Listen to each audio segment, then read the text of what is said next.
Cutting Audio presents Don Pendleton's Stony Man.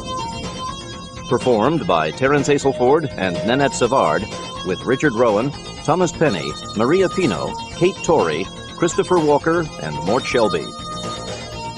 Stony Man number 72, Rolling Thunder.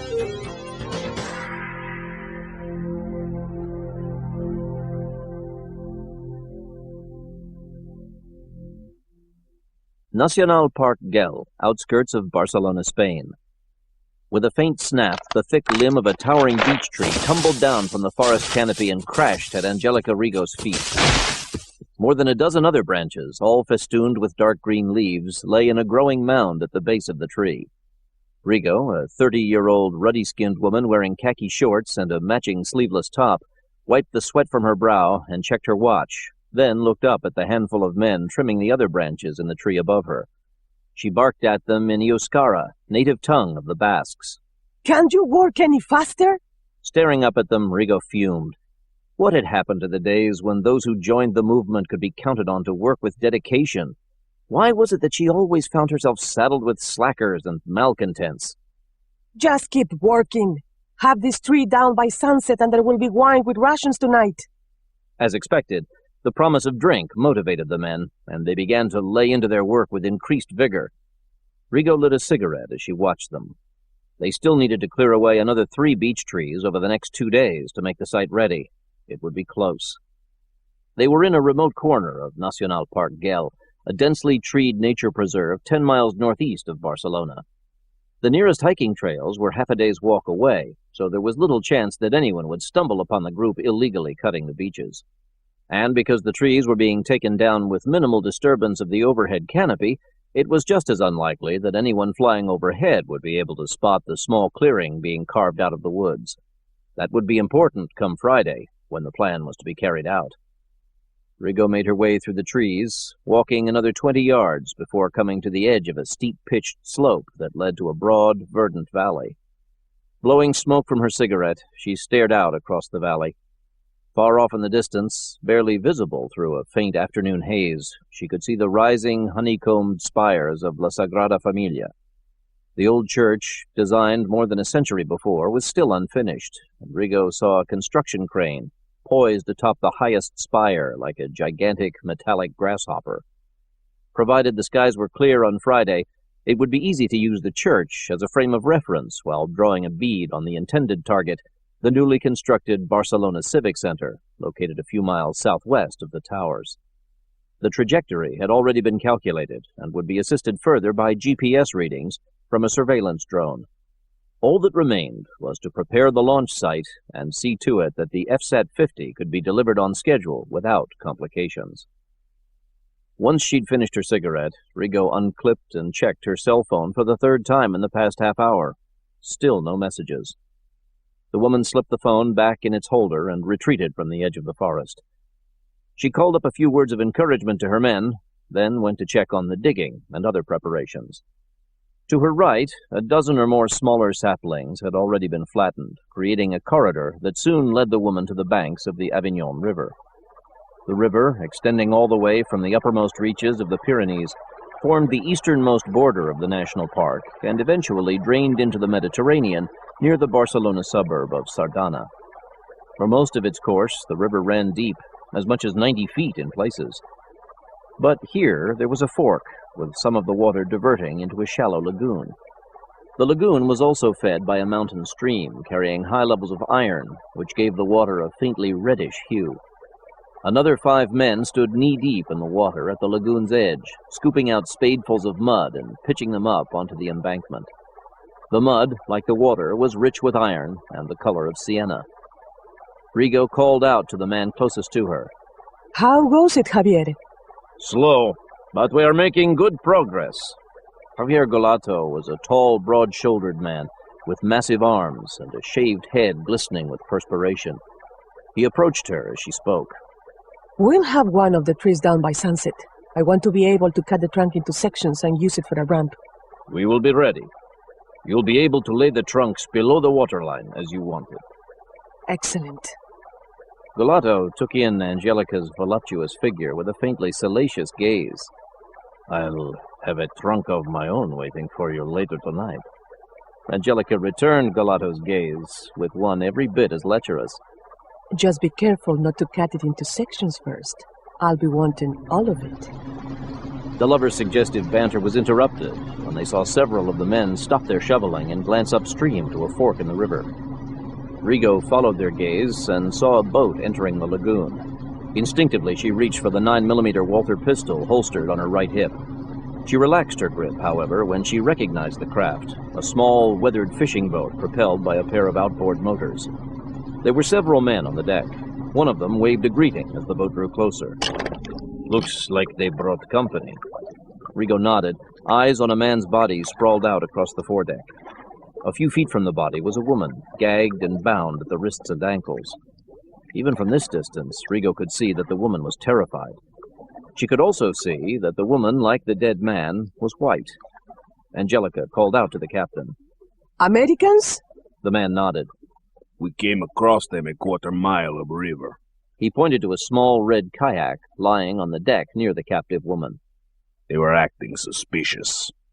Rigo told Galato to have the shovelers stop their work and help guide the boat to a suitable mooring spot, 10 yards from the section of embankment they had been excavating. After pausing to light another cigarette, she flipped open her cell phone and tried to get in touch with her brothers. Miguel and Jacques Rigo were a few hundred miles away in Bilbao, carrying out the other part of the mission. Neither of them responded. Rigo checked her watch again and frowned. She was supposed to have heard from Miguel 10 minutes ago. Had something gone wrong? Fighting back her concern, she put the phone away and strode along the bank to where the boat was being tethered. Once she'd leaped aboard, she took a closer look at the dead man and saw that he'd been shot once in the head at close range. The captain of the boat stared down at the corpse. He said they were just tourists, but they have sophisticated camera and radio equipment. They were armed, too. Rigo looked from the body to the other woman. The prisoner eyed her beseechingly, tears streaming down her cheeks. She looked to be in her late 20s, blonde-haired with a sprinkling of freckles across her cheeks. She tried to say something, but her words were muffled by the gag. I'll get to you in a moment. Rigo's English was flawless. She shifted back to her native tongue to ask the captain a question. What did the sonar come up with, Enrique?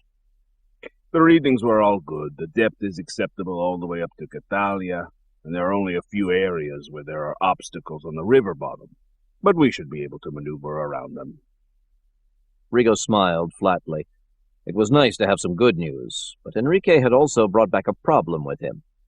He was quick to anticipate Rigo's concerns. He gestured at the woman prisoner.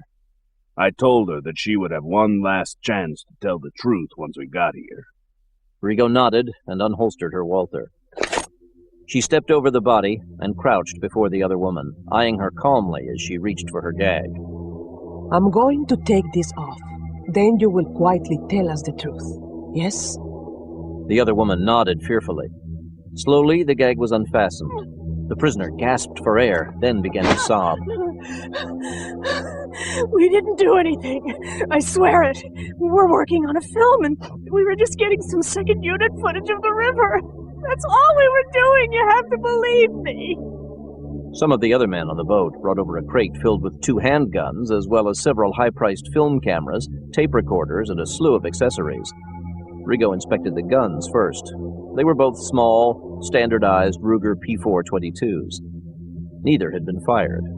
Rigo set the guns aside and picked up a telephoto lens, then looked back at the other woman. CIA? Or NATO, maybe? We aren't spies. I'm telling you, we were just working on a film, a documentary about the Avignon River. We only had guns to warn off wild game whenever we came ashore.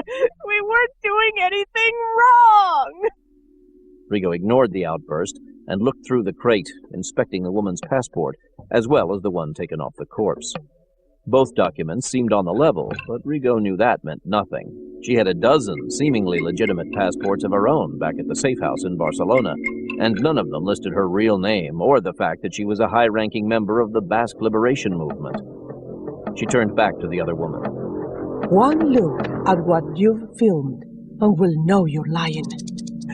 Look all you want. Go ahead, I'm telling you. It's just nature footage. That's all you're going to see. They tossed some film into the river when they saw us coming after them. That's not true. It wasn't film. No? What then?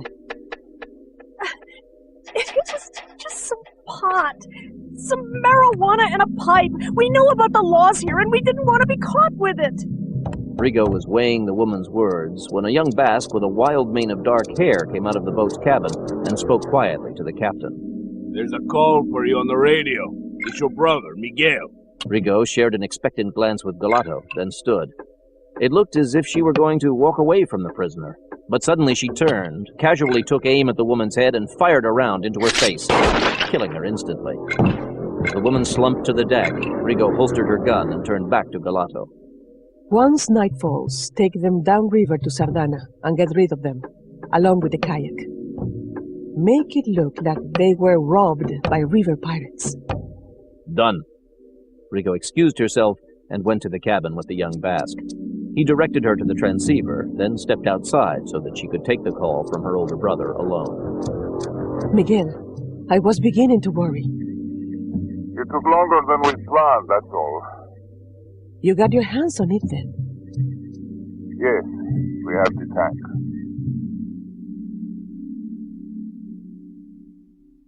Stony Man Farm, Virginia. Rosario Blancanales jogged higher up into the foothills surrounding Stony Man Farm. It was his favorite time of day, just past dawn, with the sun yet to break through the early morning clouds. Soon Blancanales came upon a rocky escarpment affording a panoramic view of the Shenandoah Valley. From this perspective, Stony Man Farm looked much like any number of other isolated ranch estates scattered throughout pockets of the Blue Ridge Mountains. The main house and surrounding buildings were only faintly ostentatious, seemingly part of a modest farming enterprise that included the raising of seasonal crops and, off to the north, some harvesting of wood. Behind the unassuming facade, however, the sprawling valley enclave served as the command center for the Covert Sensitive Operations Group, made up of not only Blancanales' Able Team comrades, but also the warriors of Phoenix Force and a centralized support group that rarely left the farm's confines. From his vantage point, Blancanales could see a few scattered farmhands laboring in the orchards. To his right, standing atop the crest of the nearest mountain, another two men busied themselves inspecting the high, barbed-wire-topped cyclone fence that encircled the farm's perimeter. The men, like those working down below, weren't mere hired laborers, but rather highly trained, combat-ready members of the facility, the Black Suits. Like the security force, Blancanales was a man of deceptive appearance. With his prematurely gray hair and well-tanned Hispanic features, he looked less like a battle-trained commando than a successful businessman out for a quick jog before heading into the office at some high-rise in Washington, D.C. In fact, Blancanales had resorted to such a role while on a recent assignment, using his white suit savvy to infiltrate a shell company fronting for an Asian gun-running operation. One moment he'd been wheeling and dealing with the company's CEOs at a business office. The next, he was fighting alongside Able Team cohorts Carl Lyons and Gadget Schwartz, trading gunfire with a goon squad at the warehouse where the black market guns were stored. Before the dust had settled, the men had been forced to resort to hand-to-hand combat, and Blancanales had used his mastery of bojitsu to neutralize a pair of thugs who together outweighed him by more than 100 pounds. Blancanales had emerged from the skirmish with only a few aches and bruises, but Schwartz had been put out of commission for a few weeks with a stress fracture of the right leg, and while Lyons had quickly recovered from a flesh wound to the shoulder, he'd been subsequently laid low by a particularly virulent strain of the flu. Now, for the first time in weeks, Blancanales had been presented with a reprieve from the field. Once he was finished with his jog, he planned to get a ride to Washington Dulles International so that he could fly out to California for a long-overdue visit with his family in East L.A. It had been nearly a year since he'd been home, and he was looking forward to the trip and the inevitable backyard barbecues that were always thrown together at a moment's notice once word spread that he was coming home. As it turned out, however, fate had other plans in store. Blancanales was about to start back when he heard a rustling in the brush 20 yards downhill from where he was standing. Someone was heading up the path he'd just taken. A familiar voice called out to him. "Yo, Paul!" Seconds later, Blancanales spotted Akira Tokaido on the trail. The young Japanese-American was a key member of the farm's cybernetic team. He wore his black hair up in a top knot and, as usual, was chomping away at a few sticks of bubble gum. He popped the pink balloon he'd just blown. ¿Qué pasa? Since when did you speak Spanish? That's about all I know. But you better brush up on yours. Why's that? Barbara sent me to fetch you. Something's going down in Spain, and she wants you and Jack Grimaldi to hook up with the guys over there to check it out. Isn't Phoenix on assignment in Korea? They wrapped things up there earlier this morning. They're already on their way to Bilbao. So much for downtime. What are we up against? Something about a stolen super tank. Briefing's in 10 minutes, or whenever the chief gets back from D.C. He'll fill you in. As if on cue, the two men suddenly heard the faint droning of an approaching helicopter. Blancanales glanced back out over the valley and saw an unarmed OH-58D Kiowa warrior drift over the mountaintops and begin its descent toward the farm's camouflaged airstrip. Speak of the devil. I won't tell him you said that. Tokaido turned and started back down the path. Last one down's a rotten egg. Blancanales shrugged and began to lope behind Tokaido. I've been called worse. The chief was Hal Brignola. Sometimes known as the head Fed, he was Stony Man's liaison with the powers that be in Washington. Working under the guise of a functionary with the Justice Department, Brignola had been on a first-name basis with the past 5 presidents, and during that span, he'd probably sat in on more meetings of the Joint Chiefs of Staff than any other person. I'll try my best to keep this brief. Brignola paced before those assembled in the basement war room of the main house. Akira Tokaido wasn't present. He'd gone off to join his colleagues at the computer facilities, located in the farm's annex. Blancanales was there, however, seated alongside Brignola's top aides, Mission Controller Barbara Price and Aaron Kurtzman, head of SOG's cybernetic operations. I'm sure you're all familiar with the FSAT-50. Some kind of super tank, right? The big Fed nodded. We were building them in conjunction with Spain until last spring, when the Defense Department pulled the plug on any further U.S. financing. But Spain's kept up production. I believe they're calling it the Tank of the Future, and they're rigging it to double not only as a warboat, but also as a modified submarine. Correct. FSAT stands for Fully Submersible Amphibious Tank. Last time it was tested underwater, it proved functional at a depth of more than 100 feet. That's 6 times deeper than you can go in a snorkel-equipped T-72. And that's just the tip of the iceberg as far as the advancements they've incorporated into the design are concerned. For starters, they've plated the tank with some kind of lightweight armor that's every bit as strong as depleted uranium.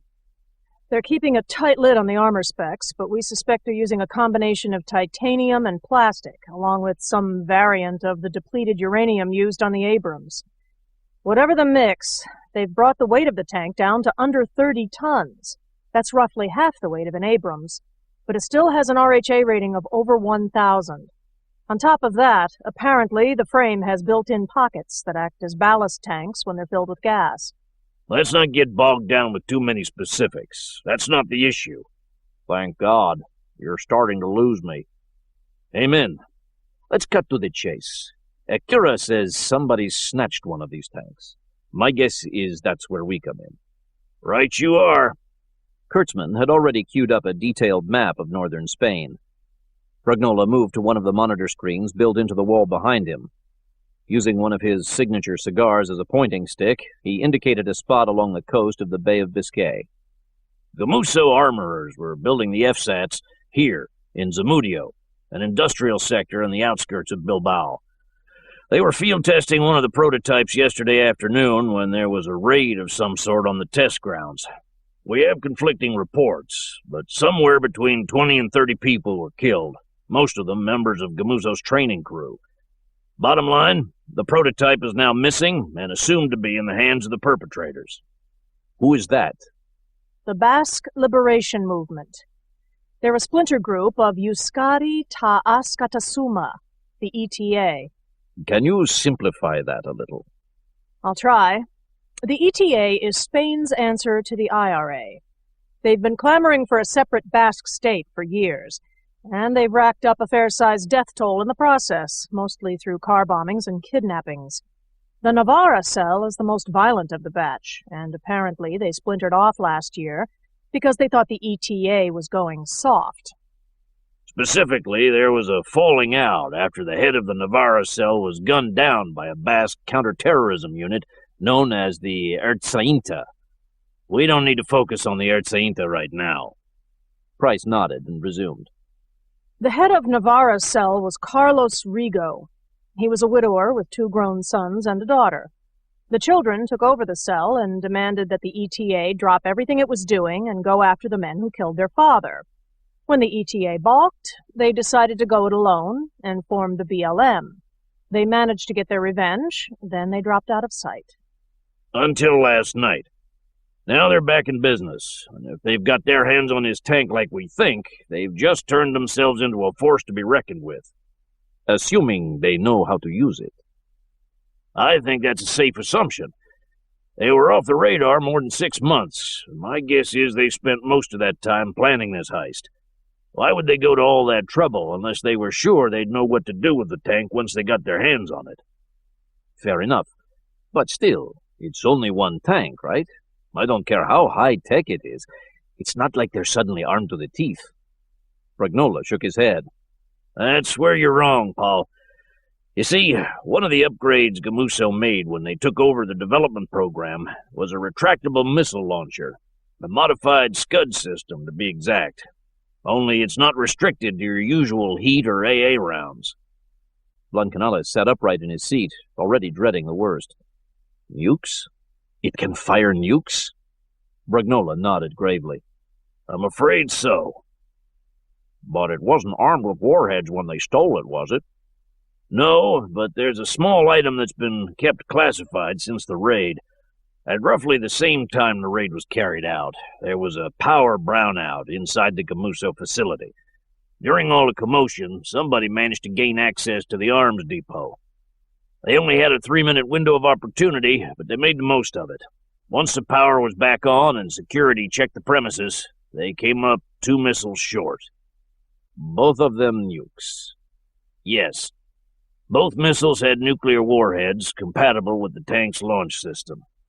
Inside job. That seems a lock.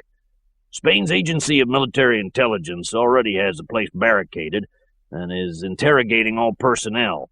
They also have the militia laying a dragnet within a 100-mile radius of the test grounds. And their counter-terrorist forces are homing in on all known BLM strongholds throughout Navarra. Sounds like they're covering all the bases. And I hate to say it, but bad as this all sounds, it seems like an internal problem. Why are we being brought in? Good question. Bragnola turned his attention back to the monitor, this time pointing his cigar at the northeast coastline of Spain. This Friday, there's a NATO conference being held in Barcelona. Dealing with the ETA and BLM is near the top of the agenda, and both Spain and France have already gone on record asking the other member nations for help. The President has already promised our support. So the Basques want to retaliate by heaving a nuke at the conference? Sounds like overkill, don't you think? We can't rule it out. Put yourselves in their shoes a minute. Say you've got some global heavyweights about to gang up on you. Are you going to sit back and wait for them to make the first move? Or are you going to strike first, figuring it's now or never? I'd go with Plan B. There you have it, then. President was on the phone all night trying to have the conference canceled or at least moved out of Spain, but he's been overruled. Apparently the other countries feel they can't run from these separatists and then expect to sound credible when they talk about standing up to them. True, but what's the population of Barcelona? 1 million? 2 million? 3? That's putting a hell of a lot of people at risk for the sake of posturing.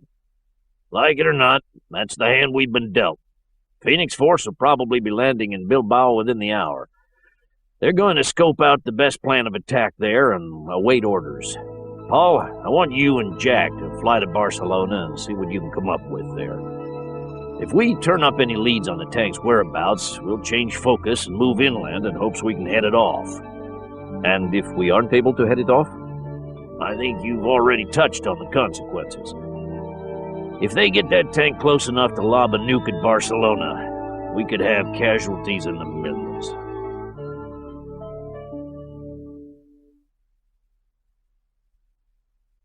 above Vizcaya Province, Spain. T.J. Hawkins double-checked his parachute gear. Looks like we're going to hit the ground running big time. Fine by me. Rafael Enciso was preparing to roll open the side door of the MC-130H combat Talon that had transported Phoenix Force from North Korea. They were flying at less than 2,500 feet over the easternmost fringe of the Cordillera Cantabrica mountain range, some 85 miles south of Bilbao. Two other members of the commando force, Gary Manning and David McCarter, were up front in the plane's cockpit. It was Manning, the big Canadian, who several minutes before had fielded the call from Spain's Agency of Military Intelligence about the sighting of a 20-man BLM force moving through the mountains. Ground troops were reportedly on the way to the area, but Providence had given Phoenix Force an opportunity to have the first crack at the purported masterminds behind the recent theft of a top-secret FSAT-50 battle tank. According to AMI, this particular group didn't have the tank with them, but there was a chance they were in possession of the twin nuclear warheads stolen at the time of the tank heist. Standing alongside Hawkins and Enciso was former SEAL Calvin James, the group's medic. All set? James, too, was suited up and ready to jump once the Talon reached their hastily determined insertion point. Hawkins nodded as he slung an M60 machine gun over his shoulder. James and Enciso were both armed with M4 carbines, the latter's rifle supplemented with a sub-mounted 40mm grenade launcher. For backup, all three men had M9 Berettas tucked in shoulder-strap web holsters. Let's do it! Enciso yanked the door along its rollers and staggered slightly as wind howled its way past the opening. James leaned forward and stared down through a smattering of thin-ribboned clouds at the rolling green mountains below. Their insertion point was a broad meadow flanked on three sides by mountain peaks. The BLM was reportedly 3 miles away, trekking a path downhill from the northernmost mountain range. The peaks would likely block their view of the parachutists as they made their drop. James hoped their luck would hold out. If they could land undetected, it would give them an opportunity to position themselves before the enemy reached the meadow. In a situation like this, it was crucial to make the best of any advantage. Manning's voice suddenly crackled through the small speaker mounted over one of the cargo holds. We're there, guys. Give yourselves a 10 count, then go give them hell. We'll hook up with you as soon as we set this bird down.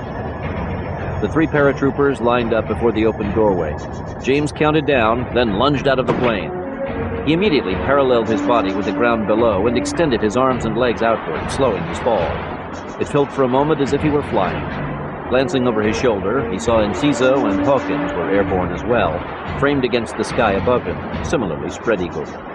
The Talon had flown on and was already banking to the right, ready to dip behind the nearest mountain peak and begin its descent toward a remote, long-abandoned airstrip dating back to days when there had been plans to develop one of the neighboring valleys into a resort community. There, according to plan, McCarter and Manning would rendezvous with the arriving Spanish militia. There were supposedly a few mountain-worthy jeeps in the convoy, and Manning had been told that a pair of AH-1Q Cobras were additionally being diverted to the site from a military airbase in Bilbao. Using jeeps and choppers, it would hopefully be possible to move quickly and have the ETA forces surrounded by the time they reached the meadow. The trick, obviously, would be to capture or neutralize the enemy without detonating its lethal cargo. As he drew closer to the meadow, James spotted a few dozen sheep grazing in the tall grass 50 yards to his right, watched over by a young boy and a large black sheepdog. He tugged at his shroud lines, trying to veer as far away from them as possible. The boy had already spotted him, however, and soon the dog had turned and begun charging through the grass toward him, barking loudly. Beat it, lassie. You're blowing our cover. James prepared to touch down. The dog continued to yelp, but the moment James hit the ground, it stopped in its tracks, apparently intimidated by the size of James's quickly collapsing chute. James tumbled expertly and was already unhitching the chute harness when he rose to his feet. He jerked at the lines and hissed at the dog, sending it chasing after Hawkins and Enciso.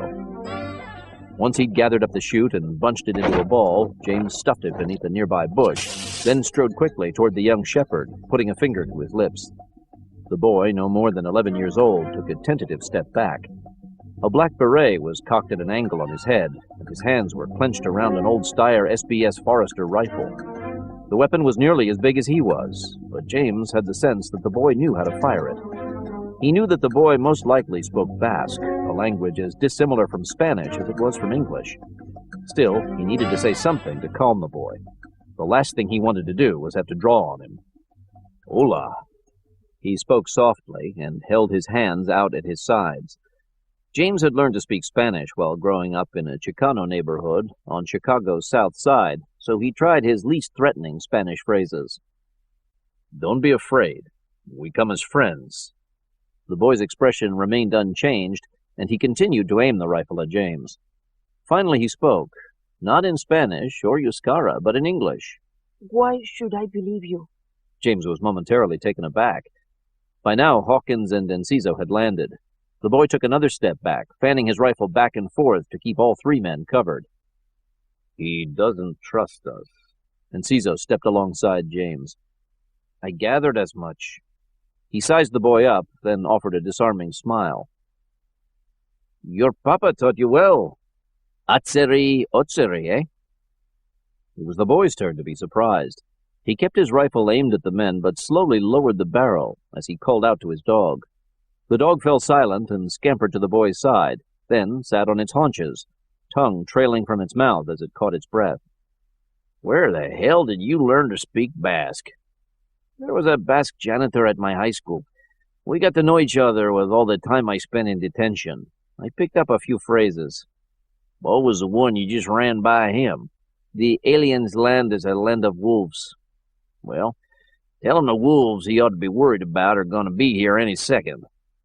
Enciso turned his attention back to the boy, who had clearly been listening to the conversation.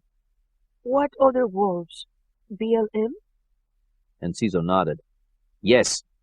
There are perhaps 24 of them, and they're armed. You need to get out of the way and take cover while we...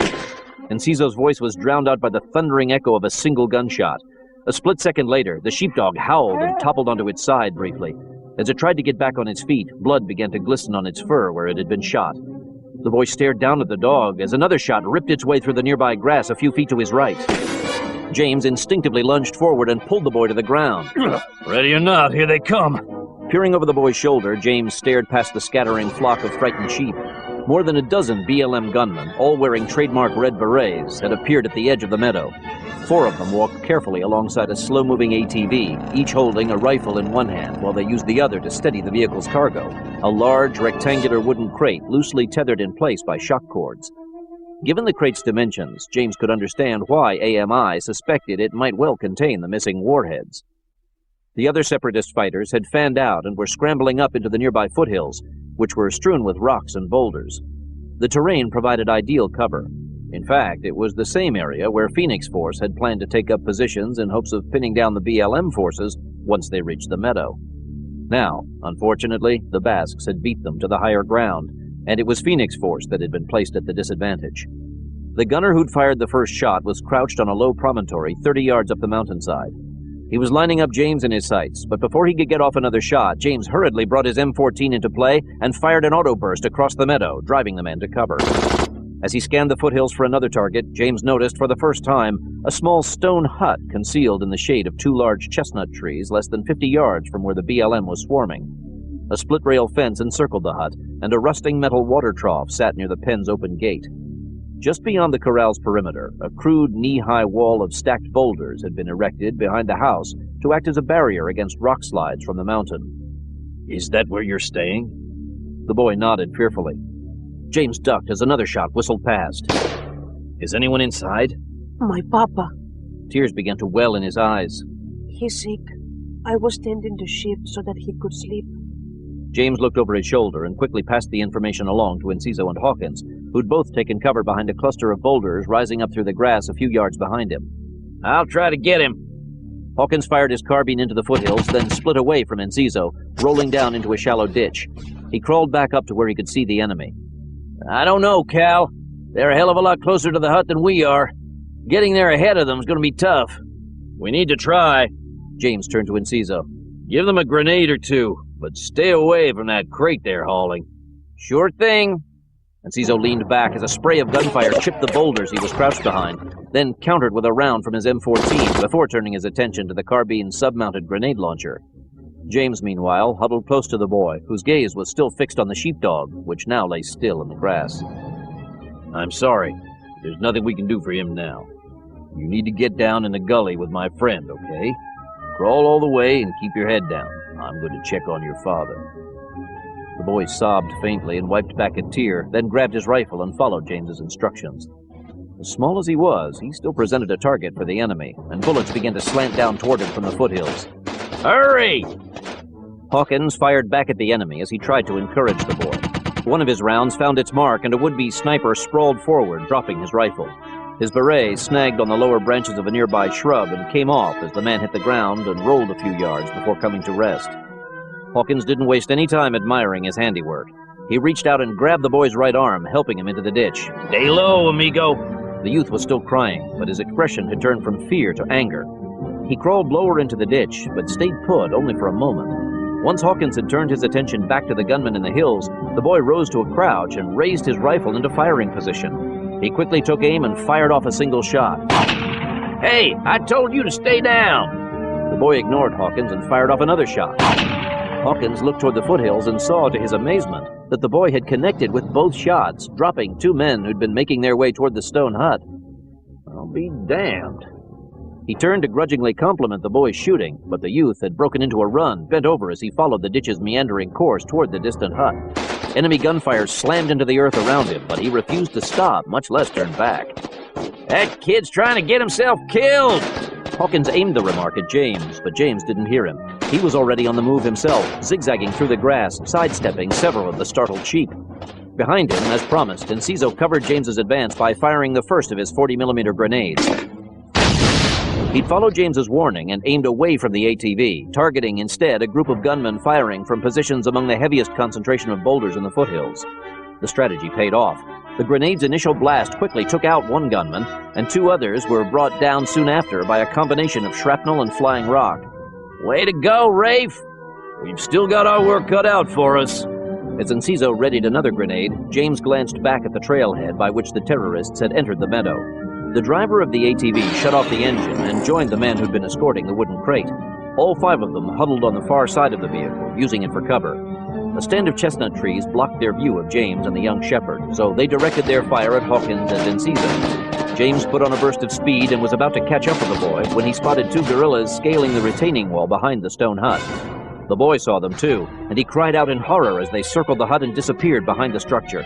Papa! Get down! James caught up with the boy. Let us handle this. The boy, however, shook his head determinedly without breaking his stride. Papa! Wake up! They were rushing together through the open gateway of the pen surrounding the hut when gunfire erupted inside the enclosure. Papa! James lengthened his stride and outraced the boy to the hut. The building was less than half the size of a one-car garage, and it looked to James as if the front doorway was the only way in. Figuring the gunfire had likely been directed through a rear window, he bypassed the doorway and approached the far side of the hut, carbine at the ready. As he turned the corner, James froze. Less than 10 yards away, one of the Basques stood facing him with a 9mm Uzi subgun held out before him, finger on the trigger. Both men fired simultaneously. James winced as 3 rounds slammed into his side like jabs from red-hot poker. He staggered to his right, crashing to the side of the hut. The other man had taken a volley to the chest. Dropping his gun, he pitched forward, landing face first in the dirt. Grimacing, James stepped over the body and inched toward the rear of the hut. His side felt as if it were on fire, and he could feel blood seeping from his wounds, but he tried to put the pain out of his mind. He'd taken a few steps when he heard scuffling out near the retaining wall. Whirling, he spotted yet another gunman crawling over the barrier. He emptied the rest of his magazine, bringing the man down, then tossed his carbine aside and backtracked to the man he'd killed moments before, snatching up his Uzi. He was beginning to feel lightheaded from the loss of blood, but he forced himself to move on.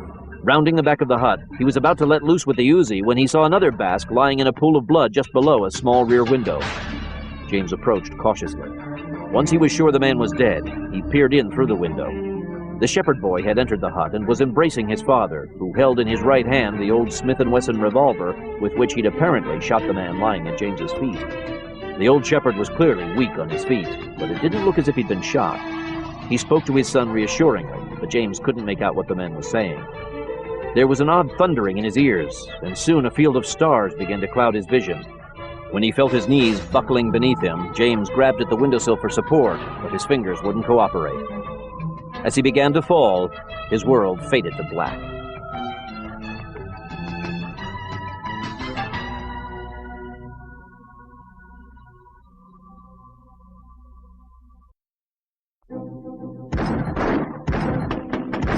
Enciso was concerned by all the gunfire that had taken place after James had disappeared behind the stone hut, but he was in no position to investigate. The gunman stationed behind the parked ATV had him pinned down in the middle of the pasture. He fed another grenade into his M14's launcher as bullets caromed off the boulders he crouched behind. Enciso figured a well-placed shot could take out the gunman, but he couldn't run the risk of blowing up the crate still tethered to the vehicle. He had to try another way. He waited for a lull in the shooting, then took aim at the stand of chestnut trees to the left of the ATV. "Get ready to wrap this up!" Hawkins, who was still lying prone at the edge of the nearby ditch, heard his shout. "Go for it!" Hawkins rose to a crouch. Enciso triggered the launcher.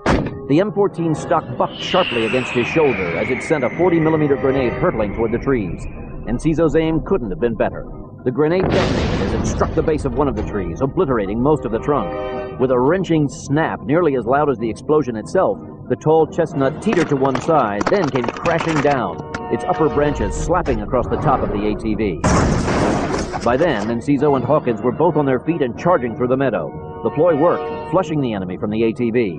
Once Enciso reached another crop of boulders, he dropped to one knee and blasted away with his carbine. Two men dropped from view into the tall grass. Judging from the way they'd gone down, Enciso doubted they'd be getting back up. Hawkins had similar luck, firing through the branches of the fallen tree and nailing a gunman seeking out cover behind the shattered trunk. As Hawkins continued to race toward the chestnuts, however, he was nearly broadsided by a stream of gunfire coming down from the mountains to his right. He dived to the ground and rolled to one side until he reached one of the sheep, which had been caught up in the crossfire and lay dead in the grass. Peering over the carcass, Hawkins spotted two snipers up in the foothills near the rocks where Enciso had fired earlier. He trained his sights on the man who presented the best target. It took 3 shots, but he finally managed to send a kill shot through the man's skull. The other gunman returned fire, missing Hawkins by inches with one shot and stirring the dead sheep with another. "Got a stray to take care of? I'll take him out, then circle around." Enciso nodded. He stayed put a moment, eyes on the fallen tree, waiting for another separatist to show himself. None appeared. He stole a quick glance at the stone hut, but could still see no sign of James or the shepherd boy. He was about to go have a closer look when he heard the sound of the ATV's engine revving to life. Shifting his gaze, he saw that one of the Basques had climbed into the driver's seat and was brushing away the branches draped across the steering wheel. Once he'd shifted gears, the man began to back the ATV up, pulling away from the fallen tree. "Not so fast." He quickly fired off a few rounds, managing to hit the vehicle's framework, but not the driver. The ATV separated itself from the tree and began to turn. Enciso realized the driver was hoping to retreat the way he'd come. Cursing, he broke from cover and began to sprint after the vehicle. His carbine was slowing him, so he cast it aside. Without breaking stride, he yanked the 9mm pistol from his web holster. There was no point in firing, however. The crate blocked his view of the driver.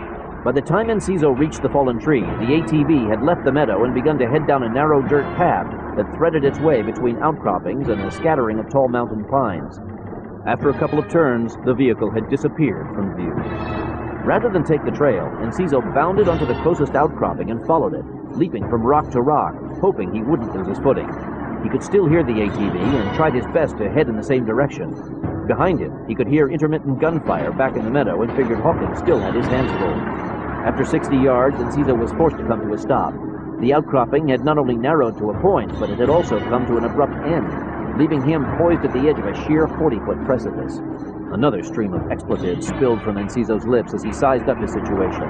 He had 2 options. He could either backtrack the way he'd come, or try to make his way down the sheer face of the cliff. In terms of catching up with the ATV, either way seemed futile. He could no longer even hear the vehicle, much less see it. Like it or not, it looked as if the enemy had gotten away. "Way to go, Rafe." Enciso was still deliberating his next move when he heard a rustling behind him. He whirled and saw that a mountain goat had appeared atop the outcropping 20 yards behind him. He wasn't sure how he'd gotten there, but Enciso had a feeling the animal wasn't about to let him pass. The goat, a full-grown male weighing more than 200 pounds, stared intently at Enciso, then lowered its head slightly, tipping its horns forward.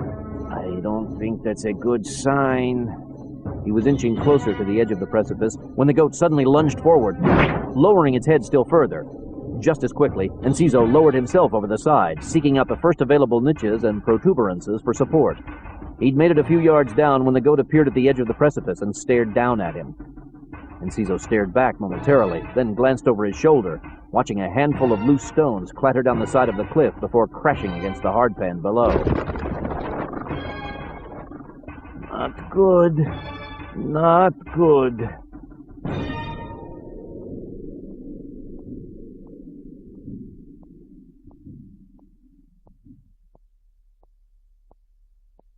When McCarter and Manning had landed at the airstrip 2 miles from where they'd jettisoned their teammates, they discovered that the 2 promised Cobra gunships had been deployed elsewhere. In their place, McCarter had found himself at the controls of a Sikorsky CH-54S. Hell, I feel like I'm trying to fly that damn super tank. It's no Cobra, that's for sure. Better known as the S-64 Sky Crane, the Sikorsky was a 40-year-old hand-me-down that had first seen service in the early years of America's involvement in the Vietnam War. In fact, beneath its sun-faded layers of paint, the Sky Crane still bore the insignia of the U.S. 478th Aviation Company. One of the largest helicopters ever built, the S-64 was an unarmed workhorse, designed primarily for lifting up to 10 tons of cargo. Anything from the 155mm howitzers to the 4,536-kilogram long-fuse bombs used to create instant LZs in the Viet Cong heartland. In this case, the chopper's tail boom was rigged with a service pod containing a surgical operations facility. Also riding the pod were 6 well-armed members, not of the militia, which was on its way up into the mountains by foot and jeep, but rather Spain's special forces. Weighed down with such a heavy load, the chopper lumbered slowly through the air. Manning had his M14 at the ready as he scouted the ridgeline of the mountain range they were flying over. In their haste to drop to their insertion point, none of the other Phoenix Force commandos had brought along communications gear, so McCarter and Manning had no idea what kind of situation they would find once they reached the meadow. I'm glad we got some backup in the belly of this sucker, but I'd trade him in a second for some bloody rocket pods and a nose gun. Maybe next time. Soon they cleared the peak and were within view of the meadow. At first, the only signs of disturbance they could see were the slain dog and a couple of bullet-riddled sheep lying in the tall grass. Then Manning noticed several bodies lying amid the rocks on the south side of the mountain they'd just flown over. Over there. He pointed at the bodies. The Briton nodded, banking the chopper and coming in for a closer look. Looks like our guys have been busy. Yeah, but where are they? The Sky Crane's shadow drifted across the meadow as Manning continued to scout for other signs of activity. He was about to point out a few more bodies near the fallen chestnut when the young shepherd boy raced out into view from beneath the canopy of the other trees. He waved wildly as he stared up at the chopper. What the hell? Let's check it out. McCarter slowly eased the Sikorsky downward. The boy backpedaled as the chopper's rotor wash swept over him, flattening the grass around him. Even before the Sky Crane had set down completely, the pod doors swung open and the Spanish troops crowded the opening. Once the landing wheels had touched ground, the men piled out, crouching over as they made their way clear of the rotors. 2 of them beelined to the boy and began to question him. The others, most of them armed with MP5 subguns, quickly fanned out in all directions, seeking out the enemy. McCarter killed the engines and unstrapped himself from the pilot's chair. "Those lads don't waste any time, do they?" "Reminds me of us." Manning scanned the surrounding meadow. "I still don't see the guys." "I don't like it." McCarter reached for his holster, drawing a 7-round 380 ACP EASA compact. Once they deplaned, McCarter and Manning made their way to the 2 soldiers interrogating the shepherd boy. One of the men was the unit's leader, Captain Raul Cordero, the tall, ruggedly handsome officer with dark eyes, thick brows, and an equally thick mustache. He was fluent in 7 languages, including Basque and English. "He says they fought off the BLM, but one of your men was shot a few times in the side. He says his father is ill as well." "Where are they?" There. The boy pointed in the direction of the shaded stone hut. "The wounded man, what does he look like?" He's African. He was shot in the side. We can't stop the bleeding. "Go ahead and check it out, David. I'll get a couple of stretchers." Cordero told his subordinate to lend Manning a hand, then followed McCarter and the boy toward the hut. On the way, McCarter had the boy once again describe what had happened. He found out that Hawkins was with James, but that Enciso had last been seen chasing after an ATV carrying some kind of large wooden crate. McCarter turned to Cordero. "I'll take the bird back up once we check on things here." Once they reached the hut, the boy led the 2 men around back. There, Calvin James lay at the base of the rear window, several yards from the man the boy's father had shot. Hawkins was crouched behind James, pressing a blood-soaked towel against the black man's ribcage. Nearby, the old shepherd sat with his back to the stone wall, hunched over slightly, his ashen face glistening with perspiration. He fanned himself with his beret, barely able to muster the strength to look up at his son. I'll check the old man. McCarter nodded, then crouched alongside Hawkins. James was unconscious, lying on his side, arms and legs stretched out at odd angles. How does it look? Hawkins shook his head. He got nailed twice, maybe 3 times. Must have hit something because he's bleeding out on me. We need to get him looked at quick. Maybe being stuck with that sky crane was a good thing after all. What's that? I flew in a Sikorsky. It's outfitted with one of those OR pods. Decent. Did a medic come with you? McCarter called over to Cordero. Is there a medic in your unit? My guy needs surgery. Probably a transfusion, too. Cordero nodded, removing his palm from the old shepherd's forehead. Yes, we have 2 medics. One is the best field surgeon you could ask for. Good. I have a feeling he's going to get a chance to prove it.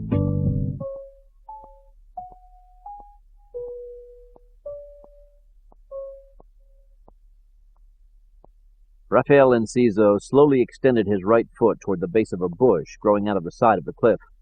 Once he made contact, he eased his weight onto the limb. It felt capable of supporting him, so he lowered himself a few more inches, transferring his right hand to a narrow crevice. He was moving at a snail's pace and had only been able to climb 10 yards down the sheer incline. The mountain goat had long since retreated from the cliff's edge, but Enciso was committed to his downward course. Several times he'd heard the ATV, and though it was hard to judge its whereabouts given the acoustics of his gorge-like surroundings, he held on to the hope that he'd managed to outdistance it earlier and would be able to intercept it should the driver bring it his way. As he continued his grueling descent, sweat stung Enciso's eyes, and blood began to trickle from a score of places where he'd scraped himself against the rock.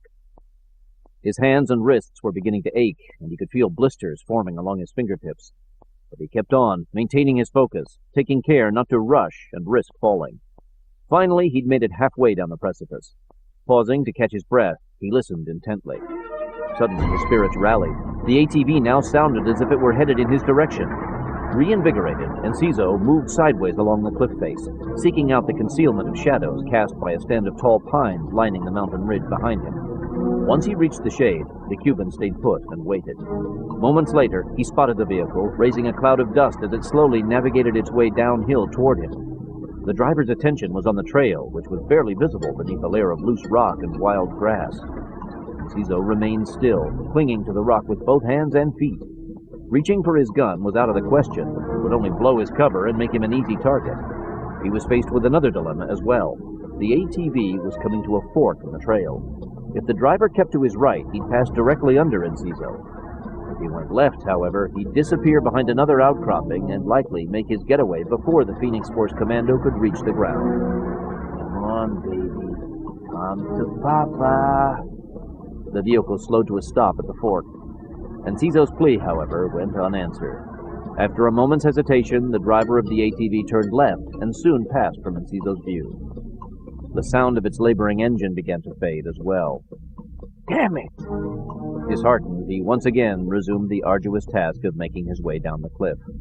Once he reached the bottom, he figured he'd have no choice but to retrace the jeep's course back to the meadow. Provided James and Hawkins had managed to neutralize the enemy, they'd have to wait and hope McCarter and Manning would swing by in time to try to intercept the ATV before it came down out of the mountains. Enciso hadn't gone far when he stopped again. He glanced over his shoulder and stared incredulously at the split in the trail. For whatever reason, the ATV had backed up and reappeared at the fork. After shifting gears, the driver slowly turned right and headed Enciso's way.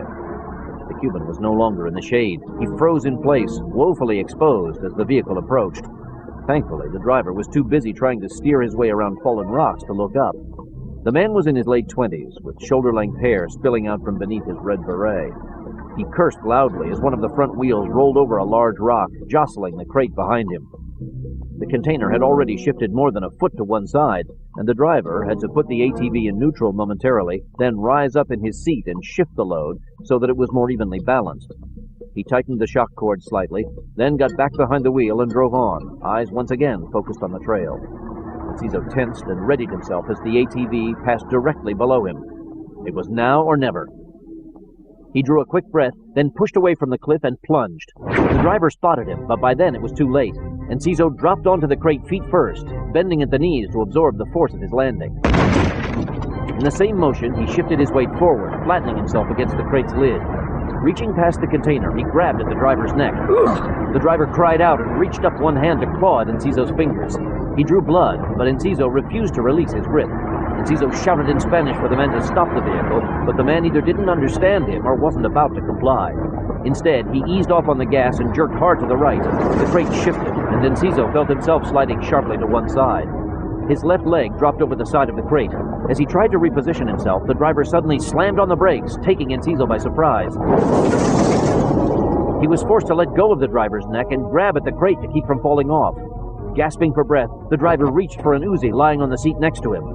Not a chance! Scrambling forward, Enciso tackled the driver and forced him to release the brakes. The ATV began to drift off the trail, but the men were too busy grappling for the subgun to do anything about it. As they scuffled, the driver lashed out with his elbow and caught Enciso squarely across the bridge of his nose, almost knocking him out. Blood began to flow through his nostrils, and a wave of nausea passed over him. But Enciso persevered and countered with a blow of his own, kneeing the driver sharply in the ribs. He managed to get his hands on the Uzi, however, and rammed the barrel in Enciso's right thigh. The moment he felt the gun against his leg, Enciso kicked outward, slamming his ankle against the underside of the dashboard. The Uzi fired harmlessly to the side. Enciso wasn't about to let the driver get off another shot. Twisting to one side, he freed one arm and lashed out with a karate chop. He caught the other man squarely just below the temple with enough force to knock him out. By now, the ATV had left the trail completely and begun to bound wildly down a steep incline, crashing through several small pines. It glanced off the trunk of a larger tree and swerved sharply to one side. The next thing Enciso knew, he was headed straight for the lip of a deep ravine. The ATV lurched forward, bounding over a sprawl of rocks as large as bowling balls. Behind him, the crate slid forward as well, striking him between the shoulder blades. Finally, he managed to find the brakes. The ATV brodied sideways and went into a slide before coming to a stop. One of the front wheels had slipped over the edge of the precipice, however, and as he shut off the engine, Enciso felt the vehicle begin to teeter precariously. He hazarded a glance and saw that the ravine dropped off as sharply as the cliff he'd encountered earlier. The drop-off here, however, was more than twice the distance. It was a good 100 yards straight down to the rock floor. When Enciso tried to move, the ATV slowly pitched forward. He quickly leaned the other way, stabilizing the vehicle. The driver lay limply beside him, one leg dangling over the side. The crate now extended halfway across the driver's seat, forcing Enciso to lean forward. He was wary of trying to push the container back. One false move, and he knew he'd find himself plummeting to certain death. He was trapped.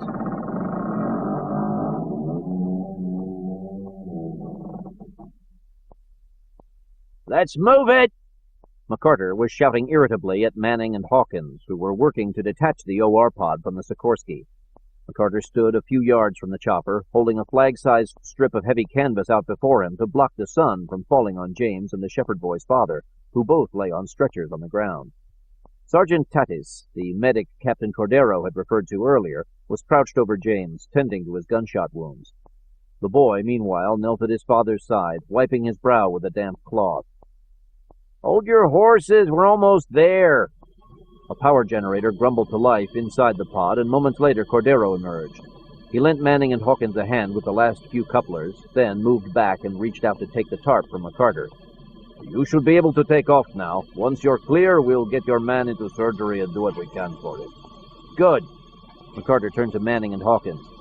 Come with me. TJ, stay here and keep an eye on things. Got it.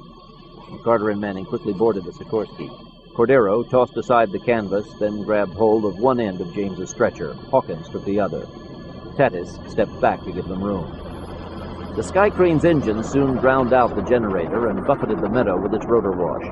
The detached OR pod rattled in place slightly as the chopper lifted off. Cordero and Hawkins waited until McCarter had guided the Sikorsky away from the pod before lifting James and hauling him into the portable chamber. The medic was right behind him. Inside, there was an OR table already set up in one corner. Even as Cordero and Hawkins were transferring James from the stretcher, Tatis was probing the wounded man's arm for a vein to tap into with an IV line. Tatis asked him what James's blood type was, and Hawkins told him. Are there any units here? Tatis shook his head. Well, I can't help. He's not my type. Tatis told him to take the boy with him and look for a soldier named Umiel. Hawkins was given a description and told that Umiel was a blood type match for James. What about my papa? He'll be all right. They'll give him antibiotics and fluids, and he'll be fine. The boy seemed unconvinced, but when Hawkins put a hand on his shoulder, he grudgingly kissed his father on the forehead and then followed TJ out of the pod. He'll be okay. Keep the faith. The boy frowned and looked up at Hawkins. What does that mean? It means you have to believe things are going to work out. Hawkins glanced northward, looking for the Sikorsky. The chopper had cleared the mountains, however, and dropped out of sight. He turned his gaze back at the OR pod a moment, then looked at the boy. Sometimes keeping the faith is all you can do. After searching the meadow and the area around the chestnut trees, Hawkins spotted Umiel halfway up the mountainside behind the rock hut. He and another soldier had dragged 4 bodies from the rocks and lined them face up, side by side, on a level patch of ground. As Hawkins and the shepherd boy approached, the 2 soldiers finished photographing the dead men's faces, then set the camera aside and drew Colvan fighting knives from sheaths strapped to their thighs. With studied nonchalance, the men began slicing off the ears of the fallen ETA warriors. Hey! Hawkins rushed forward. Once he caught up with the soldiers, he grabbed Umiel by the collar and jerked him away from the bodies. Umiel staggered, off balance, then fell to the ground, dropping his knife. Hawkins grabbed it, then glared at Umiel and the other soldier, who'd momentarily stopped his grisly handiwork. When the boy caught up with Hawkins, he took one look at the butchered corpses and turned away. What the hell's going on here? It is something we learned from the Erzainta. We take pictures, then check files, and find their families. We send ears along with pictures to show what happens if you join BLM. I don't know who the Erzainta is, but this is bullshit. The Erzainta are rogue police, a death squad that puts more fear into these separatists than we're allowed to. We will give them credit for this. Hawkins stared at the severed ears with disgust, then turned back to the soldiers. And you don't think that makes them just more determined to keep fighting you? The officer smiled menacingly. If they fight back, we let the Erzainta come in and kill someone in their family. Soon they will understand we mean business. This wasn't the first time Hawkins had heard of such tactics used in counterterrorism circles, and there was a part of him that understood the gruesome logic. Still, he couldn't condone the butchery. It was one thing to gun a man down because he was the enemy. Carving him up for souvenirs, regardless of one's rationale, went against everything he'd been taught growing up in a military family with a tradition for valor on the battlefield. This was wrong, and he wasn't about to stand by and watch it happen. He looked at Umiel. Sergeant Tatis wants you back at the OR. Stretching the truth, he turned to the other soldier. Both of you. When we finish. He was about to slit the ear off another of the dead men when Hawkins yanked out his pistol and thumbed off the safety. Now! The soldier hesitated, glaring at Hawkins. Americans. Always big shots. Before Hawkins could respond, Umiel lunged toward him, scooping up a handful of gravel. Hawkins reflexively threw his forearm in front of his face, deflecting the stones as they came hailing toward him. Umiel reached him before he could fire his gun, however, and the 2 men tumbled to the ground. The other soldier was about to join the fray when a rock suddenly glanced off his forehead. He dropped to his knees, stunned. Before he could recover his senses, the shepherd boy rushed forward and shoved him in the shoulder, knocking him to the ground. The boy then rushed over to the bodies of the slain Basques and grabbed one of their subguns. He turned it on the Spaniard and fired a blast into the dirt a few feet in front of him, then raised the barrel, pointing it at the man's chest. By then, Hawkins had managed to overpower Umiel, pinning his arm behind him. As he wrestled the man to his feet, he grinned at the shepherd boy. Something tells me your father taught you a few things besides how to tend sheep. The boy grinned back. He taught me to always be prepared. That way it is easy to keep the faith.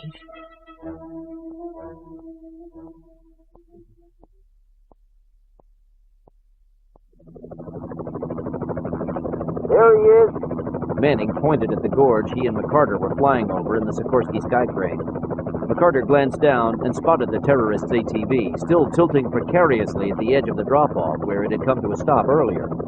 Enciso remained trapped in the front seat, shouldering the large wooden crate to keep it from sliding forward any farther. The driver hadn't yet regained consciousness and continued to lie sprawled next to the Cuban, who glanced up and waved faintly with one hand once he spotted the chopper. McCarter held the Sikorsky stable in midair. This could get tricky. If we go down to try and help, the rotor wash is liable to push him over the edge. I think you're right. We've got to do something, though. McCarter shifted his gaze to the route the ATV had taken once it had left the trail. When he spotted a half-fallen, lightning-charred pine tree 20 yards uphill from Enciso's position, he thought he might have stumbled on the solution. Check and see if there's any rope around here. What for? Just do it. Since you asked so nicely. The big Canadian grinned, swiveled his seat around, and snapped open a large footlocker mounted over the rear windshield. The locker was filled mostly with tools and emergency gear, but there was also a large spool of heavy-linked chain. Manning hoisted the spool free. Will this do? That might work even better. How much do you think is there? Manning tried to gauge the length of the chain without unwinding it from the spool. I don't know, 10 yards, maybe 20. Let's give it a shot. McCarter jockeyed the controls, pulling the Sikorsky away from Enciso's position. As he dropped toward the far side of the charred pine, he spelled out his plan. I'll get you as close to the ground as I can so you can hop down and hook the chain up to the crane hook.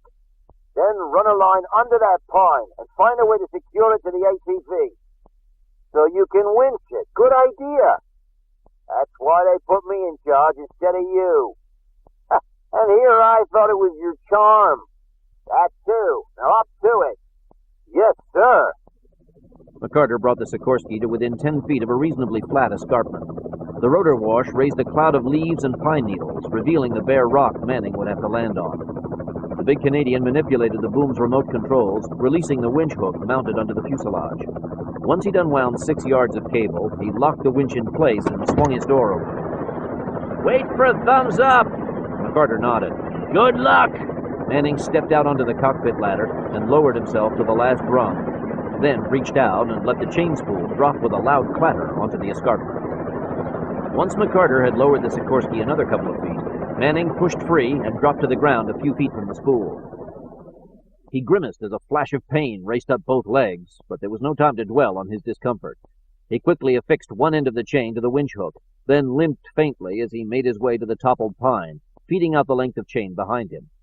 He was rolling the spool under the pine when Enciso called out to him. "That you, Gary? Stay put!" From where he was standing, the tethered crate blocked his view of Enciso. "Don't have much choice. We're going to tug you back to solid ground." Manning quickly relayed the plan as he continued to unroll the spool. He was halfway to the ATV when he ran out of chain.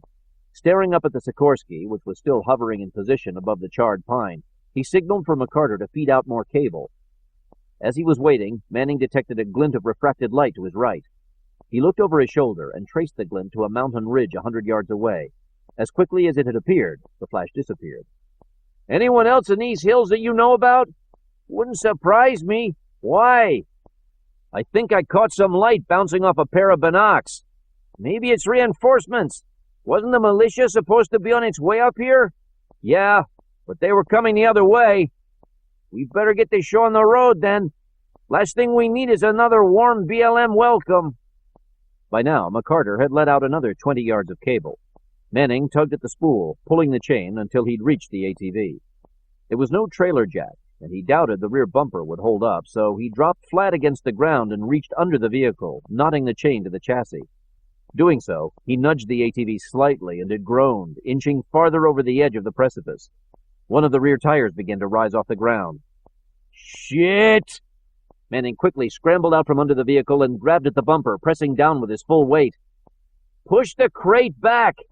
"I don't know about—" "Push it back!" Manning shifted his weight and began pulling at the bumper. He was in no position to signal for McCarter to start reeling the ATV in, but the Sikorsky nonetheless began to move upward, taking in the chain slack. It was going to be close. Manning could feel the ATV slipping forward, pulling him toward the precipice. "Faster, David!" He gritted his teeth as he pulled harder on the bumper. He felt his hamstrings and lower back straining from the effort, but he refused to let up. Enciso, meanwhile, had thrown caution to the wind and crawled up out of the driver's seat and began to scramble across the top of the crate, trying to rebalance the ATV's load so it wouldn't go over the side. Manning stared up at him, his face red, the veins in his neck bulging from his exertion. "I think we're gonna make it." Now that he'd moved from the front to the rear of the ATV, both the vehicle's rear wheels were back on the ground, and it had stopped its forward slide. Moments later, the ATV jerked back a few inches from the precipice. McCarter had taken up all the chain slack and was now starting to pull the vehicle from the brink of the abyss. Almost there. Enciso prepared to jump to the ground once all four wheels were back on firm ground. Suddenly, a muffled blast echoed from up in the hills, followed seconds later by a larger explosion. This one in the air just above the toppled pine. Manning and Enciso looked up simultaneously. David! A mortar shot had just struck the sky crane's tail rotor. Destabilized, the chopper had begun to spin around eerily as it dropped toward the ground, taking McCarter down with it. McCarter had no time to react, not that he could have done anything to prevent the sky crane from crashing. 1 second he was lurching to one side from the force of the explosion. The next, he found the ground rushing up to greet him. All that saved him from being killed on impact was the Sikorsky's manic air dance. Just before striking the pines, it had pirouetted and tilted upward so that the damaged tail section touched down first. When the front end followed suit, the branches of the charred pine helped cushion the landing. Still, the impact was jarring enough to throw McCarter against the front windshield. The glass cracked but held in place as he bounded back into his seat, dazed, blood streaming down his face from a scalp gash. The Sikorsky had come to rest at an odd angle, tilting slightly upward and sideways, just enough to throw off McCarter's equilibrium. When he tried to stand, his head began to spin. He grabbed for the co-pilot's seat to steady himself, but his legs gave out underneath him, and he keeled forward, dropping the carbine and toppling to the cockpit's floor. He struck his head again, this time against the instrument panel. The blow was forceful enough to render him unconscious. The last thing he recalled was the smell of leaking engine fuel. Manning started to rush toward the fallen chopper, but his strained hamstrings refused to cooperate, slowing him to a quick hobble. Compounding matters, the ground around him came to life as a stream of gunfire chewed at the dirt and now slack length of chain reaching from the ATV to the charred pine. Driven back, he took shelter behind the ATV, kneeling beside Enciso, who'd already retrieved the driver's Uzi subgun. Bastards! Some of them must have veered off before they reached the meadow. That or they've got a camp around here somewhere. Manning ignored the fiery sensation in his legs and drew his 15-round M9 Beretta from his shoulder holster. He could no longer see the downed sky crane, but he could smell smoke and the rank odor of fuel. We need to get David out of that chopper before it blows. I know, but how? They've got us pinned down. What about the jalopy? After what he's been through, I doubt it's running, but let's give it a... Enciso pitched forward, suddenly attacked from behind. The vehicle's driver had regained consciousness and sprang forward from the front seat, armed with a combat knife. The blade bit sharply into Enciso's shoulder as the driver knocked him to the ground. The Bass quickly pulled the knife free and was about to stab Enciso a second time when Manning intervened, instinctively lashing out with the butt of his pistol. He caught the other man just below the right cheekbone, breaking a few teeth. Stunned, the man dropped his knife and his eyes began to roll up inside his head. Before he could collapse on top of Enciso, Manning grabbed hold of him and jerked him back to his feet with so much force the driver reeled backward. He was still trying to catch his balance when he ran out of ground and vanished as quickly as if a trapdoor had just opened under his feet.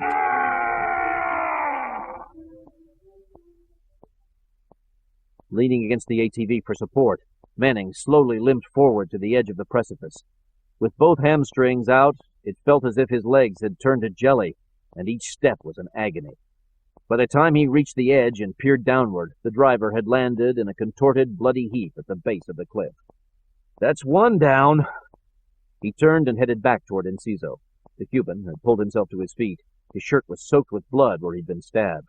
He ripped the fabric aside and inspected the wound. You took a nice chunk out of me. Let me take a look. Later.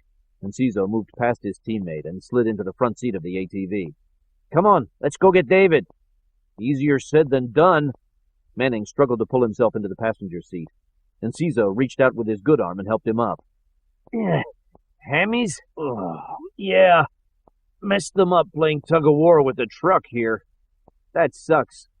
What happened to the good old days when we came through these firefights without a scratch? Times change, I guess.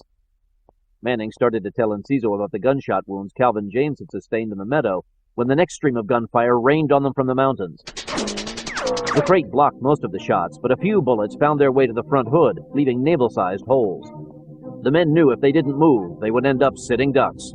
Enciso quickly keyed the ignition. The engine turned over several times, but wouldn't catch. Come on, you freaking piece of garbage!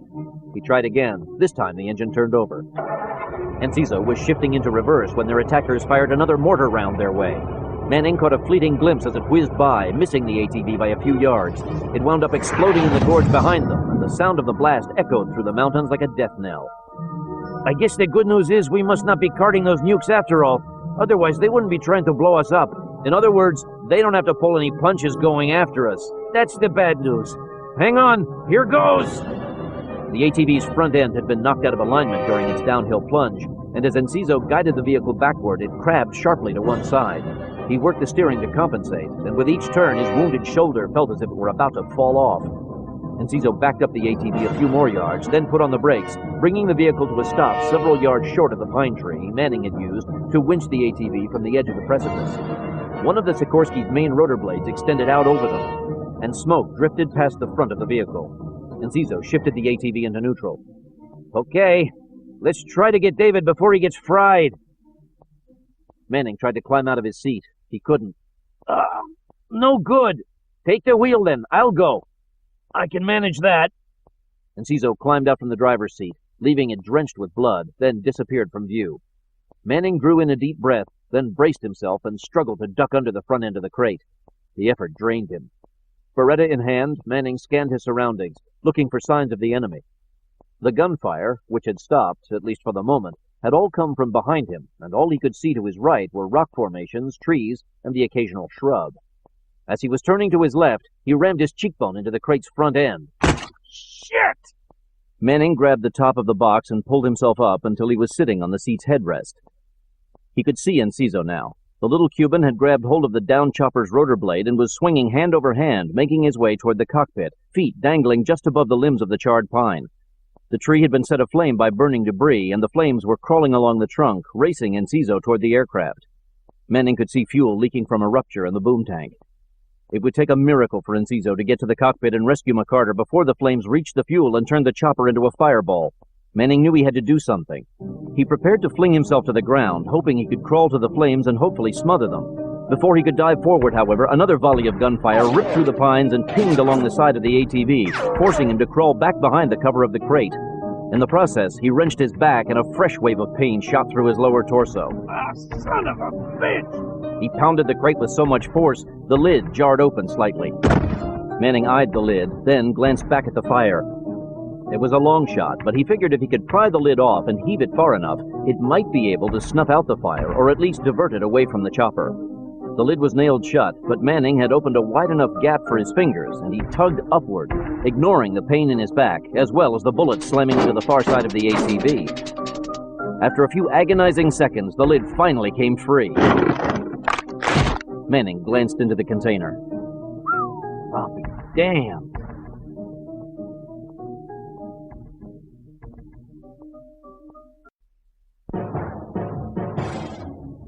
Enciso was as mindful of the creeping flames as Manning. When bullets began zipping past his head, he finally let go of the rotor blade and dropped down onto the burning tree. He tore at his blood-soaked shirt, ripping it from his back and then using it to slap at the flames. It worked at first, putting out the part of the fire closest to the fuel spill. He couldn't get any of the other burning branches without putting himself back into the line of fire, however, and soon it became clear that he was fighting a losing battle. Pressing the shirt against the gash in his shoulder, Enciso made his way back toward the chopper, half climbing, half stepping over brittle branches of the pine. Finally, he reached the Sikorsky's ladder and climbed up to the cockpit. Peering in, he saw McCarter struggling to get to his feet, still bleeding from his scalp wound. "Over here!"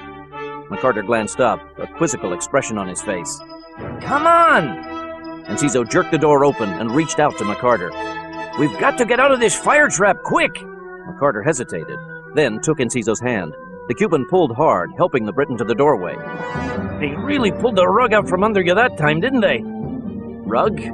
Let's go. Gary's waiting in the ATV." "Gary." Enciso climbed back down the ladder, then dropped to the ground. He was waiting for McCarter to catch up when he heard a loud crash behind him. Turning, he saw the wooden crate tumble over the side of the ATV, spilling its contents onto the ground. Instead of the missiles and warheads the men had been concerned about, the crate had been filled with weapons. Law rocket launchers, assault rifles, submachine guns, and boxes filled with ammo clips. As for Manning, he was beside the vehicle's rear cargo bay in the process of setting up a Barrett .50 caliber machine gun on its tripod stand. "Thought I'd lighten our load." Let's get the hell out of here before we get toasted. Enciso and McCarter made their way to the ATV. I'll drive. Manning paused to snatch up one of the assault rifles. He handed the gun to McCarter. You can ride shotgun. McCarter stared at the rifle, entranced, as Enciso bounded into the driver's seat and started the engine. Come on, David, damn it! McCarter looked up, then moved around the ATV and took a seat next to Enciso. Manning dove into the rear of the vehicle. Glad to see you in one piece, David. As soon as McCarter climbed in, Enciso geared the ATV and popped the clutch. The vehicle lunged forward, still listing to one side as it raced clear of the downed Sikorsky. Moments later, there was a resounding explosion and shards of flaming shrapnel erupted in all directions. Manning ducked low in the vehicle, aiming the Barrett into the hills. Triggering the gun, he sent an auto burst screaming at their attackers. He couldn't see if he'd hit anyone, but there was yet another lull in the gunfire coming their way. Enciso veered the ATV sharply to the right, heading up a slope that led back to the trail it had strayed from earlier. Just as they reached the path, a pair of fleeting shadows passed over the ATV. Glancing up, Enciso and Manning spotted a pair of Cobra gunships heading toward the enemy positions in the hills. Ah, damn, it's about time we got some help. Once he reached the trail, Enciso quickly realized the ATV's front wheels were so misaligned he was in danger of crashing into the rocks flanking either side of the path.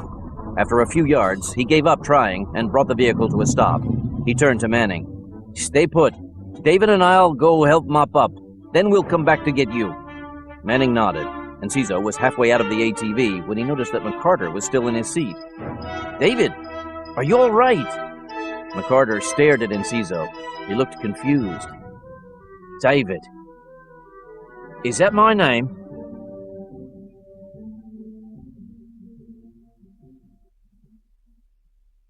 Stony Man Farm, Virginia. Carmen Delahunt was floored by the news Akira Tokaido had just delivered after a briefing with Aaron Kurtzman. Amnesia? David has amnesia? Tokaido nodded.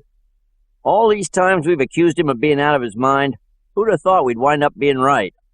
Not funny. Anger flushed her cheeks, just a shade lighter than her fiery red hair. Hey, just a little gallows humor, all right? I repeat, it's not funny. What's next? Are you going to start making wisecracks about Calvin being a holy man because he took 3 bullets? Okay, I get it. Tokaido shrugged and pitched his bubblegum into a trash receptacle as he made his way to the far corner of the annex computer room, where steam rose from Kurtzman's legendary coffee pot. Along with Tokaido and Huntington Weathers, who was due to arrive any moment, Delahunt rounded out Kurtzman's cybernetics team.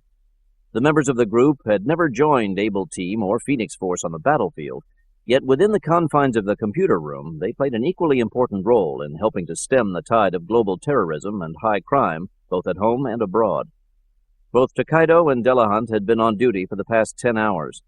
Carmen had planned to go on break as soon as Weathers arrived, but in light of recent developments, she figured her usual midday cat nap would have to wait. Stifling a yawn, she cursored across her screen, calling up a message program that would allow her to stay on top of any communications coming in from the field teams. There was one new message from Rafael Enciso under the heading Med Update. Delahunt was opening up the message when a cup of coffee suddenly materialized at the edge of her desk. Peace offering. You were right. I shouldn't have been mouthing off like that. Delahunt picked up the cup and offered a tentative smile. If this stuff's fresh, you're forgiven. The spoon didn't get stuck when I was stirring the cream. Close enough. Delahunt was taking a sip when the doors behind them opened and in walked a tall, crisply dressed black man with traces of gray in his short-cropped hair. Huntington Weathers, a former cybernetics professor at Berkeley, had the most analytic mind of anyone working at the farm, and when it came to sorting through the constant stream of information filtering into the computer room, Weathers was more often than not the first to glean the patterns and connections that transformed raw data into usable intelligence. Weathers spoke to Tokaido and Delahunt as he made his way to his workstation. I just heard Phoenix Force ran into some difficulties in Spain. There's an understatement. Delahunt shot Tokaido a warning glance, then quickly told Weathers about the ill-fated mission outside Bilbao. Terrible. What's everybody's medical status? I was just working on that. Give me a second. Weathers and Tokaido stood by watching as Carmen read through Enciso's email. Actually, David's in the best shape of them all, at least physically. He's got a mild concussion and needed some scalp stitches where he struck his head. They'll be giving him a CAT scan soon, so they can come up with some kind of prognosis on his amnesia. Hopefully it'll be only short-term. That's usually the case in situations like this. That's what we're banking on. As for Calvin, he's still in surgery. A field medic managed to stop the bleeding from his gunshot wounds, but they're going back in for one of the bullets because it's positioned too close to one of his arteries. But he's going to pull through, yes?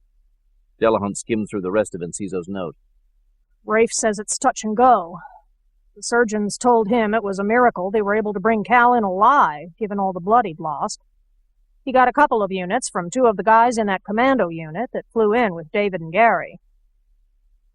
And Gary, how's he? Delahunt shook her head. Partial tear in his right hamstring and a strain in the left. That, plus he pulled the muscles in his lower back. He can barely move.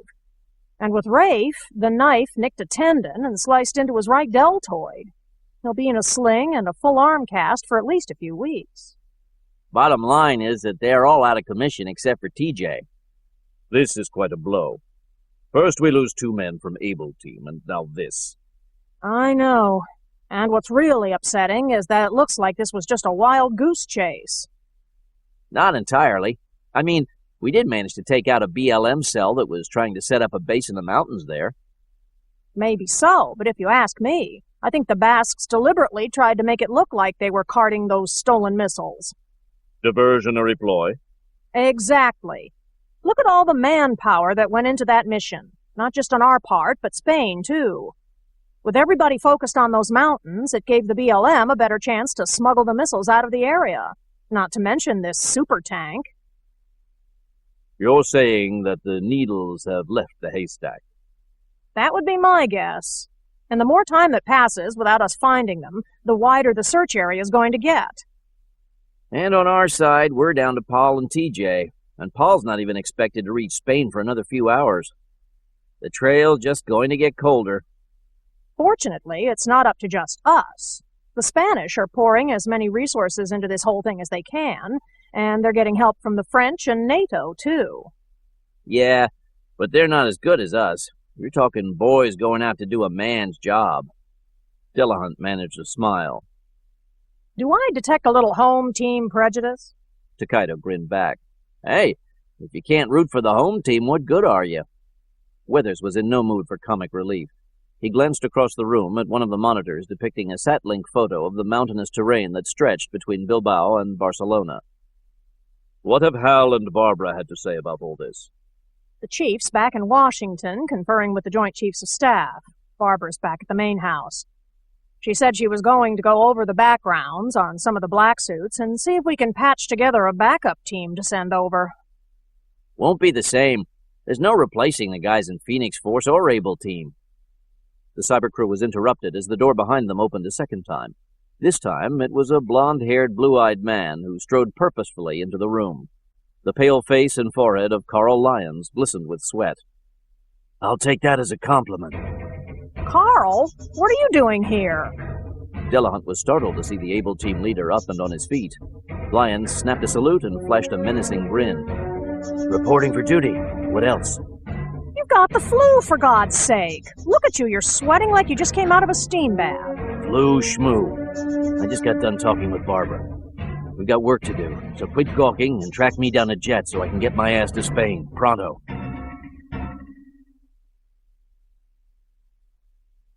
Facaros Pass, near Bilbao, Spain. Luis Manzaliqua awoke with a start. He thumbed his wristwatch to light up the LED display. It was almost midnight, which meant he'd dozed off for nearly 2 hours. With a groan, he slowly rose to his feet. He'd fallen asleep sitting between 2 large boulders near the peak of Mount Facaros, and he was stiff. He stretched for a moment, then wearily grabbed a pair of binoculars from the ground and trudged a few yards uphill to his post atop the mountain. Night had fallen over the area. There was a crescent moon overhead, and the cloudless sky was sprinkled with a scattering of bright, winking stars. It was cool up here at the higher elevations, and Manzaliqua turned up the collar of his shirt to fend off the chill of a faint breeze. He was stationed 30 miles inland from the Bay of Biscay, and yet he could smell the sea in the air, a briny scent that brought to mind his previous life as a fisherman plying the waters near the coastal town of San Sebastian. How much simpler life was then, he mused. He'd found the daily routine stifling and couldn't wait to leave it behind. But there were times now when he wished he'd never listened to the prattling of his cousins and got it into his head that there was romance and glamour to be found as a revolutionary. Ha! Where was the romance and glamour in pulling sentry duty night after night, first in the mountains overlooking the Gamuso proving grounds, and now here atop the highest and loneliest peak of the San Madrillo Mountains? His job was to stay put and scour his surroundings for any noteworthy activity. Only once, last night at the proving grounds, had there been anything worth reporting. The rest of the time, from dusk to dawn for 3 weeks running, he'd had little to look at but the activity of wildlife and the occasional traipsing of planes through the heavens. His biggest challenge, night after night, was to stay awake and try to keep from driving himself crazy humming the same songs over and over as he tried to dispel the boredom. Some revolution. Of course, it could be worse, he figured. He could have been among those who were killed earlier that afternoon, 20 miles to the south. He hadn't heard all the details, but apparently they'd lost nearly 20 men. That put things into perspective. He'd take boredom over death any time.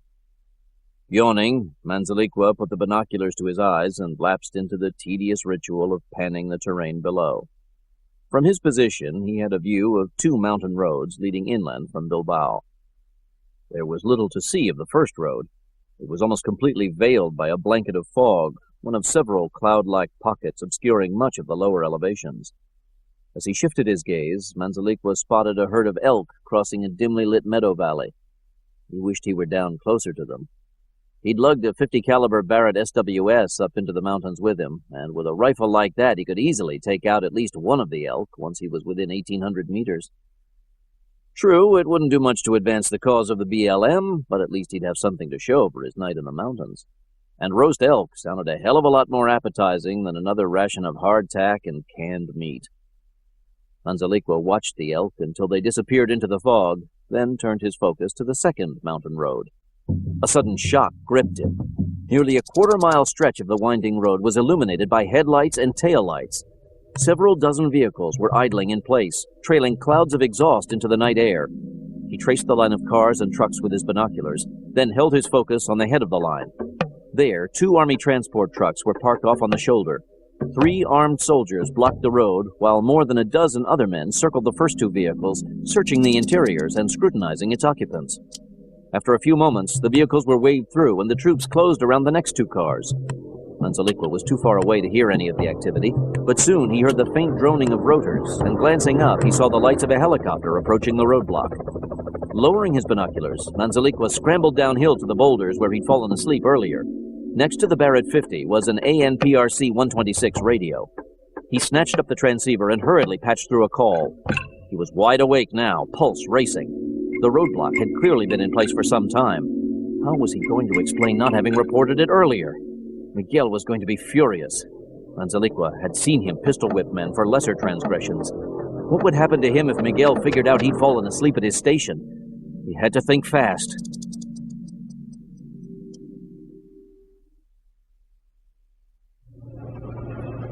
Idiot! Miguel Rigo switched off his microphone and slammed it back on the cradle of a transceiver mounted under the dashboard of the Mack truck he was riding in. He'll pay for this. Zacarias Brinquel, a rotund Basque in his mid-50s, was behind the wheel of the big rig. He'd overheard enough of Miguel's angry exchange with Luis Manzaliqua to know the problem they'd run into. "We're headed for a roadblock?" He did not take his eyes off the narrow mountain road before him. Yes, 3 miles from here. The clean-shaved 30-year-old leader of the Basque Liberation Movement pounded his fist against the dashboard, then popped open the glove compartment and pulled out a well-worn topographical map. He claims the fog kept him from spotting it earlier. Pah! Brinquel took a final drag on his small cigar, then flicked the cheroot out of his window. "More than likely the only fog was between his ears." I'll teach him to fall asleep at his post. Miguel quickly unfolded the map across his lap and shone a small pen light on the area they were driving through. Slow down. There should be a spot around the next bend where we can turn. Brinquel frowned. "Turn? Up here in the mountains? Not with our load." We don't have a choice. "I'm not a truck driver, Miguel." It's hard enough for me to keep us on the road. I've never backed a truck up and turned it around. Now is a good time to learn.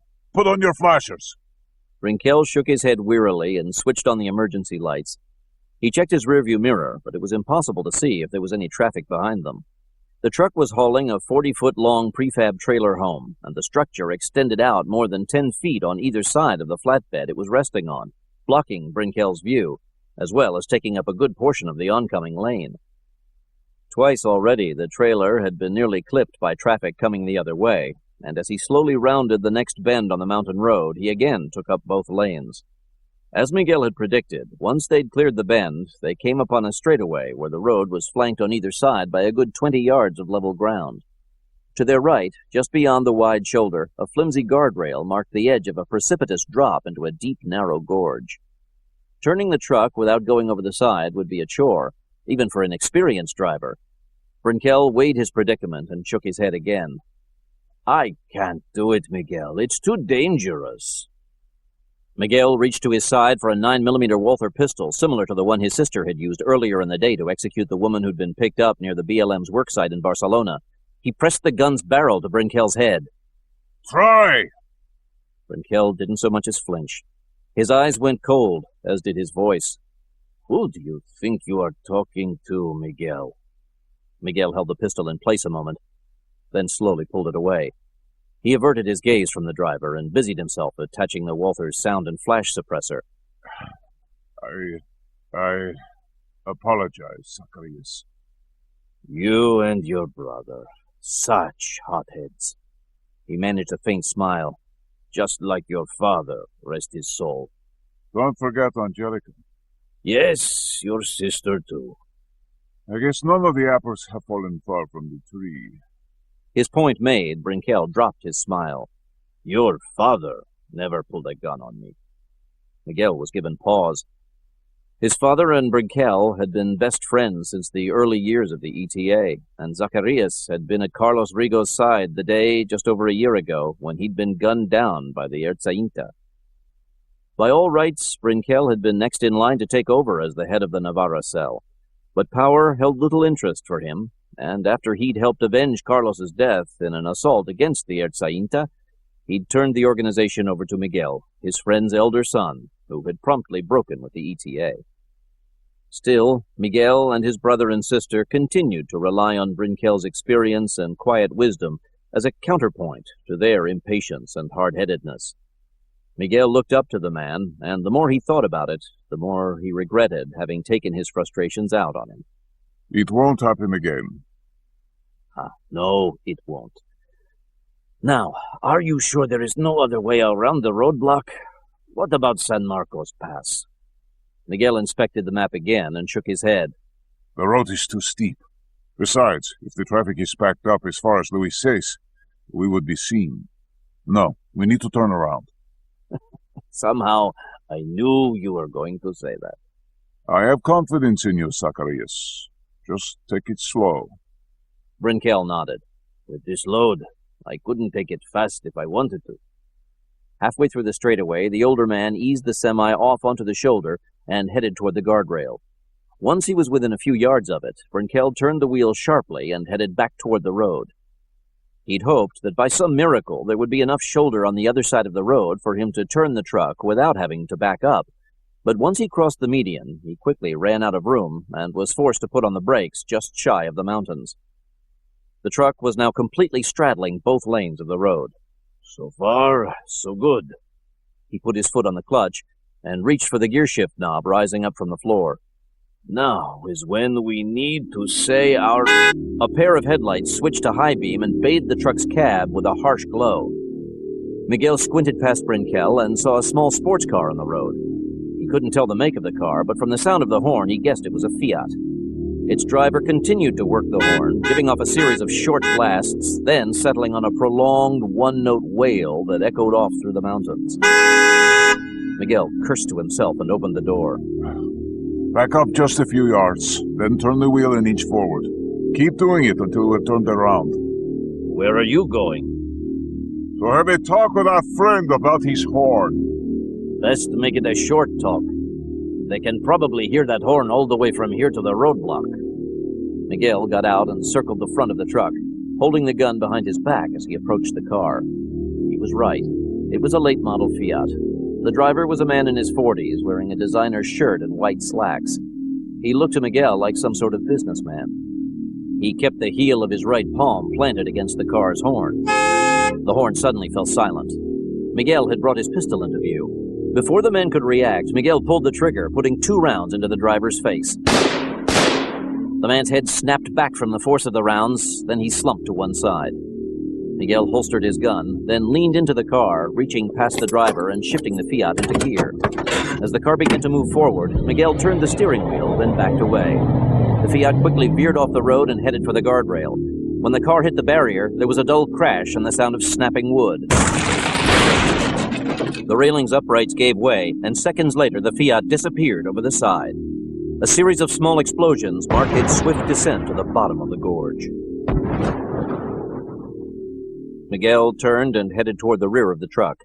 Brinkel had already backed the rig up once and moved forward, but he was still nowhere close to completing the turn. Back up again! I'll tell you when to stop. As Miguel moved toward the partially collapsed guardrail, one of the trailer home's windows opened. 2 men peered out. Like Miguel and Brinkel, they both wore berets. One of the men brandished an M14 carbine and bore a close resemblance to Miguel, though he was bearded and wore his hair longer. It was Jacques Rigaud, Miguel's younger brother. What's happening? Miguel quickly explained the situation. Now close the window and stay put. Are you sure we can get around the roadblock? Let me worry about that. Jacques was about to retort, but thought better of it and withdrew inside the prefab along with the other man. Miguel moved back to the guardrail, then signaled to Brinkel, who slowly backed up. Once the truck was again within a few yards of the barricade, Miguel waved his arms and shouted for Brinkel to stop. The older man put on the brakes, then shifted gears and moved forward. He had to repeat the maneuver a second time, but finally, he'd managed to complete the turnaround. Miguel got back in the cab and slapped Brinkel on the shoulder. Ah, what did I tell you? You're more of a truck driver than you thought. Maybe so. Brinkel's face had broken out in a sweat. He wiped his brow with the back of his hand, then pulled a fresh cheroot from his pocket. Miguel lit it for him. Then they drove in silence, heading back the way they'd come. Brinkel had to steer wide several times to avoid oncoming cars. Then, after a quarter-mile, Miguel pointed out the windshield. Turn up there. Brinkel frowned. That road dead ends at Lake Pabal. What is the point of going there? You'll see. I've come up with a better plan. The roadblock wound up working in our favor. Are you sure? Positive. Miguel quickly divulged what he had in mind. This way it will be even more difficult for them to realize we pulled a switch on them. Zacharias still wasn't convinced, but he wasn't about to argue. He drove on, and once he'd reached the turnoff, he guided the rig onto an even narrower dirt road that led down a steep, winding incline. He had to downshift to keep the vehicle under control, and soon there was yet another obstacle to contend with. They were entering a fog bank. Brinkel slowed the truck to a crawl and leaned forward in his seat in hopes of getting a better view of the way before them. It helped a little, but soon his visibility had been reduced to less than 5 feet. Maybe Luis was telling the truth about the fog. I doubt it. After another few yards, the road straightened and began to level off. Suddenly, Miguel held out his hand, motioning for Brinkel to stop. Turn off the engine and kill the lights. Why? Just do it! Brinkel obliged, planting his foot on the brakes to keep the truck still. In the wake of the engine's constant roar, the sudden silence seemed almost deafening. But soon Brinkel was able to make out the sound Miguel had apparently heard moments before. It was a mechanical droning, sounding from overhead. A helicopter. Miguel nodded, putting a finger to his lips. He had his gun back out, and he reached to the floor of the truck, then handed Brinkel a 30mm AGS-17 grenade launcher. The weapon, with its thick stock and barrel, had the look of a futuristic rifle out of a science fiction movie. As Brinkel cradled the launcher on his lap, a faint beam of light appeared ahead of them, probing into the fog from above. The fog was so dense, however, that the beam was barely able to penetrate it. As the shaft of light swept toward them, Miguel kept an eye on the hood of the truck. If light reflected off the hood, it would likely mean the truck had been spotted, forcing their hand. Seconds crept by slowly. Then the beam washed faintly over the truck. The fog blunted the light before it could reach the hood. And soon after the light disappeared, the sound of the helicopter began to fade as well. They missed us. I hope so. Miguel quietly opened his door again. Wait here. I'll be right back. Brinkel was about to ask where Miguel was going, but Miguel vanished from view into the fog. Brinkel's cheroot had gone out. He reached for some matches, then changed his mind and contented himself with chewing on the end of the cigar. Less than a minute later, Miguel appeared out of the fog and returned to the truck.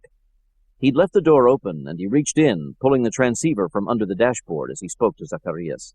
Shift into neutral and point the wheels straight. When I tell you, take your feet off the brakes and make sure the truck keeps going straight until it reaches the water. Brinkel couldn't hold back his reservations any further. I can't believe you talked me into doing this. You'll be fine. Just remember to keep your window down and lay down across the seat once you hit the water. After the explosion, wait a few seconds. Then you can go ahead and swim out through the window. We'll be waiting for you ashore. You make it sound so simple. Maybe we should trade places. If that's what you want. Brinkel thought it over, then shook his head. No, I'll do it. But I have to tell you, I don't swim very well. Miguel grinned. You said you couldn't drive a truck either. Maybe you'll surprise yourself again. Miguel clipped the transceiver to his belt, then took the grenade launcher before closing the door and stepping back from the truck. Good luck, Zacharias. Brinkel smiled wanly. I'll take all the luck I can get. The older man sat back behind the wheel, lit his cheroot, and took a few slow puffs, and listened to Miguel as he spoke with his brother and the other men inside the trailer home.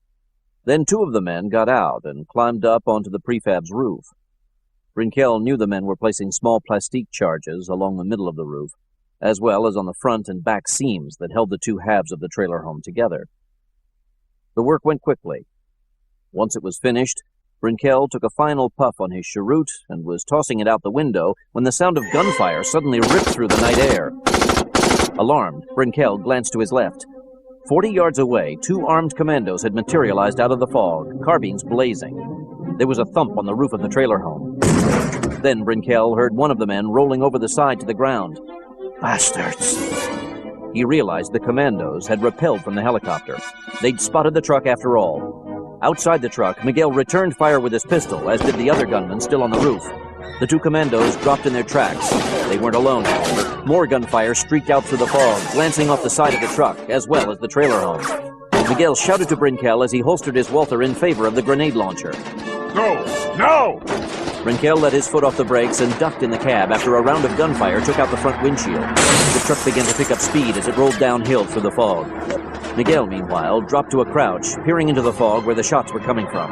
When he spotted a faint muzzle flash, he fired the ASG. Seconds later, a 30mm grenade exploded loudly, drowning out the pained screams of at least two men who'd been nailed by the projectile shrapnel. The Basque, who'd leaped from the roof alongside Miguel, had fired in the same direction, hoping to take out anyone not killed by the grenade. Miguel quickly readied the launcher with a second round, and as the din of the explosion faded, so did the screams. Miguel waited a moment. When no further shots came his way, he set the launcher aside and rushed over to the man who'd been shot when the commandos had first attacked. The man was lying face down, where he'd fallen from the roof of the prefab. Miguel knew it couldn't be his brother, but still he held his breath anxiously as he turned over the body. The dead man turned out to be one of the newer recruits. No great loss, Miguel thought to himself. He was soon joined by the other gunman, Guillermo Blanca, a slight, lean man whose large brown eyes were magnified by the thick lenses of his glasses. He'd put his gun away and was now holding a small remote control device. Let's get onto the lake. Hurry. He rose to his feet, and the men jogged along the road, following the same path taken by the truck. Blanca held the remote out before him. As soon as the truck hits the water, yes? Yes, and not a second before. We want to make sure everything sinks. As the men neared the lake, the fog began to dissipate, allowing a glimpse of the truck's taillights. Brinkel had managed to keep the vehicle on a straight course, and it was within 20 yards of rolling into the lake. Blanca slowed to a stop and poised his thumb over the largest button on the remote. He waited until he saw the truck splash into the water, then pressed the button. Miguel stopped running as well and watched as a quick series of small explosions rocked the joint seams of the trailer home. As it began to sink below the waterline, the prefab split in two. Both sides fell away from the flatbed, revealing for a brief moment not the inner walls and home furnishings one would have expected, but rather two identical-looking battle tanks. In a matter of seconds, the tanks, along with the truck carrying them, disappeared from view beneath the surface of the lake. The prefab partitions continued to float momentarily, then were slowly pulled underwater as well. Good work, Guillermo. The two men viewed the results of Blanca's handiwork. It couldn't have gone more perfectly. The explosives expert seemed less sure all had gone well. I hope Zacharias is all right. He'll be fine. Miguel kept his eyes on the lake. There was a trace of concern in his voice, however. He could see a few small pieces of debris from the trailer home floating on the surface of the lake, but there was no sign yet of the truck's driver. Come on. Come on. Moments later, Brinkel finally surfaced, gasping for air. He glanced around momentarily, then thrashed through the water toward shore. Miguel waded out to meet him. Are you all right? Brinkel nodded and spit out a mouthful of water. It goes down nearly 20 meters. Unless the water is crystal clear, no one will be able to see anything down there. Good. You'll have to send down a diving crew. That will take time. Blanca greeted Zacharias, then turned to Miguel. Should I set off the last explosion? Not yet. Miguel unclipped the field radio from his belt. First, let me check in with my little brother.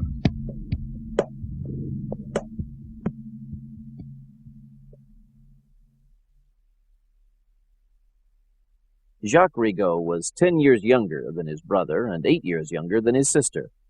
Miguel and Angelica had figured out early on that Jacques was an unplanned child, and throughout Jacques' childhood they rarely passed on an opportunity to remind him that he was an accident.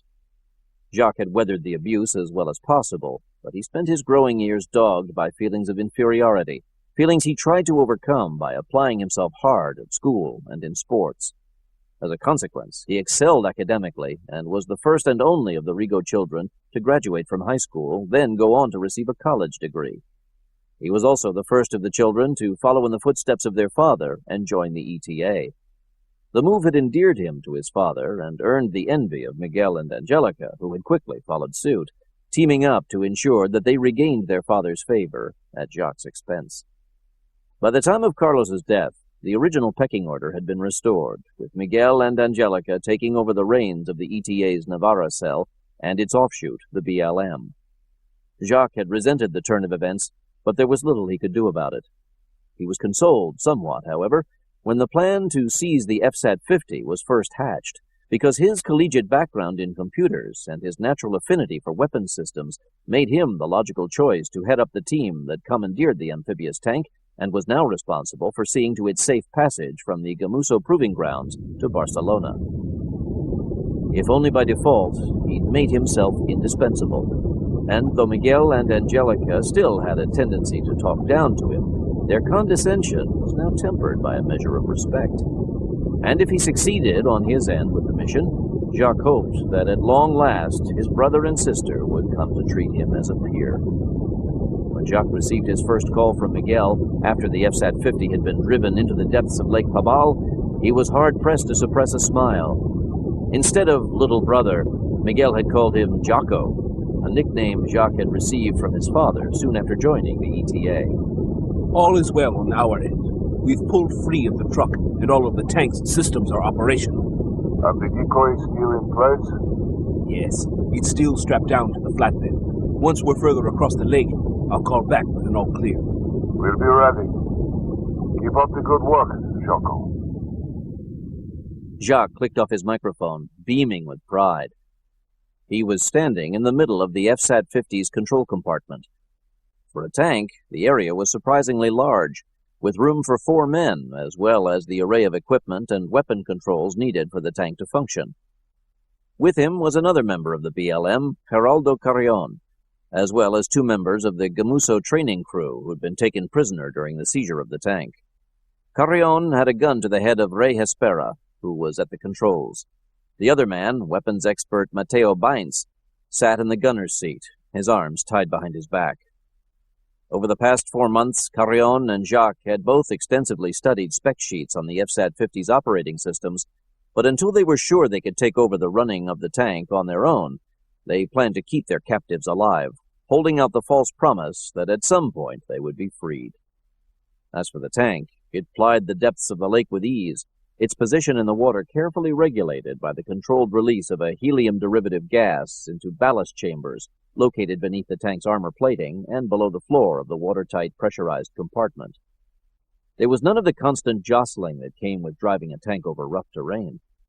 Instead, the FSAT-50 moved more like a submarine in still waters, the drone of its engines muffled by the ballast chambers. Ray Hespera continued to navigate across the lake. Once we're halfway across the lake, change course to northeast until you come to the mouth of the river. Another few minutes passed before Hespera told them that they were halfway across the lake. Jacques exchanged a glance with Carrion, then reached for the transceiver and placed a call back to his brother. All clear, Miguel. Go ahead. Miguel had led Brinquel and Blanca into the foothills overlooking the lake. The hills were lush, providing them with better cover than the flatland where they'd engaged with the helicopter troops. From their vantage point, they could see that the chopper had circled and was heading across the lake toward them, sweeping the area before it with its probing searchlight. Ready? Blanca double-checked his remote control device and nodded. Ready. Then let's give our guests something to look at. Now! Blanca thumbed the remote's detonator button.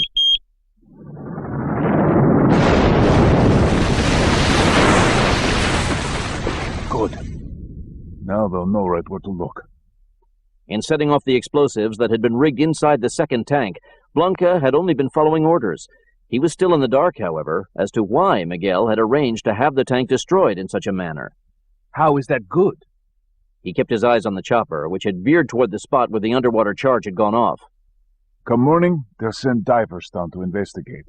And when they see all the debris, they'll figure we lost the tank trying to smuggle it cross-country.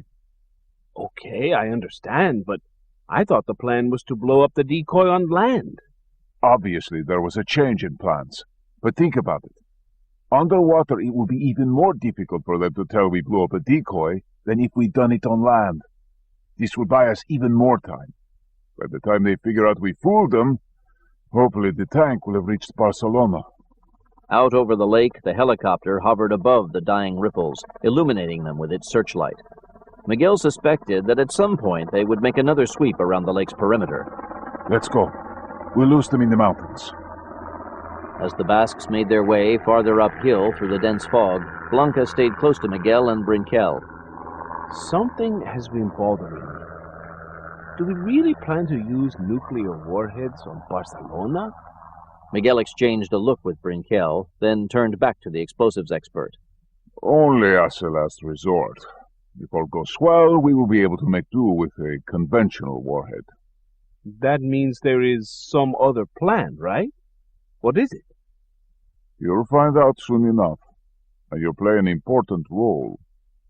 We're going to set off a bomb inside the Civic Center? Miguel was evasive. Just take my word for it. One way or another, we will bring down that convention hall, and our enemies inside it.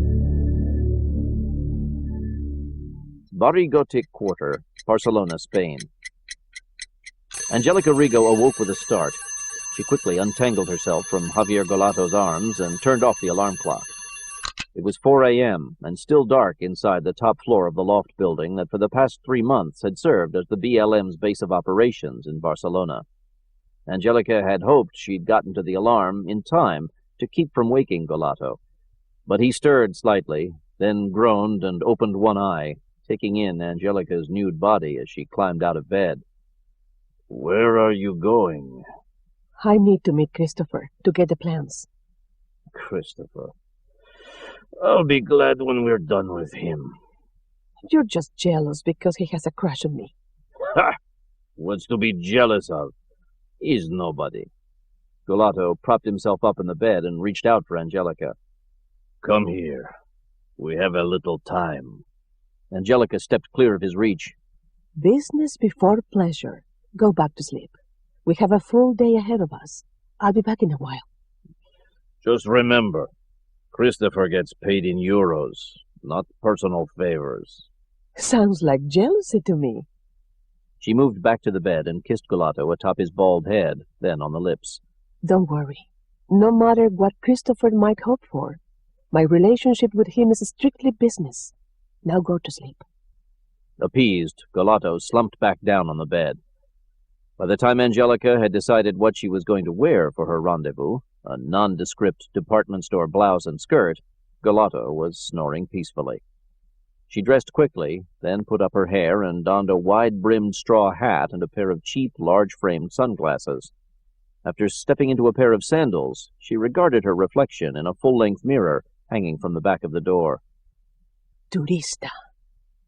She was satisfied that once out in the streets, she would pass for just another face in the crowd.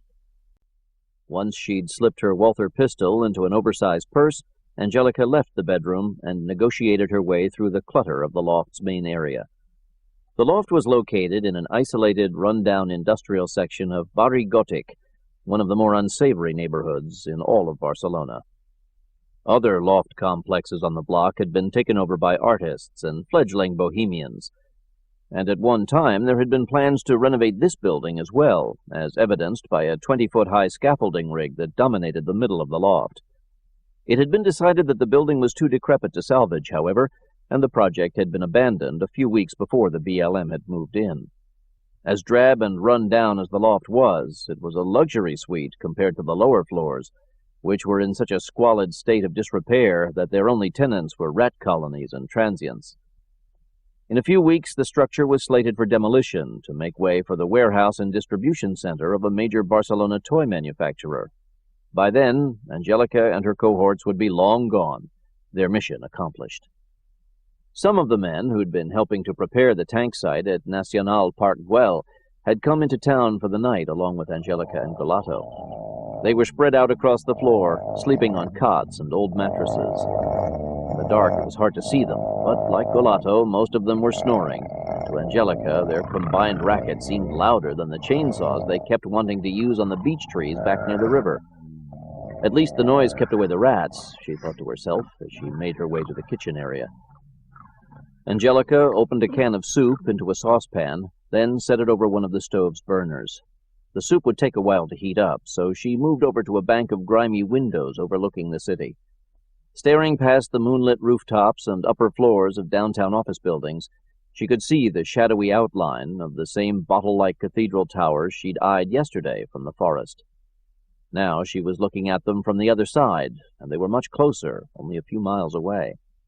In fact, if the tank were to overshoot its mark on Friday, the loft building would likely find itself spared the need for a wrecking ball. Of course, if all went according to plan, Angelica mused, the tank's accuracy would be a moot point. If all went well, she and the others would be able to bring down the Civic Center without having to use the tank, much less either of the stolen nuclear warheads. As valuable as they were as contingency options, Angelica and her brothers hoped to retain the weapons for sale on the black market, where they would earn enough money to help the BLM expand its operations and notch up its efforts to create an independent Basque state. There was already an offer on the table for one of the warheads, and in a few hours Miguel would be meeting with an Iraqi agent to close the deal. Behind Angelica, the saucepan slowly began to rattle on the stove. She hurried over and turned down the heat, then added a couple of ice cubes to the soup, cooling it so she could quickly drink it down. She didn't want to be late for her rendezvous with Christopher. Once finished with the soup, Angelica grabbed her purse and got on the freight elevator located at the far end of the loft. The elevator was as old as the building, with a folding gate instead of sliding doors. As it began its slow, creaky descent, she took the Walther from her purse and tried her best to hold her breath. Floor by floor, the stench of urine, feces, and rotting garbage grew stronger, assailing her nostrils. When they'd first moved into the building, it had amazed Angelica that anyone would choose to live in the squalor of the lower stories. But having crossed paths with most of the transients at one time or another, she realized they were all either half mad or so enslaved to their drug addictions they'd become indifferent to their living conditions. Several times she'd been accosted by these denizens, but much as she was grateful for the way they deterred curiosity seekers from venturing up to the top floor, she wasn't about to subsidize them, and whenever she rode the elevator now, she always had her gun out in plain view. This morning, the gun came in handy. Angelica had made it as far as the second floor when the elevator ground to a stop, and she found herself staring through the gate at a grizzled, wild-eyed man who stank of tuna and cigarettes. When he reached out to open the gate, Angelica leveled the Walther at his chest. Sorry, this one's taken. The man wasn't about to argue. He stepped back, all but vanishing into the darkened hallway behind him. Angelica continued down to the ground floor and quickly made her way outside, grateful for a breath of fresh air. Within 3 blocks, she had left behind the loft quarter and found herself in a more tourist-friendly section of Bari Gothic. It was still dark out, and the streets were quiet. A few minutes passed before she was able to flag down a cab. She got in. The Civic Square.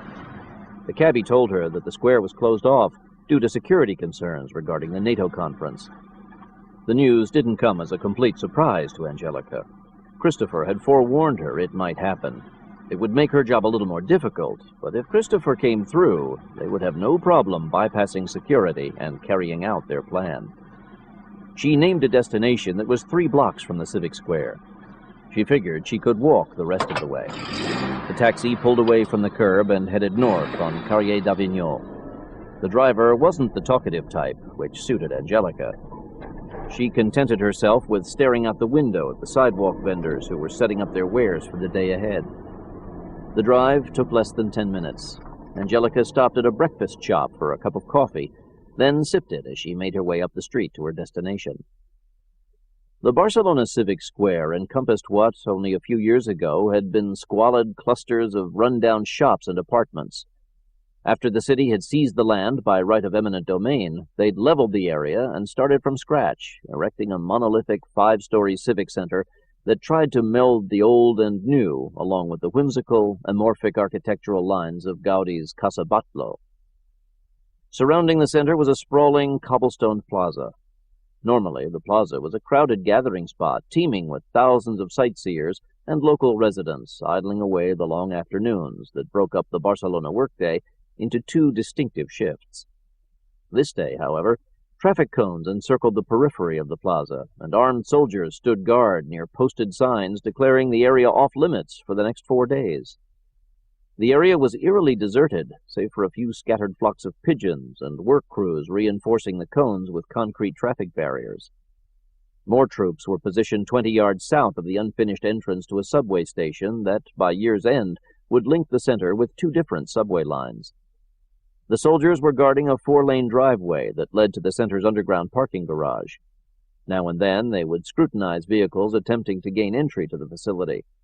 Most were turned away, but a few catering trucks and cars driven by workers at the building were waved through after presenting credentials and undergoing a rigorous search that included the use of 2 bomb-sniffing dogs. The dogs were handled by 2 local police officers. One of the officers was Julio Christopher. Angelica remained across the street from the plaza, pretending to show interest in a pair of bronze sculptures flanking the entrance to Hotel de la Portese, a modest 2-star establishment where many of the journalists covering the NATO conference would be staying. Opening her purse, Angelica reached past her gun for a small camera and a tourist guide to Barcelona. By now, the first faint glimmer of dawn had appeared on the horizon, providing just enough daylight for Angelica to look convincing as she snapped a few photos of the statues. Once she'd finished, she flipped open the tourist book and thumbed to the index. By the time she'd tracked down a description of the statues, as well as the hotel, Julio Christopher had crossed the street. Angelica could see him out of the corner of her eye as he came up behind her. The officer walked past without acknowledging her, other than offering a quick whisper that she was barely able to pick up. 712. Angelica committed the number to memory, then took a moment to finish reading the entry in the tourist book. Afterward, she put the book and camera away. Unlike the Civic Square, security was lax at the hotel, and Angelica had no problem charming her way past the doorman. By the time she reached the lobby, Christopher was nowhere to be seen. Angelica crossed to the elevators, got in, and pressed the button for the 7th floor. Room 712 was halfway down the hall. Angelica knocked on the door. It's open. Angelica let herself in. Christopher smiled at her from the living room. He'd already taken off his holster and was in the process of unbuttoning his shirt. He was a tall, handsome man in his late 50s with a full head of auburn hair. Mm-hmm. I almost didn't recognize you. Let me take care of that.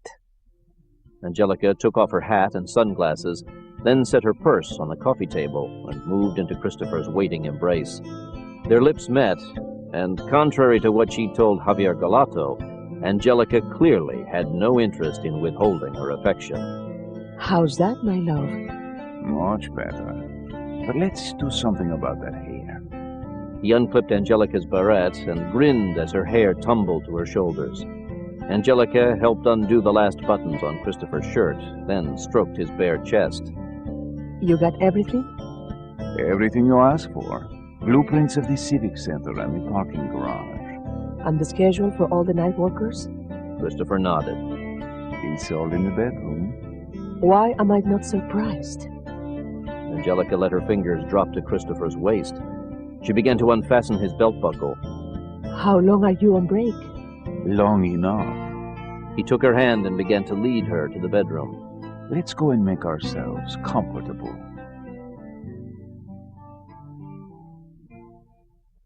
Aeropuerto del Prat, 12 kilometers south of Barcelona. The sun was just beginning to cut through the early morning haze that blanketed the airport as Rosario Blancanales stood on the edge of the tarmac near one of the airfield's remote hangars. He peered through the haze at the USAF B-1B Lancer taxiing down the runway toward him. Once the sleek bomber came to a stop, he ventured forward, eager to greet the first passenger to deplane. "Looking pretty chipper there, Iron Man." Blancanales and his colleague shook hands. "Especially for somebody who looked like death warmed over a couple of days ago." "Fever broke somewhere over the Atlantic. I was so soaked I needed to change clothes twice." Lyons was now wearing a pair of lightweight chinos and a white T-shirt. He'd lost 10 pounds to the flu, but was still an imposing presence, boasting a muscular physique to rival that of pro athletes half his age. He carried an overnight tote, and slung over his shoulder was a satchel filled with weapons and ammunition.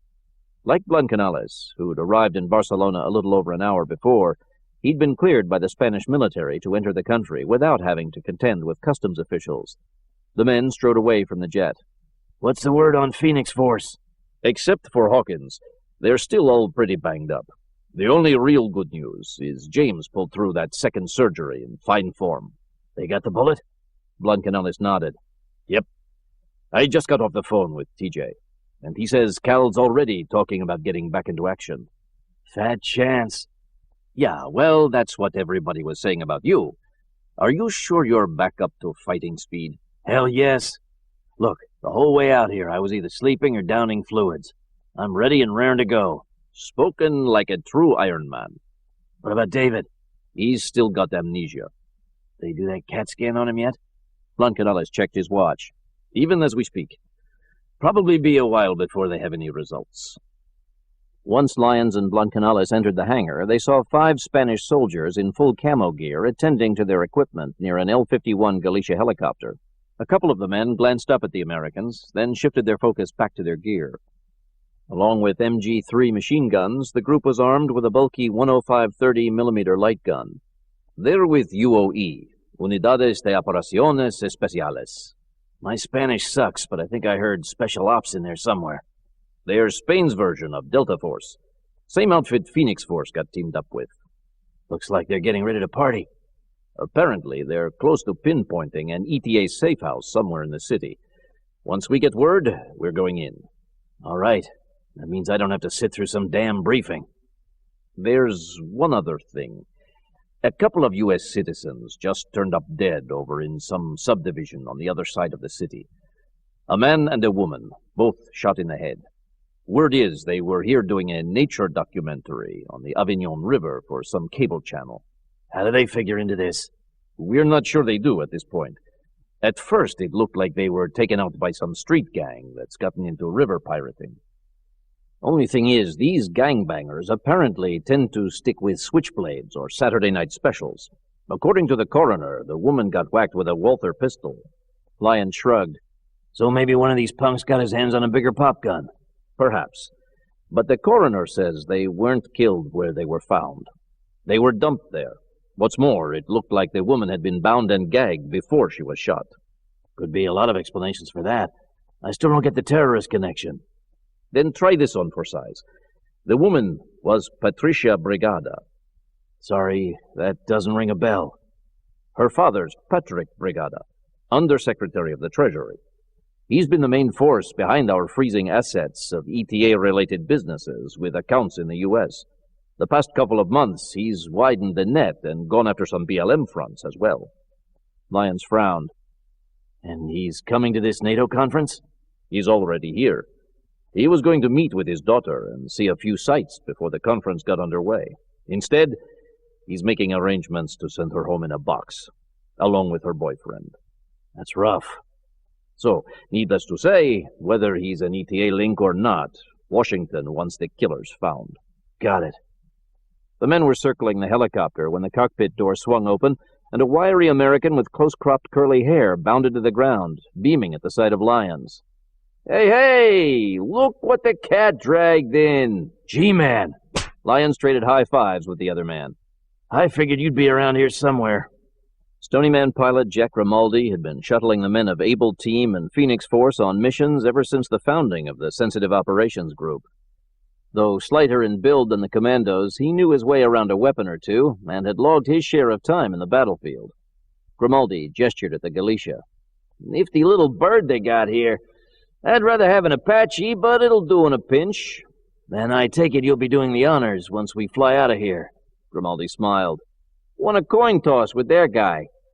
The three men continued to the mechanics station and were helping themselves to coffee when one of the UOE commanders jogged over to them.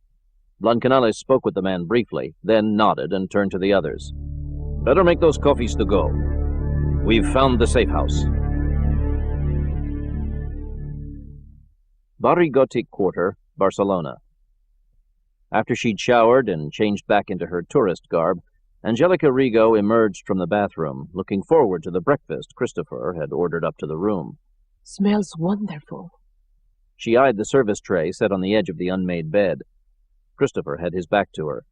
He'd already dressed and was on the phone. He held a hand up, gesturing for her to be quiet. Once he'd finished the call, he hung up and slowly turned. One look at the expression on his face, and Angelica knew something was wrong. "Do you know anything about an American couple that was shot somewhere around here yesterday?" Angelica was stunned. She hadn't mentioned the shooting to Christopher, figuring it was none of his business. Now that he'd put her on the spot, she wasn't sure how to respond. Her hesitation, however, told the officer all he needed to know. "The woman. Did you know who she was?" Angelica went to the bed and picked up a croissant, doing her best to appear nonchalant as she buttered it. She was in the wrong place at the wrong time. She was still not about to volunteer any more information than necessary. We assumed they were CIA. Not quite, but you got the right country. Her name was Patricia Brigada. Her father's with the U.S. Treasury Department. Angelica closed her eyes a moment and cursed silently. Christopher strapped on his holster and donned his service cap, then poured himself a cup of coffee. Whatever passion the two of them had shared a few moments ago had quickly fallen by the wayside. After he'd taken a sip, he broke the uneasy silence. "Let's be grown-up about this." He reached past the tray for an envelope filled with the money Angelica had delivered in exchange for the information about the Civic Center. "We're using each other here, and a nice roll in the sack here and there is icing on the cake. I don't have a problem with that. And you don't need to fill me in on everything your people are up to. As a matter of fact, the less I know, the better." Angelica stared at Christopher. That's one thing I like about you.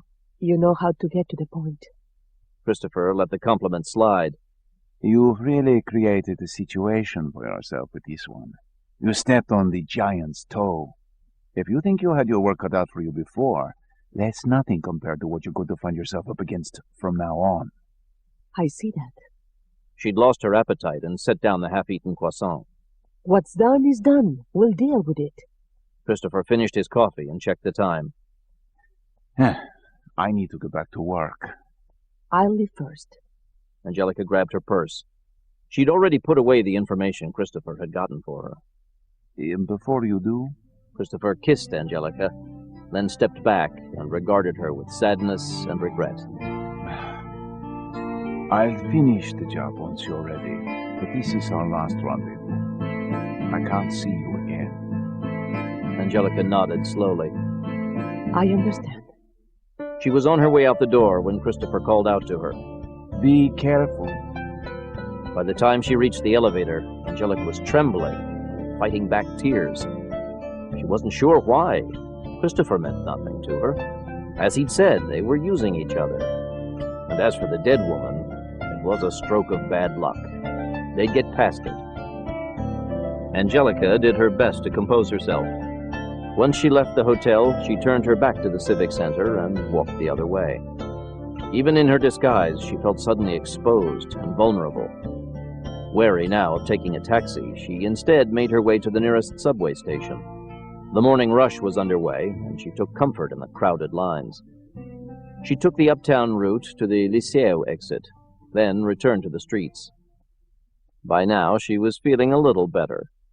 2 blocks from the loft complex, Angelica stopped at a park and lit a cigarette as she speed-dialed a number on her cell phone. The phone was rigged with a scrambler, cutting down on the chances that her call might be intercepted. Miguel had much to report. He related the close call in Facaros Pass, explaining that he and the others had managed to elude a helicopter search and make their way clear of the area. As for the tank, their brother was aboard along with Geraldo Carrion, and they were taking it downriver toward Zaragoza, where efforts would be made to smuggle it back aboard some sort of trailer rig.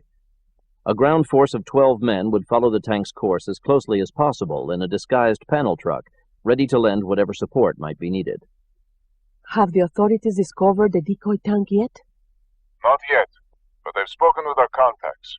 It sounds like they'll be sending down divers and the bathyscaphe later in the day. They'll be lucky to find anything before sundown. That's not necessarily a good thing. Until they spot the decoy, they'll still be on the lookout for the tank. Don't worry, we'll play it safe. What about the warheads? They were delivered to Pamplona as planned. I'm on my way there now to meet with the Iraqis. Good. How goes it in Barcelona? Angelica drew in a breath, then sighed and broke the news about the identity of the woman she'd killed the day before. Miguel was furious at first, but quickly put things into perspective. In doing so, he ironically relied on the same phrase Angelica had used on Christopher, a saying they'd heard their father use countless times when coming to grips with a setback in his life. What's Stony's done? Now, tell me some good news. We have all the information on the Civic Center. I could use Guillermo's expertise for planting explosives. He's already on his way. He flies there from Burgos, probably sometime tonight.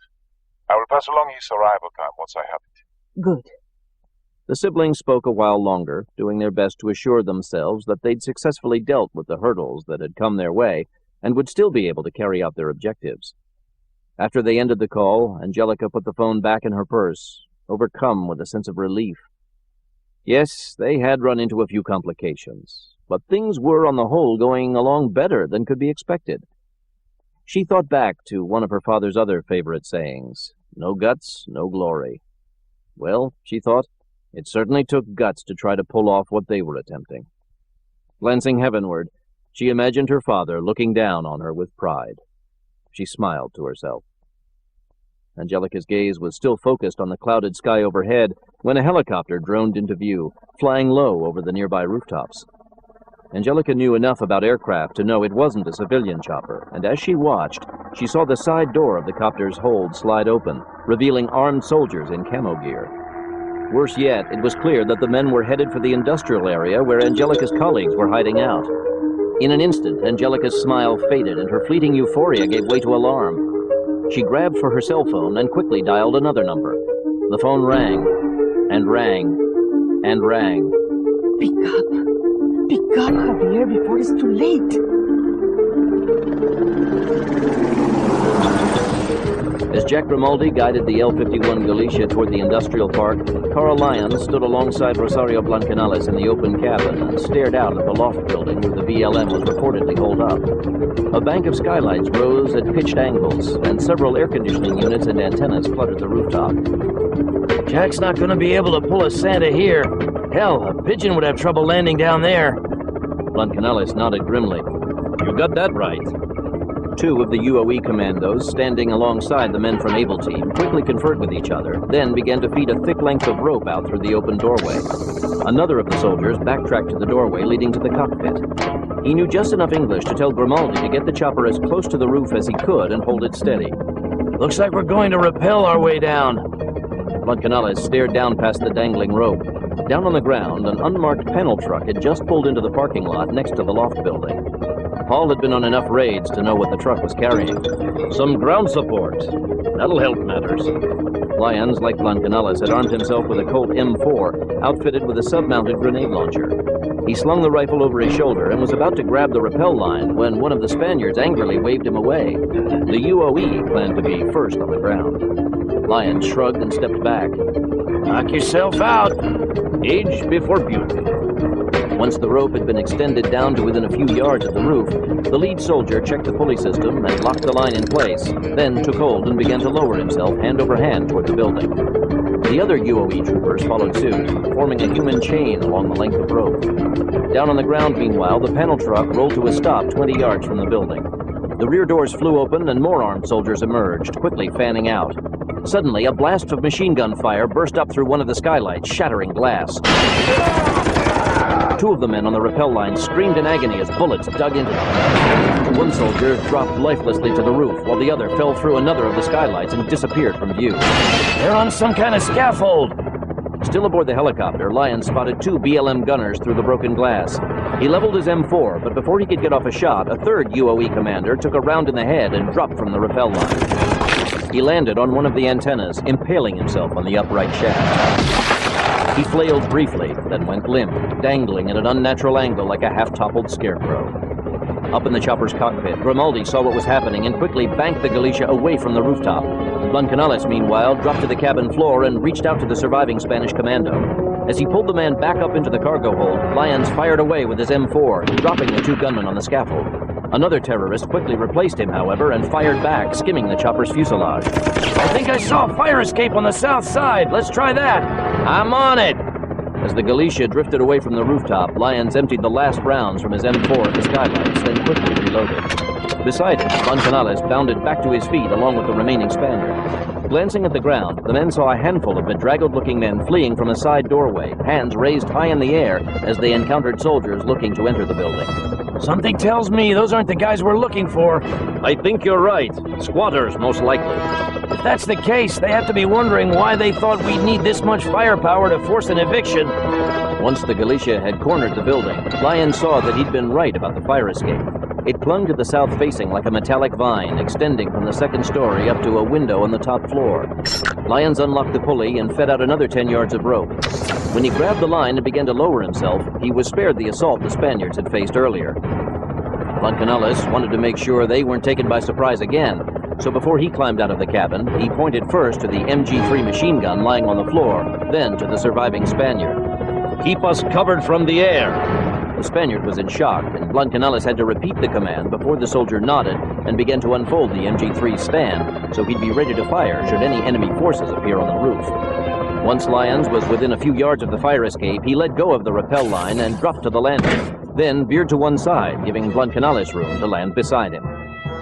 As the chopper pulled away, Lyons tried the window. It was locked from the inside, so he shattered the glass with the butt of his rifle and reached inside to flip the latch. He yanked the window open and crawled into the building. Blancanales followed. They found themselves in a dark, narrow corridor. They weren't alone. 4 men were running toward a stairwell at the far end of the hallway, and a 5th terrorist stood before the freight elevator. He turned on Lyons and Blancanales, aiming his 5.56mm FAMAS subgun. He and Lyons fired simultaneously. Bullets bored into the ceiling and walls around the Able Team commandos. Lyons's rounds were more on the mark, ripping through the other gunman's chest. That didn't put an end to the terrorist resistance, however. At the end of the hallway, one of the Basques glared hatefully at Blancanales and Lyons, then unpinned a grenade clutched in his fist. Down! Both men dived to the floor. In his haste, the terrorist lobbed the grenade too high, and it glanced off the ceiling halfway down the hall, well short of its intended targets. Smoke and dust began to cloud the hallway, obscuring Lyons's and Blancanales' view of the fleeing terrorists. Their next move was obvious, however. Lyons scrambled to his feet. They're heading downstairs! His ears were ringing from the explosion, and he could barely hear himself. Blancanales was right behind him as he charged down the corridor. They made it as far as the elevator when a second explosion rocked the building. This time, the blast came from one of the lower floors. More smoke began to roil up through the elevator shaft. They took out the elevator. He and Blancanales pried open the elevator gates. The rising smoke quickly engulfed them, but they were able to see that there was nothing in the shaft but the elevator's taut cables. Across the shaft, however, they could see the loft through the elevator's other gate, which had been jarred open by one of the explosions. Go ahead and check it out. Lyons reached through the smoke for the cables. I'm going to see if I can get down the floor. Got it. Lyons grabbed hold of the cables and began to lower himself down the smoke-filled shaft. Blancanales waited until his teammate had disappeared into the smoke, then crouched a moment in the open gate, gauging the distance to the other side of the shaft. However far it was, Blancanales knew it'd take one hell of a jump to avoid coming up short and falling down the shaft. In a few seconds, the smoke had thinned, giving him a better view of the shaft. He crouched a little lower, drew in a breath, then exhaled as he lunged forward, arms stretched out before him. He might have made it all the way across if he hadn't struck one of the elevator cables with his left thigh. It was only a glancing blow, but it was enough to foil his attempt. Instead of reaching the opening, he crashed chest first into the shaft wall just below it. Fortunately, his reflexes were quick enough for him to grab hold of the other gate, breaking his fall. With considerable effort, he was able to wriggle his way up to the opening and then into the loft. Before him, two men lay dead on the floor near the scaffolding. One, a downed BLM gunman. The other, the Spanish commando who'd fallen through the skylight. A third man lay atop the uppermost scaffold, his right arm and leg dangling over the side. There was no sign of life save for a few rats who'd been driven out in the open by all the commotion. They scampered about the base of the scaffold, bounding over the bodies of the two men on the floor. Smoke was beginning to fill the loft, but it wasn't coming from either of the earlier explosions. Apparently, the Basques had started a fire before fleeing from the loft, and flames were quickly devouring a heap of fast food wrappers and newspapers set near the scaffolding. Blancanales went to investigate, hoping there might be some valuable documents worth rescuing from the blaze. The fire was growing too fast, however, and the intense heat drove him back. He quickly surveyed the loft, but there didn't seem to be anything worth salvaging, so he quickly backtracked to the elevator. Before he could reach it, however, he was knocked to the floor by the force of a third explosion. Plaster from the ceiling showered down on him. He shook off the debris and scrambled to his feet. The blast had come from the stairwell area a floor down from him. He quickly slung his carbine over his shoulder and reached into the elevator shaft. Grabbing the cables, he followed Lyons' route down to the next level. Lyons was there waiting for him, having fired a grenade round from his M4. I think I got a few more of them. The two men stormed down the corridor to the far stairwell. The grenade had blasted through the outer wall, and they could see sky through the opening. Two men lay dead on top of the steps, half buried in debris. Another lay wounded on the landing, surrounded by trash. It was Javier Galato. The bald man groped through the garbage for his handgun, but before he could reach it, Lyons bounded down the steps and overcame him. Blancanales rushed past them to the next floor. By now, the ground troops had made their way up to the same level, and Blancanales had to duck back into the stairwell when they fired at him, mistaking him for one of the terrorists. He shouted to them in Spanish, telling them to hold their fire. For the first time since the siege began, the building fell silent. Blancanales could hear the chopper outside the building as he backtracked to where Lyons had hauled Galato to his feet. They set the whole loft on fire. We better get out of here. Fine by me. Moments later, the ground forces reached the stairwell. Blancanales passed along the warning, and together they hurriedly made their way down to the ground floor, taking their prisoner with them. Once outside, Lyons and Blancanales glanced up and saw smoke pouring out of the top floor of the building. Not much chance of tracking down any evidence now. No shit. I take it they didn't have a shredder. As the Galicia floated down toward a patch of asphalt near the panel truck, Blancanales eyed Galato, then turned to Lyons. He doesn't match up with the mugshots of the Rigo family. Figures. That would have made things too easy for us. Well, if they're still inside, maybe we'll smoke them out. Angelica Rigo knew it was foolhardy to approach the burning shell of the loft building, but she couldn't help herself. She had to find out if any of her men had managed to escape. Police had already arrived on the scene and begun to cordon off the area, but they were hard-pressed to hold back the throng of onlookers drawn by the commotion. Angelica pulled the brim of her hat lower as she waded into the throng. A pang of dread crept over her as she watched the flames pour out of shattered windows on the top 3 floors. It was a windless day, and grim-looking clouds of black smoke rose up from all sides of the building. Soon, a pair of fire trucks howled their way onto the scene, but Angelica doubted they would be able to do much. She suspected the upper floors would collapse shortly, taking the rest of the building down with them. The only hope for Javier Galato and the rest of her men was that they'd somehow manage to reach the ground floor and sneak out ahead of those who'd come to raid the building. And even that hope began to fade as Angelica inched closer to the head of the crowd and saw the number of troops encircling the building. She wasn't surprised to see members of the UOE, but she was taken aback by the sight of two men who looked to be Americans, or at least members of some NATO force. Julio Christopher was right. They'd stepped on the giant's toes. Angelica was weighing the repercussions when she caught a glimpse of a prisoner being escorted to the panel truck by the Americans and several UOE commandos. Javier! He was still alive. More curiosity seekers were flocking around the building, and Angelica had to jockey her way through the crowd to keep an eye on Galato. He was directed into the back of the panel truck, and after the two Americans had followed him inside, the doors were closed and the vehicle began to pull away, threading its way past the firefighters and police. Nightsticks raised, the police warned spectators to back away and let the truck by. Once it reached the street, the truck was flanked by a convoy of motorcycle cops as it sped from the scene. At the same time, another police car approached from the other direction, and as it drew closer, Angelica saw that it was the Barcelona Police Department's canine squad. Christopher was behind the wheel. Angelica guessed he'd been called on the chance his dogs would be needed to sniff out the loft for explosives. Angelica was watching Christopher pull to a stop alongside the other police vehicles when there was a loud, sudden rumbling behind her. She turned and saw a large portion of the loft building's west wall break away from the main structure.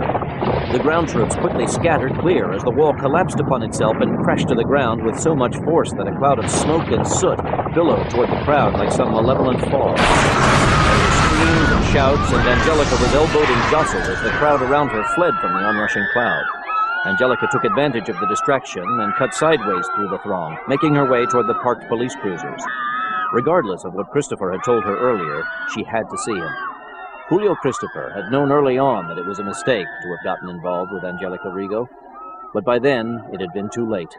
The money the BLM was throwing his way was too hard to turn down, as was the sex between them. He'd never known a woman who could make love with such passion. But with Americans nosing around the city, enough was enough. He'd been relieved when Angelica had agreed that they should stop seeing each other. She could have made it difficult for him. After all, one anonymous phone call to Internal Affairs and he would be ruined. And that might have been the least dire of possible consequences. He suspected the BLM routinely executed allies who had outlived their usefulness, and despite their amorous times together, who was to say Angelica wouldn't turn around and put a hit on him now that he'd said he wanted out? That, of course, was still not out of the question, and at least for the next few days, Christopher knew he'd have to watch his back even more than usual. As he helped his partner unload the dogs from the back seat of the squad car, he thought it was ironic that so soon after his tryst with Angelica, he'd find himself here at her base headquarters. He doubted she'd had time to get back before the raid, so he was sure she hadn't been caught up in the shootout. The last thing he expected, however, was to spot her in the crowd flocked around the crumbling ruins of the loft building. And yet there she was, 3 rows back, in the mob swelling its way toward him and the dogs. He couldn't believe it. Christopher handed his dog's leash to his partner, Trabor Nadra, a young man half his age. Go ahead and take the dogs. I'll help keep this crowd in check. Nadra nodded and led the dogs away. The animals were jittery, and he had to hold the leashes tightly to keep them from lunging at the crowd. Drawing his nightstick, Christopher advanced on the mob. Move back! Keep this area clear! For the most part, the crowd complied, turning back on itself. Angelica, however, inched forward, working her way to the front. Christopher made his way to her. Once he was close enough, he spoke as quietly as he could. What are you doing here? Are you out of your mind? I know what you said, but I need your help. Here? Now? Please. Christopher was furious.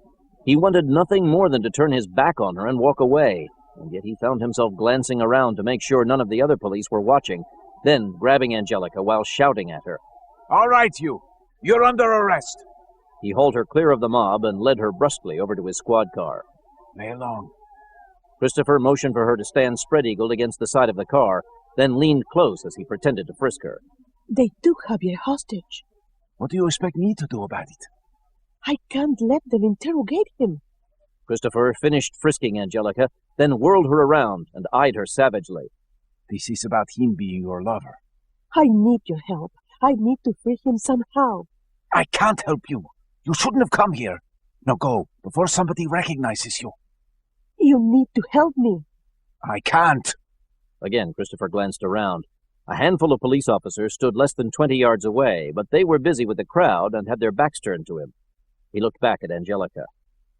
You can walk away and nobody will be the wiser. Write off your boyfriend and move on. Angelica's eyes hardened. Don't force my hand, Julio. There it was. Christopher didn't have to ask her to elaborate. He knew a threat when he heard one. He knew, too, that Angelica wasn't bluffing. The Americans have him now. What do you expect me to do? You're resourceful. You'll think of something, and I'll make it worth your while. Christopher stared hard at the woman, trying to muster his resolve.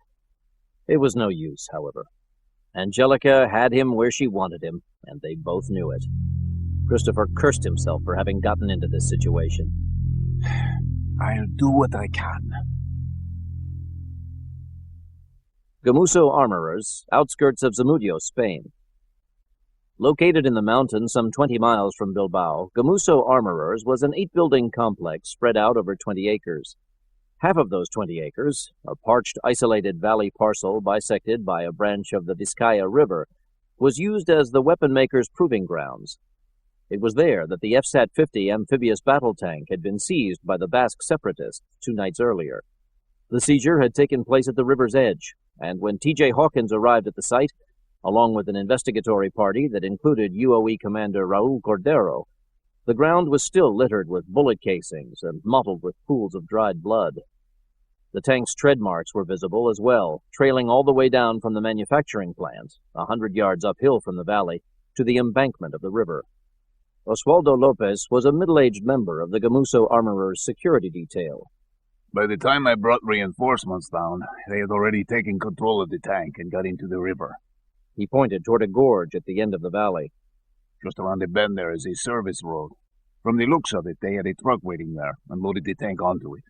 We searched the area by helicopter, but nothing. The man shrugged and raised his palms into the air. Cordero spoke up. Obviously, they tried to transport it overland, and when they learned about the roadblock at Facaros Pass, they detoured to the lake, thinking they could take to the water again and sneak past us. Something went wrong, and the tank blew up on them. A terrible loss, but better than having them be able to use it. The investigatory party also included 2 members of Spain's Agency of Military Intelligence. AMI's senior agent Gregorio Valentino, a short, wiry man in his early 50s, joined the discussion. We have divers searching through the wreckage at the lake. It looks as if they had the tank concealed inside a shell of a mobile home. Very ingenious. Valentino and Lopez were speaking in their native tongue. Hawkins, who knew little Spanish and no Basque at all, could only stand by and listen impassively. He'd come to Zamudio without the other members of Phoenix Force, who were being treated for their injuries at Santa Maria Regional Hospital, a facility located just outside Bilbao. It had taken some badgering for him and Cordero to join the investigators, and Valentino, who already felt his territory was being encroached upon by the CIA and NATO intelligence, had retaliated by conducting the interview with Lopez in Euskara. Hawkins felt the older man was being petty, but he'd played along patiently thus far. Cordero, in turn, had kept him abreast of things, translating at least the gist of what was being said. Once he'd been filled in on the latest exchange, Hawkins glanced at Valentino, then turned to Cordero. Ask him if the divers have found the warheads yet. Valentino clearly understood what Hawkins was asking, but continued to force Cordero to play middleman, waiting for the commando to translate the question into Basque, then responding in kind. He says no, they haven't, but they're still looking. Hawkins grinned back at Valentino. Gracias, muchacho. Valentino's partner smirked, but the senior agent wasn't amused. He turned away from Hawkins and occupied himself for a few moments, taking in the surrounding valley. The Spanish militia had stationed armed guards around the site the morning after the raid, and a dozen men were still positioned at strategic points along the river. They watched the investigatory team with bored detachment, assault rifles slung. Valentino finally turned his focus back to Lopez and spoke. If the grounds here had been as well guarded on the night of the raid, we probably wouldn't be in this predicament. Hindsight is golden. And just so you know, we had a security detail down here for the test. They were the first to die when the raid began. And the BLM, where did they attack from? I've already answered these questions a dozen times at least, to a dozen other investigators. Don't any of you people take notes? You know how it is. Everyone likes to conduct their own investigation. Now it's our turn. So if you don't mind... Lopez fumed and paused to light a cigarette. Cordero took advantage of the break to translate for Hawkins. Afterward, the Phoenix Force commando shook his head. It sounds like America hasn't cornered the market on bureaucracy. There's something to be said for a friendly rivalry between agencies. Competition can force people to put forth the extra effort that sometimes makes the difference. Maybe so. But for every time it helps, there are 10 times that you wind up wasting manpower and giving an edge to the enemy. Cordero shrugged. We live in an imperfect world. You can say that again. Lopez lit his cigarette and blew smoke Valentino's way. All right. You want to know how the raid went down? I'll tell you as best I know. Except for here at the attack site, we found no vehicle tracks or footprints other than those made by our own men. So we are thinking they were lying in wait here on the river, probably in a boat or a raft.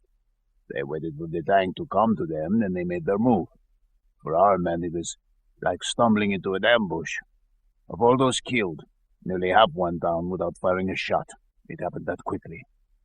To stage such an ambush, don't you think they would need some help from the inside? I've already explained that a dozen times, too. Make it 13. All personnel at Camuso have been interrogated and found to be beyond suspicion, with only 3 exceptions. There are 2 men who were working at the depot where the warheads were kept, who disappeared immediately after the brownout. They are still missing, so yes, it is likely they had a hand in the theft. And the 3rd person? Timo Ibanez, who was with our research and development team. He is more knowledgeable about the FZ-50 than anyone. He had already checked out for the day by the time of the raid, and he failed to report for work yesterday. His home has been searched, and his relatives are being questioned as to his whereabouts. And we are looking into his cell phone records. Lopez threw his cigarette into the dirt and glared at Valentino. Then you do know all this information already. It never hurts to double-check. Lopez spit at Valentino's feet and made an obscene gesture with his right hand, then turned and stormed off. Hawkins turned to Cordero. I don't think you need to translate that. Cordero started to jog off after Lopez. I'll go see if I can calm him. He left Hawkins with Valentino and Martin Zamara, the other AMI official who spoke for the first time. Excuse us for a moment. He led Valentino away from Hawkins, then spoke quietly to his superior. I wasn't aware that we were running a check on phone records. Valentino nodded. I put through the order just before we came down here, while you were off talking to the people at the munitions depot. I see. Is there a problem? No, it is just that I am on good terms with the leader of the team that handles cell traces. I was thinking that perhaps I should talk to him, to make sure that we are given priority. I already told him as much. Perhaps, but there is priority, and then there is top priority, if you catch my meaning. Valentino shrugged. If you think it will expedite matters, feel free. I don't think we'll get much more out of our Mr. Lopez anyway. I'll make the call right now. The junior officer, a native of Bilbao who had entered AMI from the ranks of the military, once again excused himself to Hawkins and strode off toward the river.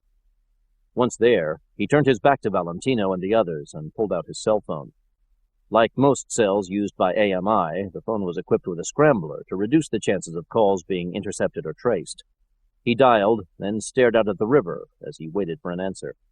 After 6 rings, someone came on the line. It wasn't anyone from the Agency of Military Intelligence, however. It was Miguel Rigo's right-hand man, Zacarias Brinquel. Zamara quickly identified himself. Have you reached the safe house yet? No, but I should be there in a few minutes. Have you heard about what happened in Barcelona? No. What happened? Brinquel quickly told the AMI officer about the raid on the loft building and Javier Galato's apprehension by the authorities. We have a mole with the Barcelona police. He's been trying to reach for some help pulling strings to get Javier released. I've been out in the field all day. For now, we have another situation here in Navarra, concerning Timo Ibanez, the technician from Gamuso. What about him? As soon as you reach the safe house, check with Ibanez and see if he has his cell phone with him. And if he has it? Tell him not to use it under any circumstances. Tell him not to so much as turn it on. White House briefing room, Washington, D.C. Admiral Reese Salter glanced over the computer dispatch being passed around the room, then passed it on to the president. It would certainly appear to be good news. The president's voice, however, lacked conviction. The dispatch continued to make its way around the room. All the Joint Chiefs of Staff were on hand, save for Army General Howard Wadsworth, who had begged off in favor of seeing through a troop exercise down the coast in Norfolk. As was customary, Hal Brignola was sitting in on the meeting in his long-standing capacity as Special Presidential Advisor from the Justice Department. Of course, his real purpose was to steer any decision-making in a way that would best utilize the services of SOG. Before entering the meeting, he'd already conferred with Barbara Price back at Stony Man Farm and had been apprised of Lyons's and Blancanales' part in the raid on the BLM safe house in Barcelona. Neither man was mentioned in the dispatch, which credited Spanish UOE commandos with taking down the cell purportedly behind plans to wreak havoc on the upcoming NATO conference. Like the president, he was concerned by the relative ease with which the BLM had been dealt with over the past 2 days. It didn't smell right to him. CIA Director Mosley Pearson shared the sentiment. The oldest man in the group, Pearson was still an imposing presence, his 6'4", 200-pound frame tautly filling out his tailored charcoal gray suit. He rubbed his fingers through his silver hair as he skimmed the dispatch, then passed it on to Keith Jarlowski of the Department of Defense. It's all too pat for me. I've dealt with these Basques in the past. They're crafty bastards. It'd be just like them to sacrifice a few pawns hoping to get us to drop our guard. I have to disagree. Jean Virac was the only non-American in the group. As head of NATO intelligence, he'd been invited by the president to sit in on the meeting. He was a short, plainly dressed man with small eyes and a large, bushy mustache. He stared across the table at Pearson. We've had our share of dealings with the BLM, as well as their ETA counterparts, and with the exception of a few dealings with the IRA a few years back, they've restricted themselves to a domestic agenda. And their expertise doesn't go much beyond car bombings and your run-of-the-mill assassinations of local politicians. When it comes to going up against NATO and trying to make use of nuclear warheads and high-tech tanks, I think they're simply out of their league. They have no experience in these kinds of matters. There's always a first time, and as you well know, nearly every terrorist organization starts out small, but eventually sets its sights on bigger targets. Yes, but let's keep our perspective. True, the BLM was crafty enough, getting its hands on the tank and these warheads, but look at what has happened since. First, they were trounced soundly in the mountains outside Bilbao. Then, that same night, they had the tank blow up on them, and most likely the warheads as well. The divers still haven't found any trace of the warheads in the lake. Not yet, they haven't, but they still have at least another 2 days of searching to go. I'm confident the bombs will be accounted for. Brignola glanced at the president and saw him shake his head as he scribbled notes on the pad set out before him. Virac gestured at the dispatch. To continue. We've clearly knocked out the cell that was planning to carry out the attack on the NATO conference. That is 3 strikes against them. And, as you Americans say at your baseball games, 3 strikes and you're out. Unless the catcher misses the ball. Virac stared at Brignola. What is your point? My point is that if we miss something, or give them a chance to regroup, they might carry out the attack. Not likely. The president intervened. What I think my colleague is suggesting is that we consider postponing the conference and moving it to another country. And I still think it's an idea worth considering. Virac shrugged. We've already been through this. I have already spoken with Prime Minister Lamière, who in turn has spoken to most of the other delegates. They refuse to be intimidated by these upstarts. They intend to have the conference go on as scheduled. Then I'll just need to have a talk with Mr. Lamier. As you wish, Mr. President. But I would remind you that the United States has only one vote in this matter. By my count, even if you change Lamier's mind, you will still be vastly outnumbered. The President smiled back at Virac. Then I guess I'll have to make more than just one phone call. There were a few suppressed chuckles throughout the room. Virac's face reddened, and he looked down at his notes, no longer in the mood to contend with the others. Marine General Carson Medavoy, head of the armed forces, as well as the Joint Chiefs of Staff, waited for the murmuring to subside, then moved to adjourn the meeting. Secretary of State Izzy Donalds raised his hand. There is one matter concerning the murder of my colleague's daughter. Of course. The President turned to Pearson and Brignola. Anything new to report? We're still investigating. Actually, there is a new development. Brignola turned to whisper to the CIA director. I just got word as I was flying in. You probably have a message waiting for you. Pearson grinned. This wasn't the first time Brignola had scooped him, and he doubted it would be the last. Most other heads of intelligence would likely have taken affront, but although Pearson was not privy to the doings of the SOG, he'd benefited enough from Stony Man assistance in assignments over the years that he felt he could afford to be magnanimous. Let her rip. I'm sure you all know that the Undersecretary's daughter was killed outside Barcelona yesterday, in what at first appeared to be a gang-related shooting. It's since come to our attention that the woman was killed with a 9mm round from a Walther pistol. It's not the sort of weapon the gangsters there tend to use. Brignola glanced at the computer message he'd received from Aaron Kurtzman while en route to Washington earlier. We've just received coroner's reports on some of the men killed at the Gamuso Proving Grounds during the seizure of the supertank. 2 of them were gunned down by a 9mm Walther. Granted, it could be mere coincidence, but if there's a connection, we're looking at the BLM being responsible for executing an American citizen. Pearson turned to Virac. Which would mean they're widening their agenda beyond just trying to carve out some land to call their own. Whatever the case, I don't care how soundly we've trounced the Basques since they grabbed those warheads in that tank. I still say they're out there somewhere, and that they've got a lot of fight left in them. Rio Ebna, 40 miles south of Pamplona, Spain.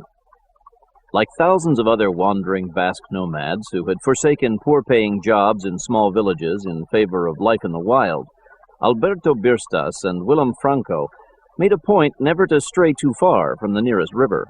The river, after all, wasn't only a place to bathe, but it was also a source of food and drinking water. Early that morning, after filling their canteens and starting a fire at their campsite along the banks of the Rio Ebna, Birstas and Franco had assembled their fishing poles and tossed lines into the gentle current. They'd picked a good spot, because in the time it took each man to smoke 2 hand-rolled cigarettes, they'd pulled 5 gleaming trout from the river. Now, while the gutted fish sizzled in a frying pan set over the dying embers of the fireplace, the 2 men stripped down to their skivvies and dived into the cold water. Once they'd washed themselves, they lapsed into their daily contest of seeing who could stay the longest underwater. The loser would have to clean the skillet once they'd had breakfast. The men had been evenly matched until a week ago, when Birstas had struck upon a winning strategy and beaten his friend 4 days in a row. It was a simple enough ploy. Birstas would merely swim until he reached the river bottom, where he would take hold of a sunken tree or some other object and force himself to stay put until he felt his lungs were about to burst. By the time he surfaced, he would inevitably find Franco headed toward shore, cursing his bad luck and wondering aloud how his friend had managed to beat him yet again. This day, Franco was determined to find out. Instead of merely taking a deep breath and dropping below the waterline for as long as he could, he opened his eyes once he was underwater and began to swim after Birstas. The water grew colder and darker the deeper they went. Soon he saw his friend grab hold of a long metal pipe rising up from the depths at a slight angle. So that was his secret. 2 could play that game, Franco thought to himself, diving lower into the river behind Birstas. He figured he'd hold on to the pipe as well and even the playing field. Then they would see who truly had the strongest lungs.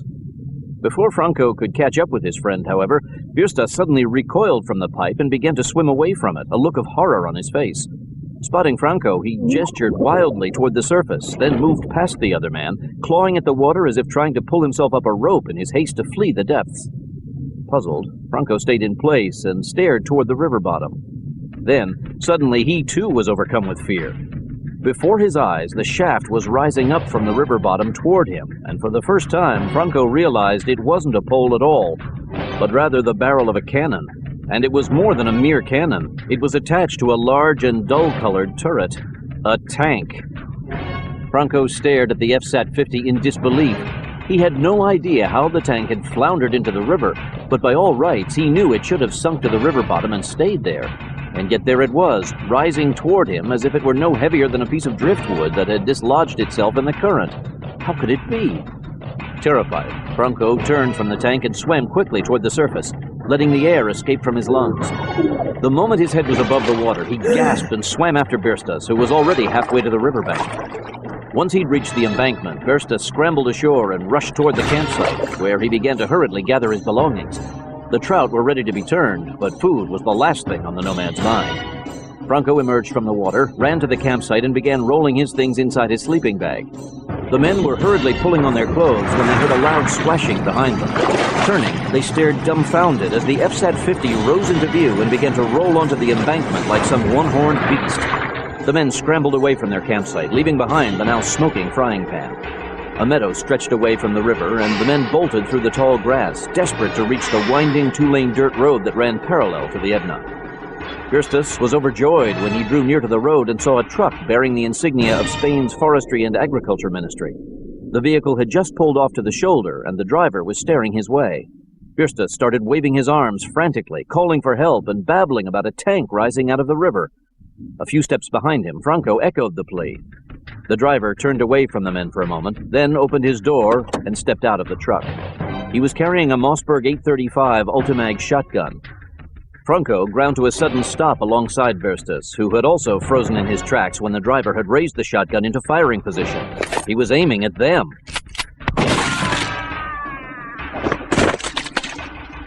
Franco started to reach out, but saw that his friend was beyond help. Casting aside his bedroll, he dived to the ground and began to crawl on his belly through the grass, hoping against hope there was some way out of this nightmare that had befallen him. The bending grass gave him away, however, and he hadn't gone far when the 12-gauge barked again. The buckshot plowed through the back of his skull. He collapsed, dead in the grass. As the driver strode through the grass toward his victims, 10 more BLM separatists piled out of the truck's cargo hold. Some paused to stretch, while the others made their way toward the river, where the FSAT-50 had come to a stop a few yards from the dead men's campfire. Jacques Rigaud was the first one out of the tank. He remained on the turret, his 9mm Walther aimed at the hatch. Ray Hespera and Mateo Baines crawled out next, followed by Geraldo Carrion. Rigaud addressed the two prisoners. Climb down, then put your hands on your head. Hespera and Baines meekly followed orders. Once Rigaud and Carrion had clambered down to the ground, they were joined by the truck's driver, whose name was Salvador Jobe. Jacques stared past Jobe and saw Birstas and Franco being carried toward him by some of the men from the truck. Weigh those vagrants down and toss them in the river. And while you're at it... He took aim with his Walther and calmly shot Hespera through the heart, then shifted his aim and killed the tank's gunner as well. The men dropped to the ground alongside each other, just missing the campfire. Jobe regarded the bodies, then glanced up at Jacques. Geraldo and I have mastered the tank's controls. All those weeks of preparation paid off. Did you bring more fuel? We're running low. Salvador nodded. We'll get it in a minute. Jacques pulled the frying pan from the campfire. Let's eat first.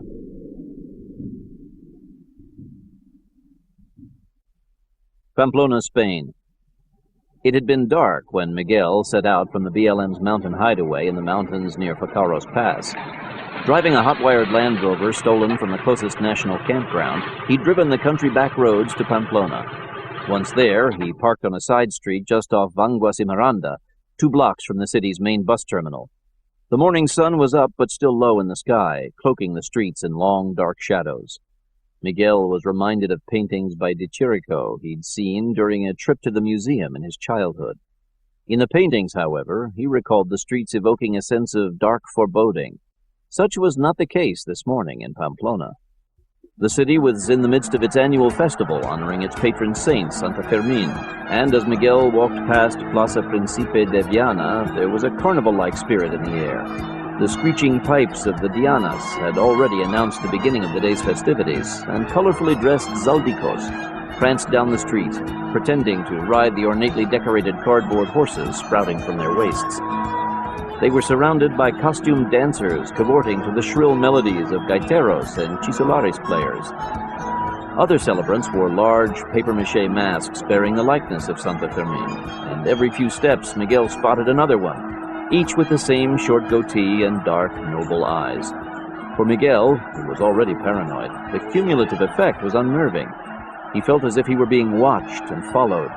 He'd taken care to arrive in Pamplona unnoticed, and like his sister in Barcelona, he'd forsaken his normal Basque attire for that of a tourist, but still, he felt uneasy. If the authorities had been able to sniff out their safe house in Barcelona, who was to say they weren't similarly on the scent of the BLM's quarters here in Pamplona? Miguel wanted to conclude his business as quickly as possible so that he could return to the country, where he felt more secure. Angelica had called Miguel after the raid in Barcelona, tempering the bad news with hopes she could free Javier Golato and still carry out the bombing of the Civic Center, with or without the aid of the super tank. Miguel hoped his sister was right, but he had his doubts. With some help from their contacts within the IMA and the Barcelona police force, springing Javier from custody might not be a problem, but the effort would take focus and resources away from the master plan, which, even before the raid on the safe house, had been a long shot. And now, given all the setbacks they'd faced since getting their hands on the FSAT-50, they had lost their margin for error. From here on in, everything would have to fall into place according to plan. Difficult as it was to put all this from his mind, Miguel tried. It was important that he concentrate on the matter at hand, the reason he'd come to Pamplona in the first place, his meeting with the Iraqis. For now, at least, that was all he had any control over. As he headed up the Avenue de San Ignacio toward Plaza del Castillo, Miguel noticed that those masquerading as Santa Fermin were becoming outnumbered by men and a few women dressed in white with red sashes around their waists, each carrying a rolled-up newspaper. The runners. They were all making their way toward the narrow cobblestone streets of Cuesta de San Domingo, Mercaderes, and Estafeta, where soon the legendary bulls of Pamplona would be charging from their pens at the edge of town, bound for the Plaza de Toros, the third largest bull ring in the world. There, by day's end, the beasts would meet their deaths at the hands of matadors and toreadors. Miguel had participated in the running of the bulls years ago when he was young and foolish with no sense of purpose. Now, for him, the run seemed trite and insignificant. If one was going to risk his life, he figured, it might as well be for a higher, more worthwhile cause, like that of the Basque Liberation Movement. Miguel's paranoia flared anew when the howl of sirens suddenly cut through the sounds of merriment. The crowds in the street parted to make way for a pair of ambulances, and up ahead at the next intersection, 3 police cruisers began to cut around traffic, roof lights flashing. Soon all 5 vehicles were headed down Paseo Tejeria, the street where Miguel had arranged to meet up with some of his men before the rendezvous with the Iraqis. Miguel hesitated, heart racing. As a swarm of revelers began to head toward the commotion, he warily followed, taking care to stay near the periphery of the crowd so that if need be, he could readily flee. The squad cars and ambulances came to a stop 2 blocks up the road, just past the Office of Tourism. As he drew closer, Miguel saw the reason for all the excitement and began to relax slightly.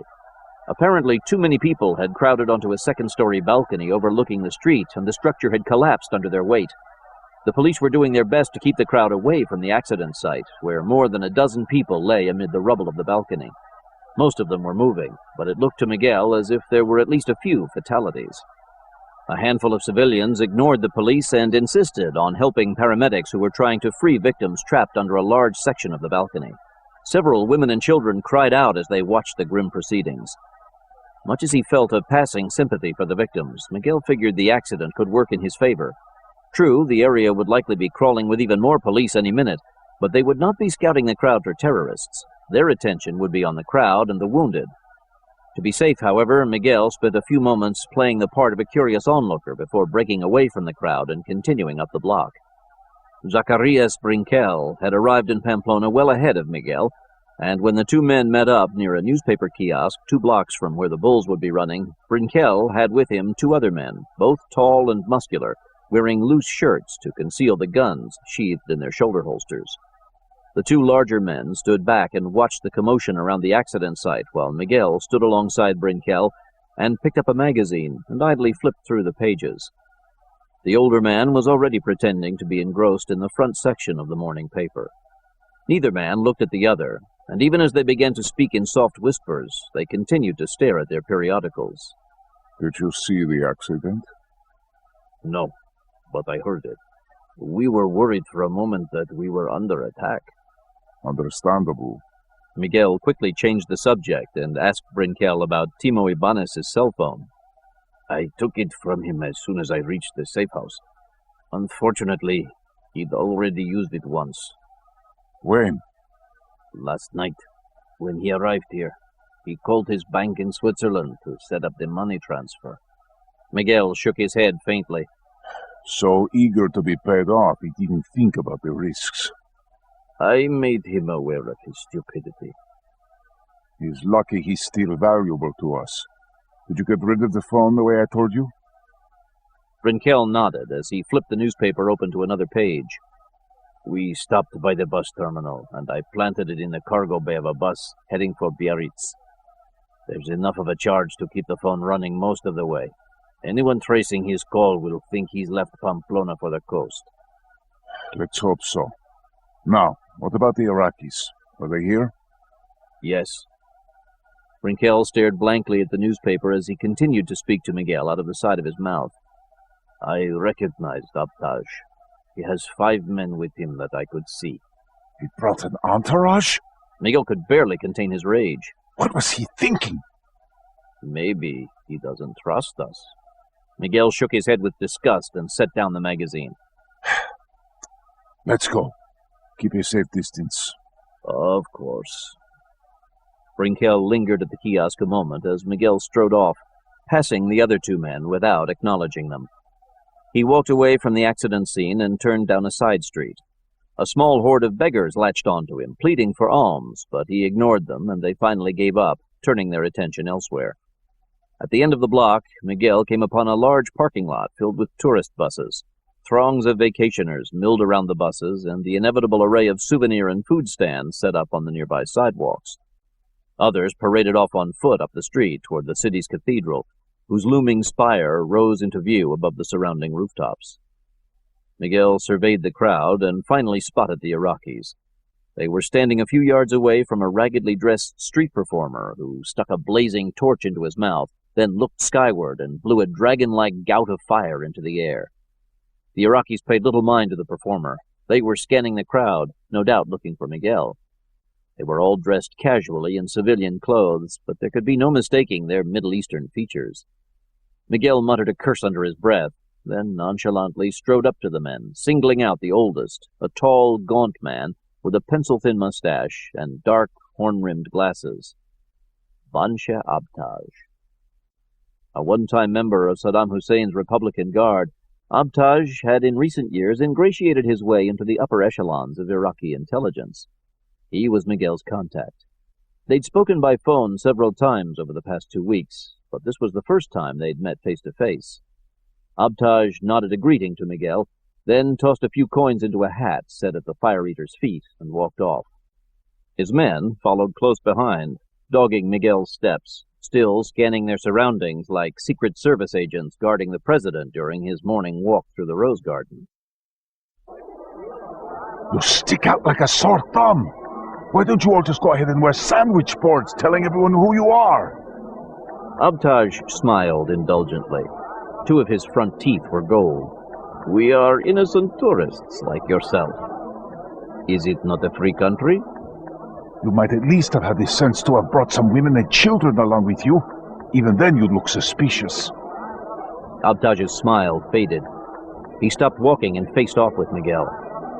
I did not come here to be critiqued on the way I conduct my operations. If you want to talk business, we will do it man to man. Have your goons spread out and make themselves less conspicuous. And you expect me to believe you came here alone? Abtaj glanced briefly over Miguel's shoulder. I see at least 3 men who are undoubtedly covering you.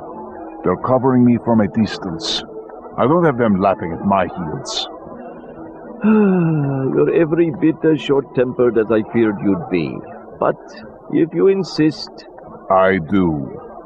The Iraqi turned to his men and gestured subtly with his hand. The others pretended not to notice, but within moments they had dispersed, splitting off into 3 separate groups. Miguel led Abtaj down the block, then motioned at a vacant table outside a small sidewalk cafe overlooking the cathedral grounds. Miguel took a seat, allowing him a view of the street. Abtaj calmly sat across from him. Before they could talk further, a waiter appeared before them. They ordered tea, then waited for the server to leave before speaking in earnest. Now then, I assume you have the tank and the warheads. Not with me, obviously, but yes. I have them, along with the plans for both. Here in Pamplona? Miguel was evasive. Provided you meet our price, I can have the plans and one of the warheads in your hands by the end of the day. Abtaj raised an eyebrow. Their waiter reappeared long enough to set a tea service before the men, then just as quickly drifted off toward another table. The Iraqi tore open a packet of sugar and added it to his tea, then reached into his shirt pocket for a slip of paper with a series of numbers scrawled across it.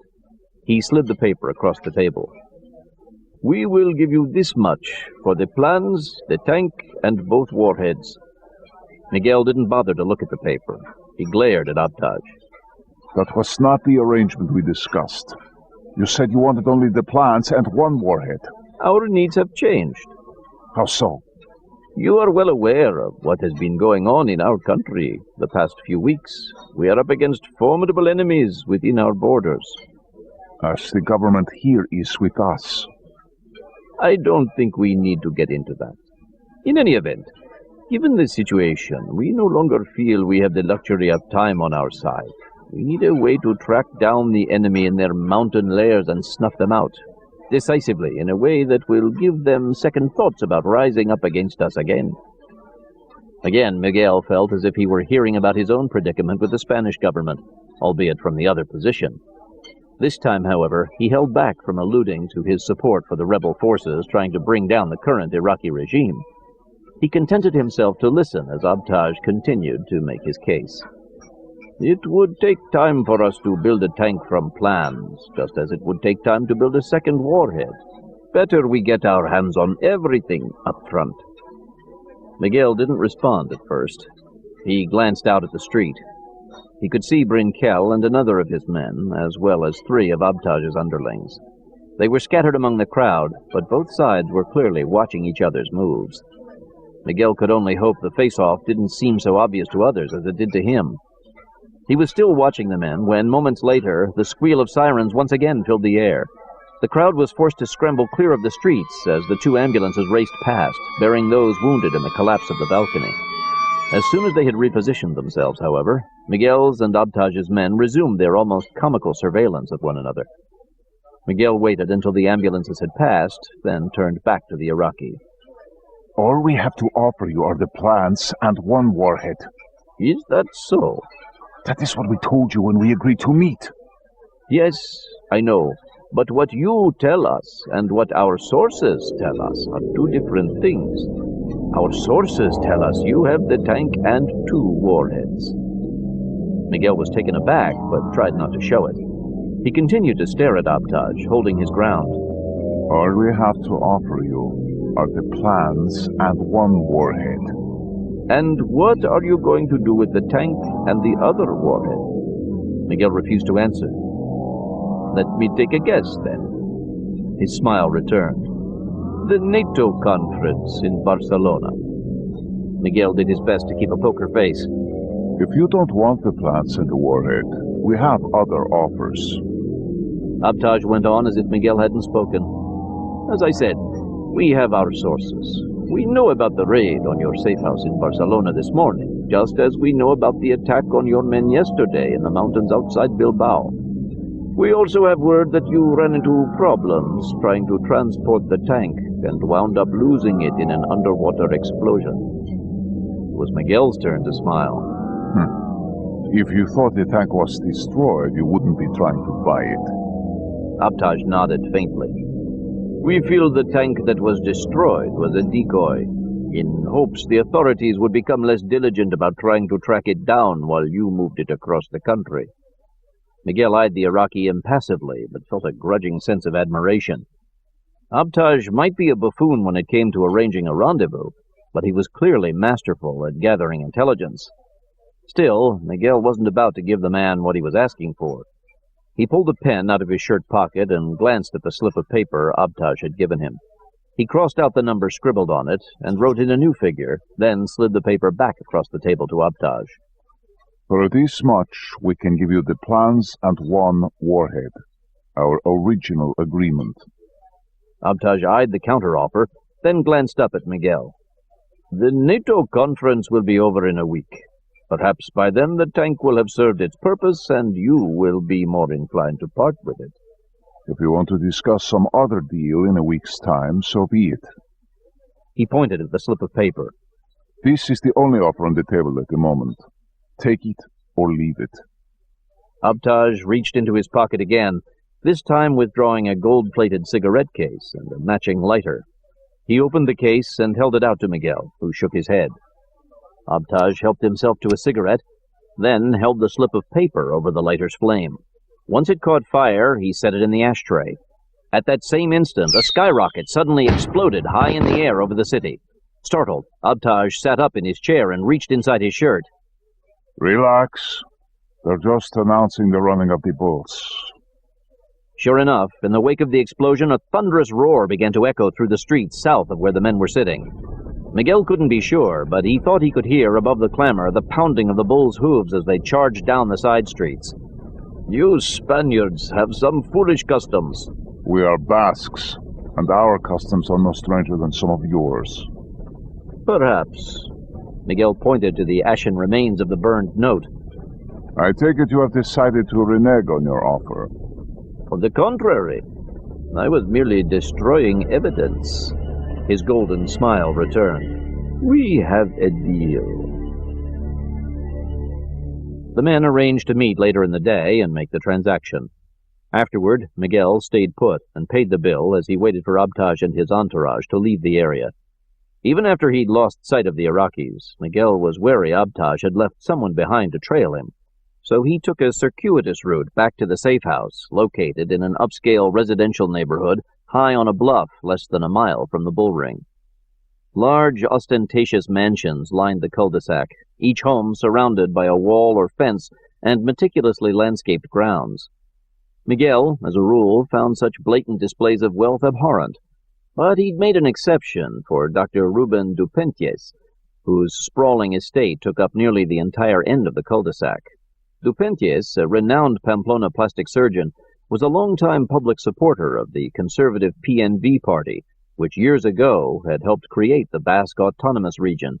But privately, the doctor's sympathies lay with the separatist movement, and over the years he had funneled millions of dollars to the ETA, and more recently their BLM offshoot. 6 months ago, when the U.S. Treasury Department began its latest crackdown on shell corporations with ties to both organizations, Dupentiès had been forced to curtail his financial support, prompting the BLM's plan to seize the FSAT-50 and nuclear warheads and offer them for sale on the black market. To compensate, however, the plastic surgeon had recently purchased a second home, a villa across the border in Biarritz, and moved there, allowing the BLM to use his Pamplona residence as a base of operations. The only condition was that the separatists refrain from any activities that might draw suspicion from the neighbors. The Rigos had complied, and it was the understanding of everyone on the block that Dupentiès had leased his home to an architect who was overseeing the construction of a new guest house and highlight court on the property. The construction crew was made up of BLM members skilled in the building trades, and consequently their comings and goings, usually timed with the beginning and end of normal workdays, seemed nothing out of the ordinary.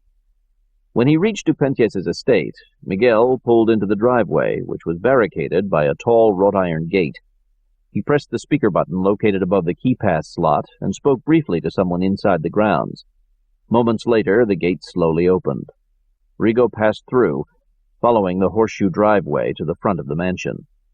parked directly ahead of him was the black Lincoln town car Zacharias Brinkel and his henchmen had driven into town earlier.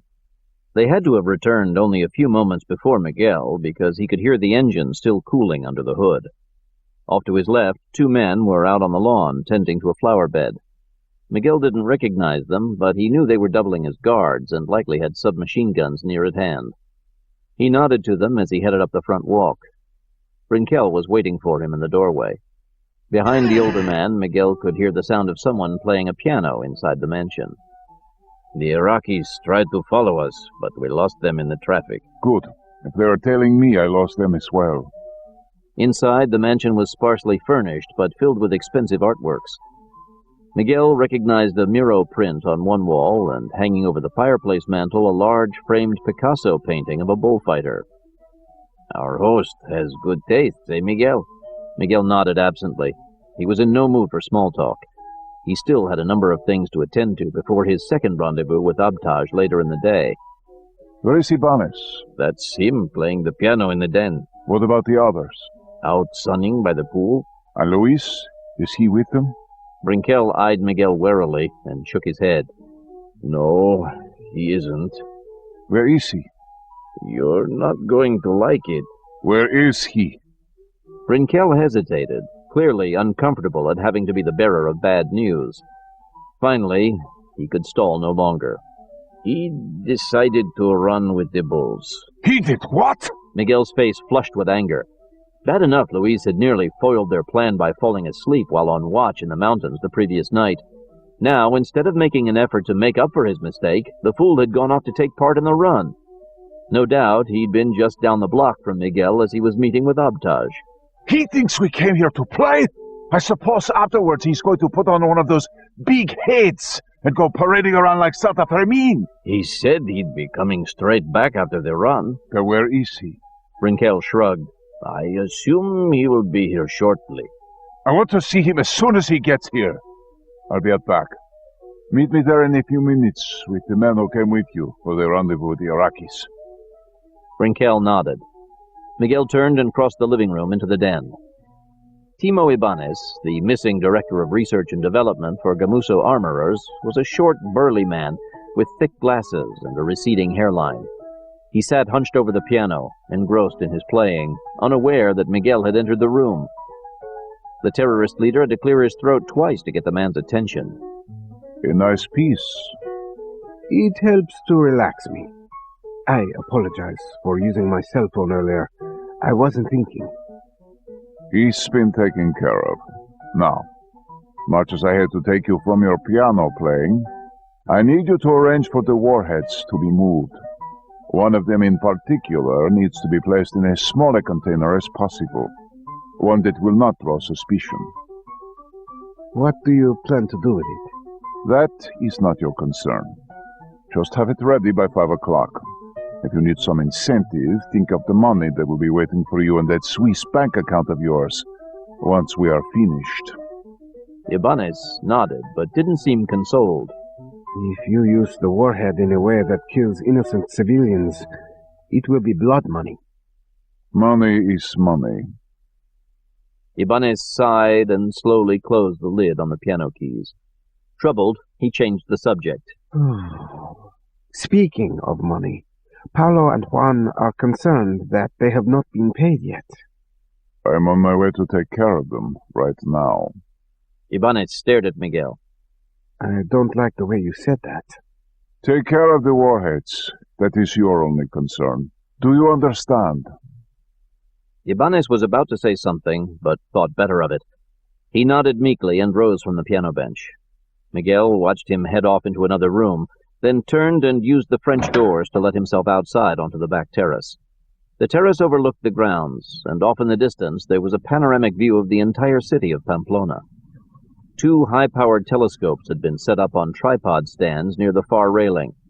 Miguel went to them and peered through one, focusing on the Plaza de Toros, located just downhill of the bluff the Dupentier's estate rested on. He found himself looking at the upper rows of the bullfighting ring, where the high-priced seats were located. The stadium was empty now, but after sundown, as the bullfights began, He would be down there with the extra warhead, meeting with Abtaj to trade the weapon for cash.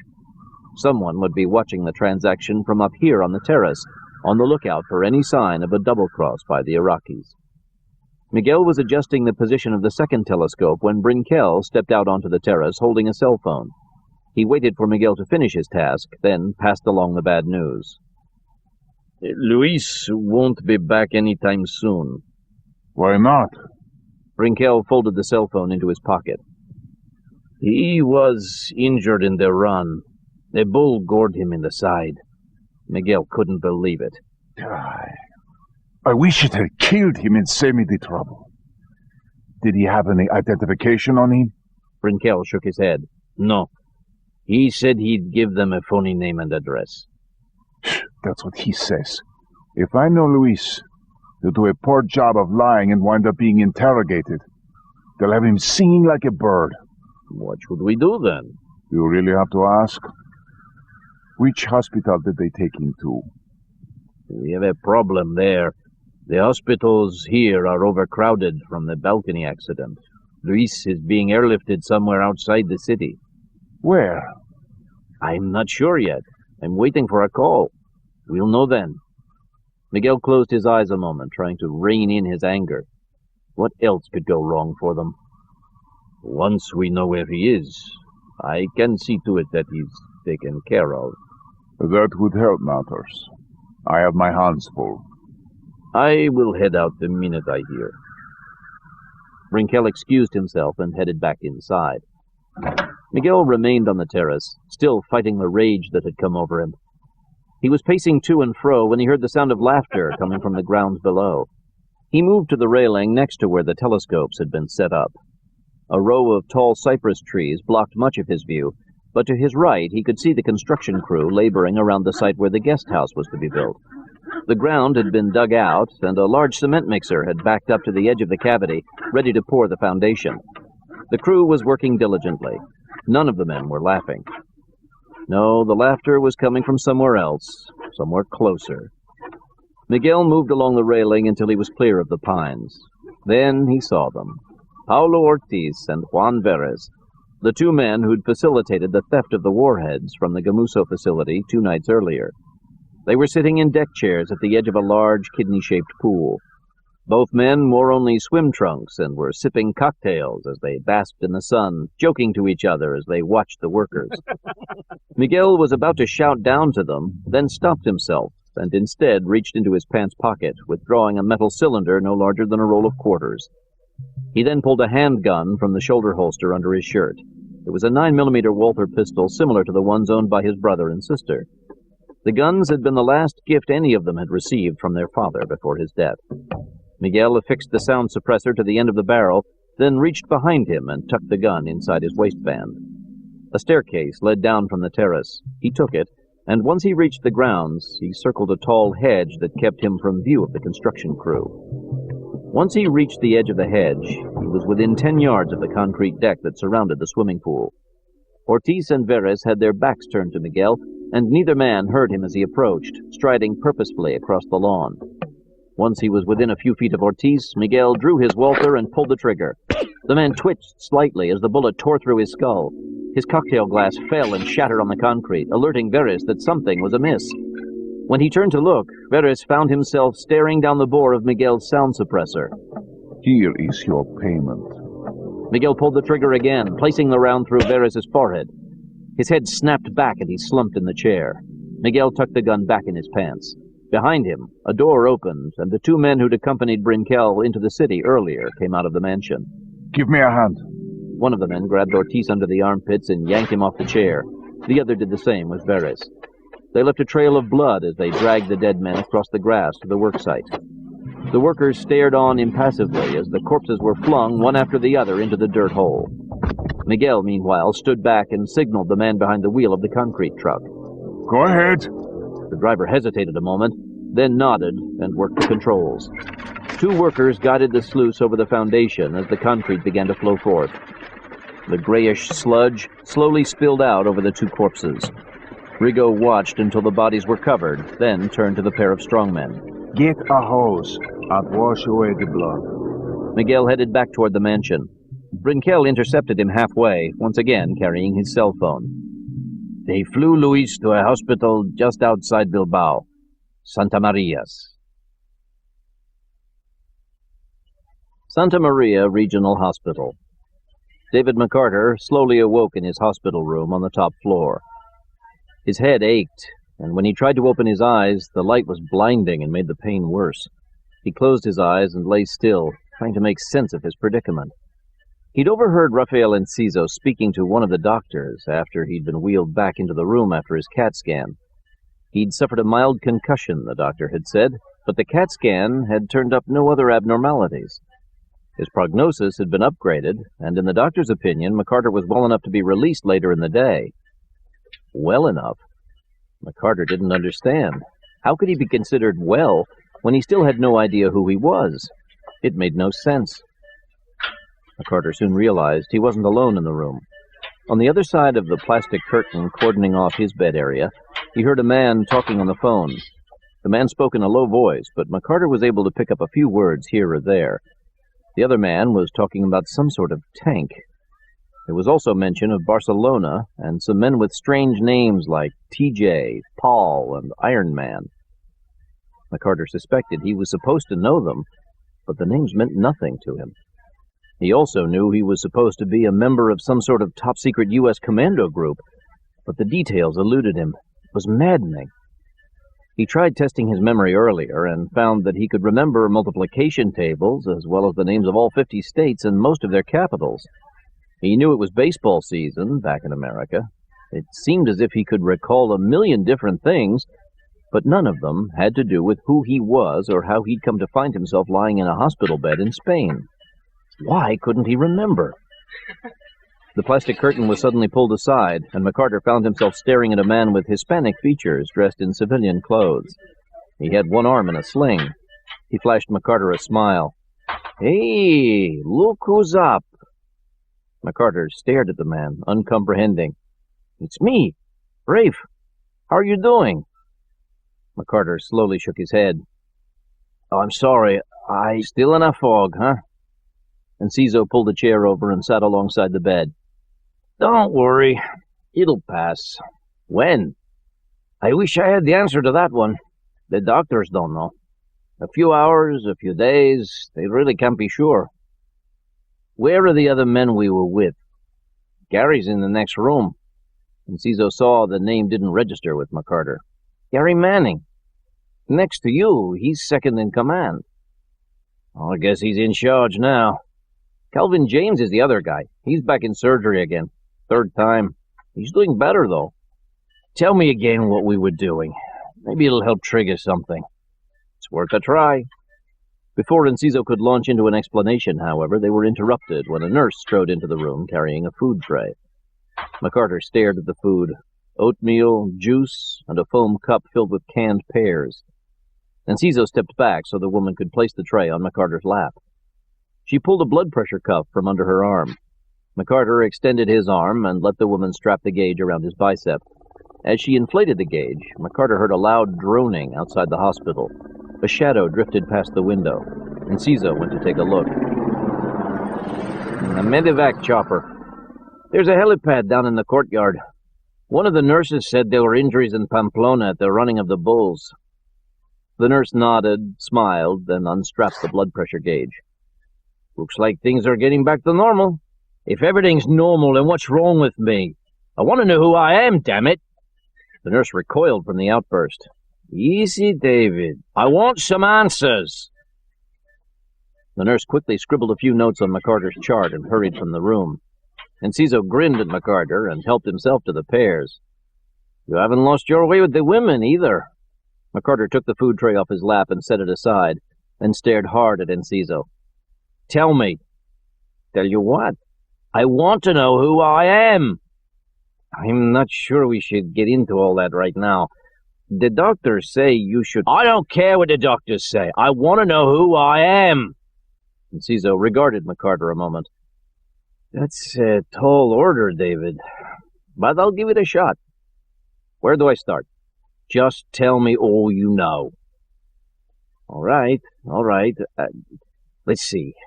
Okay, you were born in London and named after your father, David MacArthur Sr. He was a brigadier in the British Army, then went on to serve in Parliament. I don't know all that much about your mother, but I think her name was Mary. Ring any bells? MacArthur shook his head in frustration. Go on. You went to some state school in London. You were expelled once for joyriding, but got reinstated. That's funny, because you wound up test driving for British Leyland Motors, and by the time you hooked up with Phoenix Force, you could drive just about anything with wings or wheels. None of it meant anything to MacArthur. What's Phoenix Force? Enciso shook his head. Sorry, but I have to draw the line there. At least until you get your memory back. It's a security thing. Fine. What else, then? What else can you tell me? Let's see. Enciso glanced up at the ceiling a moment, trying to recall the chronology of MacArthur's life. You served in the British Army. You married a woman you met while you were stationed in Northern Ireland. Colleen was her name. Are we still married? Enciso shook his head. No. You were divorced after 4 years. No kids. You still keep in touch with her, though. MacArthur closed his eyes a moment, trying to envision his wife. Nothing registered. He opened his eyes again. He guessed that Enciso could sense his exasperation. Maybe we should wait on this, David. No. Tell me something else. He glanced down at his hands and noticed that the pinky on his right hand was scarred and bent inward at an odd angle. How did I get this? In Nam? Laos, actually. You're a special observer as the war was winding down. You got in the way of a grenade. You've got scars on your shoulder and further up your arm, too. Good for a DSO. What's that? Distinguished Service Order. A Medal of Honor thing. I don't remember any of it. You stayed in the service, though. A few years later, you wound up in the SAS. You were one of the heroes who busted up a takeover of the Iranian embassy in London. Operation Nimrod? I don't remember. None of it. I don't know what else to tell you. Well, actually, if it'll help matters any, you're a first-class pain in the ass. But when the shit hits the fan, there's nobody else I'd rather have covering my back. Is that a compliment? In our racket it is. Bottom line is, when it comes to being a soldier, you're as good as they come.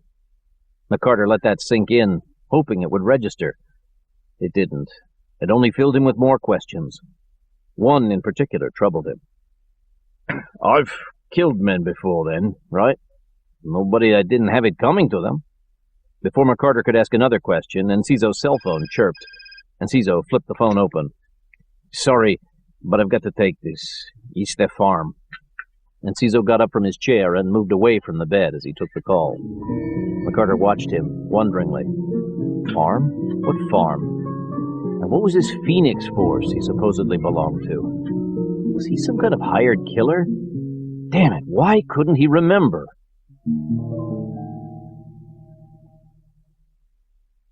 Barcelona, Spain.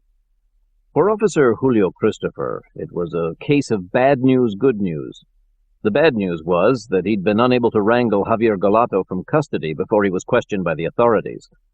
By the time Christopher had contacted Martin Samara in Bilbao and arranged for AMI to intervene, Galato had already been taken into an interrogation room, where he was being grilled, not by military intelligence, but rather by the Barcelona district attorney and 2 police detectives assigned to the suspect's case. None of those men were on the take, at least not to Christopher's knowledge, and he knew that any request to sit in on the interrogation would only draw suspicion. The good news, however, was twofold. First, Galato had been taken to Christopher's precinct station for questioning, allowing him to at least be close at hand to monitor the situation. And when Samara's faxed paperwork had come in authorizing Galato's transfer to Bilbao for additional questioning by AMI, Christopher had been able to get himself assigned to drive the prisoner to the airport. There, a military intelligence team would be waiting to accompany Galato to Bilbao. They weren't in collusion with Samara and the BLM, but that wasn't a problem. Christopher had no intention of ever reaching the airport. Now all that remained was for Galato to be released into his custody. As he waited, Christopher pretended he was immersed with filling out a backlog of reports at his desk, which afforded him a view of the hallway leading to the interrogation room. In truth, however, he was writing out a note to slip to Galato at some point before they set out from the precinct station for the airport. Christopher hadn't been able to speak to the prisoner, and it was vital that Galato know exactly what was going on and what he would need to do to help regain his freedom. Christopher glanced up periodically as he wrote, checking the hallway, but as the minutes dragged on, no one emerged from the interrogation room. Christopher began to worry. Angelica Rigo had assured him that Galato would refuse to answer any questions, but what if she was wrong? It would be bad enough if Galato started confessing to BLM activities in Barcelona. If he went a step further and began to talk about the terrorist group's connections within the police and military establishment, especially here in the city, it could spell doom for Christopher. Even if Galato didn't mention him by name, a red flag would be raised and internal affairs would be brought in to investigate. And if there was one thing Christopher feared as he waited out the last few months before his pension, it was coming under the scrutiny of IA. He knew the men in that outfit, and once they were on the scent of wrongdoing within the ranks, he knew they would be as relentless as bloodhounds until they turned up the necessary evidence to bring down anyone who'd stepped outside the line while in the performance of their duties. And though he'd always been careful to cover his tracks, Christopher had stepped out of line plenty of times during his years as a cop, not only on behalf of the BLM, but also for members of organized crime and a handful of local politicos. He couldn't afford to fall under suspicion. All IA would need to get its hands on was one loose thread, and he would see his spotless record quickly unravel before his eyes. Christopher was still mulling over his concerns when he sensed someone standing behind him. It was Precinct Captain Armando Otason. As nonchalantly as possible, Christopher shifted a pile of unfinished reports on his desk, using them to cover the note he'd been writing to Galato. He was afraid, however, that it might already be too late. He didn't know how long Otason had been standing behind him. As he turned in his chair to face the captain, Christopher's heart raced with apprehension. Otason said it was about the upcoming weekend. Whatever relief Christopher felt in realizing that Otason hadn't seen the note was quickly replaced by dread when the captain asked him to volunteer for additional weekend security work for the NATO conference at the Civic Center. He made up something about having already paid a deposit on a motel room in Valencia for himself and the family.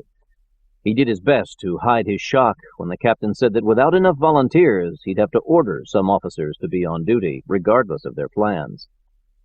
Christopher managed a faint smile as the captain crossed the room to talk to some other officers. Unconsciously, he began drumming his fingers on his desktop. If he wound up being chosen, he would have to dip into his own pocket and pay another officer to volunteer in his place.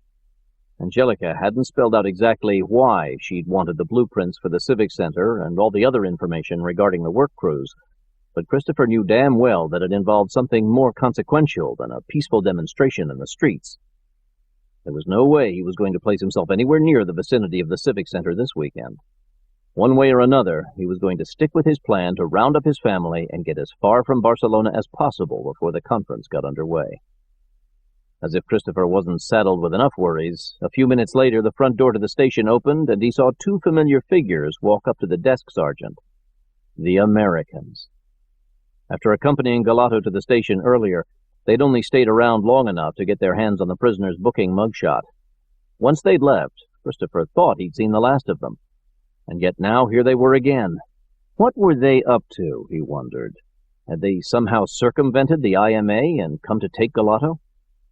Christopher's concern escalated when he saw the desk sergeant wave to another officer, gesturing for him to take the Americans back to the interrogation room.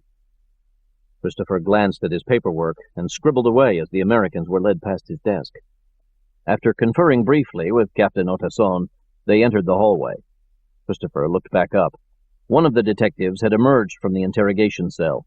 He shook hands with the Americans, then led them into a room adjacent to the one where Galato was being questioned, the room with the one-way mirror. The Americans would be able to witness the interrogation, but that was all. It seemed like a good sign. As distracted as he was, Christopher managed to finish one of his reports. He was starting on another when the captain came back over to ask him to transport Galato to the airport in an undercover car. He would be escorted by two motorcycle officers in plain clothes, riding street bikes in front and behind the unmarked car.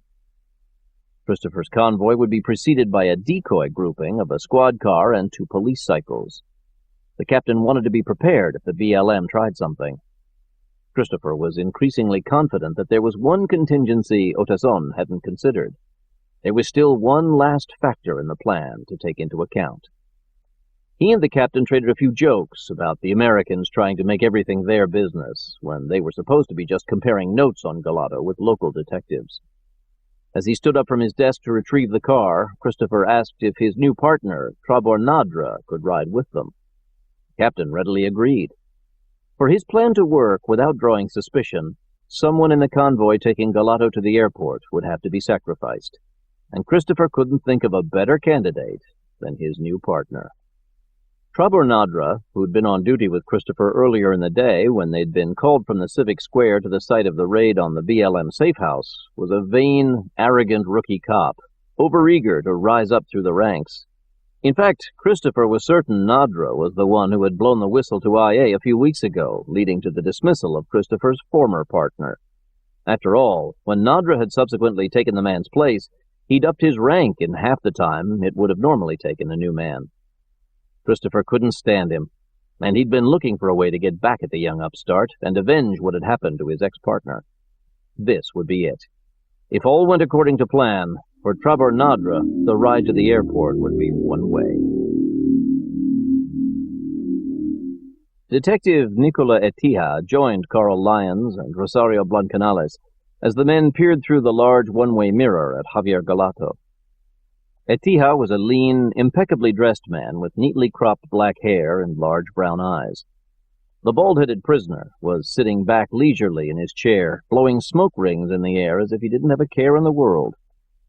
A large wooden desk separated him from Etija's partner and the city prosecutor, both of whom, in contrast to Galato, seemed perturbed and agitated. He's not giving us anything. I don't understand. You just told us you've been talking with him for nearly an hour. Talking, yes, but it is getting us nowhere. Sounds like the conversation we're having. Etija eyed Lyons calmly. He wasn't about to let the American get on his nerves. There was a Hollywood movie a few years ago called The Usual Suspects. Perhaps you remember it? Yeah, I remember it. So did Blancanales.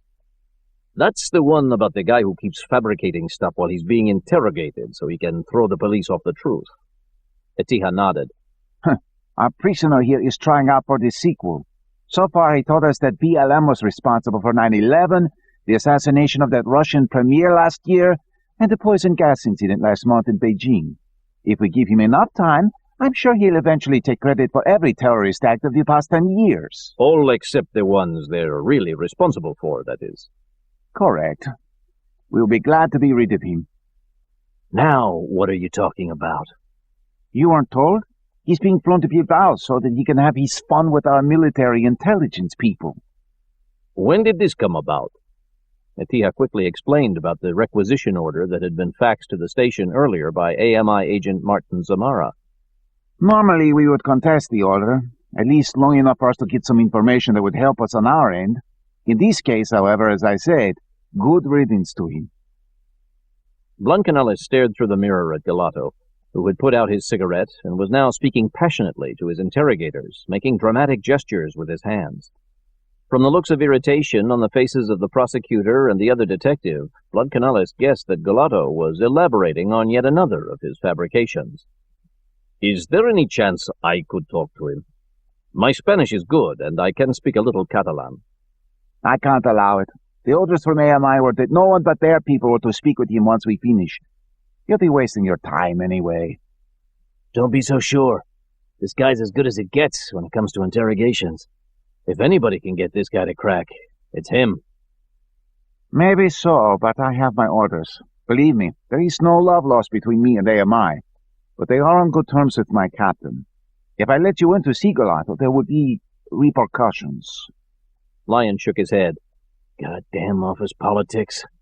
Etija had no interest in pursuing the topic any further, so he quickly changed the subject. I hope this doesn't mean you're going to withhold the information you said you have for us? No, we don't play those games.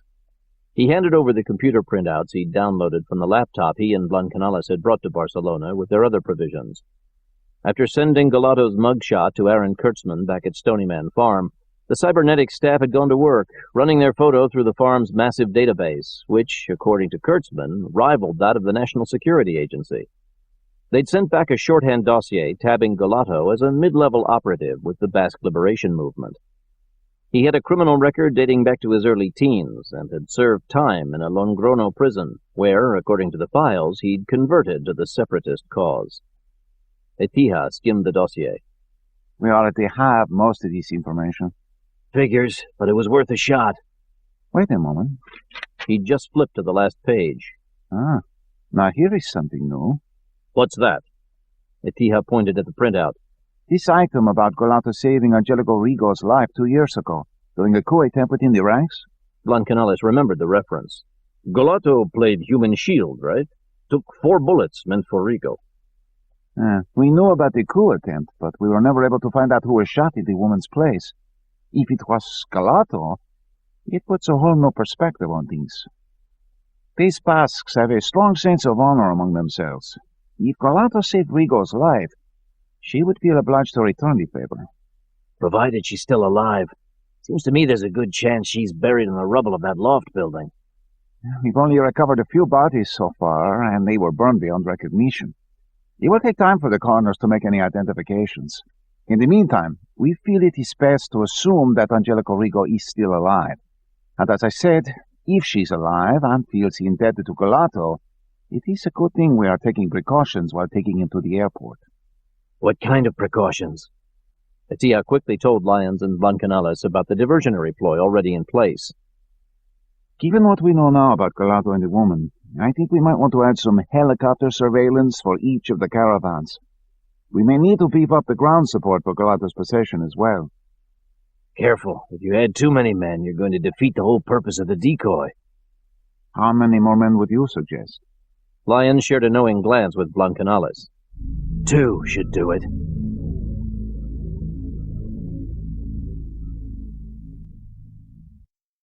Gamuso Armorers, outskirts of Zamudio, Spain. Once they'd finished their business at the testing grounds, T.J. Hawkins and the other members of the investigatory team returned uphill to the manufacturing complex.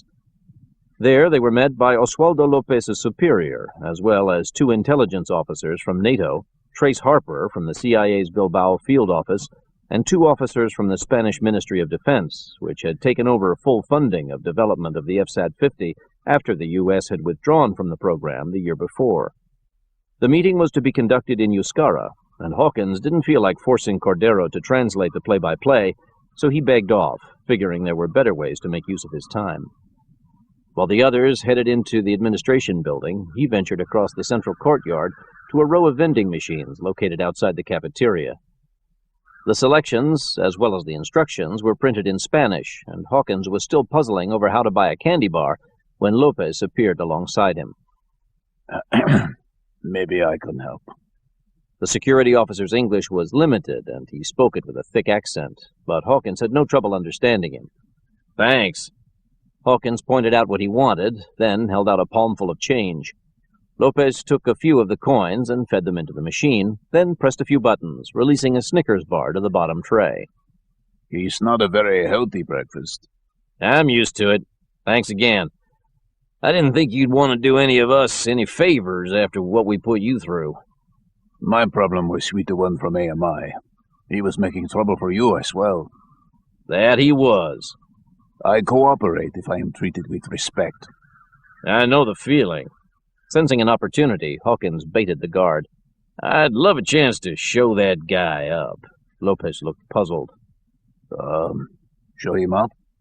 You know, find a way to get those 3 missing guys before he can. Ah, see, yes, I understand. If there is a way I can help, I would be glad to. Hawkins smiled. Just the opening he was looking for. Valentino mentioned that he was trying to trace the cell phone of that person in research and development. Timo Ibanez. That's the one. Now, if I knew his number, I bet my people could find out where he is quicker than Valentino's crew. Lopez deliberated for a moment. Come with me.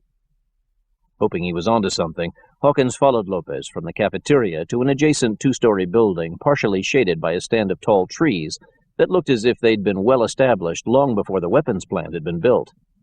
Security and communications. Lopez opened the door to the side entrance. My office is on the top floor.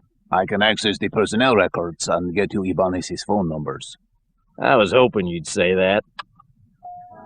They took the elevator up. When they told me Ibanez was a suspect, I was not surprised. Why is that? His personality. He was secretive about everything. How so? He always ate alone, usually in his office with the door locked. And he liked to come in early and leave late so that he had the research and development building to himself. Could be he was just dedicated. Dedicated, yes. But to whom? That is the question. The two men got off the elevator. Lopez's office was halfway down the hall. The room was small and cramped, filled with filing cabinets and a large cluttered desk half covered with computer equipment. Lopez booted up. Our central computers are located at the end of the hall, but I can get the same information from here without drawing as much attention. I appreciate it. Once he'd logged on and entered his password, Lopez quickly looked up the firm's personnel records. It took him less than a minute to access the information he wanted. He quickly copied down Timo Ibanez's various phone numbers, then repeated the process with Paulo Ortiz and Juan Veres, the two men who disappeared after instigating the brownout at the weapons depot. Once he'd finished, Lopez handed the numbers over to Hawkins. Where are your people located? Back in the States. Hawkins was trying to figure out the quickest way to get in touch with the farm when Lopez offered a solution. If you'd like, I could get you on a secure line. He pointed at the computer. You just made me an offer I can't refuse. Lopez returned his grin. Oh, the Godfather. He entered a few commands, then rose from his desk and motioned for Hawkins to take his place at the computer. I will stay out of your way. I have some filing to catch up on. Hawkins sat before the computer and eyed the keyboard hesitantly. Everything had fallen into place so easily with Lopez, he was beginning to feel suspicious. Had the guard set a trap for him? If he tried to reach the farm, would his communications be intercepted? Hawkins glanced over at Lopez. The man had turned his back and was trying to cram folders into a file drawer already filled to capacity. He finally cursed under his breath and pulled out a stack of papers, pitching them into the trash. Everything in triplicate. They want extra copies of everything. For what? Lopez resumed his filing. Hawkins decided the man could be trusted, but he hedged his bet just to be safe. Instead of trying to contact the farm directly, he first accessed the internet and logged into a high-security instant messaging service, then entered a coded message. On the surface, it seemed he was innocently asking another party about plane arrivals on the Gulf Coast of Florida. In fact, he was querying the cyber crew back at Stony Farm to run a security check on the line he was using and make sure it was safe to use for communications. Within 20 seconds of sending his message, Hawkins received a coded response from Carmen Delahunt, telling him to stay on the line and type something innocuous. Hawkins obliged and began typing over and over again. The quick brown fox jumped over the lazy dog. Lopez called from across the room. Any luck? Getting there. After another 40 seconds, a coded message from Delahunt gave Hawkins the green light to proceed. He gave the fox and dog a rest and quickly updated the farm on the situation in Spain, then passed along Ibanez's numbers, as well as those of the other two missing men. Delahunt responded that they would get back to him in a few minutes. While he waited, Hawkins thanked Lopez again for his help, then got up from the desk and went to the room's lone window, which overlooked the courtyard. He saw Valentino and the other investigators walking across the grounds to a large hangar-like building. As they approached the structure, a large bay door slowly rolled open, revealing a handful of mechanics and technicians hovering around a tank, unlike any Hawkins had ever seen before. The FSAT-50. Lopez moved alongside Hawkins and stared out the window. It's not as close to being operational as the one that was stolen, but at least for now, it's our main prototype. The tank was smaller than Hawkins had anticipated. It seemed to be only 3/4 the size of an Abrams MBT, with a much lower profile and a protective housing that shielded all but a few inches of the treads from view. It almost looks like a spaceship. The one thing it can't do is fly. But who knows? Maybe at some point they'll find a way to make it do that, too. Wouldn't that be something? As the men watched, the investigatory team entered the hangar. Valentino spoke to one of the technicians, who in turn motioned for the others to step clear of the tank, allowing the investigators to have a closer look. Technically, it is a light tank, only its RHA rating is as high as that of a full-fledged tank. So along with its defensive strength, you have maneuverability and a tank that can be more easily transported than its larger cousins. Where's a missile launcher? Aren't they usually mounted on the turret? Usually, yes, but with the FSAT, the launcher is retractable. Do you see that hatch door toward the rear of the turret? Hawkins looked where Lopez was pointing. Yeah, I see it. Instead of flipping open, it slides to one side, and then the launcher rises up on hydraulic lifters. And once the launcher is in place, the crew can activate a series of spikes built into the tread guards. The spikes drive into the earth and help to anchor the tank in place. That way they can increase their accuracy when they launch their missiles. Hawkins shook his head with amazement. That sucker has more gizmos than a Swiss Army knife. Lopez nodded gravely. Yes, only I don't know of any Swiss Army knife that can fire a nuclear warhead. Stony Man Farm, Virginia. T.J. Hawkins wasn't the only member of the Sensitive Operations Group contemplating the FSAT-50.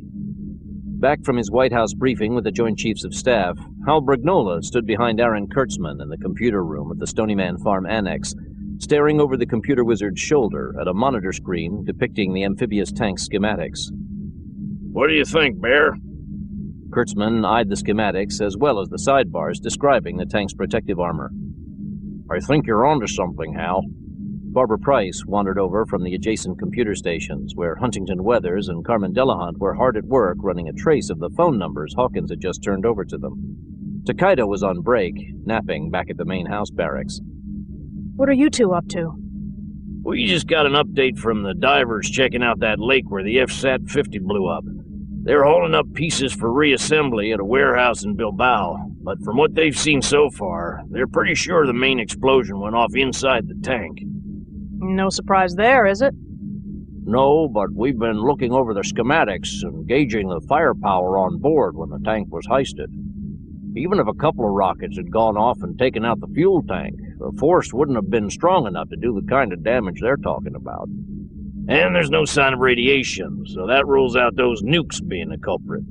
I'm not sure what you're getting at. A few things. First off, we're thinking the tank had to be rigged with extra explosives, enough to make sure it was destroyed beyond recognition. Why? Hang on, we're getting there. Secondly, even with extra explosives on board, the real FSAT wouldn't have sustained all that much damage except for the interior. He pointed at the computer screen. The plating is just too damn impregnable. Even in a worst-case scenario, the shell and framework would have remained intact, especially when you consider the water pressure. It wouldn't have just blown to bits. Then you're saying it was a stand-in, not the real FSAT. Exactly. We're thinking it's a decoy. They want us to think the tank's been destroyed, to buy some time while they try to sneak it across country to Barcelona. That's a pretty elaborate ruse. Just gives you an idea what we're up against. Another couple of things. The truck cab was salvageable enough for them to see that the windows were rolled down when it went into the lake. Add to that the fact that they haven't found any bodies in the lake yet, and it seems pretty likely the driver deliberately drove into the water, then bailed out and made it ashore before the explosion. Okay, I follow that. Then there's the truck bed itself. It's more than twice the length of the FSAT. But that could be because they were carrying one of those prefab trailer homes, right? To hide the tank inside of. Maybe they were hiding more than one tank. If that's the case, you have to figure the real deal cut loose and moved clear before the explosion, then used its subcapacity to make a run for it underwater. Price took a moment to assimilate the information. If you guys are right, we need to get out word and step up the search again. Already on it. Kurtzman worked his keyboard and called up another screen showing a topographical map of the mountainous region between Bilbao and Barcelona. He'd already overlaid a mileage grid and circled a 500-mile area due east of the lake. We've got a call out to the AMI and NATO to intensify the search in this area. NSA's going to shift a couple of satellites for a bird's-eye view, and there'll be choppers running cross patterns with infrared scanners. If the tank's making its way along the bottom of some riverbed, hopefully we'll be able to pick up a heat signature. Can we put any of our people on this? Not many options there. Hawkins is still tied up at that weapons plant, and both Paul and Iron Man are off in Barcelona, trailing that prison convoy headed for the airport in Barcelona. Everybody else is pretty much out of commission. Bingo! Got a trace, Carmen? Dillahunt nodded. Timo Ibanez, Gamuso's DNR guy. Hang on a second. Brignola told Kurtzman to continue to get the word out about the likelihood that the FSAT was still at large, then followed Price to Dillahunt's computer station. Where's he calling from? Well, it gets a little tricky. Dillahunt pointed to her screen, which depicted a map of the Navarra region of northern Spain, with a number of concentric circles mapping out coverage areas for Ibanez's cell phone provider. 3 of the circles were blinking side by side. We've got a call originating in Pamplona, but the signal keeps shifting northward. He's on the road. Huntington Weathers looked up from his station a few yards away. That's what we're supposed to think. But I just locked in on the number he's calling. It's a ski resort in the Pyrenees. And? And it's a recorded message on skiing conditions. I called in on another line, and they only update every hour, so there's no reason for him to be staying on the line as long as he has. How long's that been? Weathers checked his screen. 35 minutes so far. Could be he just forgot to end the call. Yeah, right. And maybe he's just a harmless ski enthusiast. Price smiled ruefully. Another decoy. That's what my money's on. He wants it to look like he's headed north for the coast somewhere. But the odds are he's still back at square one. Bingo again. Brignola reflected on the matter and quickly decided on a course of action. Carmen, have TJ pull stakes and head out for Pamplona, pronto. Will do. Not so fast. Weathers was eyeing a dispatch he'd just called up on his computer. Before we move TJ, I think there's a small matter he should look into.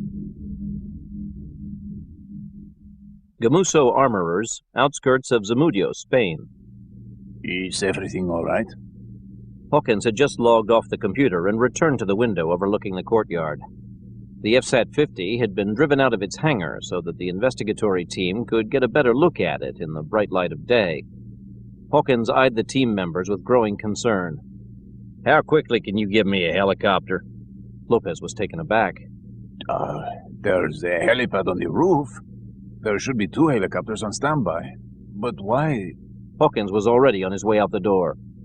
Get one of them up and running and fly it down to the courtyard. I'll meet you there. Bypassing the elevator, Hawkins took the stairs to the ground floor, his mind racing.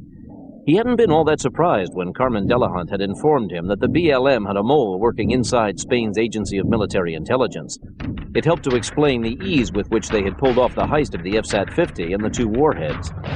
But if Hawkins were to have guessed who the turncoat was, his money would have been on Gregorio Valentino, the agent who'd given him such a hard time while they were at the proving grounds. He'd have been wrong. Once he reached the courtyard, Hawkins beelined to the tank and collared Valentino. Where's your partner? And spare me the translator. Valentino looked at Hawkins, perplexed. He said nothing. Raul Cordero ventured over to find out what was going on. Hawkins ignored Cordero. Zamara, where is he? Valentino shrugged and turned to Cordero with a look of amused condescension. He started to talk to the other man in Spanish, but Hawkins whipped out his pistol and aimed it at Valentino's face. I said, spare me the translator. The other members of the investigatory team recoiled. In the background, a trio of security guards raced toward the tank, assault rifles raised. CIA agent Trace Harper regarded Hawkins as if he'd gone mad. Are you off your rocker? This man's partner is a turncoat. He's working for the BLM. Hawkins never took his eyes off Valentino. He had a hand in planning the tank heist. You can verify that? We've got it from 2 different sources. Good enough for me. Harper pulled a gun from under his left arm and aimed it at Valentino as well. Cordero, meanwhile, shouted for the guards to hold their fire. The guards obliged, but kept their rifles trained on the 2 Americans. A pall of silence fell over the standoff, broken only by the mechanical drone of the FSAT-50 and, off in the distance, the sound of a helicopter's rotors coming to life. Finally, Valentino spoke, addressing Hawkins in English. If Zamara is a traitor, it is news to me. Where is he? He just left. He had business in Bilbao to attend to. How long ago? Harper answered for Valentino. He left right after our briefing in the admin building. Harper checked his watch. It couldn't have been more than 10 minutes ago. There's only one access road between here and Bilbao. He's likely still on it. And again, on my mother's eyes, I have no knowledge of any collusion between... I don't want to hear about your mother's eyes. Hawkins and Harper lowered their guns. The guards followed suit. By now, the chopper, a refurbished unarmed Bell 47G, had lifted off the helipad of the S&C building and was angling its way down toward the courtyard. Lopez was sitting up front next to the pilot. It looked to Hawkins as if there were room for one more person in the rear cabin. I'm going after him by air. With any luck, we can take him alive and get some information out of him. Valentino's face was flushed with anger. For once, it was directed at someone other than Hawkins. Give me the first crack at him. I'll see to it that he talks. Cordero, who'd been speaking with two of the tank's technicians, came over to Hawkins. We might be able to give you a hand with the tank. I don't see how. That thing's not fast enough to outrun a car. It doesn't have to be. Cordero pointed to the turret cannon. Its gun will do the running. I want him alive. I understand. Cordero gestured at the helicopter. Go ahead. Leave the rest to us. Hawkins wasn't about to argue. He started toward the chopper, then stopped and pointed at one of the guards. I could use a rifle. Cordero passed along the request. One of the guards stepped forward and handed Hawkins his M4 carbine. Gracias. Crouching to avoid the rotors, Hawkins made his way to the chopper and climbed aboard, squeezing past Lopez and settling into the rear seat in the back of the cockpit. Have him follow the road leading from here to Bilbao. Lopez passed along the request. The pilot nodded and lifted off from the courtyard. Who are we going after? Hopefully the missing piece of the puzzle. Martin Samara angrily tossed his cell phone onto the passenger seat beside him as he guided his late-model Camry down the winding mountain road, leading away from the Gamuso facility. He was on his way to Navarra Regional Airport, where he'd planned to await the arrival of BLM prisoner Javier Golato. Now, it seemed, his trip was likely to be in vain. Damn fool. Sense of honor. What the hell does that have to do with anything? Samara had just finished talking on his cell phone with Miguel Rigo, who relayed word that his sister was going to try to free Golato before he reached the airport in Barcelona. Miguel had tried to talk Angelica out of it, but apparently she'd already made up her mind and put a plan into motion. Why? Because she felt indebted to Javier for saving her life a few years ago. Oh yes, and also because Golato was her lover. What an idiot, Samara fumed. Couldn't the woman realize how short-sighted she was being? The authorities were close to being convinced they'd crushed the BLM cell in Barcelona. Why give them any reason to think otherwise? All Angelica had to do was let Golato get on the damn plane, and he, Samara, would see to it that the prisoner managed to slip through the cracks once he arrived here in Bilbao. But no, Miguel's sister decided she needed to spring Javier personally, even if it meant letting everyone know she didn't die in the collapse of the loft building in the Barrigotic quarter. What chance would she have of carrying out the bombing of the Civic Center once everyone knew she was still alive? Although, of course, that might not even be the case if she bungled her attempt to free Golato. Damn fool. The AMI agent had the road to himself. The weapons plant was the only destination reachable by the 12-mile, two-lane stretch of asphalt, and since the day shift had already arrived for work, there wasn't much chance of him encountering any traffic before reaching Bilbao.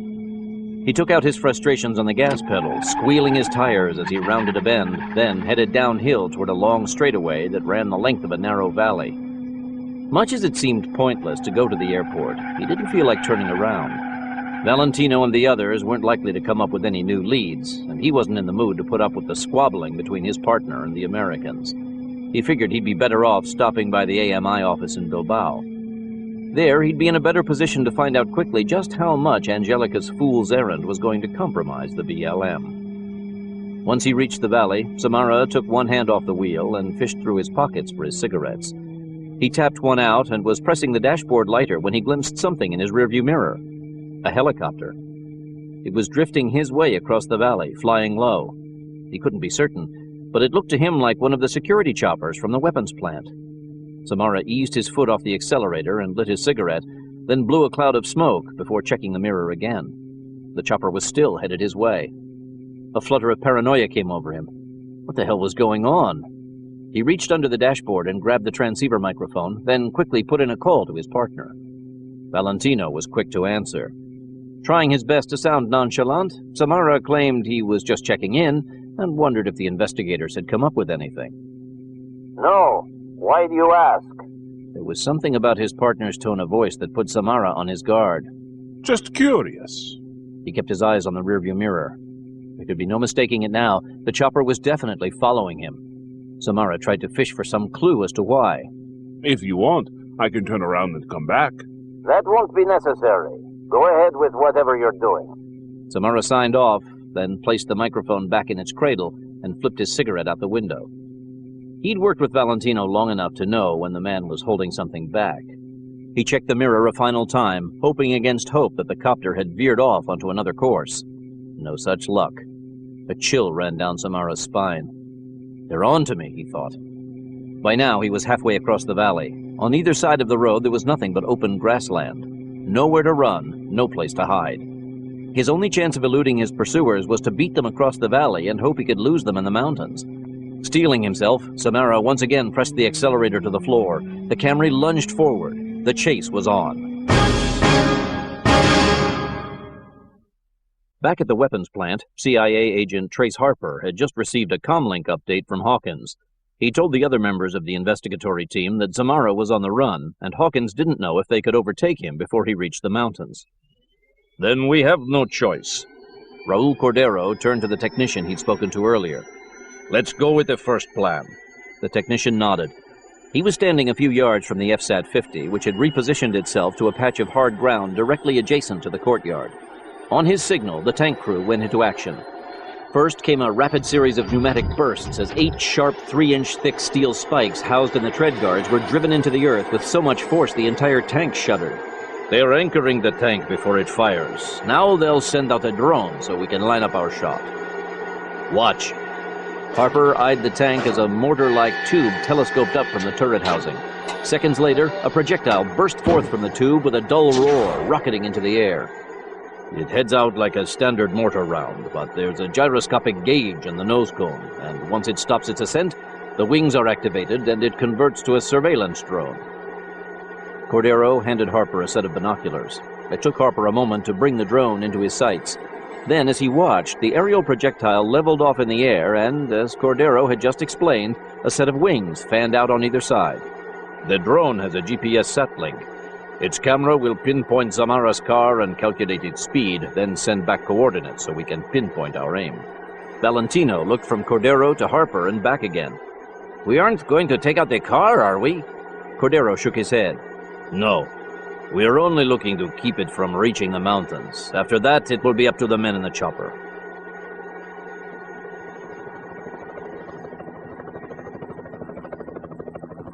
Hawkins glanced out the rear window of the Bell 47G. I see the drone, but I think it's going to be too late to help. We will see. Lopez's eyes were on Samara's Camry, which was now within 100 yards of reaching the mountains, where the road would wind its way through a narrow gorge inaccessible by helicopter.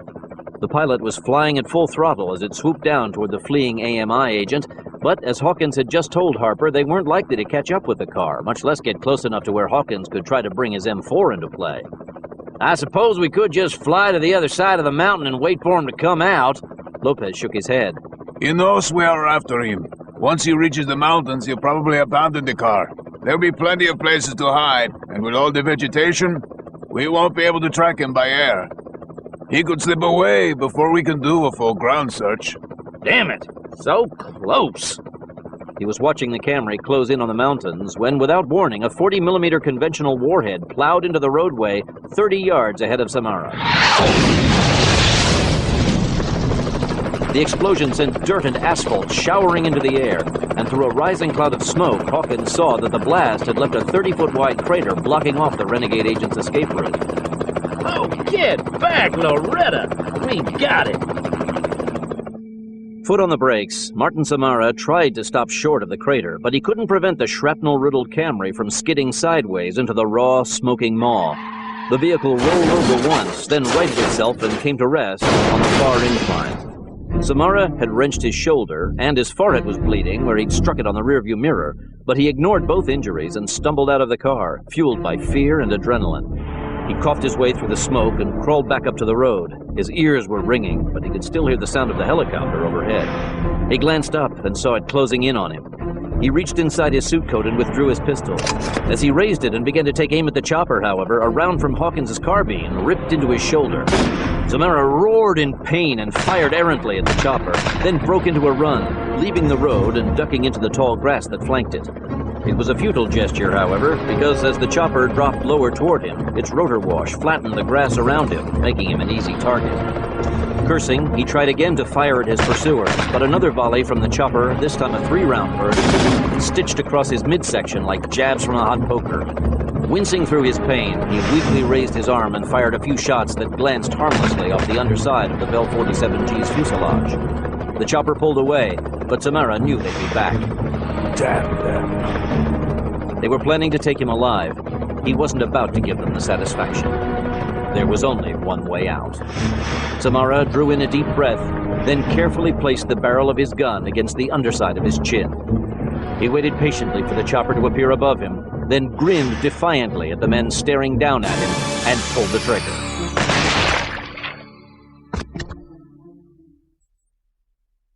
La Costa Seacoast Drive, south of Barcelona. Angelica Rigo smiled with satisfaction as she approached the gateway in the long, rambling wooden fence that ran alongside the coastal road leading from Barcelona to the regional airport. For once, things were going her way.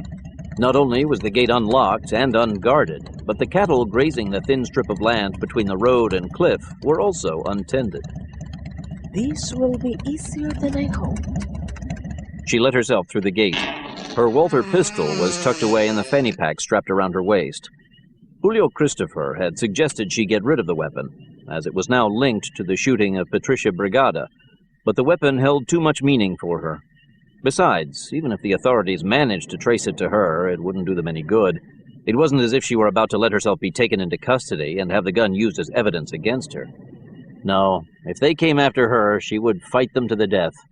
What was more, she had already resigned herself to the fact that this might very well be that fateful day. The cows paid little heed to Angelica as she strode through the grass to the edge of the cliff. It was a 100-foot drop down to the waters of the Mediterranean. There was no beach.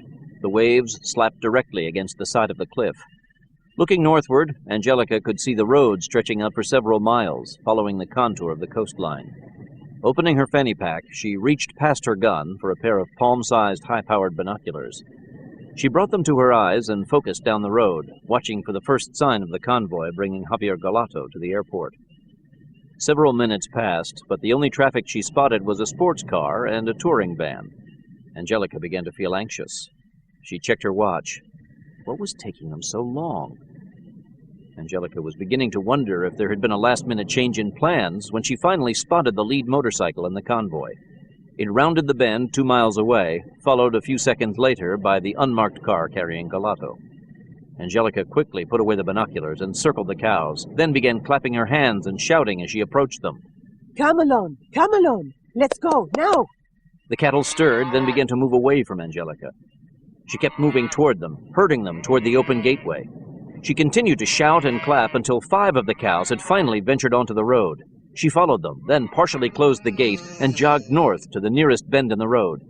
Instead of a guardrail, there was a thick, waist-high stone wall flanking the edge of the road closest to the cliff. Angelica quickly clambered over the wall and climbed down the other side. There were sufficient hand and footholds for her to continue a few yards down the side of the cliff. There, partially obscured by a cluster of brush growing out of the side of the rock facing, was a large drainage culvert. The rusting, corrugated pipe, which emptied mountain floodwaters into the sea below, was nearly 4 feet in diameter. Angelica crawled into the pipe. Waiting there were 2 knobby-wheeled mountain bikes she'd carried down there after being dropped off by one of her men 20 minutes earlier. Lying next to the bikes was the body of a transient that Angelica had killed back in Barcelona. The man's head had been quickly shaven, and he'd been changed into a shirt and pants similar to those Javier had been wearing when he'd been apprehended after the raid on the safe house in Barrigotti. His ankles were shackled, and his hands were handcuffed. Up close, he bore little resemblance to Javier, but Angelica wasn't concerned. If all went well, nobody would know the difference. As Christopher followed the plainclothes motorcycle officer leading the prisoner convoy along the coastal road, he patiently listened to his young partner's ceaseless bantering. Trouber Nadra was talking about his desire to get into motion pictures, and as Christopher was expecting, he eventually got around to asking, for at least the 12th time since he'd joined the force, if his partner could help him out. Christopher, after all, occasionally worked security on film sites and had moonlighted a few times as a stunt driver in some low-budget action thrillers. Have you talked to the director about me yet? I already told you he's out of town until the end of the month. I know, but I thought maybe you might have talked to him on the phone. Christopher shook his head. You'll have a better chance if I wait until I can talk to him in person. Maybe so. Like I told you, it wouldn't have to be a big part. I can start small and work my way up. Christopher tuned the man out as he continued to rattle on. By now, they were coming up on the bend in the road where Angelica had said she'd be waiting. Christopher stole a look in the rearview mirror and saw Javier Galato eyeing his reflection. He nodded faintly. Galato fingered the shoulder strap of his seatbelt and nodded in return. Behind them, Christopher could see another 2 plainclothes motor cops following him from a few car lengths back. The Americans were nowhere to be seen, but he knew they were bringing up the rear. Christopher had been briefly taken aback when he learned they had decided to follow the convoy, but his concerns had since passed. They wouldn't be able to do anything to keep the plan from being carried out. As he neared the bend, Christopher gently eased down on the accelerator and braced himself. Up ahead, the motorcycle rounded the turn and briefly disappeared from view. Christopher had his window rolled down, however, and when he heard the squeal of brakes, he knew that Angelica had come through on her end. This was it. Galato didn't know exactly how it was going to happen, but he knew when it did, every second would count. He already had his hand on the clasp to his seatbelt when the car rounded the bend. He spotted cows in the middle of the road, then caught a quick glimpse of the motorcycle cop braking to a stop a few yards ahead of them. The next thing Galato knew, Christopher had swerved the car sharply to the right to avoid hitting the officer. In doing so, he veered off onto the shoulder and slammed the car into the rock wall at an angle.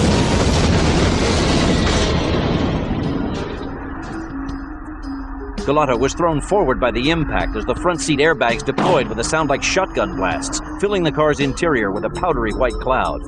Though dazed, Galato quickly recovered his wits. Fueled by adrenaline, he quickly unfastened his seatbelt and crawled over the front seat. He couldn't tell how badly Christopher or the other cop had been hurt, but that wasn't his concern. He squeezed past Nadra and grabbed for the door handle. The stone wall prevented the door from opening all the way, but Galato had enough room to squeeze out of the car. He heard shouting in the road behind him, and as he scrambled up over the wall, bullets skimmed off the stone and whistled by.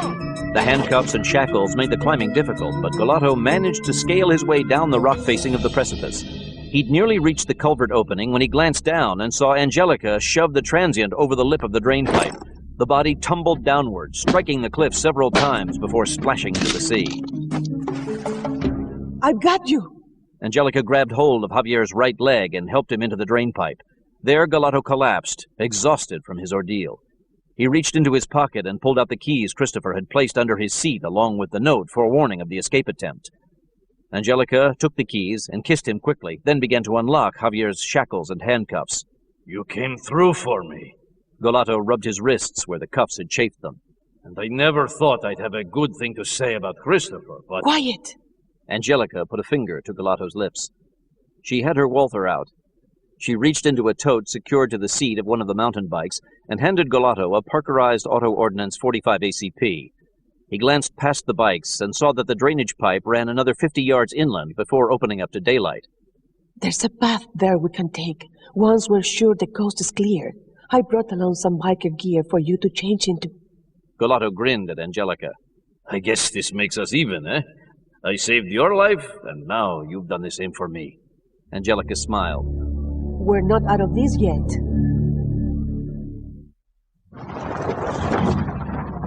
I knew they'd try something. Carl Lyons brought his rental car to a stop in the middle of the mountain road. Up ahead, the 2 motorcycle officers they'd been following had abandoned their motorcycles and rushed forward to the car that had been carrying Javier Galato. Lyons and Blancanales got out of the car, guns drawn. By the time they reached the others, the officers had already reached the crashed vehicle Julio Christopher had been driving. One of them opened the driver's door while the other went to the rock wall and peered over the side. Rounding the bend, Lyons saw the third motorcycle cop standing beside his downed bike, shaking a fist at the stray cows milling about on the road. It seemed pretty clear to Lyons what had happened. Blancanales, meanwhile, joined the motorcycle cop at the wall overlooking the Mediterranean. Glancing down, he saw a body floating in the surf. The cop lowered his gun. Blancanales asked the man to radio for the helicopter that had been tracking the decoy convoy to pick up the body, even though it was likely it would be washed out to sea before the chopper could arrive. As the officer headed back to his bike, Blancanales went over to the wreckage of the car. Christopher had been helped out and was sitting on the ground, looking as if he'd just regained consciousness. Trabornadra was still pinned between his seat and his airbag, out cold, blood streaming from his nose. There was no one in the back seat. A farmer soon appeared in the narrow field between the road and the cliff, shouting and waving his arms frantically as he made his way to the half-opened gate. Blancanales translated for Lyons. He's wondering what happened. He's not the only one. Seems pretty obvious. The cows got loose, and when the lead guy braked for them... I get that part, but the timing's a little hinky, don't you think? I know what you're saying, but if it was planned, it didn't pan out. He told Lyons about the body he'd seen floating in the surf. Are you sure it was him? From what I could see, yeah. It's too damn neat. I smell a rat. Lyons went to the wall to have a look for himself. Blancanales went with him. The cop who'd shot at Galata was still there.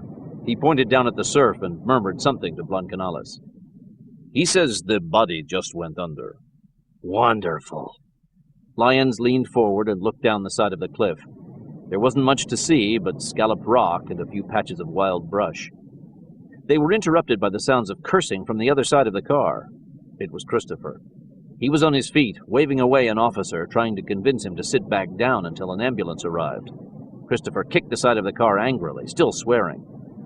He's pissed that he was following too close to the lead cop. He says if he'd been a few more car lengths back, he wouldn't have had to veer off the road. Them's the brakes. By now, Christopher's partner had come to in the front seat. Trabornadra moaned and then let out a cry as he realized where he was and what had happened. One of the other officers leaned into the car and told him to stay put. Nadra obliged, but once he became aware of the blood flowing down his chin, he dabbed at his nose and pushed the airbag out of his way so he could get to the rearview mirror. His most immediate concern, obviously, was how the crash had affected his looks. Christopher realized as much and began to harangue him for his vanity. Lyons and Blancanales moved away from the car and joined the motorcycle officer who'd nearly collided with the cows. He'd calmed down somewhat and was grilling the farmer, who insisted that he distinctly remembered closing the gate earlier after he'd led the cattle across from his main pasture on the other side of the road. Blancanales briefed Lyons on the interrogation. I doubt he was in on it. My guess is the Basques opened the gate and let some of the cows out, then drove off once they saw us coming. Blancanales stared up the road, which disappeared around another bend less than a half-mile away. If that's the case, there's not much chance of us catching up with them. Probably not. Lyons saw the police chopper fly overhead and dip down toward the water. See about having them head up the road just in case. They'll have a better chance of spotting somebody than they will fetching that guy out of the sea. It's worth a try, I guess. Blancanales jogged over to the motorcycle cop who had put through the call to the police helicopter. He was still on the transceiver, and after the Able Team commando told him to have the chopper case out the rest of the roadway leading to the airport, the officer nodded, then told him that the chopper pilot had spotted a drain pipe in the cliff just below where the car crashed. They couldn't see it from above because there was brush growing over the top side. That's it, then. Blancanales turned from the cop and darted toward the rock wall. Lyons saw him and rushed over. As he started over the wall, Blancanales told him what he just found out. Tricky little bastards. Lyons followed Blancanales over the side. Both men still had their guns out, and they climbed cautiously down the side of the cliff, splitting off once they reached the brush that had concealed the culprit from view. Lyons climbed down on the right side of the pipe, Blancanales on the left. By the time they were within sight of the opening, the helicopter had risen to their level and was hovering in position a few dozen yards away. Lyons could see the pilot. He was shaking his head. Damn! Still, Lyons had to see for himself. Gun in hand, he signaled to Blancanales, then swung into the opening. There was no one there.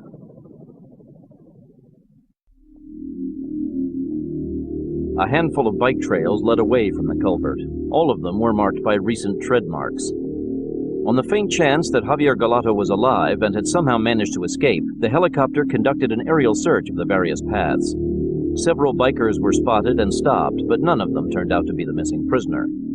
By the time the chopper finally made its way to the small coastal town of Librizia, 2 miles from the spot where the convoy had been forced to a halt, Javier Galato and Angelica Rigo had already arrived and concealed their bikes inside the rear of a panel truck bearing the emblem of Costa Brava Plumbing Supplies. Carefully stacked inside the truck were cartons containing 14 kilos of high-yield explosives, along with timing devices and remote detonators. The explosives had been secured by Guillermo Blanca, the same man responsible for blowing up the decoy tank and prefab home back at the lake near Facaros Pass. Blanca was at the wheel of the truck, which he'd appropriated shortly after his arrival in Barcelona earlier in the day. He was the one who'd dropped Angelica off on Seacoast Drive, along with the 2 bikes and the body of the slain transient. Afterward, he'd driven to Librizia, where he'd been waiting for Angelica to show up with Galato. Angelica closed the rear door of the panel truck. All right, we're set. Let's get out of here before they set up any roadblocks. Blanca nodded and put the truck in gear. They were parked behind a small market at the edge of town, less than 2 blocks from a country road leading back to Barcelona.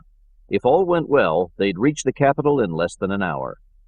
As the pair began changing out of their biking gear, Galato eyed the packaged explosives dubiously.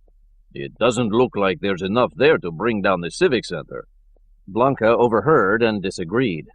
If the blueprints are accurate, and I can get access to the parking garage, I have enough explosives to bring the place down twice.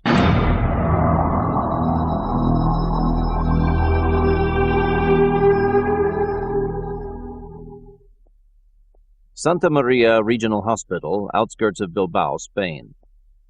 Gary Manning awoke in his hospital bed and saw that he was now sharing his room with a new patient, a young, bare-chested Spaniard whose entire left side was covered with gauze and tape. The man was asleep, hooked up to an IV half-filled with a unit of blood. A bull nailed him in Pamplona. Rafael Enciso was standing at the foot of Manning's bed. The hospitals were all full, so they flew him in. Oh, misery loves company. Still hurting? The big Canadian nodded. My back's doing better, but my legs still feel like I'm soaking them in lava. We'll get them to up your painkillers next time they come around. I don't know about that. I'm still a little foggy from the last dose. So what? It's not like you need to do anything but lie around. Might as well sleep. I guess. Any word on Calvin? Great news there. He breezed through his last surgery, and they've got him upgraded now to stable. Great news is right. What about David? No change there. I tried jogging his memory, but he's still blocked. It's going to take time. Afraid so. I just heard from TJ, though. Turns out one of the guys he went to the weapons plant with was a mole for the BLM. You're kidding. Nope. Guy from military intelligence. Apparently he had a hand in the tank heist somehow. We've got him under wraps, then.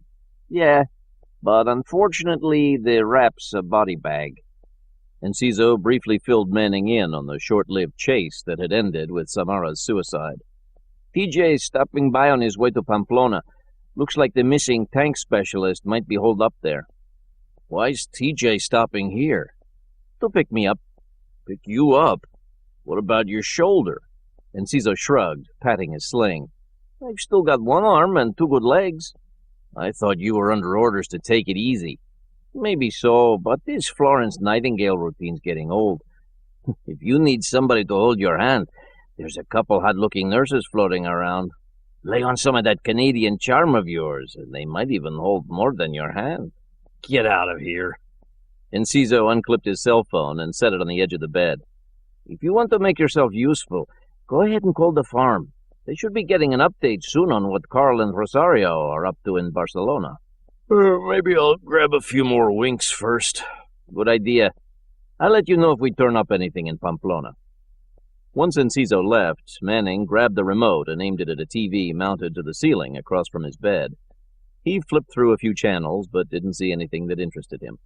He turned the set back off. The burning sensation in his legs made it hard to get comfortable. He shifted a few times, trying to find a good position. Nothing worked. Maybe Enciso was right about boosting his pain meds, he thought. Manning paged the nurse's station, then shifted again. As he waited for someone to show up, he glanced out the window. All he could see were a few mountain tops and a patch of sky dotted with small clouds. For a few minutes, he watched the clouds move slowly across the peaks. Then he closed his eyes. Within a matter of seconds, he nodded off to sleep. The next thing he knew, he was awakened by a faint scraping sound. He didn't know how long he'd been out. The sound, it turned out, was that of the plastic curtains being drawn around the patient in the other bed. Manning was puzzled. He figured it was the nurse he'd called and was about to speak to her when he heard someone cry out on the other side of the curtain. The cry was quickly stifled, replaced by the sound of scuffling. A tray crashed to the floor and the curtain rustled faintly as if someone had backed into it. Manning wasn't sure what was going on, but he instinctively sat upright in bed on his guard. He was throwing off his covers when he heard a muffled report. Suppressor, he thought. The scuffling ceased on the other side of the curtain. Manning ignored the throbbing of his hamstrings and swung his legs over the side of the bed. Across from him, the curtain swung open and he found himself staring at Zacharias Brinkel. The man was wearing an orderly's uniform, but Manning doubted he belonged to the hospital staff. Behind him, the patient from Pamplona lay dead, bleeding from a bullet wound to the forehead. There was no time for Manning to try to make sense of what had happened. Brinkel had turned the gun on him. With as much force as he could muster, Manning pushed away from the bed and dived at his attacker. Brinkel fired a round that tore through Manning's hospital gown, missing his ribs by mere inches. Then backpedaled as the Canadian crashed into him. The Basque lost his footing and the other bed rolled away from him. He fell to the tile floor, Manning on top of him. Manning tried to grab Brinkel's gun, but managed only to get his fingers around the other man's wrist. Still, it was enough to keep the weapon pointing away from him, and when Brinkel fired again, the round plowed harmlessly into the wall behind them. Manning jerked hard to his right after the shot was fired, slamming his adversary's hand against the frame of the next bed. Brinkel's gun flew from his hand and clattered out of reach. The two men continued to grapple on the floor. Manning tried to get in a few judo chops, but at such close quarters they proved ineffective. Brinkel shrugged off the blows and fought back. Hampered by his bad legs, Manning had trouble keeping in an even fight, and soon Brinkel had managed to gain an advantage, freeing one hand long enough to cut loose with a karate chop that caught the Canadian squarely at the base of the skull. Dazed, Manning fell away from his opponent. The older man quickly scrambled to his feet and snatched up his gun. He turned back to Manning and took aim at his face. Manning stared down the barrel, conscious enough to wrap his mind around one grim realization. I'm a dead man, he thought. As the shot was fired, Manning flinched and closed his eyes, awaiting the fatal round. Nothing happened. Stunned, Manning opened his eyes. Zacharias Brinkel stood looming over him, but in a glance the Canadian could see that the man was dead on his feet. His arm dropped to his side, and the gun fell to the floor. Then he collapsed, pitching forward. Behind him, framed in the doorway, stood Manning's savior, holding the pistol that had brought Brinkel down. David! McCarter strode into the room, crouching over the corpse to make sure Brinkel was dead. He then turned to Manning. Are you all right, Gary? Yeah, I guess so. Here, let me give you a hand. McCarter helped Manning to his feet and guided him back to his bed. Where'd you get that gun? McCarter gestured over his shoulder. Manning glanced out into the hallway and saw another man lying dead on the floor. Moments later, two security guards appeared, along with Rafael Enciso. The guards leveled their guns at McCarter, but Enciso yelled at them in Spanish, and they lowered their weapons. I was out waiting for TJ when I heard all the ruckus. Sitting on the edge of his bed, Manning stared at McCarter. Something had just dawned on him. You called me Gary. Yeah? What about it? Your memory. Slowly a grin came across McCarter's face. Well, I'll be damned. You got it back? I'll be damned. Hell, I was just lying in bed when I heard all this racket next door, so I got up to check it out and ran into this guy in a hole with a gun. I guess I just went with my instincts, 'cause the next thing I knew, he was down and I had his gun. Just like that, no blow to the head or anything? McCarter shook his head. Not that I remember. I'm telling you, it just happened. Lucky for me. Bloody damn miracle. Enciso glanced over at the security guards, who in turn were inspecting the two dead men in the room. Well, I might be wrong, but I think we just had a couple BLM guys fall in our laps. Manning gestured at Brinkel. I think he tried to smother the other guy when he woke up and started fighting back. Now, neither one of them is going to talk. Maybe one of them's the guy we're looking for. You know, the tank specialist. Could be but somehow I doubt it. I got a feeling that guy's still in Pamplona.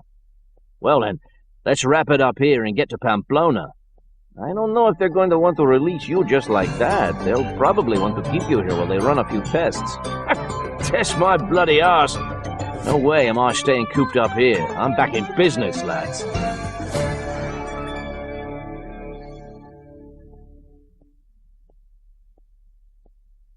Pamplona, Spain.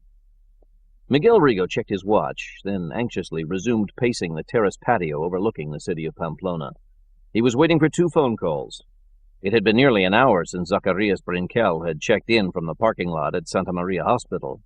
Brinquel had promised to call back once he'd silenced Luis Manziliqua. And AMI agent Martin Samara was supposed to have checked in half an hour ago to pass along any pertinent classified intel regarding the search for the missing FSAT-50 and efforts to quash the BLM in Barcelona. Miguel also wanted to know if the authorities had picked up a signal from Timo Ibanez's cell phone and jumped to the conclusion that he'd left Pamplona. What was taking them so long? Miguel knew it wasn't a case of no news being good news. The more time that passed without his hearing from either man, the greater the likelihood they had run into complications. A sense of foreboding began to overcome Miguel. He tried to fight it off.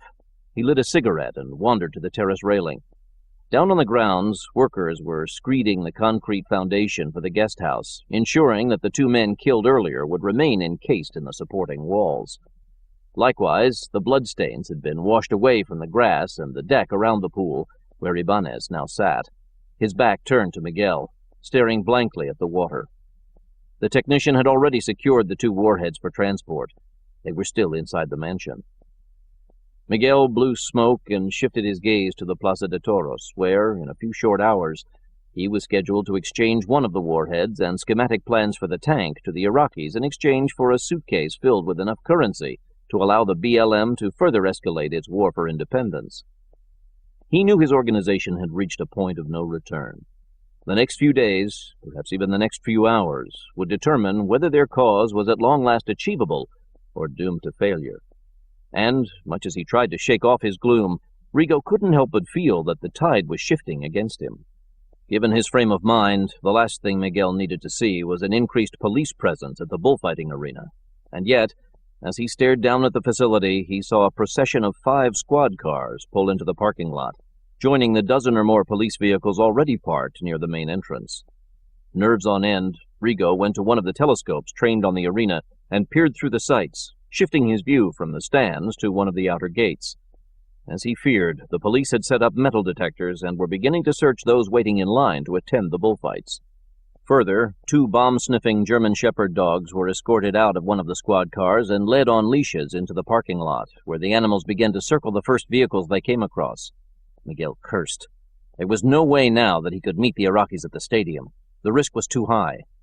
Miguel was still coming to grips with this latest development when his cell phone rang, startling him. He quickly unclipped the phone from his waist, expecting it to be Brinquel or Samara. He was wrong on both counts. It was his sister. It's done. Javier's been freed. Miguel was glad to hear that his sister was alive, but he kept the joy from his voice. At what cost? Angelica hadn't divulged earlier how she'd planned to help Javier escape, and when Miguel learned the details, he couldn't help but be impressed by his sister's ingenuity. Still, he had his doubts as to whether the authorities believed it was Galato's body they'd seen being carried away by the surf. If they thought it was him, why did they send that helicopter to check all the bike paths? It doesn't matter what they thought. The fact is Javier is here with me, along with Guillermo. We're back in Barcelona with the explosives. All we have to do is smuggle them into the civic center. Miguel stared out at the police activity around the bull ring as he spoke. You make it sound so simple. You don't think they'll step up security even more than they already have? We'll get past them. Remember, we have some on the inside. We can't fail. You're right there. There's another security matter we need to be concerned about. My contact here in Barcelona says the authorities have become suspicious about the tank. There is talk that they figured out we used a deal near the lake. Miguel closed his eyes a moment and cursed to himself. That explains the helicopter Jacques' men have been seeing. Have they spotted the tank? No. Jacques is taking all the right precautions. How far has he gotten? He's seen Alvaro somewhere. I just spoke to him a while ago. The river he was taking got too shallow, so he's moving the tank overland, along the base of the Pyrenees, until he hooks up with the Avignon.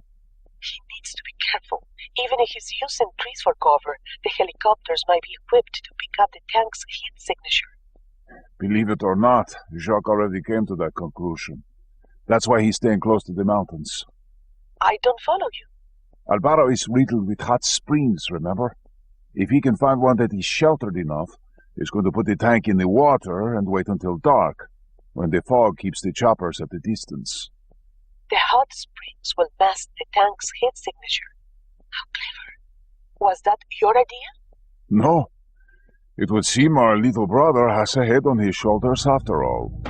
Angelica asked Miguel what else was happening back on the other coast. Miguel explained that he was still waiting to hear from Brinkel and Samara, then told Angelica about the beefed-up security at the bullfighting arena. I'm going to have to meet the Iraqis someplace else.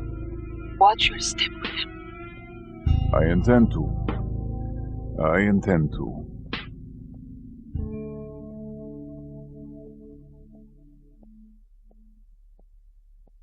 Stony Man Farm, Virginia. It was as close as anyone at the farm was likely to get to having a picnic on the grounds. Anxious to get some fresh air after 12 hours cooped up in the computer room, the SOG Brain Trust, Hal Brignola, Barbara Price, and Aaron Kurtzman had taken their lunches out to a grassy sward 50 yards uphill from the chipping mill. As they discussed the latest developments in Spain, the trio watched workers haul in another load of newly felled trees. I wish bringing in those BLM thugs could be as easy as bringing wood to the mill. Seems to me we're faring all right on that front. We've got them on the defensive, at least. Maybe so, but let's face facts. Yes, it's great that we weeded out one of their moles and knocked out that cell in Barcelona, but they still have the tank and the warheads. You got me there. And barring some good news from the coroner's office in Barcelona, it seems pretty likely that the Rigo kids are still out on the prowl. All we've killed off are low men on the totem pole. With the exception of Zacharias Brinkel. Price glanced at the notes she'd brought along with her. They figure he was a senior advisor, maybe more. I wonder about that. If he was so high in the ranks, what was he doing trying to make that hit at the hospital? Something like that's usually farmed out to one of the drones. Kurtzman grinned at Brignola. I won't tell Iron Man or McCarter you said that. Touché. Okay, I take it back. Still, the bottom line here is the BLM still has the ways and means to wreak havoc in Barcelona. And no matter how hard we try to get NATO to call off the conference, they aren't budging. Then we'll just have to keep at it. Hopefully Phoenix Force can come up with something in Pamplona, then head out to Barcelona to help Paul and Carl. Kurtzman eyed the laptop hooked up to his wheelchair keyboard. Speaking of Able Team, it looks like they might be onto something. Like what? Kurtzman quickly finished decrypting the message that had just come in through his wireless.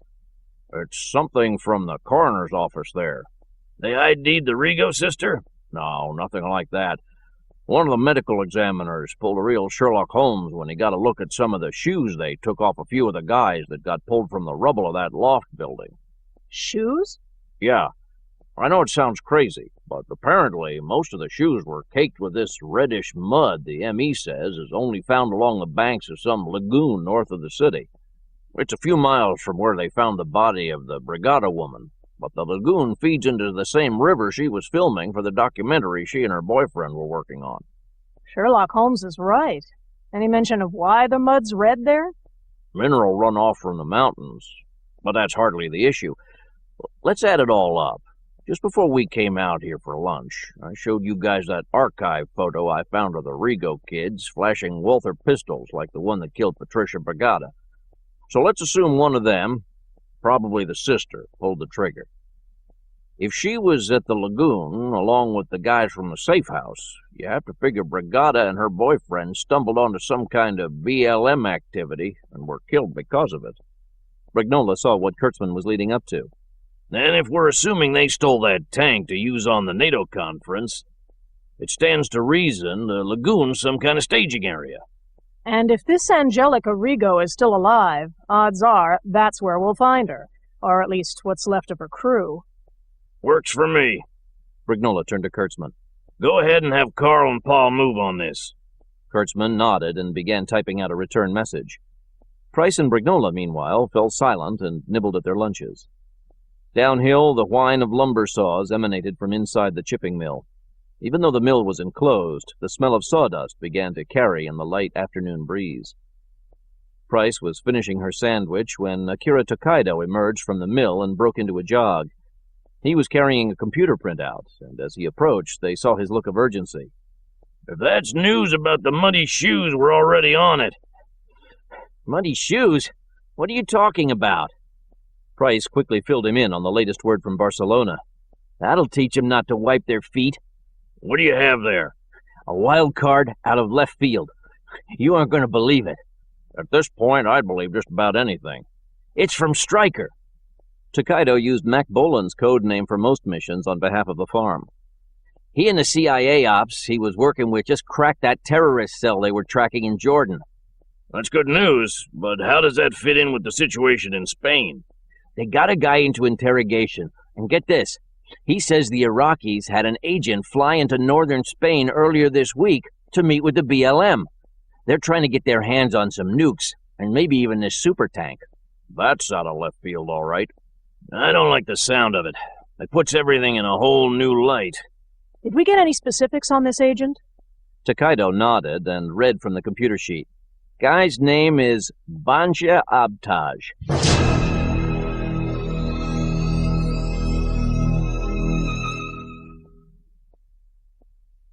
Pamplona, Spain. Banja Abtaj, too, had just heard about the raid in Jordan. His feelings were mixed. Yes, perhaps his mission had been compromised, especially if the Americans had learned of his whereabouts. But some good had come out of the attack as well. According to the report he'd received, among those slain by the Americans had been Nujbal Ahmet, the closest thing he had to a rival within the ranks of Iraqi intelligence.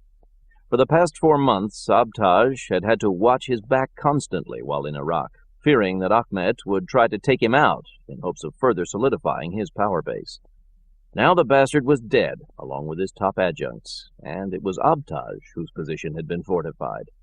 If he could come through on this deal with the Basques, he would be acknowledged as the Iraqis' most powerful field agent. And anyone who knew the political situation in Iraq knew that the country's next leader could just as likely come from the ranks of intelligence as from the military or an electoral vote. If Abtaj could pull things off here in Spain and capitalize on his increased stature once he was back in Iraq, who was to say that in the coming months he couldn't maneuver his way to the top of his country's political heap? First things first, though, Abtaj thought to himself as he sipped a glass of mineral water and stared out the living room window of his penthouse suite at the Pamplona Royale. Like Miguel Rigo, Abtaj had an unobstructed view of the bullfighting arena, and he too saw that the local authorities were going to make it difficult to carry out his rendezvous with the Basques. The situation didn't overly concern him.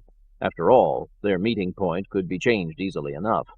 In fact, Abtaj figured it might be possible to take advantage of the dilemma and arrange for Miguel to meet some place where it would be easier to guard against a double-cross. He didn't trust the Basque, and wouldn't have put it past him to try to reclaim the warhead and the plans for the tank once he'd gotten his hands on the money. Of course, if the opportunity presented itself, Abtaj was just as likely inclined to turn the tables on Rigo, taking back the money and leaving the Basque dead. Abtaj's ruminations were interrupted by the ringing of a doorbell. The agent wasn't alone. 2 of his subordinates stood alongside him at the window, staring out at the city through high-powered binoculars.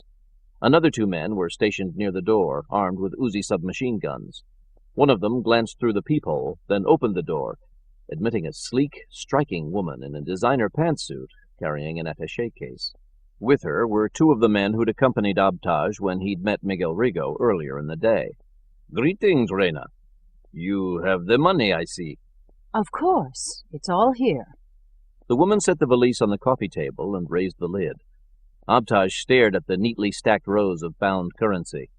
"And you had no trouble converting the money?" "Does it look like I did?" The other men were taken aback by Reina's tone of voice.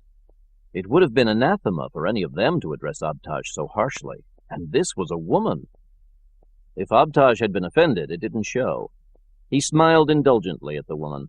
He was used to her insolence and even admired her for it.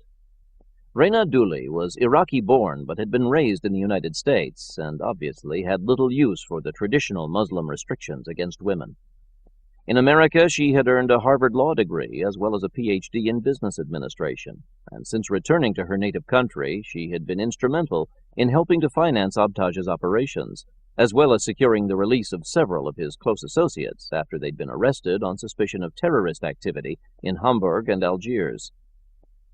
For the better part of the past 2 years, Reyna had also shared Abtaj's bed on numerous occasions, and though Abtaj would never admit it, either to her or himself, he was in love with the woman. And it had to do with more than her stunning looks and figure. Reyna was the only woman who'd ever challenged him, the only woman he'd ever met who was unafraid to look him in the eyes and speak her mind when she disagreed with him. He liked to call her his little whetstone, because she kept him sharp. "A matter has come up. I need to speak to you privately." He closed the lid to the valise. I'd like a drink first. It's been a long day. Reyna crossed to the wet bar. Again, the others were visibly scandalized by the woman's behavior. She paid them no mind, however, and poured herself a shot of whiskey from a crystal decanter, then tipped her head back, downing the amber liquid in one swallow. Abtaj watched her impassively, then directed her to follow him into the adjacent den, a large room featuring a large fireplace and a billiard table. Abtaj closed the door behind him and threw the deadbolt. "You really should show a little more deference when there are others around. No sense in giving them reason to question our relationship." Who cares what they think? She kicked off her pumps, then pulled Abtaj close to her and gave him a sultry smile as she let her hand wander below his waist. I think I found the matter that has come up. "It's no small matter, as you well know." He kissed the woman's hair. Let me attend to it. She fondled him through his pants, then took a step back, hoisting herself up onto the edge of the billiard table. Leaning back, hands on the green felt, she smiled invitingly. Abtaj stepped forward and began to unbutton her blouse. There was a knock on the door. Abtaj's eyes flashed with anger. "What is it?" "We've spotted something. You might want to take a look." "In a while. Let me finish my business." Reyna leaned forward and ran her fingers through Abtaj's hair. Maybe it's important. "Nothing could be more important than this." Abtaj stroked the woman's cheek. After a pause, the man on the other side of the door called out again. "It's the Basque. We've spotted where he's staying." The anger drained from Abtaj's face. "I stand corrected. I'll only be a moment." He kissed her forehead. The woman nodded, smiling. I'll be waiting. Abtaj took a moment to compose himself, then moved to the window, calling to the man who'd interrupted his tryst. "You'd best not be mistaken." "We're sure it's him." Abtaj picked up a pair of field glasses near the window. "Where?" "Atop that bluff on the far side of the bull ring. The terrace of the third house on your left." Abtaj raised the binoculars and stared out the window. He followed the other man's directions and soon found himself staring at a man standing between a pair of telescopes mounted on tripods. It's him, all right. By the time he'd lowered the binoculars, a plan was already formulating in the Iraqi's mind. Now I know where to have our little rendezvous.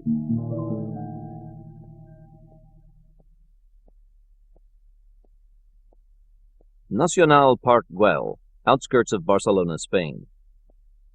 Raising clouds of dust along a fire break traversing the north flank of the park's highest mountain peak, a camo-painted Hummer slowly made its way toward a remote trailhead. Up ahead, a pair of four-wheel-drive SUVs was parked at the site, along with 3 motorcycles and a handful of mountain bikes. More than a dozen hikers stood near the vehicles, listening to a park docent describe the various sights to be found along the paths that led from the trailhead. "Looks like we're going to spoil somebody's party." Carl Lyons peered out from the back seat of the Hummer. Rosario Blancanales was seated next to Lyons. Better us than the BLM. Behind them, 3 armed UOE commandos sat pensively, hands clasped tightly around their carbines. Another soldier rode up front next to UOE Captain Esteban Pedro, who was driving. The hikers eyed the Hummer curiously as it came to a stop at the trailhead. When the soldiers emerged, their expressions quickly changed to alarm. Pedro called out to the group as he approached them. Senores, forgive us, but an emergency has come up. I'm afraid we'll need to close off this section of the park. You'll all have to take the firebreak road back to the main entrance. The sooner you leave, the better. This is no exercise. Now please, leave the area. They needed no further persuasion. In less than a minute, the hikers had gotten onto their bikes or into their vehicles and started a caravan leading away from the trailhead. Let's get on with it. Pedro started to unfold a topographical map of the area, then changed his mind when he spotted a larger rendering of the park's layout posted on a bulletin board near the trailhead. He summoned his men over, then pointed to the map as he laid out their strategy. From our position here, there are 3 approaches to the lagoon. 2 are through the forest. Montos and I will circle from the right. Yali, you will take Vicente and Francisco and move head-on through the woods until you reach the spring. Wait there until we signal you. Pedro eyed Lyons and Blancanales. As for you two, if you scale this rise to our left, you'll come in a small mountain lake. It feeds the stream that runs down to the lagoon. There's no official trail there, but people venture out there anyway, so you'll probably be able to find the pathway down. Got it. With any luck, their focus is on the river, and they won't have lookouts posted back this far. But everyone keep your eyes open just the same. If all goes well, we will have blocked off any path of retreat once the others strike from the river. And if we're really lucky, we'll catch Angelica Rigo in the sweep. That would be icing on the cake. Pedro finished his briefing and asked if there were any questions. When no one spoke up, he waved over the man who'd been riding next to him in the Hummer. Together, they forged their way into the dense foliage to the right of the trailhead. The 3 soldiers who'd ridden behind Lyons and Blancanales followed suit and quickly disappeared into the brush. Okay, let's take the high road. Lyons indicated the high-pitched slope to their left. Blancanales led the way. There was no trail, and the incline was covered with loose stone and gravel, making it difficult for them to get a decent footing. Fortunately, thick tufts of scrub brush grew up at regular intervals, and they were able to grab hold of branches to assist their climb. Along with their carbines and sidearms, Lyons and Blancanales, like the others, had been armed with Spanish-made Soho 586 crossbows. The latter were slung across their backs, along with quivers containing steel-pointed bolts. Except for ammo pouches containing extra magazines for their carbines, they carried no other provisions. Neither man spoke as they scaled the slope, but they intuitively assisted each other, with Lyons scanning the terrain around them so that Blancanales could better focus on blazing a trail. The men had the sun at their backs, and as they neared the top of the rise, they could see small, fleeting shadows sweep across the mountainside ahead of them. Lyons glanced up and saw a pair of eagles circling lazily overhead. He was about to point them out to Blancanales when a rifle shot suddenly echoed across the peaks. Both men froze in place. One of the eagles suddenly plummeted from the sky and dropped to the ground 30 yards ahead of them. Lyons tapped Blancanales on the shoulder and motioned to a crevasse in the ground just to their right. The 2 men quickly scrambled into the cavity. Lyons had his pistol out, Blancanales held his carbine. They waited tentatively, peering through the brush surrounding the rim of the crevasse. Hunters? Blancanales put a finger to his lips. Lyons listened, and soon he could hear the sound of 2 men talking to each other near the top of the rise. He couldn't make out what they were saying, but it sounded as if they were talking in Euskara. Basques. One guy's calling the other an idiot for taking target practice while they're on sentry duty. Blessed be the stupid, for they shall tip their hand. Finally, the 2 men came into view, standing at the edge of the crest. One of them glanced downhill, looking for the fallen eagle. The other had a 2-way radio pressed to his ear. I think he's calling the main camp, saying that everything's okay. Good. Of course, things aren't as hunky-dory as he might think. Lyons quietly holstered his pistol and unslung his crossbow. Blancanales did the same. Once they'd both fed bolts into the Sohos, they carefully raised the bows into position, targeting the 2 sentries. I've got the one on the right. On 3. As he drew the bow taut, Blancanales raised his right pinky, then lowered it. He did it again. Then, on the 3rd twitch, they let the bolts fly. One after the other, both sentries went down, neither making a sound other than that of their bodies hitting the earth. Rising up from the crevasse, Lyons and Blancanales quickly rushed forward. One of the sentries was already dead, but the other was struggling to his knees and reaching for the fallen radio. Lyons beat him to it, then finished the man off, skewering him through the heart with one of his bolts. The life drained from the man's eyes. That'll teach you to go after endangered species. Blancanales grabbed the radio and shut it off. If they just reported the coast was clear, we're okay. Still, we had better move. Right behind you.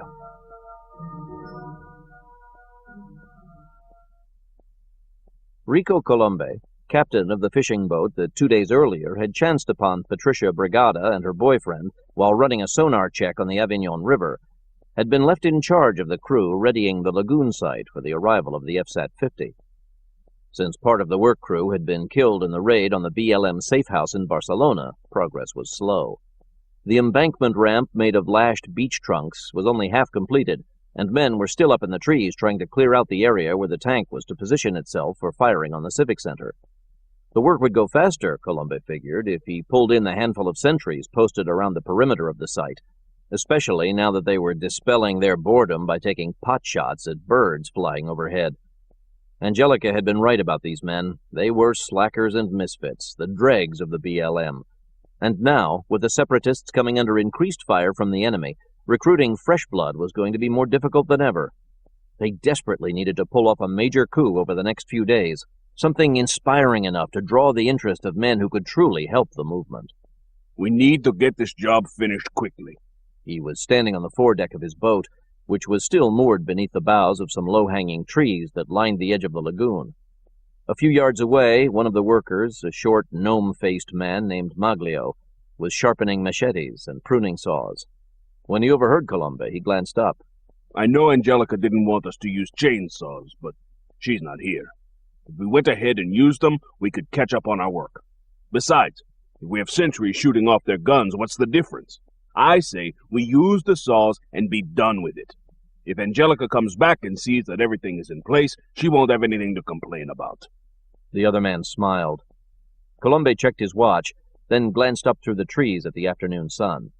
They could still get in another few hours of work before dusk. With chainsaws, they could at least finish the clearing by then. If they worked through the night, they might even be able to tether together the rest of the ramp. It seemed worth a try. I'll call in a couple of the sentries to help out. Colombe grabbed his two-way radio and tried to reach the men stationed up at the ridgeline. No one answered his call. What now? He tried the radio again. Still no answer. They probably left the radio turned off. They're worse than useless. Run up and get them. Maglio jumped down to the embankment, sinking up to his ankles in the thick reddish mud. The captain was about to jump down from the boat when he stopped himself and glanced over his shoulder. Out across the lagoon, an old weathered fishing trawler, twice the size of Colombe's own vessel, drifted into view, heading downriver. There were a few men on deck holding fishing rods over the side of the boat. Why wasn't this reported? Don't we have any sentries who know how to do their job? Before Maglio could respond, the other boat suddenly veered off its course, gliding into the lagoon. At the same time, Colombe heard for the first time the drone of a helicopter. A Galicia came into view, sweeping across the river toward the lagoon. On the boat, the men had cast aside their fishing rods in favor of assault rifles. Attack! We're under attack! He dived to the deck as a volley of gunfire blistered the far side of the boat. Ashore, Maglio quickly reeled backward, then sprinted along the embankment, spreading the alarm. He'd only covered a few yards of ground when he came into the sights of the helicopter's pod guns. No less than 5 rounds plowed into him, ripping through his chest and ribs. He sprawled forward, landing a few yards shy of the partially submerged ramp. His lifeblood seeped into the mud, turning it even redder. Colombe had fared better, but only for the moment. He managed to crawl along the deck to the main cabin without being struck, but as he scrambled inside and grabbed for a Weatherby Mark V rifle, gunfire from the other boat took out the cabin windows. Flying shards of glass struck him in the neck and shoulders. He did his best to ignore his wounds and whirled toward his attackers, taking aim through the Weatherby's scope. He fired and took out a gunner on the foredeck of the other boat. But 2 more soldiers quickly took the dead man's place and returned fire before Colombe could line up another shot. Struck in the face, the Basque dropped his rifle and staggered backward, crashing into the boat's controls before dropping to the floor.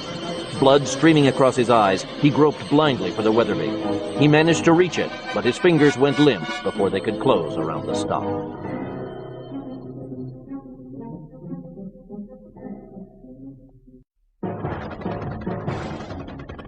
Captain Pedro had rendezvoused with Lyons and Blancanales moments before the shooting had started.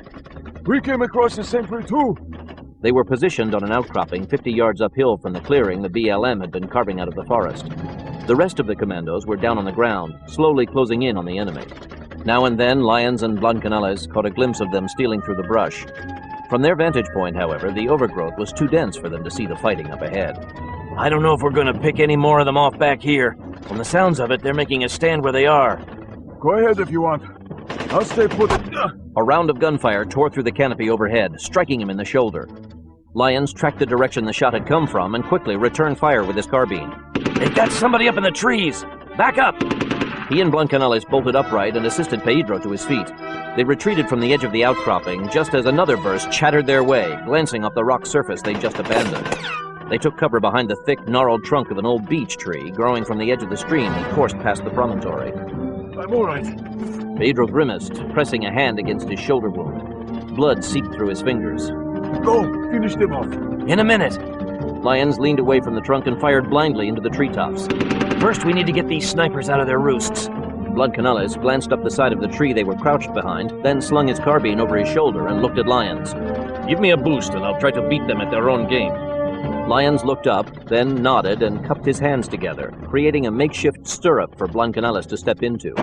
Paul grabbed hold of Lyons' shoulder, then quickly hoisted himself up. Once he was within reach of the lowest branch, he grabbed hold and pulled himself up into the tree. One of the snipers apparently saw what he was up to and fired around the chipped bark off the side of the tree. I'll try to keep them busy. That would be nice. He waited for Lyons to return fire, then began climbing. At one point, he glanced downhill and saw the body of a commando who'd been felled by sniper fire. Off in the distance, the exchange of gunfire continued. Blancanales could also hear the chopper droning overhead and proceeded cautiously. The last thing he wanted to have to deal with was having Grimaldi mistake him for one of the enemy. Halfway up the tree, the trunk began to narrow and branch out. Blancanales stopped climbing and secured his footing, then cradled his carbine in the gap where the trunk forked. He peered through his sights, trying to get a bead on the man who'd been firing at him. With all the trees between them, however, it was no easy task. He spotted a pair of squirrels frantically bounding from limb to limb, as well as a large untended bird's nest in the upper reaches of a tree directly across the stream. But otherwise, all he could see were leaves and a network of intertwining branches. Finally, he spotted his target. 40 yards away, high up in one of the other beeches, the sniper, like Blancanales, was straddling two branches and leaning against the tree's trunk as he lined up his shot. He was aiming directly at Blancanales.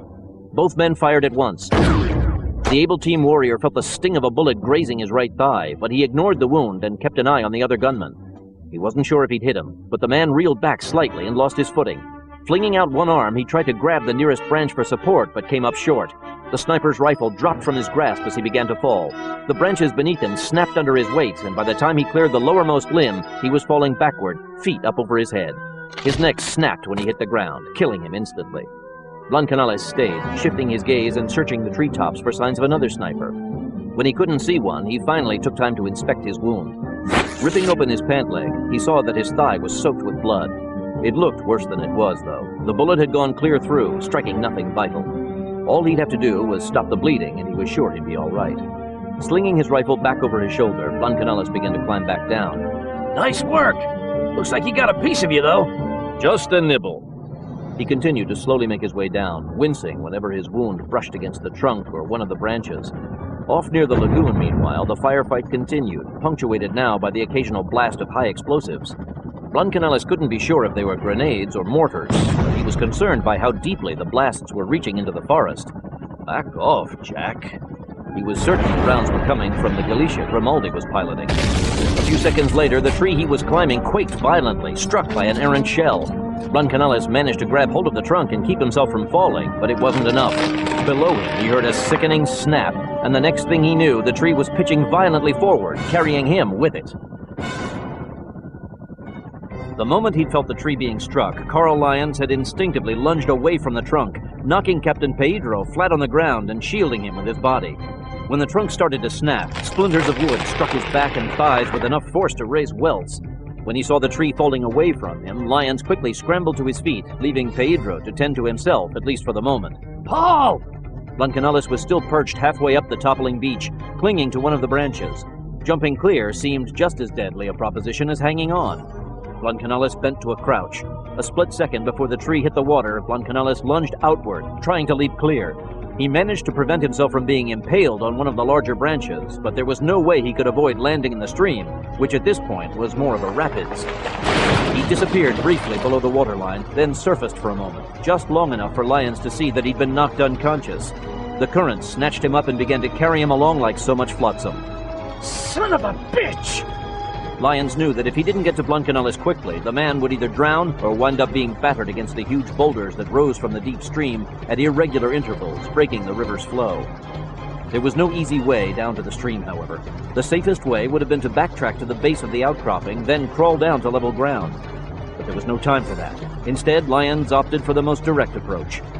Though the tree Blancanellis had been perched in had snapped clear of its stump, once it had landed in the water, it had stayed put for the most part, meaning that its splintered base still angled up into the air above the small trees it had crashed through. To reach the tree from the outcropping would require a 12-foot leap, so Lyons took a few steps back, nudging into Pedro. You'll never make it. Just what I wanted to hear. Lyons bolted forward, getting 3 full strides in before flinging himself headfirst into the air. He'd hoped to land atop the fallen tree, but he'd mistimed his jump slightly and came up short. He made the best of it, reaching for one of the splintered ends poking out from the underside of the tree.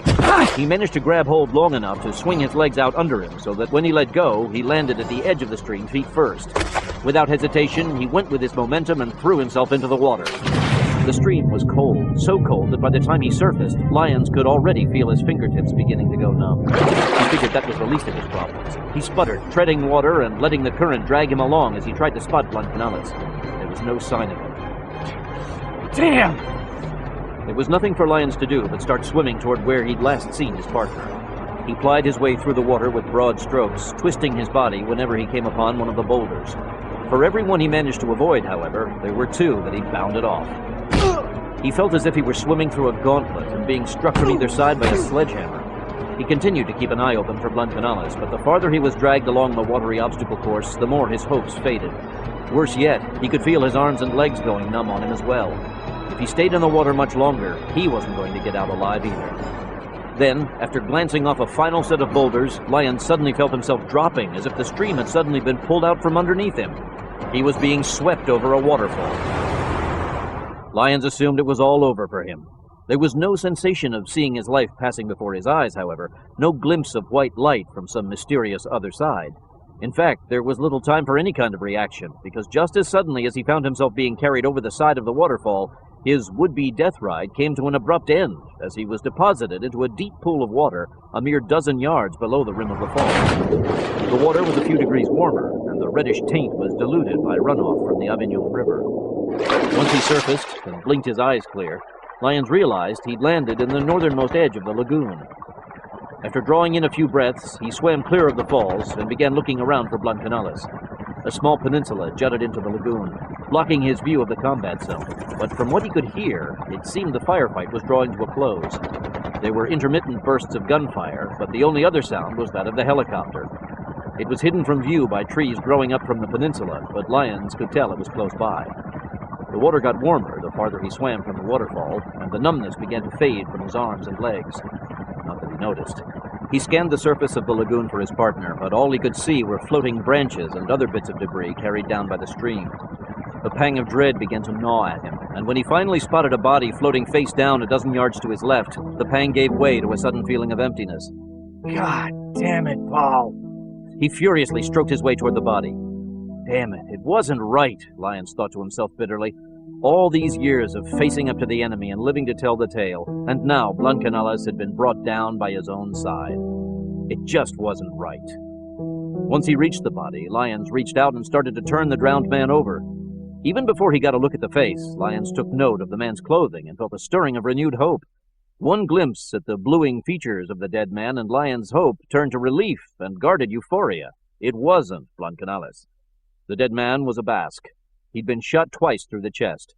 Lyons figured it was a sentry who most likely had been taken out by the commandos on the fishing trawler. Lyons let go of the body and was about to resume his search when he heard a faint voice behind him. Over here! Lyons turned in the water. At first, all he could see was a large, leafy bough floating in the water. Then a hand poked through the leaves and parted a few small branches, revealing a familiar face. That was quite a ride, huh? Lyons grinned as he swam over to his colleague.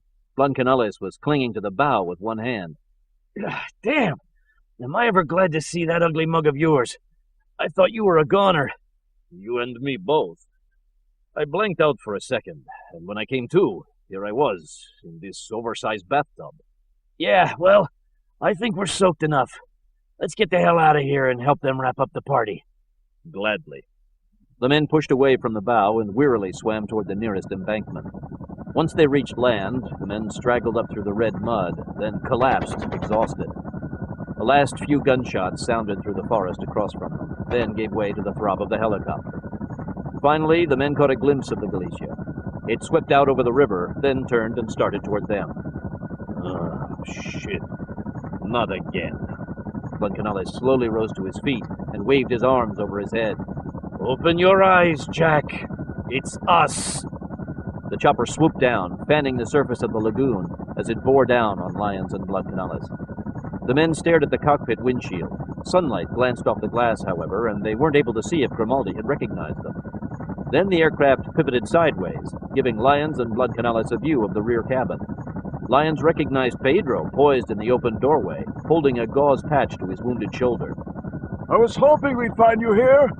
I already gave the gunner hell for taking you out of the action. Screw it! All's well that ends well.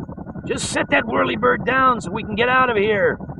I think that can be arranged. The Galicia flew past the two men, then set down on a patch of grass 20 yards behind them. Blancanellis leaned on Lyons, favoring his wounded leg, and the two men made their way to the chopper. Once they were aboard, Grimaldi wandered back from the cockpit to greet them. Guess I blew it back there. I was so busy dodging bullets, I couldn't keep an eye on the gunner. Ancient history. Give the guy a slap on the wrist and tell him to be more careful next time. Will do. Grimaldi returned to the controls. As he lifted off and circled back to the clearing where most of the fighting had taken place, Pedro handed Blancanellis the same first aid kit he'd used to clean his shoulder wound. From the looks of it, we were right about this being a staging area for the tank. So far, we've counted 12 men, counting sentries. Is that all? Blancanellis swabbed his leg with disinfectant. They sure put out a lot of bang for the buck. Pedro nodded. We lost 3 of our own. Sniper fire? The captain nodded again. I don't think they were up there as snipers, though. They all had handsaws and machetes. I think they were up there working on the trees and just brought their rifles along as a precaution. What about Angelica Rigo? She's not among the dead, but we're still combing the perimeter. Maybe she'll turn up. Somehow I doubt it. By now, they'd reached the main stretch of the lagoon. The commandos had moored their fishing trawler alongside the bullet-riddled boat where Rico Colombe had been gunned down. Close by, Lyons and Blancanellis could see the top edge of the half-finished ramp poking up from the water's edge. I take it the tank hasn't shown up yet. No, there's no sign of it. But if this was where they plan to bring it ashore, I think we have a good chance of finding it if we head upriver and keep our eyes open. Let's do it then. And while we're at it, let's hope they don't find out we just fumigated this rat's nest they're headed for. Otherwise, they're likely to burrow in a hole somewhere where we'll never find them. I can vouch for my men. There's no way any of them would spill information to the enemy. Good for them. But we've already uprooted one mole, and my experience has been that if you find one, you can bet your bottom dollar there are others.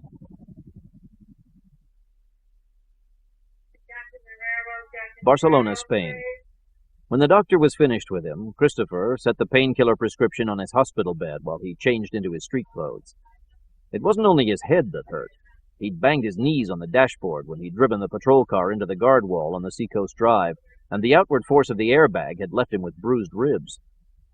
They were slight injuries, to be sure, but injuries nonetheless, and in a way he was thankful to have sustained them. If he'd have walked away from the wreck without a scratch, suspicions might have arisen about his possible complicity in Javier Galato's escape attempt. As it was, he knew it was likely he'd face questioning at some point. When Precinct Captain Armando Otason strode into his room, Christopher braced himself. This is it, he thought. But the captain treated him like a hero. He relayed praise from the motorcycle cop and Christopher's partner about his quick reflexes, which resulted in nothing more serious than a sprained ankle for the motorcycle officer and a broken nose for Trabor Nadra. Nadra was, of course, complaining that his chances of being a movie star were now ruined, And if there had been BLM people waiting for Galato on that road, they had managed to flee undetected when they saw him fall. But no police lives had been lost, thanks to Christopher's heroic efforts. The captain patted him on the back and said that he'd get a commendation and offered him several days off, with pay. All this hero-of-the-day talk did little to stem Christopher's creeping sense of paranoia. He couldn't help wondering if the captain was setting him up by making it seem like he wasn't under suspicion. If internal affairs had been brought in, it'd be just like them to have Otoson lure him into a false sense of security, hoping he'd somehow betray himself down the line. Christopher knew he had to be careful. This was too easy, Christopher thought. He eyed the captain, looking for some indication that he was being set up. If Otoson had some ulterior motive, however, it didn't show. Christopher decided to play the dedication card. He knew what a sucker Otoson was for loyalty, so he thanked the captain and offered to do the bomb checks on the civic square. Otoson accepted the offer, patted Christopher on the back again, then excused himself and left the room, just as the nurse was coming in with Christopher's discharge papers. Christopher took his time signing them, then asked for directions to the pharmacy. As he waited downstairs for his prescription to be filled, Christopher nonchalantly kept an eye on everyone else in the pharmacy. He wanted to know if he was being followed. No one seemed suspicious, but he remained cautious as he left the hospital. It was dusk outside. Christopher walked in the twilight to a small restaurant halfway up the block. He ate out on the sidewalk dining area, keeping a watchful eye on traffic and pedestrians passing by. Again, he spotted no one who looked as if he or she might be tailing him. Once he was done eating, Christopher went inside to use the bathroom, then slipped out the back entrance and crossed a back alley to a side street. He saw a bus pull up to the corner and waited until the last second to board it, then rode less than 2 blocks before getting off and switching to a taxi. It wasn't until he'd ridden halfway across the city to the Drasanes district that he began to relax. Finally convinced he wasn't being followed, Christopher got out of the cab and walked another 3 blocks, then slipped into an alley and circled to the back entrance of a nondescript sheet metal plant. There was a man standing near the door, and when he spotted Christopher, he reached inside his coat. Christopher held his hands out to his sides as he walked within range of the light mounted over the door. "It's me." The man was a low-ranking BLM recruit. He opened the door for Christopher. Once inside the building, Christopher took a flight of steps up to the 2nd floor. Angelica was waiting for him on the landing, a broad smile on her face. You did it. We were worried about you. She kissed him on the cheek and gave him a slight hug. "I'm fine. I didn't want to risk using the phone." He fought back an urge to hold her closer. One way or another, he was determined to put the woman out of his life after this evening. Succumbing to her charms wasn't the way to go about it. "Let's get on with it." Christopher followed Angelica into a workroom filled with several industrial lathes and other metalworking equipment. Javier Galato was there, huddled over a workbench next to Guillermo Blanca, the BLM's explosives expert. When he spotted Christopher, Galato moved over to greet him. "The Wonder Worker! I'm indebted to you, my friend." Galato shook Christopher's hand vigorously. All the praise was beginning to get on Christopher's nerves. He shrugged off the compliment. "Let's just hope the rest of your plans go as well." "Indeed. Come, have a look at what we've put together." Once they reached the workbench, Galato and Angelica moved close together, leaving Christopher to stand across the table from Blanca. Christopher suppressed his jealousy and turned his attention to the bomber's handiwork.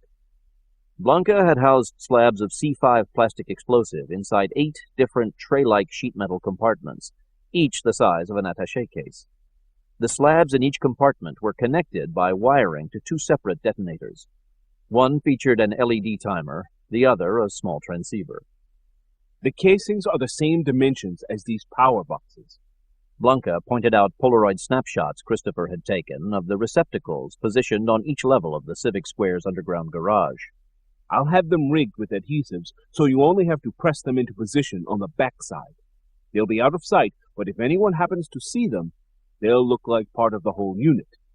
I understand. The only problem will be securing them in position without being spotted by the security cameras. That's not a problem. I've already timed the cameras. What about the dogs? Christopher pointed to the compartments containing the plastique.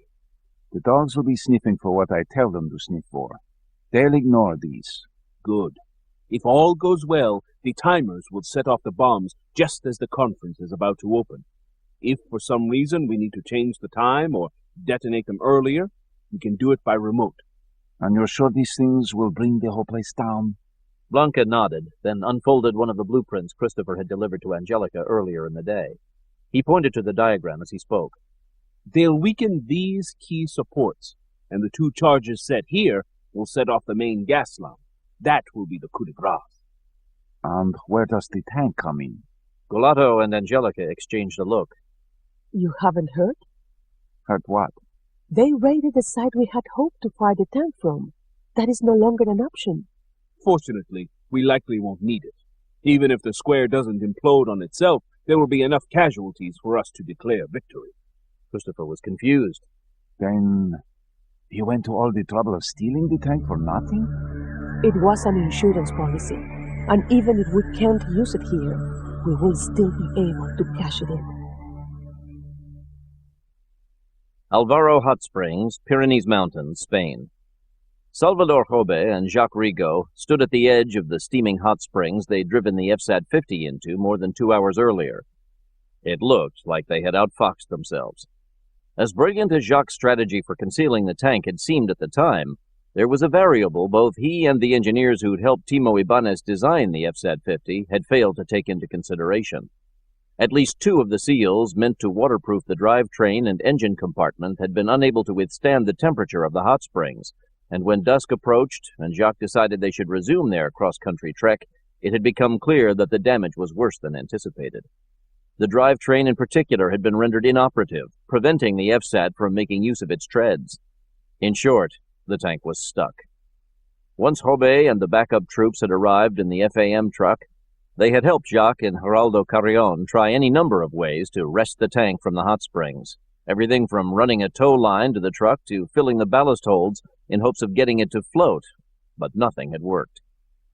Now, as twilight faded and the first stars of the evening appeared in the night sky overhead, the bulky vehicle remained mired in place, more stubborn than a defiant mule. Well, at least no one can see it from the air. He gestured at the canopy of leafy branches that the men had propped over the FSAT-50's turret. Jacques glanced skyward past the branches. It had been more than an hour since the last helicopter had passed by overhead, but every few minutes he had seen planes streaking through the higher altitudes.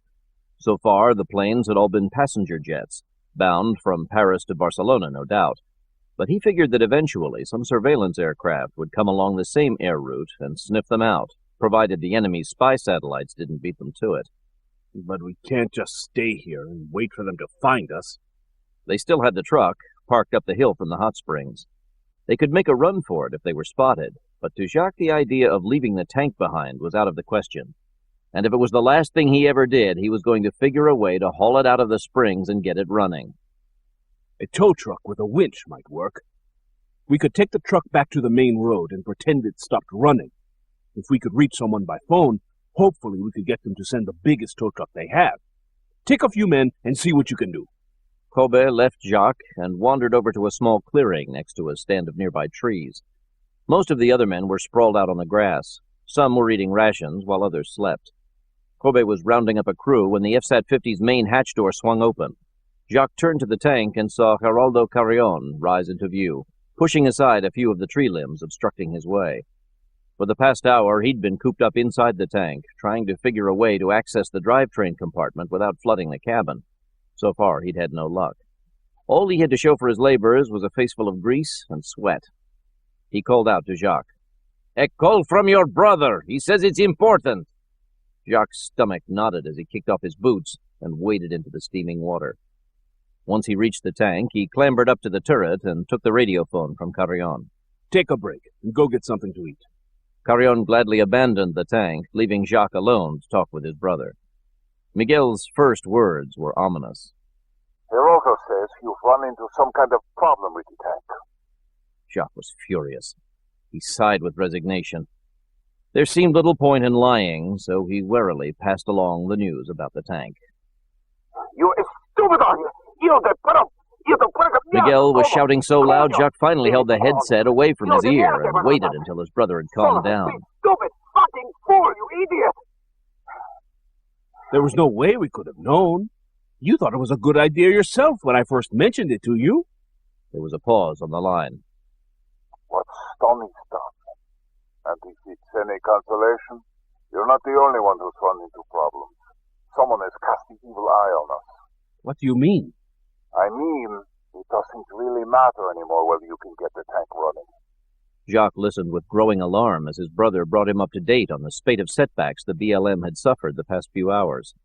The deaths of Zacharias Brinquel and Luis Manziliqua, the loss of contact with Martin Samara, and, most recently, the raid on the lagoon site outside Barcelona, where Jacques was to have delivered the tank. Jacques was shaken by the news. Brinquel's death tore into him particularly. Zacharias had always treated him like a favorite nephew, even before he joined the ETA. He found it hard to imagine that the man was dead. But even in the midst of Jacques' grief, he took his brother's advice and was consoled that at least he wasn't the only one who'd been visited by misfortune. It truly seemed as if a curse had befallen the BLM. Where does that leave us? Do we have to forget about attacking the conference? No, on that front at least the news is good. He quickly related the news of Javier Galato's daring escape from police custody and assured Jacques that the plan to bomb the Civic Square was still on. And you've dealt with the Iraqis already? Actually, that is the reason I called. When I met with them earlier, they said they wanted the tank and both warheads. I turned them down at the time, but now I think we might renegotiate. I can see them wanting both warheads, but given the tank's condition, I can't see them wanting that. Of course they'll want it. The drivetrain isn't what they're interested in. They want the tank to launch the warheads. We may have to lower our asking price, but at this point I say we sell it to them and let them worry about how to get it out of the country. As the brothers discussed their options in more detail, another jetliner streaked by overhead. Miguel could hear the plane through the phone connection and asked Jacques what was making the noise. Jacques explained there was air traffic passing over the hot springs at regular intervals. There was a pause on the line. Then Miguel spoke again. I know you said the drivetrain is out, but what about everything else? Are the weapon systems operational? I think so. We haven't tested them, but Geraldo ran a check, and he's sure we have the use of everything in the turret. If that's the case, I have a plan. Alvaro Hot Springs, Pyrenees Mountains, Spain. Jacques Rigaud stood atop the turret of the Meyer FSAT-50, eyes on the highest mountain peak to the north. The sky was clear, and the moon was full enough for him to be able to make out the silhouette of the Pyrenees. He could also see the other men huddled beneath the nearby trees, soaking in the warmth of a gas-fired heater. Salvador Jorge was with them. The plan to get their hands on a tow truck had been abandoned in favor of the new strategy laid out in Jacques' conversation with his older brother. Jacques' stomach rumbled with hunger, and he felt a chill in his bones from the light evening breeze, but he ignored the discomfort. After several minutes, he finally received the signal he was waiting for, the keening hoot of a night owl, or at least the closest the sentry on the mountaintop could come to imitating the nocturnal bird of prey. Finally. He climbed down the open hatch to the main cabin of the tank. Geraldo Carrion was seated before the gunner's console, hands poised over the controls, eyes on a small bank of IBIS terminals. We've got our plane. Are you ready? I've been ready for the past 20 minutes. As Jacques watched, Carrion toggled the controls for the recon drone, then activated the launch sequence. Seconds later, there was a muffled whoosh, and the tank vibrated faintly as the drone took to the air. Here's the screen to watch. Carrion pointed to the upper right IBIS monitor. The screen blinked momentarily, then a luminous green LED grid appeared, followed by a small, blinking cursor that drifted smoothly from quadrant to quadrant. That's the drone. Once the wings are activated, the light will stop blinking and the sensors will start to send... I understand all that. Both men continued to watch the screen. Soon, as Carrion had warned, the cursor glowed a steady green and its movement across the grid slowed, meaning the drone had leveled off and was switching over to its recon capacities. Carrion worked the controls, changing the grid display slightly, shrinking the viewing area enough to allow a column of digital readouts to scroll down the right side of the screen. Now it's synchronizing its readings with the satellite and GPS coordinates, yes? Correct. Carrion adjusted the contrast on the display, then directed Jacques' attention to the upper left section of the grid work. There's the plane. They aren't going to be able to detect the drone, are they? Not likely. Even if it was a surveillance craft, I've got the drone flying low enough to avoid detection. What's the information scrolling down the side there? Observation data on the plane. Carrion turned the control knob, slowing the crawl of information so that he could read it. We have its size and the speed it's traveling, as well as its altitude and flight course. And? Carrion sized up the data. It's a passenger jet, either a 737 or DC-10. Headed for Barcelona? I'll have to check. He opened up a smaller window within the screen and entered a set of readings, then compared them with those in the right column. Yes, it's heading for Barcelona by way of Paris. And it's within target range? Carrion checked another set of readings, then nodded. No problem. All we'd have to do is activate the SAM launcher and synchronize it with the drone. We'd have a 5-mile window of opportunity to bring it down with a direct hit.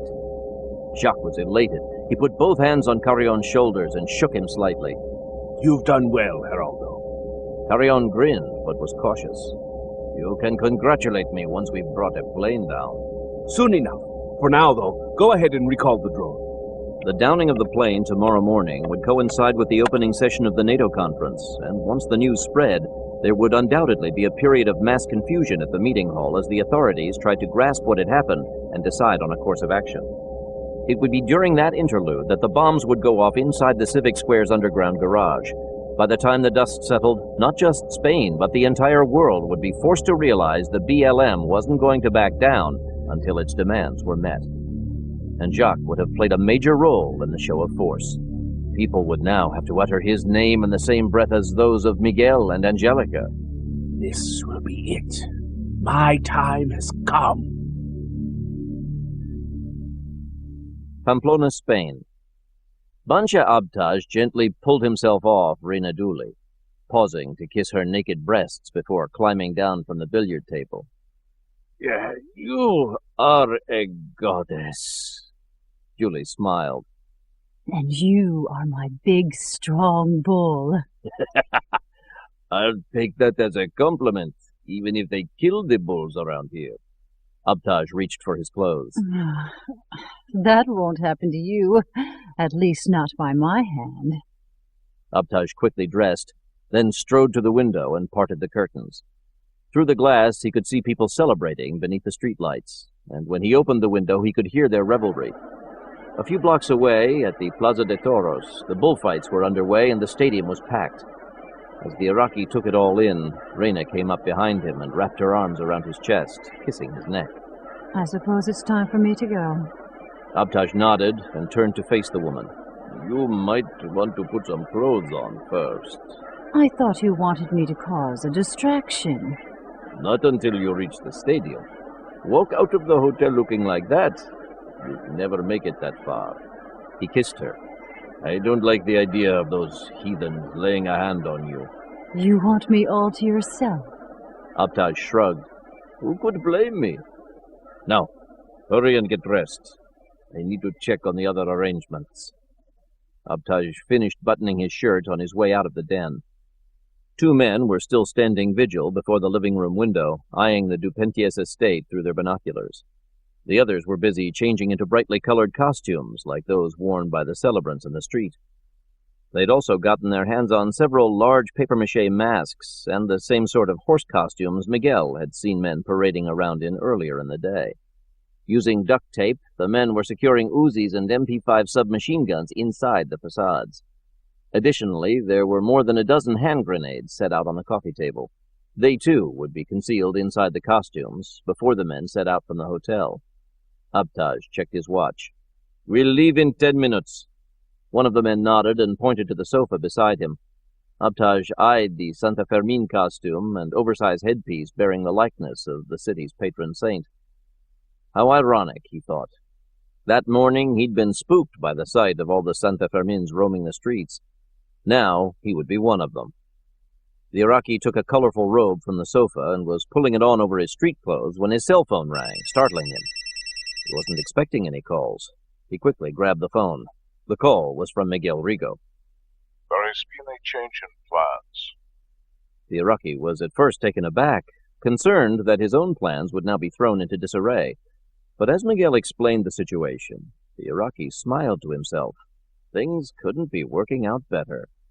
Miguel, it turned out, had had a change of heart and decided to sell the tank, as well as both warheads after all. The only caveat was that the tank had incurred some sort of mechanical breakdown in its drivetrain. The Iraqis would have to retrieve it on their own and figure a way to steal it out of the country.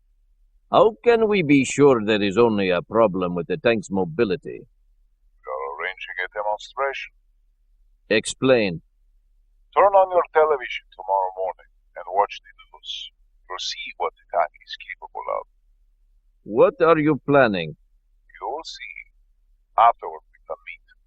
I'll give you the warheads and tell you where you can find the tank. What kind of money are we talking about? If the tank is stranded somewhere and we need to assume the risk of moving it, the price, obviously, will have to be considerably less than what I offered you earlier. Of course.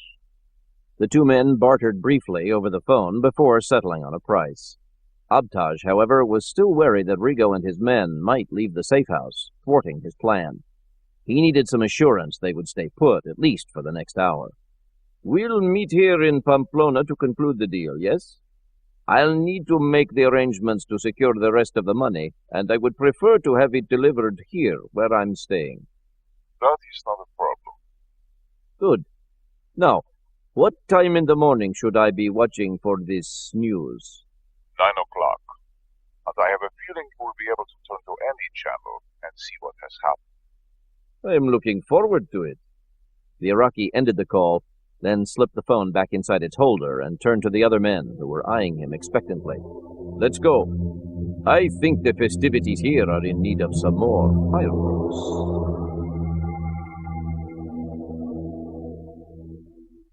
There's Rife now. David McCarter glanced out the window of his rental car, parked just outside Pamplona's main bus terminal. He was talking long distance on his cell phone with Aaron Kurtzman. I'll let you go then. And again, it's good to know you're back to firing on all cylinders. McCarter quickly wrapped up the call, then unlocked the door for Enciso, who'd just come out of the terminal. Enciso had a few photos of the Rigo siblings and other known members of the BLM tucked inside his sling. He'd just shown the photos to employees at the terminal, hoping someone would be able to point out who'd planted Timo Ibanez' cell phone on the bus heading north out of Pamplona earlier in the day. The move had paid off. They had their man. It was Zacharias Brinkel. Enciso slid into the passenger seat. The guy you plugged back at the hospital. He must have made that plant on his way to Bilbao. One of the drivers remembers him boarding the bus to San Sebastian for a few minutes. Said he had to drop something off with one of the passengers. That adds up. McCarter started the car and inched out of the terminal parking lot, carefully negotiating his way around the throngs of people spilling out into the street. Any news from the farm? McCarter nodded, turning onto a less congested side street leading away from the heart of town. Bear says AMI intercepted the bus and found a phone stashed under one of the back seats. Thing is, this really doesn't help us much. We've got a trail that ends with a dead guy in Bilbao. Meanwhile, Ibanez is out there somewhere with those two nukes, and we're not any closer to finding him than we were when we got here. Maybe TJ's had better luck. I sure hope so. How's the shoulder holding up? I'm good. Enciso adjusted his sling. McCarter turned left onto Avenida de Bayona. A block past the festive merrymaking taking place at Club Marengo, he pulled to a stop along the curb in front of a row of small stores. They were efficiency apartments located above the shops, and after pressing the intercom at a locked gate, McCarter barked a password, then led Enciso up the steps and down the hall to a flat being used as a temporary base of operations for the CIA. There they were greeted by Agent Trace Harper, who'd been part of the investigatory team T.J. Hawkins had accompanied to the Gamusa weapons plant. He'd flown to Pamplona earlier with Raul Cordero of the Spanish military's Special Forces.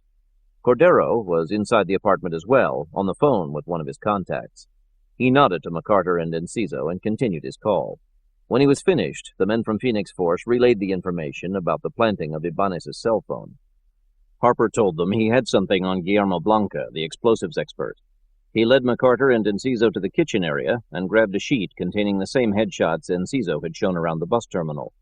He pointed to Blanca's photo and said he'd been linked to a string of Madrid car bombings the previous year.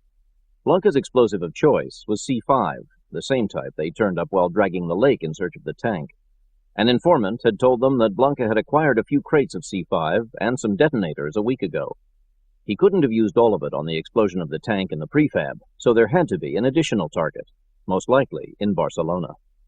We've got some guys in Barcelona. I'll see that they get on it. Harper assured them that the CIA had men in the city already, and that Cordero would see to it that UOE and AMI would boost their presence there as well. Hell, while you're at it, we might as well head there ourselves. I mean, you have to figure by now everybody we're looking for has already pulled stakes from Pamplona. I wouldn't be so sure. Raul Cordero tapped a forefinger on the lid of his cell phone. I've been checking with my sources, too, and it looks like our Iraqi friends are still here in town.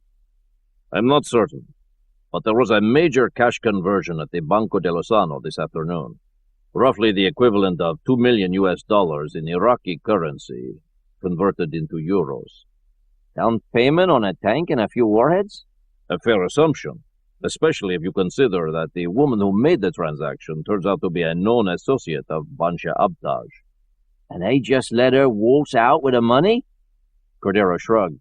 It was a perfectly legal transaction. At the time, no red flags had been raised, so there was no reason to scrutinize the woman, much less put a tail on her. How do we know for sure that it's her? My contacts found out after the fact by reviewing footage from surveillance cameras at the bank. Okay, then, I take it back. Maybe we'll stick around after all. Cordero nodded. If they withdrew the money here, it stands to reason they plan to make their transaction with the BLM here, too. Yes, but whereabouts here? The answer came 3 minutes later, when T.J. Hawkins showed up. For the past 2 hours, he and one of Harper's Basque-speaking colleagues had been playing the long shots. Instead of terrorist-related leads, they'd been combing the city's underworld in hopes of turning up a fluke lead from prostitutes, drug dealers, or loan sharks who might have unwittingly done business with the BLM. They'd run into their share of dead ends, but finally they'd struck pay dirt. They had with them the same batch of photos the other men had been relying on. Hawkins separated one sheet from the others and directed everyone's attention to the mugshot of a young man staring out at the world with cold, dark eyes. You're not going to believe this one. A couple days ago, he was cruising the back alleys behind the cathedral looking to score some cocaine and speed. A prostitute talked him into some hashish and a handjob instead. This woman says they smoked a little, and he started rambling on about some construction work he was doing just east of town, near the river. Something about a high-lie court and a guest house on some estate owned by a hotshot plastic surgeon. We pressed her for specifics, but that was all she could give us. So I figured we'd stop by the newspaper office and talk to our friend Edgar at the city desk. He's been on the job 30 years and knows this town inside out. With just those few things to go on, he put it together and bingo. We got ourselves the name and address of a plastic surgeon who, it just so happens, is staying out of town while he has all this work done on his place. It's a pretty high-priced neighborhood for a BLM safe house, but like I said, we told Edgar what we had, and he was right on it. I mean, no hesitation. McCarter wasn't about to waste any more time wondering if this Edgar had jumped to the wrong conclusion. He pointed at the slip of paper with Ruben Dupenties's address. There's one way to find out. I say we cut the chit-chat and take a look for ourselves. Barcelona, Spain. Carl Lyons climbed out of the helicopter. Well, that was a bust.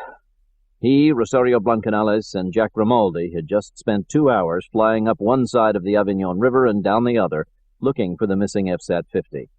They'd come up empty-handed. And after checking in with the farm, they realized their earlier rout of the BLM forces at the lagoon had done little to neutralize the separatists' threat to the NATO conference.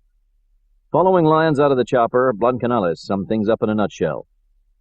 No tank, no one to interrogate, no Angelica Rigo. Jack Grimaldi heard Blancanales' remark as he bounded out of the chopper cockpit. And to top things off, I nearly got you guys killed. We're past that, Jack. Let it go. The men had touched down at the private hangar at the edge of Barcelona's Aeropuerto del Prat.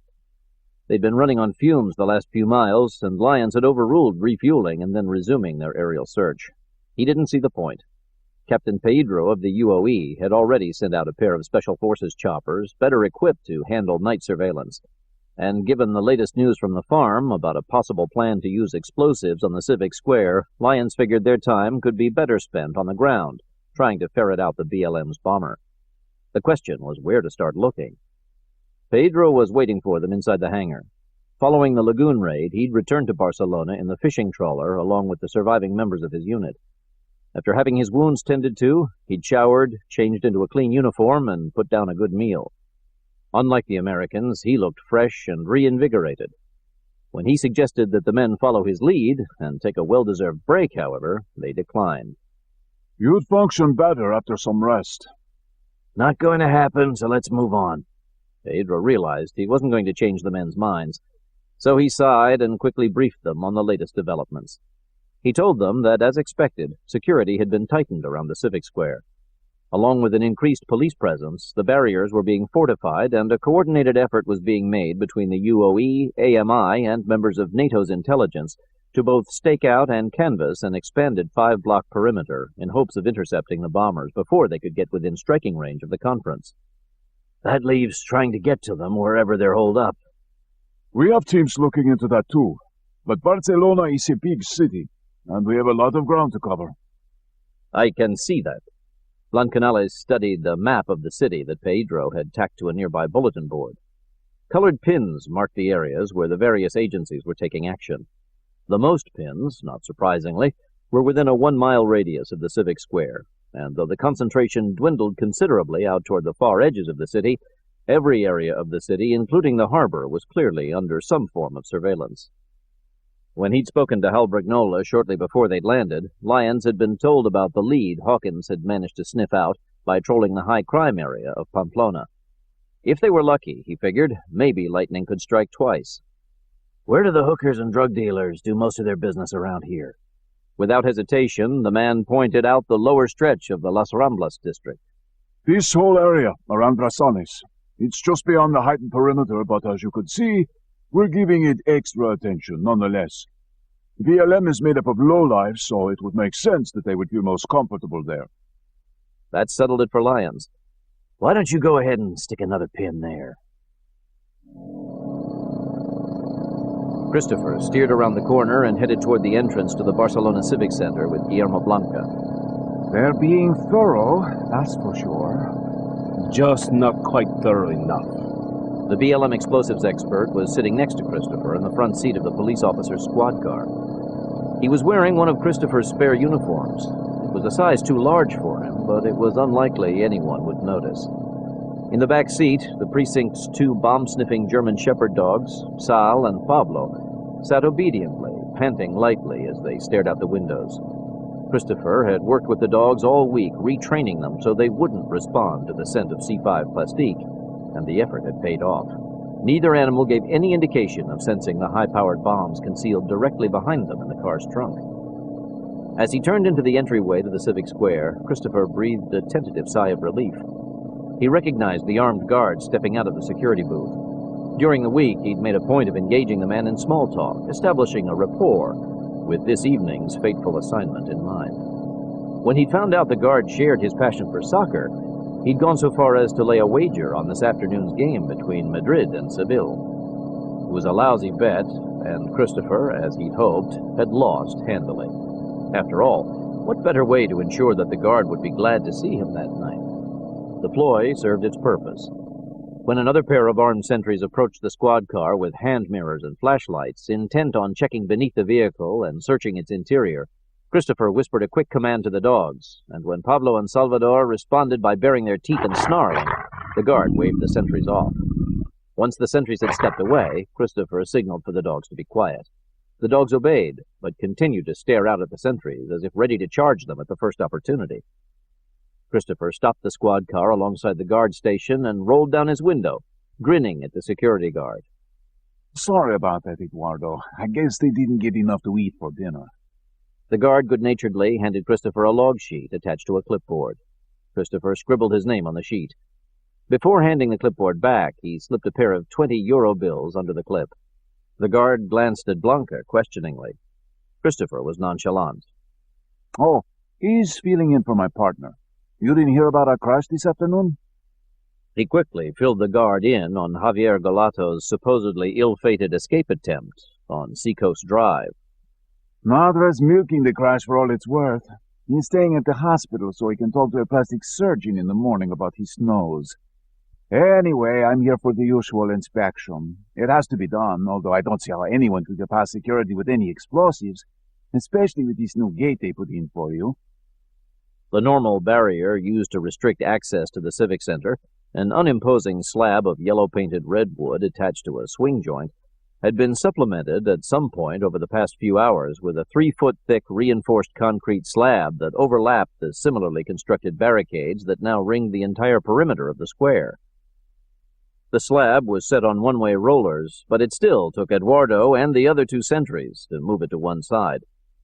Once he had enough clearance, Christopher drove through, waving to the guard, then rolled his window back up. He reached beside him for a handful of dog biscuits and tossed them over his shoulder to Pablo and Sal. Nice work, boys. Now, of course, we come to the hard part. Once they'd entered the underground garage, Christopher drove past rows of parked cars to the first power unit. He let the dogs out and put them on leashes, while Blanca remained in the car, watching the nearby ceiling-mounted security camera. Christopher went through the motions of having the dogs sniff the surrounding area until the camera had panned away from them. Then Blanca got out of the car. Now! Christopher set down the leashes and ordered the dogs to stay put, then quickly circled to the rear of the squad car and popped open the trunk. Blanca joined him, and together they lifted out the first of the bombs and carried it over to the power unit. There, Christopher peeled the backing off the adhesive mounts, while Blanca double-checked the timing mechanisms. Satisfied that everything was in order, the men carefully eased the bomb behind the unit and pressed it into place. The mounts held, and when the men stepped back to survey their handiwork, they were convinced that even in the unlikely event that someone noticed the bomb, they would mistake it for part of the power unit. Blanca checked his watch. 49 seconds. 11 seconds to spare. Good work. Let's keep it up. By the time Christopher had reached the dogs and grabbed their leashes, the security camera was panning back their way. To anyone watching the surveillance footage, it looked as if the 2 men had just finished inspecting the area and were getting ready to move on. With the same efficient ease, Christopher and Blanca continued their rounds, planting another 5 bombs in their designated spots. Twice they crossed paths with security officers in motorized carts, but in both instances Christopher had anticipated their rounds and made sure that he and Blanca were out with the dogs, conducting routine inspections on other parts of the garage. It wasn't until they were about to set the 7th bomb that the men ran into a problem. Christopher had just opened the trunk, and Blanca was helping lift out the bomb when they heard a faint squeal of a door hinge behind them. 20 yards to their right, a janitor had just wandered out of the second-floor stairwell, carrying a bucket and several hand towels.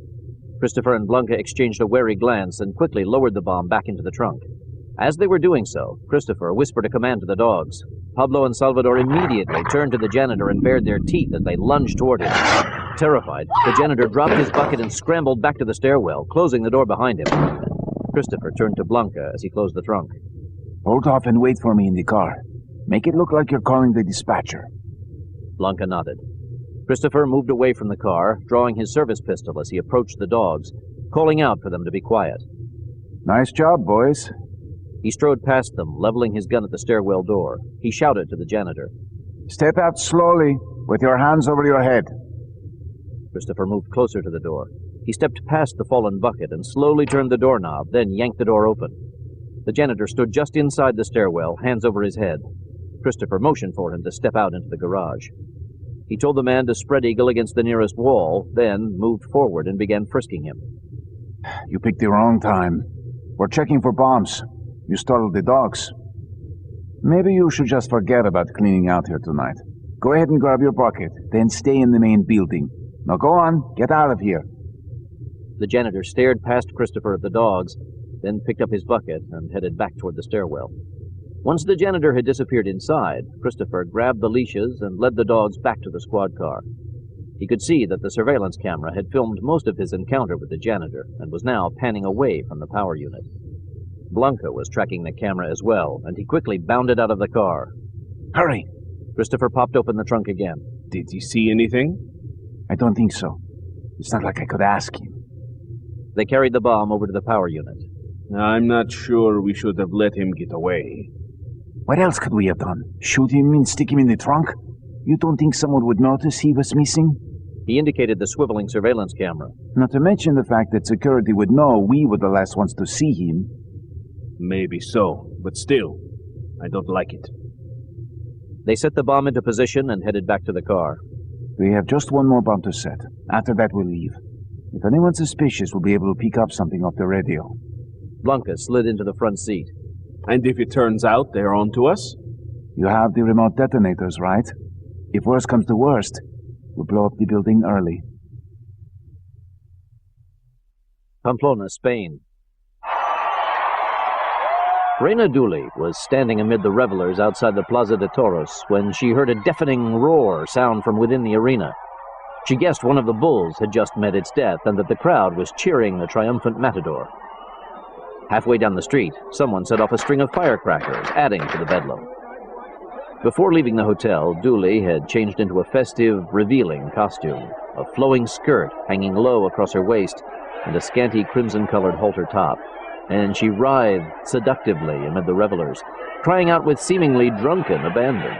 Men leered at her, and some tried to move close and dance with her, but she was elusive, always on the move, as sure-footed as her would-be suitors were clumsy. With tantalizing ease, she threaded her way through the crowd, making her way closer and closer to the thick, raised wooden fences of the outer pens, where the remaining bulls were corralled while they awaited their fate in the arena. The pandemonium was making the beasts skittish, and they moved restlessly within their confines, snorting and pawing at the dirt with their sharp hooves, foam flecking the corners of their mouths. Now and then, one of the bulls would butt its head against the fence. Guards stood around the barrier, and 2 sets of gates separated the bulls from the street, and though they shouted for the crowd to keep their noise to a minimum, their warnings went unheeded. Once she had made her way to the gate, Dooley rose on her toes as she continued her dancing. Staring over the heads of those around her, she glanced past the street to the far hill leading up to the estates that rimmed the bluff. Dozens of festival-goers had ventured up the grassy slope, hoping, in vain, to get a free view of the bullfights.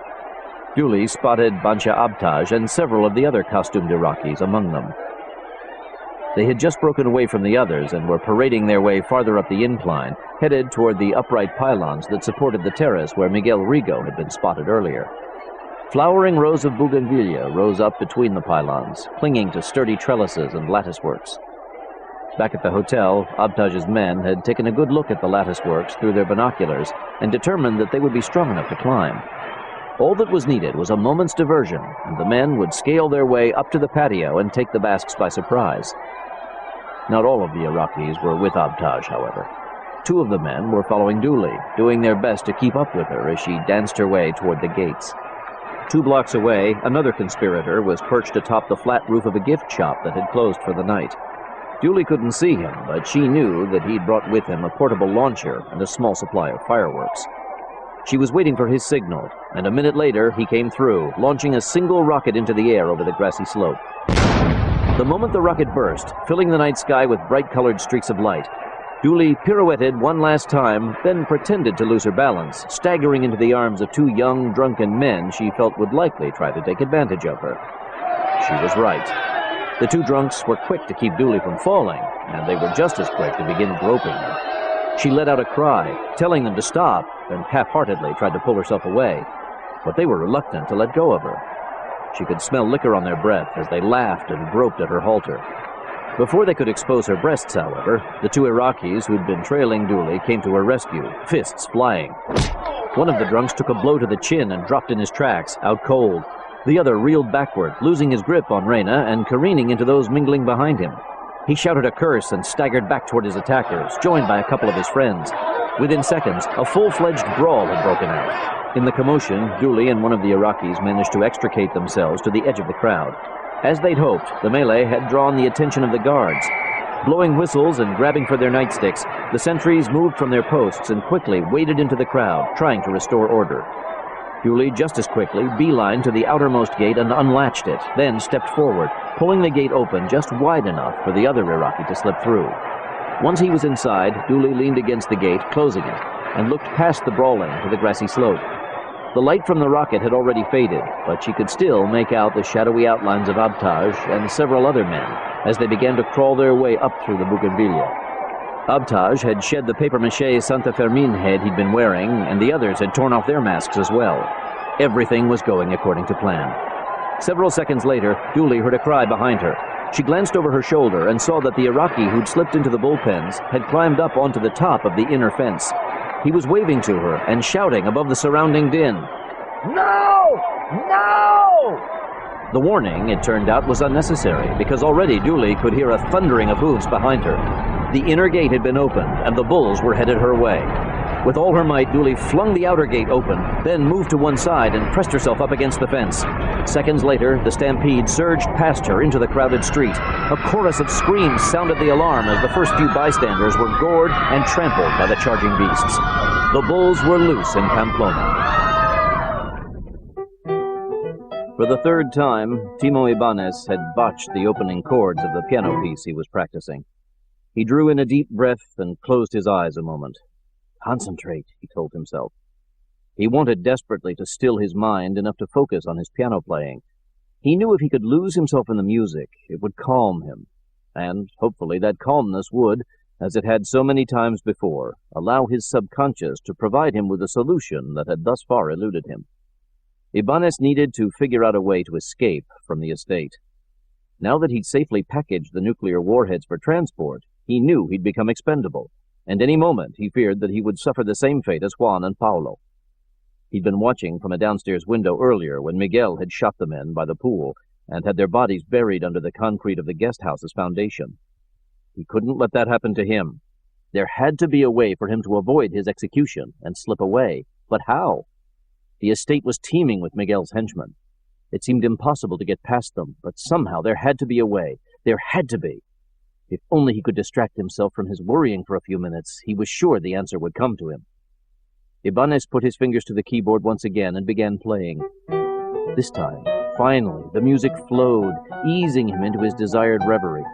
Soon, he was even able to block out the sounds of firecrackers and merrymaking out in the city. He closed his eyes and slowly let his mind begin to drift. Suddenly, Ibanez felt something close around his neck. Before he had a chance to react, his fingers left the keys and he felt himself being jerked up out of his seat. His windpipe was being blocked off, and he found himself unable to breathe. Garrote, he thought, his mind reeling. Somebody had come up from behind and was trying to strangle him. Frantic, Ibanez kicked outward, toppling the piano bench, and tried to reach behind him. He tried to cry out, but the garrote had closed too tightly around his neck.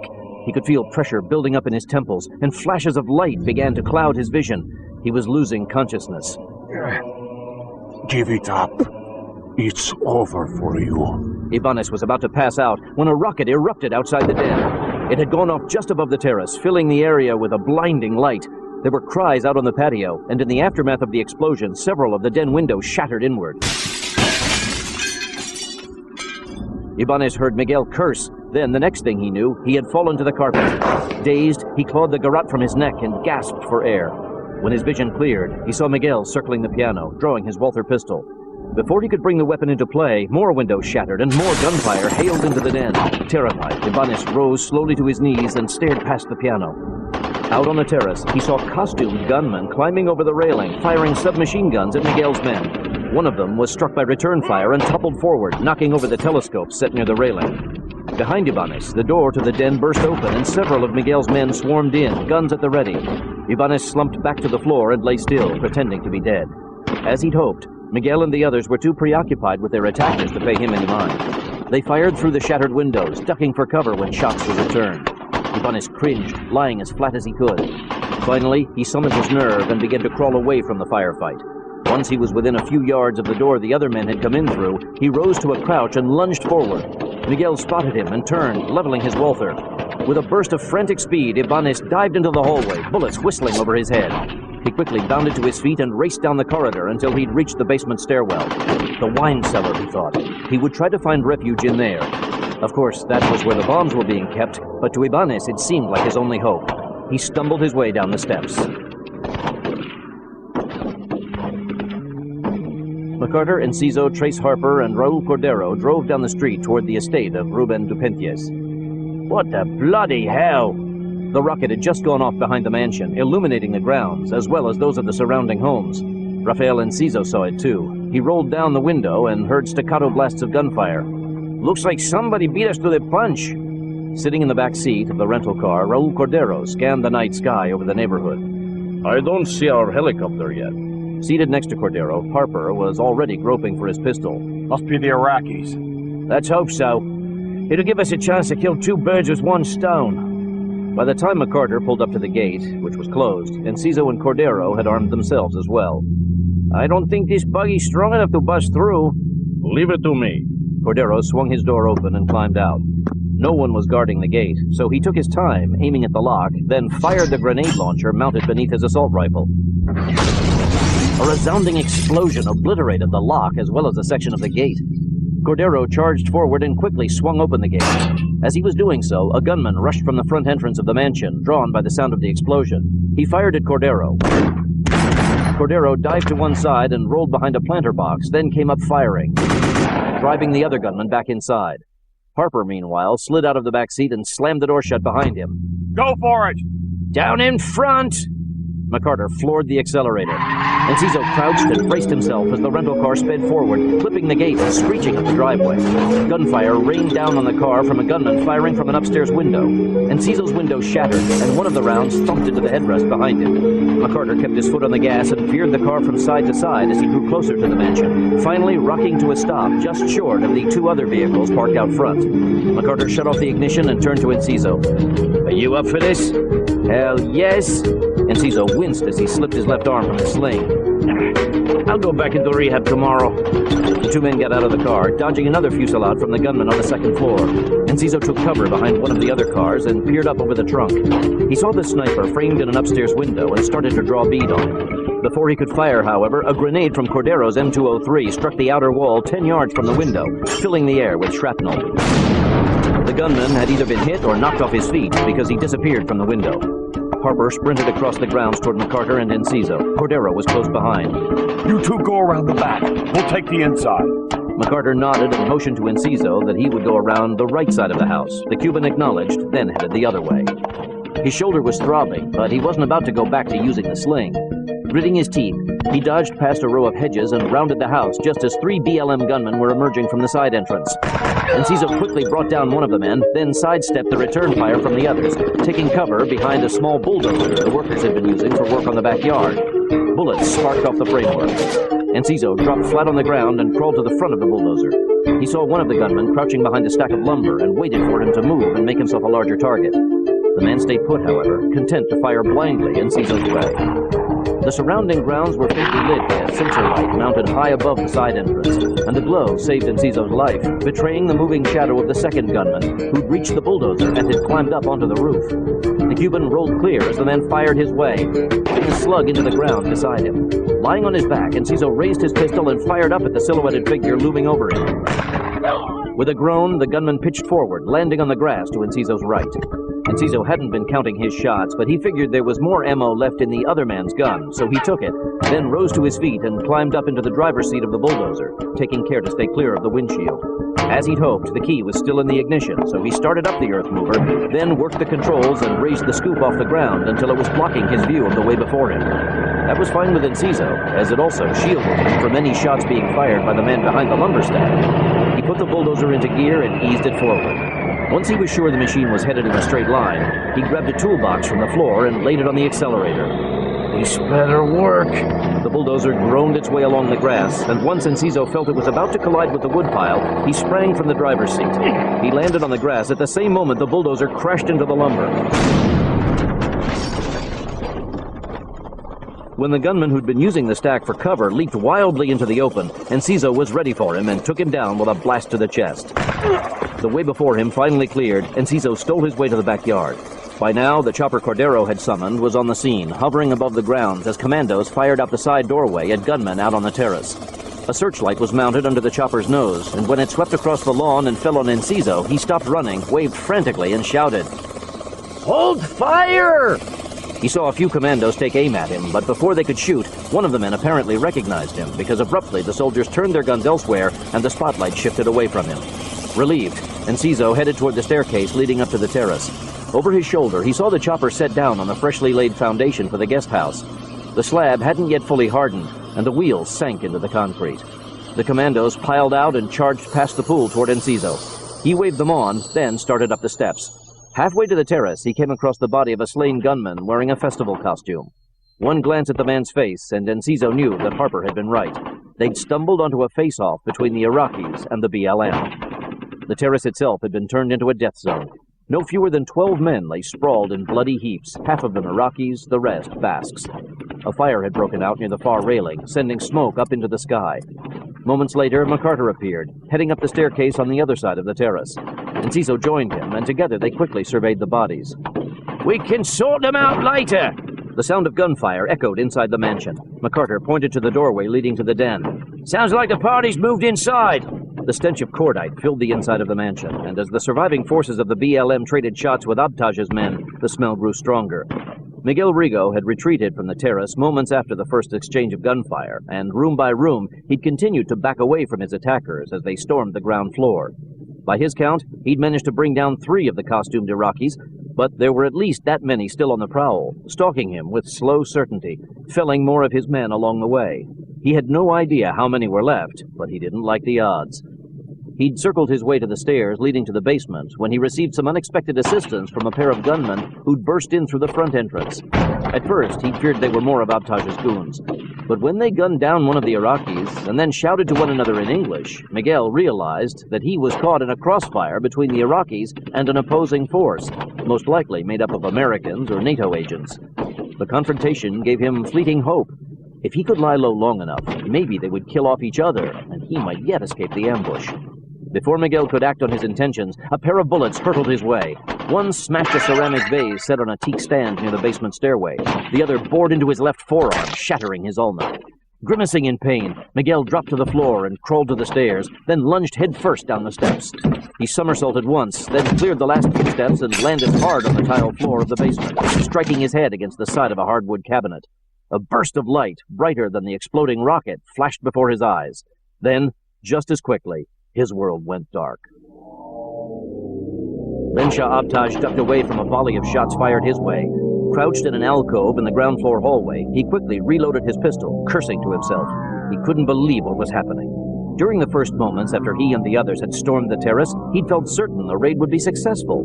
They'd gunned down every Basque in sight and had driven Miguel Rigo and his surviving followers back into the mansion, and Abtaj thought it would be an easy matter to track them down and finish them off, then secure the warheads. But then this other force had arrived and quickly neutralized the Iraqis' advantage. Where had they come from, he wondered. There was no way they could have shown up as quickly as they had if they'd been merely responding to the initial assault. No, somehow they'd been tipped off. It was the only explanation. But by whom? There was no time to dwell on the possibilities. Abtaj was now fighting for his life. A few of his men were scattered around the ground floor, keeping the other invading force pinned in the foyer with a steady barrage of gunfire. But no doubt reinforcements were on the way to aid the interlopers, whereas Abtaj knew that even if his Iraqi colleagues down in the city realized the raid had gone awry, they would never be able to reach the mansion in time to be of any help. Like it or not, Abtaj was going to have to make a stand with the depleted force already inside the house. Unless, of course, there was some way to slip through the cracks. When Abtaj saw Miguel Rigo crawl across the hallway floor and disappear down a staircase leading to the basement, he figured the Basque was trying to get away. Maybe there was some sort of secret passage in the basement. True, it was a long shot, but Abtaj felt it was his best chance.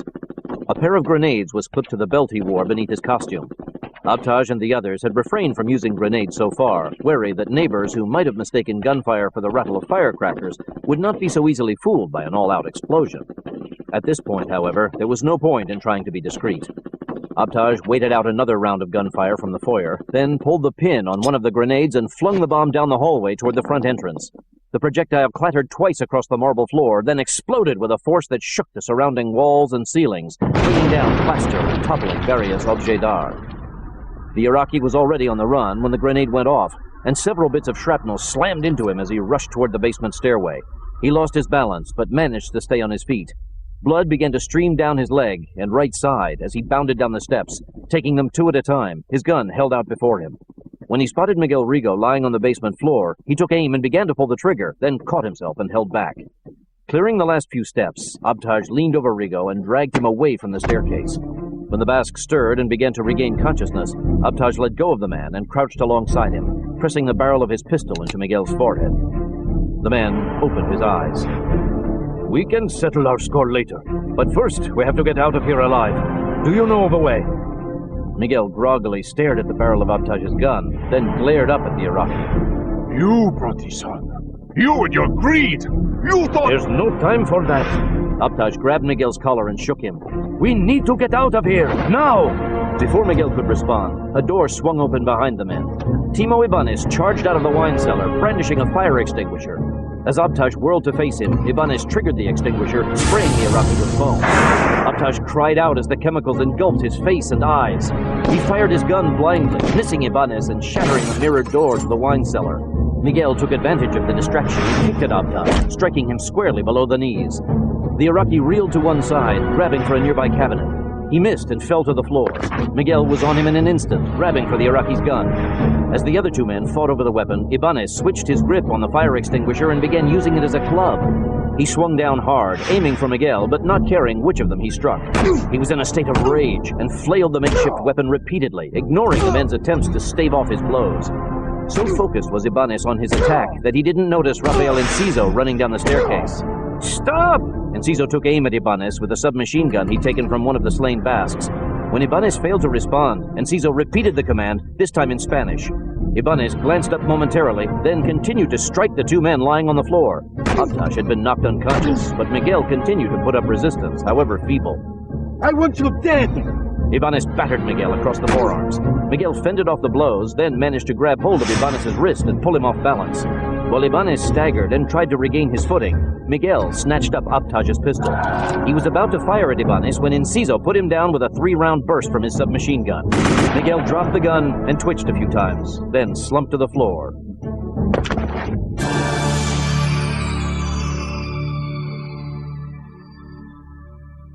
Ibanez stared at the slain man, then looked up at Enciso and raised his hands. He tried to strangle me. Enciso cleared the bottom step and approached the fallen men.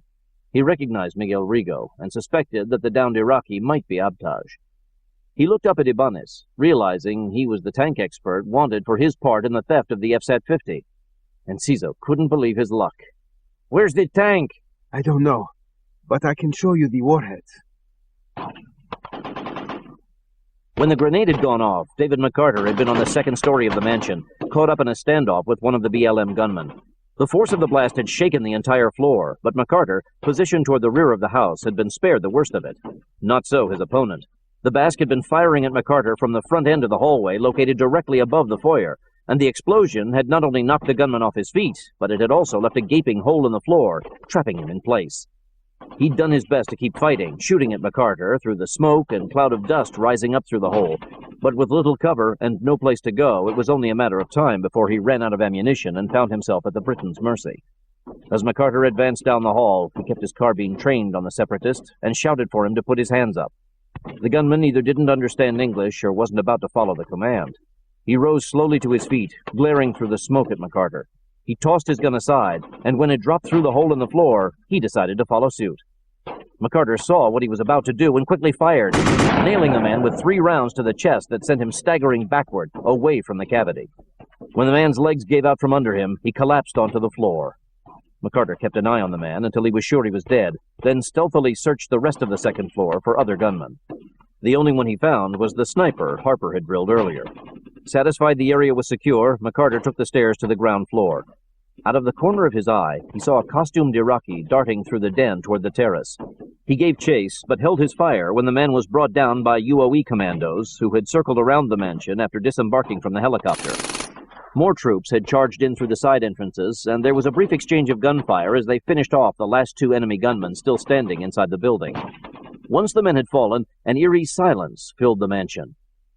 McCarter cautiously made his way to the foyer, sidestepping several bodies lying in pools of blood. Another 2 men lay dead amid the debris in the entryway, and as McCarter drew closer, he felt a tightness in his chest. Raul Cordero and Trace Harper had both been killed by the grenade blast. From the looks of it, they'd gone out fast. Cordero's right arm had been blown off, and he was barely recognizable through all the blood seeping from his shrapnel wounds. As for Harper, his head lolled at an odd angle where he lay. It had been nearly severed from his neck by the explosion. McCarter turned away from the carnage and walked past the commandos crowding the hallway. Rafe! Rafe! Are you okay? Down here! McCarter traced his colleague's voice to the basement stairwell and hurried down the steps. There he found Enciso and Ibanez standing before the shattered wine cellar door. Ibanez was carrying the 2 containers he'd just retrieved from the cellar.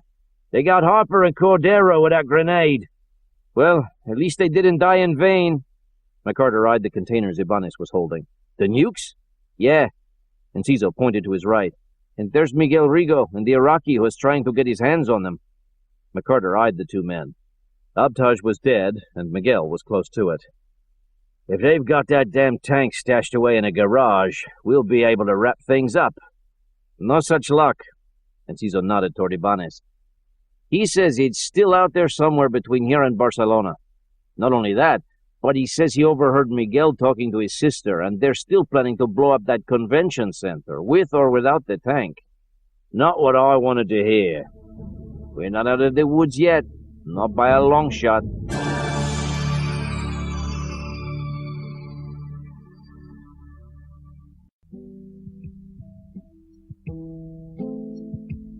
Stony Man Farm, Virginia. Aaron Kurtzman was at his workstation, briefing Hal Bragnola and Barbara Price on the latest developments in Spain. And from what we've gathered, it looks like they let the bulls loose to keep the local federales busy while Abtaj and his goons raided the mansion. Kurtzman pointed at a computer printout with a photo of Reina Dooley, as well as the 2 Iraqis who had been arrested in the aftermath of the disruption outside the Plaza de Toros in Pamplona. How many people did the bulls get? 2 dead, 15 hospitalized. It probably could have been a lot worse. So, we've got some low-level Iraqis in custody, but no one from the BLM, right? Kurtzman nodded. They were all taken out in the raid. Miguel Rigo's out of the picture, but his brother and sister are still unaccounted for.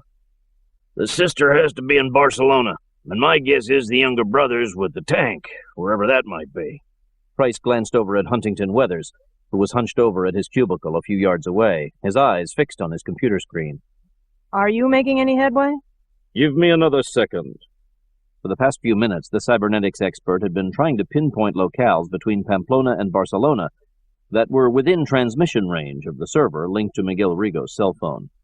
It would take hours to tap into the necessary phone logs and get a record of any calls the ringleader had made before the raid on the Pamplona safe house, but the theory was that if his younger brother was indeed with the missing tank, Miguel would likely have been in communication with him at some point while the FSAT-50 was being transported to Barcelona. By figuring out which areas along the route were capable of raising a signal, it was hoped that the search for the tank could be narrowed. Withers swept his cursor across the monitor screen, then clicked to call up another window. After tapping out a series of commands on his keyboard, he viewed the results. I've got it narrowed down to 2 possibilities. Let's have it. Withers transferred the image on his screen to one of the large monitors on the far wall, then used the cursor to point out the areas in question. There's a mountain relay tower here in the Pyrenees and another farther south in Zaragoza. From the looks of it, there are viable routes to Barcelona in both areas. So where does that leave us? With a coin flip? Pretty much. They'd have more water options traveling south, but the way's quicker along the mountains and there's more cover, especially if they took to the ground. Is there any way to intercept any calls being made from either area?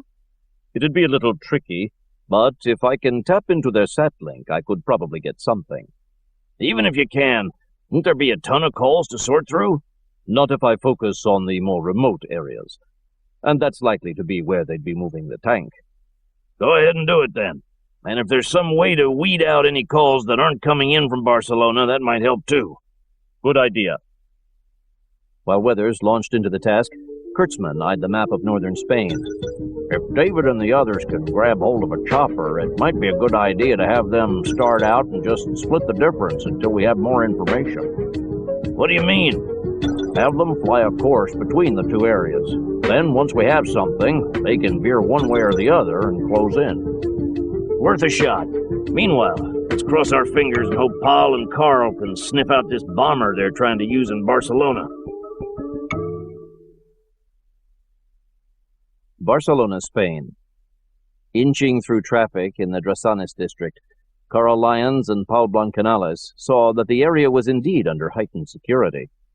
Already they'd passed 4 police cruisers, and there were additional officers patrolling the downtrodden neighborhood on foot and bicycle. If not on the lookout for terrorists, the lawmen would have had no trouble keeping themselves busy, as the street teemed with likely criminals. Besides the obvious streetwalkers and drug peddlers, there were petty thieves on the prowl. Lyons and Blancanales had seen 2 cars being broken into, and as they idled at a stoplight, they saw a foot race between a young purse snatcher and the victim's boyfriend. The boyfriend won the race, tackling the thief and pummeling him mercilessly until bystanders intervened. Blancanales watched the skirmish. Something tells me they leave this neck of the woods off the tourist maps. The light changed, and Lyons drove through the intersection. You got that right. What do you think? Should we keep cruising or park and start looking around on foot? If we park, there won't be anything left of the car when we get back to it. I say we keep rolling. The men detoured onto a side street. Traffic was still slow, and several times they were approached by prostitutes and hooded teenagers selling crack and marijuana. Blancanales had photos of Angelica Rigo and Guillermo Blanca with him, and after turning down any offers of drugs or sex, he countered by saying he'd pay for a lead on the whereabouts of the 2 separatists. The only promising response came from one of the prostitutes, who eyed the photos and said she might know where they could find Angelica. But when Blancanales pressed for specifics and said he'd only pay up if the lead panned out, the woman cursed at him and stomped off.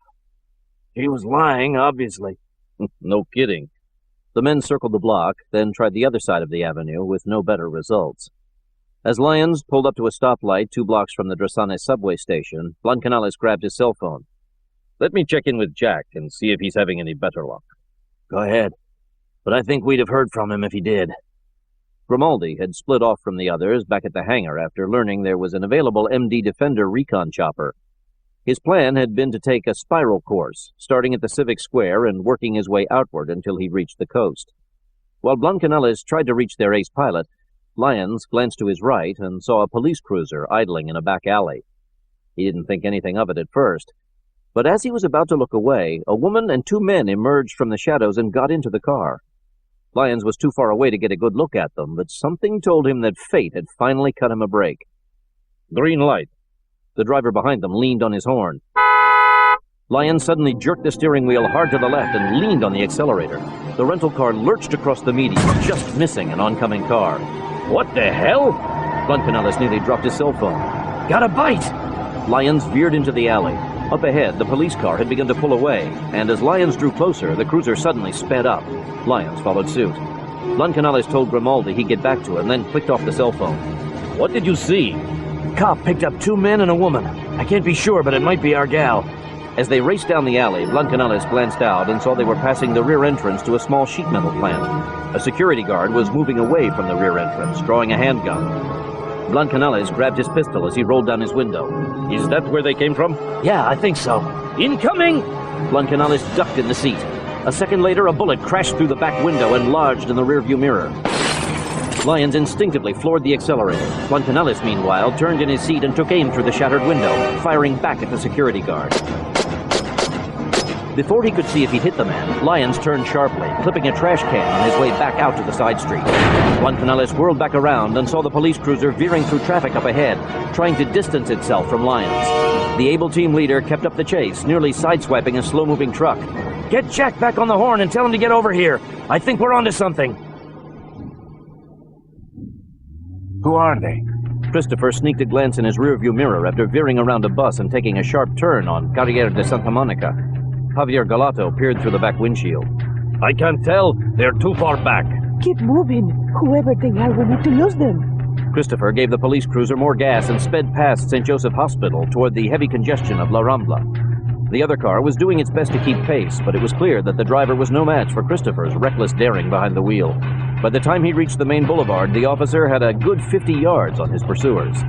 They won't catch up with us. Christopher flicked on the cruiser's roof lights and sounded his siren as he turned south on La Rambla. Cars began to pull over, giving him a clear run in the left lane. Pedestrians on the sidewalk stopped to watch Christopher speed by. So did those strolling the grassy parkway that separated southbound traffic from the lanes heading north into the heart of the city. I bet this is the first time they saw somebody chasing the police instead of the other way around. Hang on, I'm going to cut across. Once he saw his opening, the officer cut sharply to his left, leaving the road and speeding up the passenger crosswalk onto the parkway.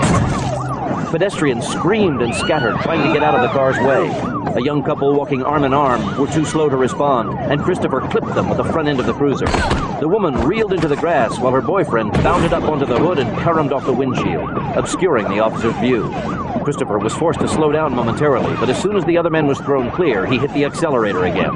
The cruiser's tires chewed up the grass as Christopher zigzagged around a trinket kiosk and vendor's cart. All the while, he kept his eyes on the northbound lanes, looking for a break in traffic. Once he saw his opportunity, he cut sharply again, plowing through another crowd of pedestrians. A terrified mother barely managed to snatch her baby out of its carriage before Christopher slammed into it. The carriage collapsed under the wheels and snagged the underside of the cruiser's chassis for a few yards before working free. It lay on the sidewalk in a mangled heap as the cruiser leaped the curb and headed the wrong way down the northbound lane of the boulevard. Oncoming cars swerved wildly to get out of Christopher's way, and he narrowly averted a head-on collision before screeching into a parking lot of the Museo de Serra. The museum was closed for the night, and only a handful of parked cars remained in the lot. Christopher easily maneuvered his way around them, then crashed the cruiser through a flimsy wire gate, blocking the rear exit to a narrow side street. It was only then that Christopher shut off the siren and roof lights and began to slow down.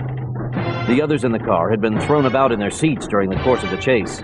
Angelica rubbed her shoulder where she banged it into the doorframe. Blanca had struck his head against the roof when Christopher had jumped the curb. Javier Galato kept an eye on the street behind them. Well, you nearly killed us, but you managed to lose them, at least for now. All we need is enough time to get to the marina. If we can reach the boat, there's no way they'll be able to catch us.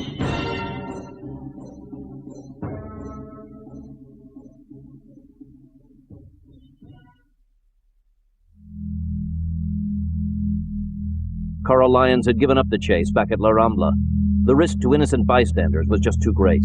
He brought his car to a stop near the man who'd been struck by Christopher's patrol car.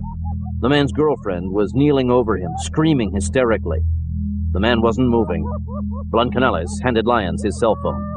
I'll see to him. Here's Jack. Lyons got on the line with Grimaldi. Blancanales bounded out of the car and pushed his way through the crowd that had gathered around the injured man. He's not breathing! They killed him! The girl wailed, tears streaming down her face. Blancanales shouted for the onlookers to move back, then gently put a hand on the woman's shoulder and eased her to one side. Let me see if I can help. He's my fiancé! We're supposed to be married next week! Don't lose hope. He knelt over the man. A thin trail of blood seeped from his left nostril, but otherwise he showed no visible sign of injury. When Blancanales checked his wrist and neck, however, he wasn't able to detect a pulse. Once he confirmed that the man had stopped breathing as well, he began CPR. He tried to tune out the noise around him so that he wouldn't lose count when he was making his chest compressions, but it wasn't easy. The man's girlfriend continued to sob disconsolately, and over the sound of the gathering crowd, the Able Team Commando could hear the sirens of approaching police cars. One cruiser veered out of northbound traffic and rolled onto the parkway. Two officers climbed out and began shouting to the crowd, trying to clear the way for an ambulance that appeared moments later. Blancanales continued to work on the man until the paramedics arrived and motioned him away. They had portable defibrillators with them and quickly ripped open the man's shirt so they could apply the paddles to his chest. The injured man's girlfriend shrieked when an electrical charge caused the man to jolt. She moved forward, but Blancanales pulled her away. It's his best chance. It took another 2 charges, but finally the paramedics were able to raise a pulse and bring the man's heart to a normal rhythm. Blancanales left the woman in the care of the bystanders, then headed over to the rental car. Lyons was standing spread-eagled outside the car, being frisked by the police, who had already confiscated his cell phone and handgun. He spotted Blancanales. Obviously my Spanish sucks. Help me out here, would you? Blancanales tried to intervene, but before he could offer the police an explanation, they had him up against the car and were frisking him as well. He continued to plead their case, but the police weren't buying it. Blancanales couldn't blame them. Given the high security alert, he was sure that the men were under orders to detain anyone who seemed to pose a threat to the NATO conference. This is wonderful. We wind up hog-tied while the real perps make their getaway. Did you get a chance to talk with Jack? Yeah, I got as far as saying the squad car's probably got a dinged-up front end, then our buddies here showed up.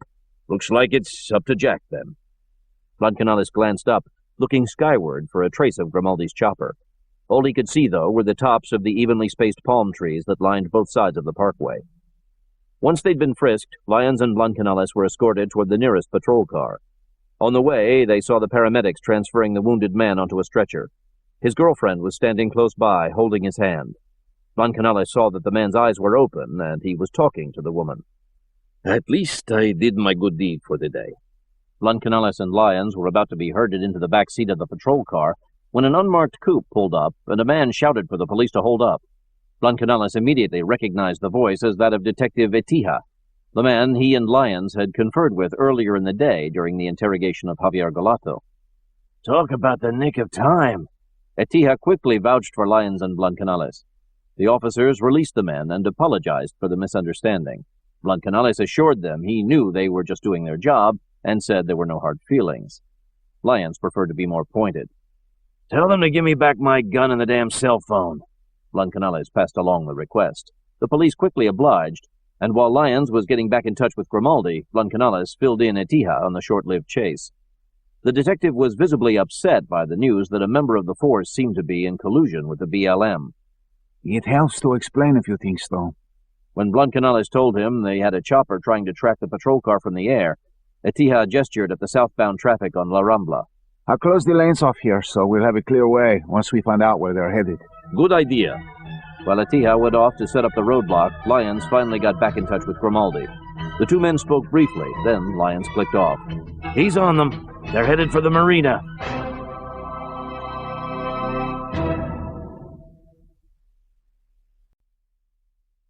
Barcelona, Spain. The first thing Angelica Rigo noticed when she stepped out of Christopher's squad car was the helicopter. It was hovering in place above the Palau de Mar and Museo d'Historia, which they'd passed only moments before on their way to the parking lot at the end of the marina. Angelica glanced at Christopher. Is that one of yours? The renegade officer glanced skyward as he got out of the car. No, I don't think so. It might be the military. What if they are looking for us? If they were looking for us, they'd have followed us with their searchlights on. Let's get to the boat. If we don't act suspicious, we should be fine. Javier Galato was the last one out of the car. He glanced at the boats moored in the marina. Which one is ours? Right over there. Christopher pointed toward the closest slip. The first speedboat facing us. The boat belonged to one of Christopher's underworld connections, who used it to help with smuggling operations out of the nearby port. Christopher had made arrangements earlier to borrow the craft. The plan was to head down the coast a few miles to Gava, a small fishing village, where they would set anchor and wait for morning. If for some reason the timing devices on the bombs at the Civic Center failed, Blanca had already determined they would still be within close enough range to trigger the explosives by remote control. Blanca had the remote with him and slipped it inside his coat as the group headed for the docks. The marina was quiet. Only a few boats were out in the water. The rest were tied down for the night and bobbed faintly at their moorings. As she followed the others up into the speedboat, Angelica Rigo stole a glance at the helicopter and was relieved to see it had circled away from them and was now drifting over Mal de la Fusta toward Port Veil. Looks like we're in the clear. So far, so good. Crossing the aft deck, he unlocked the cockpit freezer, as well as the sliding door to the boat's cabin. I'll feel better once we pulled out of the harbor. While Angelica and Blanco followed Christopher into the cabin, Javier Galato untied the mooring lines, then remained outside and flipped open the lid to the cockpit freezer. He tilted up a bait tray, exposing a cache of weapons and ammunition. He opted for a 12-gauge Winchester 1300 loaded with 3-inch Magnum shells. The shotgun was cold in his hands, and he had to keep shifting his grip to keep his fingers from going numb. Moments later, the boat's twin 400-horsepower engines came to life, causing the floorboards to vibrate faintly under his feet. Above the heavy rumble, he also heard the chirping of Angelica's cell phone inside the cabin. He figured it was Miguel calling from Pamplona about the transaction with the Iraqis. He hoped things had gone well. After the following day, the BLM would need all the money it could get its hands on to capitalize on their newfound notoriety. As the speedboat began to slowly back out of its slip, Galato heard Angelica let out a wrenching scream. Alarmed, Galato swung open the cabin door and rushed in. Angelica stood next to Blanca, her face ashen, tears already beginning to stream down her cheeks. Miguel is dead. They ambushed the safe house and killed him. Christopher looked away from the control console. The Iraqis? Galato set down the shotgun and moved forward to comfort Angelica. As she moved into his embrace, Galato gently took the phone from her. He spoke to the person on the other end while stroking Angelica's back. Once he had more information, he relayed to the others that there had been a raid on the safe house in Pamplona, carried out by the Iraqis as well as the UOE and some Americans, who now had the warheads. They killed him. Damn them. Christopher shifted gears and turned the steering wheel, pointing the speedboat out toward the open waters leading from the harbor. As he did so, Angelica reined in her grief and pulled away from Galato. Her expression had changed from sorrow to rage. They'll pay for this. She turned to Blanca. Trigger the explosives. Blanca was hesitant. I said trigger the explosives. Now! Let's take down that center and everyone in it. Christopher idled the boat's engines and tried to calm the woman. It will be better if we stick with the plan. I know you want to strike back, but if we wait, we can... I don't want to wait. Angelica grabbed the cell phone back from Blanca. I want to do it now. We need to make them pay for what they've done. We need to show them we're prepared to strike back with full force. Blanca glanced at Christopher and Galato. The officer shrugged. Galato slowly nodded. Angelica, meanwhile, raised the phone back to her ear and spoke to her younger brother. Jacques, get the tank ready to fire. Once you have a jetliner in your sights, take it down. I don't care who's on it. Christopher put his hands back on the boat's throttle and glanced back at Blanca. Can you do that while we're moving? Blanca glanced up from the remote control and nodded. Good, because we need to get the hell out of here. The officer stared out the cabin windshield and was about to open up the throttle when he suddenly stopped. Out across the water, the helicopter they'd seen earlier had apparently doubled back toward them. Once it had rounded the peninsula that separated the marina from the shipping port, the chopper drifted low over the water, placing itself directly in the path Christopher had planned to take out of the harbor. Before he had a chance to react, the chopper's high-intensity searchlight suddenly flashed on, flooding the cabin with its harsh glare. Christopher instinctively glanced away, but it was too late. The light had left him half blind. Similarly stricken, Galato staggered to one side and groped for his 12-gauge. They're on to us! Christopher and Galato weren't the only ones in the cabin left incapacitated by the searchlight. Blanca had nearly finished programming the remote control to detonate the explosives beneath the Civic Center when the light caught him by surprise, obscuring his vision with star-like flashes and the afterimage of the harsh beam. No longer able to make out the LED readings on the remote, he was forced to abort the detonation. Angelica had been facing away from the light when it first poured into the cabin. She knew what was happening, however, and instinctively crouched, fearing that at any second gunfire would begin pouring in through the windows. She quickly finished speaking with her younger brother, then clicked off the cell phone. What are you waiting for? Get us out of here. How? I can't see a thing! Then move aside. She crawled across the floor to the control console. As she hoped, there was a pair of sunglasses in the catch-all, and though they didn't block the glare of the spotlight entirely, they allowed her to see the way before her. She nudged the officer to one side and took his place at the controls. When your vision clears, get up on the bridge with some kind of rifle and take out that spotlight. Are you sure you can navigate past the helicopter? It can't get down in the water to stop me now, can it? Angelica stared defiantly at the chopper. They won't have as much luck killing me as they did Miguel. As he followed Detective Atija's sedan into the marina parking lot, Carl Lyons could see the helicopter hovering above the water. Sitting beside him, Blancanales was on the two-way with Jack Grimaldi. Once the chopper pilot had filled him in, Blancanales turned to Lyons. Jack bought us some time with the searchlight, but it looks like they're going to try to make a run for it. How soon before we get an attack chopper on the scene? Not in time to keep them from getting out of the harbor. And there's still no word on how quick the Coast Guard can get a boat over here. Kind of leaves it up to us then, doesn't it? By now, they were nearing the end of the parking lot. Both men could see Christopher's parked squad car, as well as the speedboat Grimaldi was trying to hold at bay with the searchlight. The boat was idling 20 yards out in the water, but if Grimaldi's assessment was right, any second they could expect the craft to pull away. Up ahead, Atija's car was screeching to a halt, and Lyons suspected the detective was going to get out and try to fire at the boat in hopes of taking out its pilot. Lyons doubted he'd be able to pull it off. There seemed to be only one other option. It was a hell of a lot riskier, but Lyons figured he had to go for it. Hang on! He floored the accelerator. As the rental car sped forward, Lyons jerked the steering wheel, swerving past Atija and crashing through a wood rail fence separating the parking lot from the docks. Blancanales realized what his partner was up to and shook his head in disbelief. You're nuts, Iron Man. It will never work. Never know till we try. Lyons kept his foot to the floorboard. Soon they were racing diagonally across the docks, headed straight toward the speedboat, which churned up a wake as it began to pull away. Oh, no you don't. Lyons veered slightly as he neared the edge of the dock, aiming the car between the two concrete pilings supporting the dock railing. It seemed doubtful that the car could thread the gap, but Lyons refused to back down. He eased off the gas only for a split second, then floored the accelerator again, building up a surge of speed as he crashed into the railing.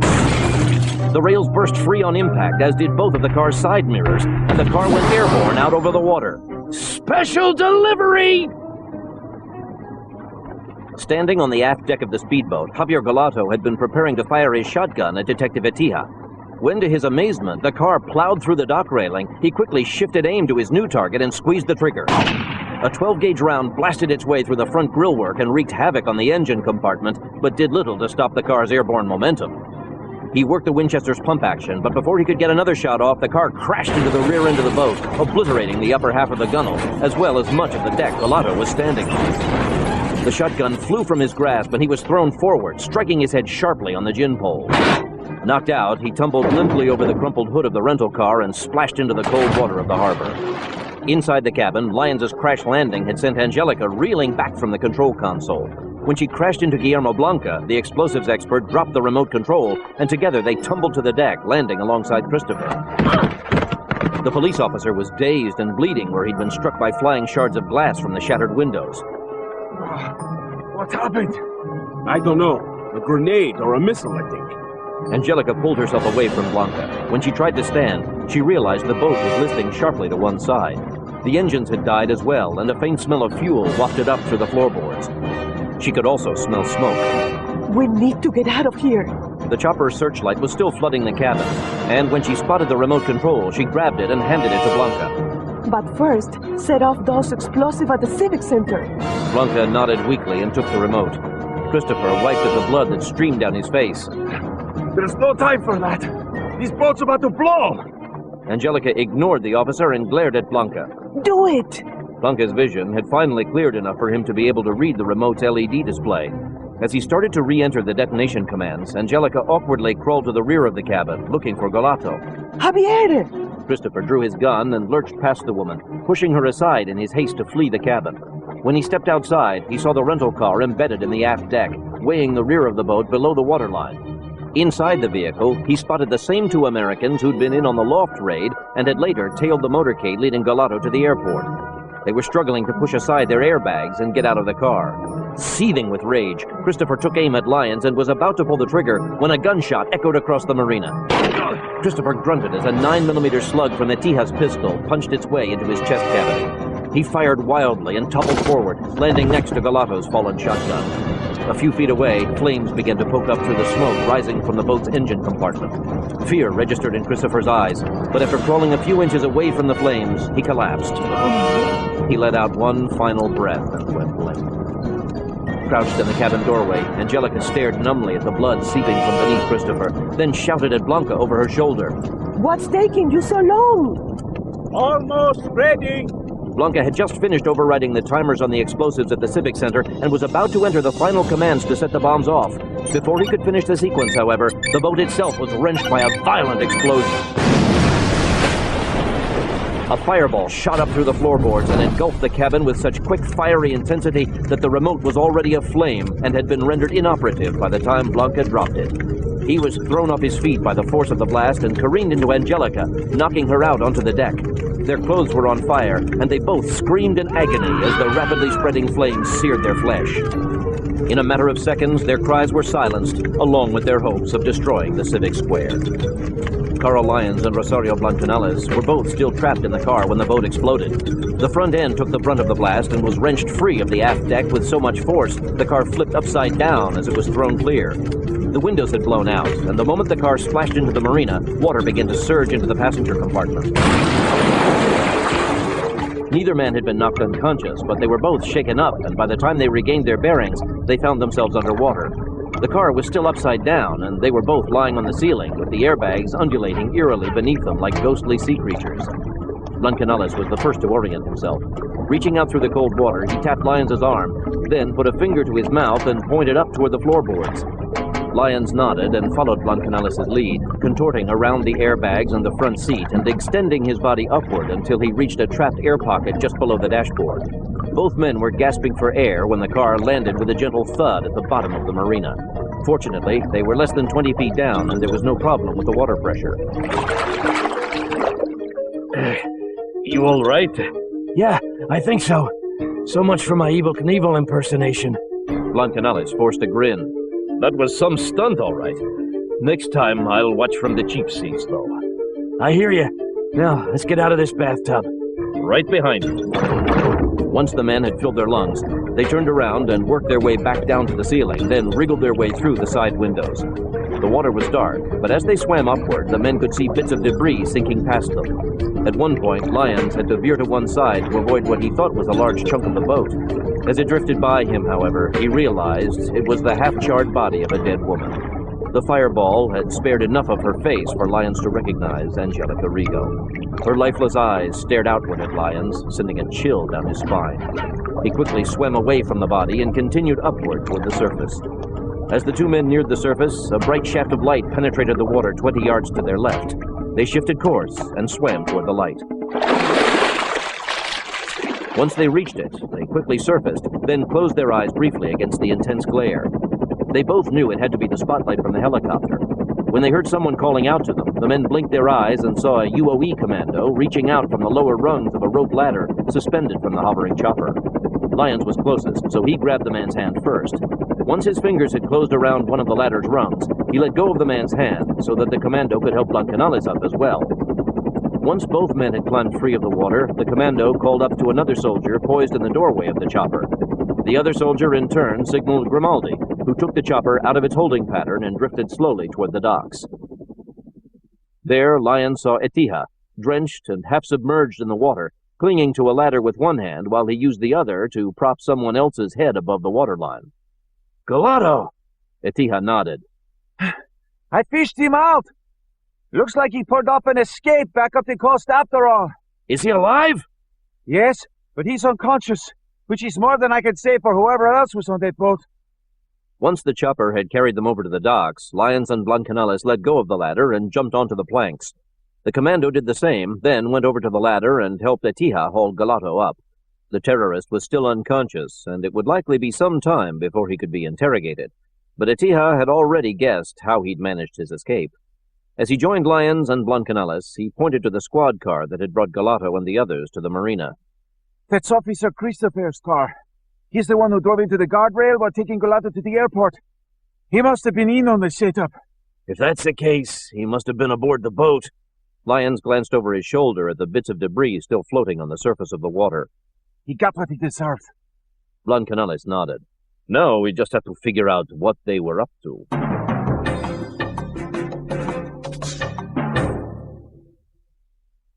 Stony Man Farm, Virginia. Blancanales didn't have long to wait to find out how the terrorists in the speedboat had planned to disrupt the NATO conference. Within 10 minutes after he and Lyons had been fished out of the water, Aaron Kurtzman was in touch with the men, calling over a secure line. The Stony Man cyber team had managed to intercept the tail end of Angelica Rigo's frantic cell phone conversation with her younger brother.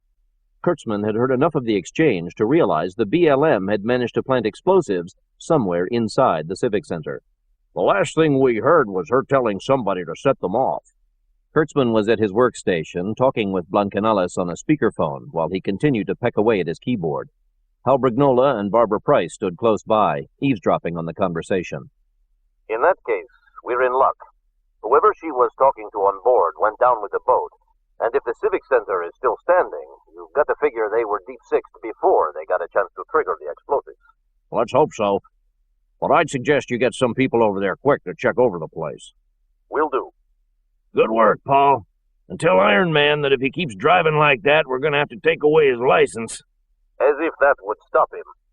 Once Blancanales clicked off the line, Kurtzman exchanged a glance with Price and Brignola. Hopefully that's one less calamity we need to avert. Thank heaven for small favors. Brignola turned his attention to the far wall, eyeing the monitor screen filled with a topographical map of the rambling border between Spain and France. We've still got this missing tank out there somewhere, looking to bring down the next jetliner it gets in its sights. Are you guys making any headway? Kurtzman looked over at Huntington Weathers and the rest of the cybernetic crew. I just spoke to David. They're veering off toward the target area. Weathers accessed the monitor screen and highlighted the area in question, a 10-mile stretch of the Pyrenees between the mountain villages of Monzon and Alfaras. It had already been determined that the cell call between Jacques and Angelica Rigo had made use of a relay tower servicing both towns. Assuming Jacques had been calling from the tank, it seemed a safe bet that the FSAT-50 was in the vicinity. Barbara Price looked at Brignola. I'll call the White House and see if they can arrange the grounding of all flights heading over the Pyrenees.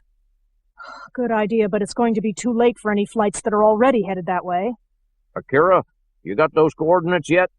Tokaido nodded as he raced his fingers over his keyboard. Just entering the last ones.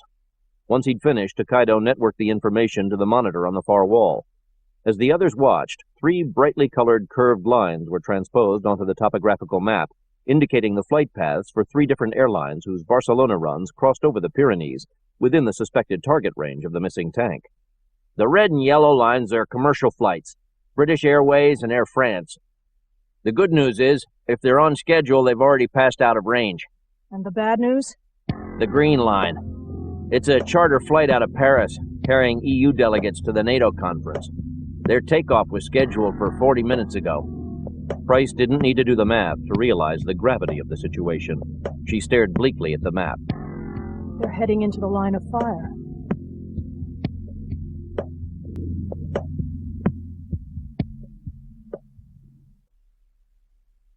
East Navarra Province, Spain.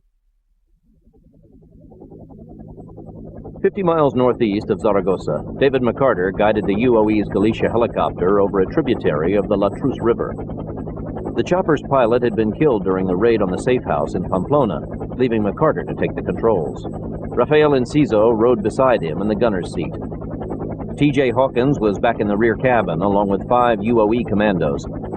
They'd been up in the air for close to 2 hours, combing the rolling foothills and waterways for a trace of the missing FSAT-50. So far, they'd come up empty, and as the tributary gave way to a series of shallow streams incapable of concealing anything the size of a battle tank, it was clear they'd come up against yet another dead end.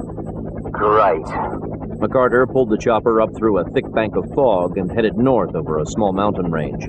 Enciso checked the chopper's fuel gauge. We're good for a couple more passes somewhere, then we got to put down. Any suggestions? The Cuban switched his attention to the map spread out across his lap. Let's try to make it to Monzon. Looks like there's an airfield there. Sounds like a plan. We'll check in and see if Bear's got anything out of those sat peepers yet. While McCarter set a course for Monzon, Enciso put a call in to the farm. Kurtzman had told the men earlier that he was trying to get a pair of NSA spy satellites to hone their sights on the area surrounding the relay tower Jacques Rigo had used for the cell phone call to his sister. When Enciso got back in touch with him, Kurtzman reported that the SAT-cams had been repositioned and were transmitting a steady stream of images. So far, however, none of them had included a view of the missing tank. What about the heat signature? If the tank's on the move somewhere, it seems like they'd be able to get at least some kind of read with their infrareds. Good point, but a 10-mile radius is still a lot of ground to cover. Enciso turned his attention back to the map. Maybe they just haven't panned over the right area yet. Okay, I'll buy that. Enciso continued to scour the map. Suddenly, he looked up. And again, maybe there's another explanation. Such as, check these out. Enciso held out the map and pointed to a specific area. McCarter shifted his gaze and checked it out. A couple of small lakes. So what? Not lakes, they're hot springs. As in, hot enough to mask the tank's heat signature. McCarter was skeptical. You really think they've got their act together enough to think of that? What else do we have to go on? I think it's worth a shot. Okay, you're on.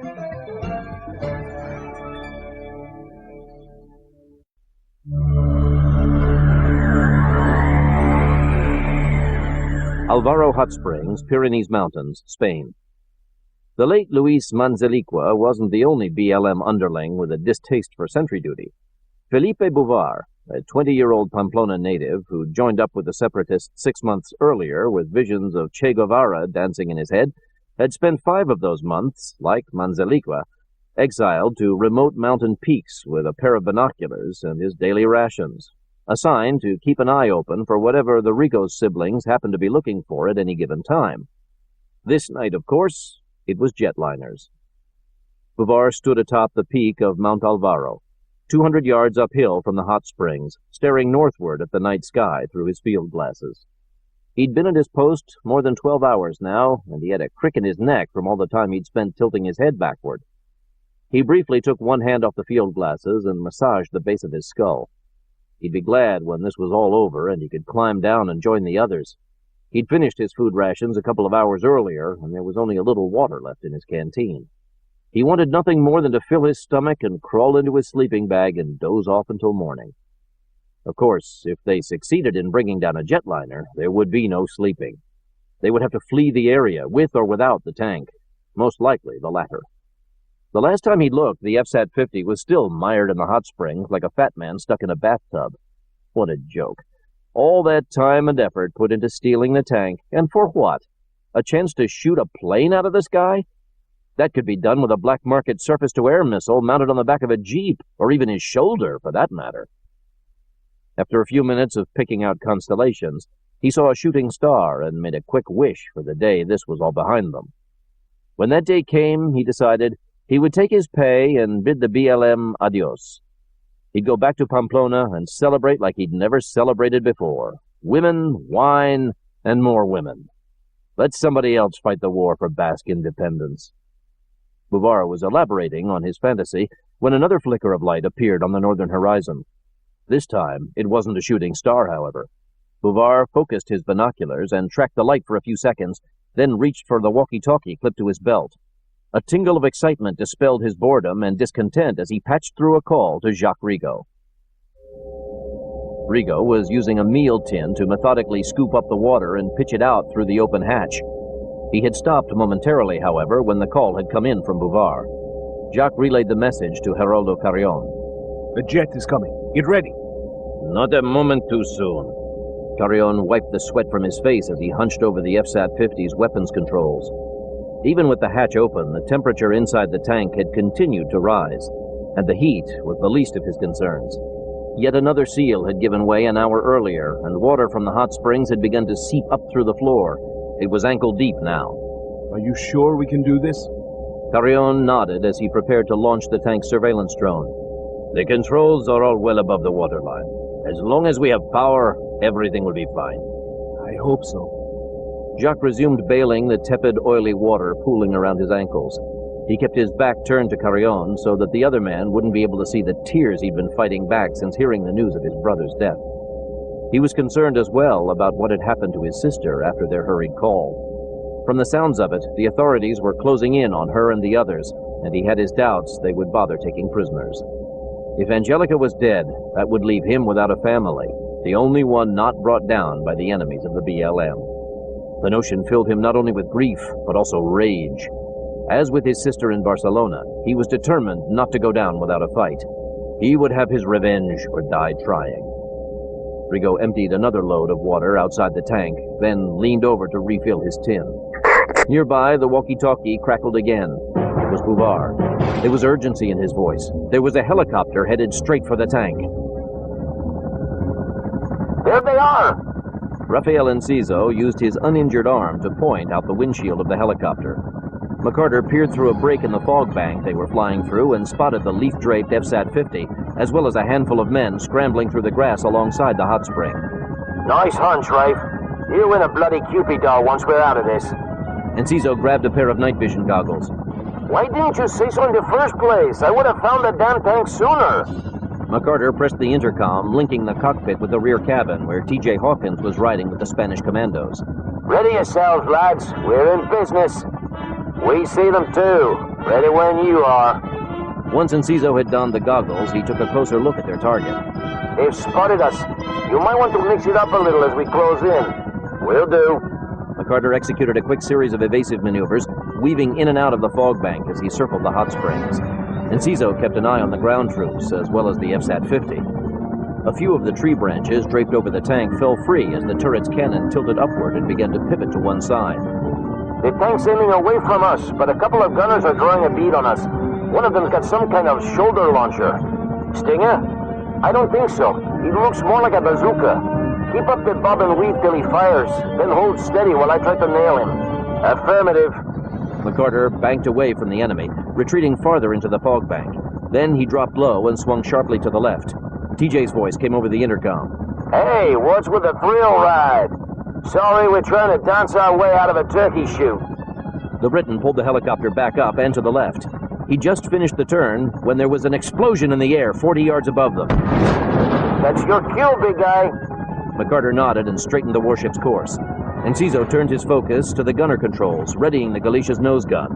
The moment they emerged from the fog bank, he started firing. Tracer rounds streaked in the direction of the hot springs, and as the deadly spray stitched its way along the ground, the BLM gunner with the bazooka reeled to one side and fell to the grass, dropping his weapon. Another 2 men crumpled alongside him. The others raced madly for the nearest cover. In the herd. Shall we try for the tank? We'd be wasting ammo. The Cuban glanced toward the mired FSAT-50. You saw the spec sheets on that sucker's armor. Anything we throw at it's gonna bounce. Hold on. Maybe not. McCarter was too busy minding the controls to look at the tank. What? Hold up! They've got the hatch open. It's a long shot, but maybe we can put a three-pointer through the hoop. Going up. As the Briton eased the Galicia upward, he heard a faint sound like drumming on the chopper's roof. Enciso heard it too. Somebody's firing down at us. Back off and let me have a look. McCarter complied. Enciso yanked off his goggles in favor of a pair of binoculars and peered up the side of the mountain overlooking the hot springs. Sniper on the peak. Rifleman, I think. Want me to go after him?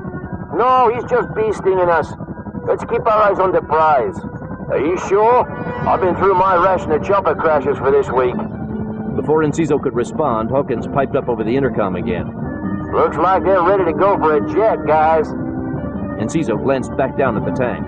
Hawkins was right. The FSAT's turret had stopped swiveling, and its cannon was fully angled toward the night sky. And that wasn't the only cause for concern. Someone had just closed the main hatch and opened a second, larger panel beside it. Slowly, the tank's retractable missile launcher had begun to rise into view. It was aimed in the same direction as the turret gun. Looks like they're going to use a 1-2 punch. Missile and cannon? I think so. If the plane's close enough, they can bring it down with either one. McCarter jockeyed the chopper around so that he could get a better look at the tank. As he did so, more gunfire rattled off the framework, not only from the sniper on the peak, but also a few gunmen on the ground. He did his best to ignore the fusillade and stayed focused on the larger threat posed by the FSAT. Okay, maybe we can't take out the whole tank, but we should be able to at least neutralize the launcher with our TOW missiles. I'm on it. Enciso grabbed at the controls for the chopper's sub-mounted pod missiles. This is gonna be close. 30,000 feet above the Pyrenees, Captain Anton Gerard ran a cursory check on the instrument readings of his Boeing 767, then sat back in his pilot's seat and calmly sipped a cup of coffee one of the flight attendants had just brought him. Charter Flight 385 out of Paris was on schedule and due to begin its descent toward Barcelona in less than half an hour. So far, the flight had been routine, and once he finished his coffee, Gerard planned to turn things over to his co-pilot so he could take a stroll through the cabin. In his 30 years of flying, he'd carried his share of high-profile passengers, everyone from movie celebrities and sports legends to business tycoons and touring rock and roll stars. But this night was a highlight in his career.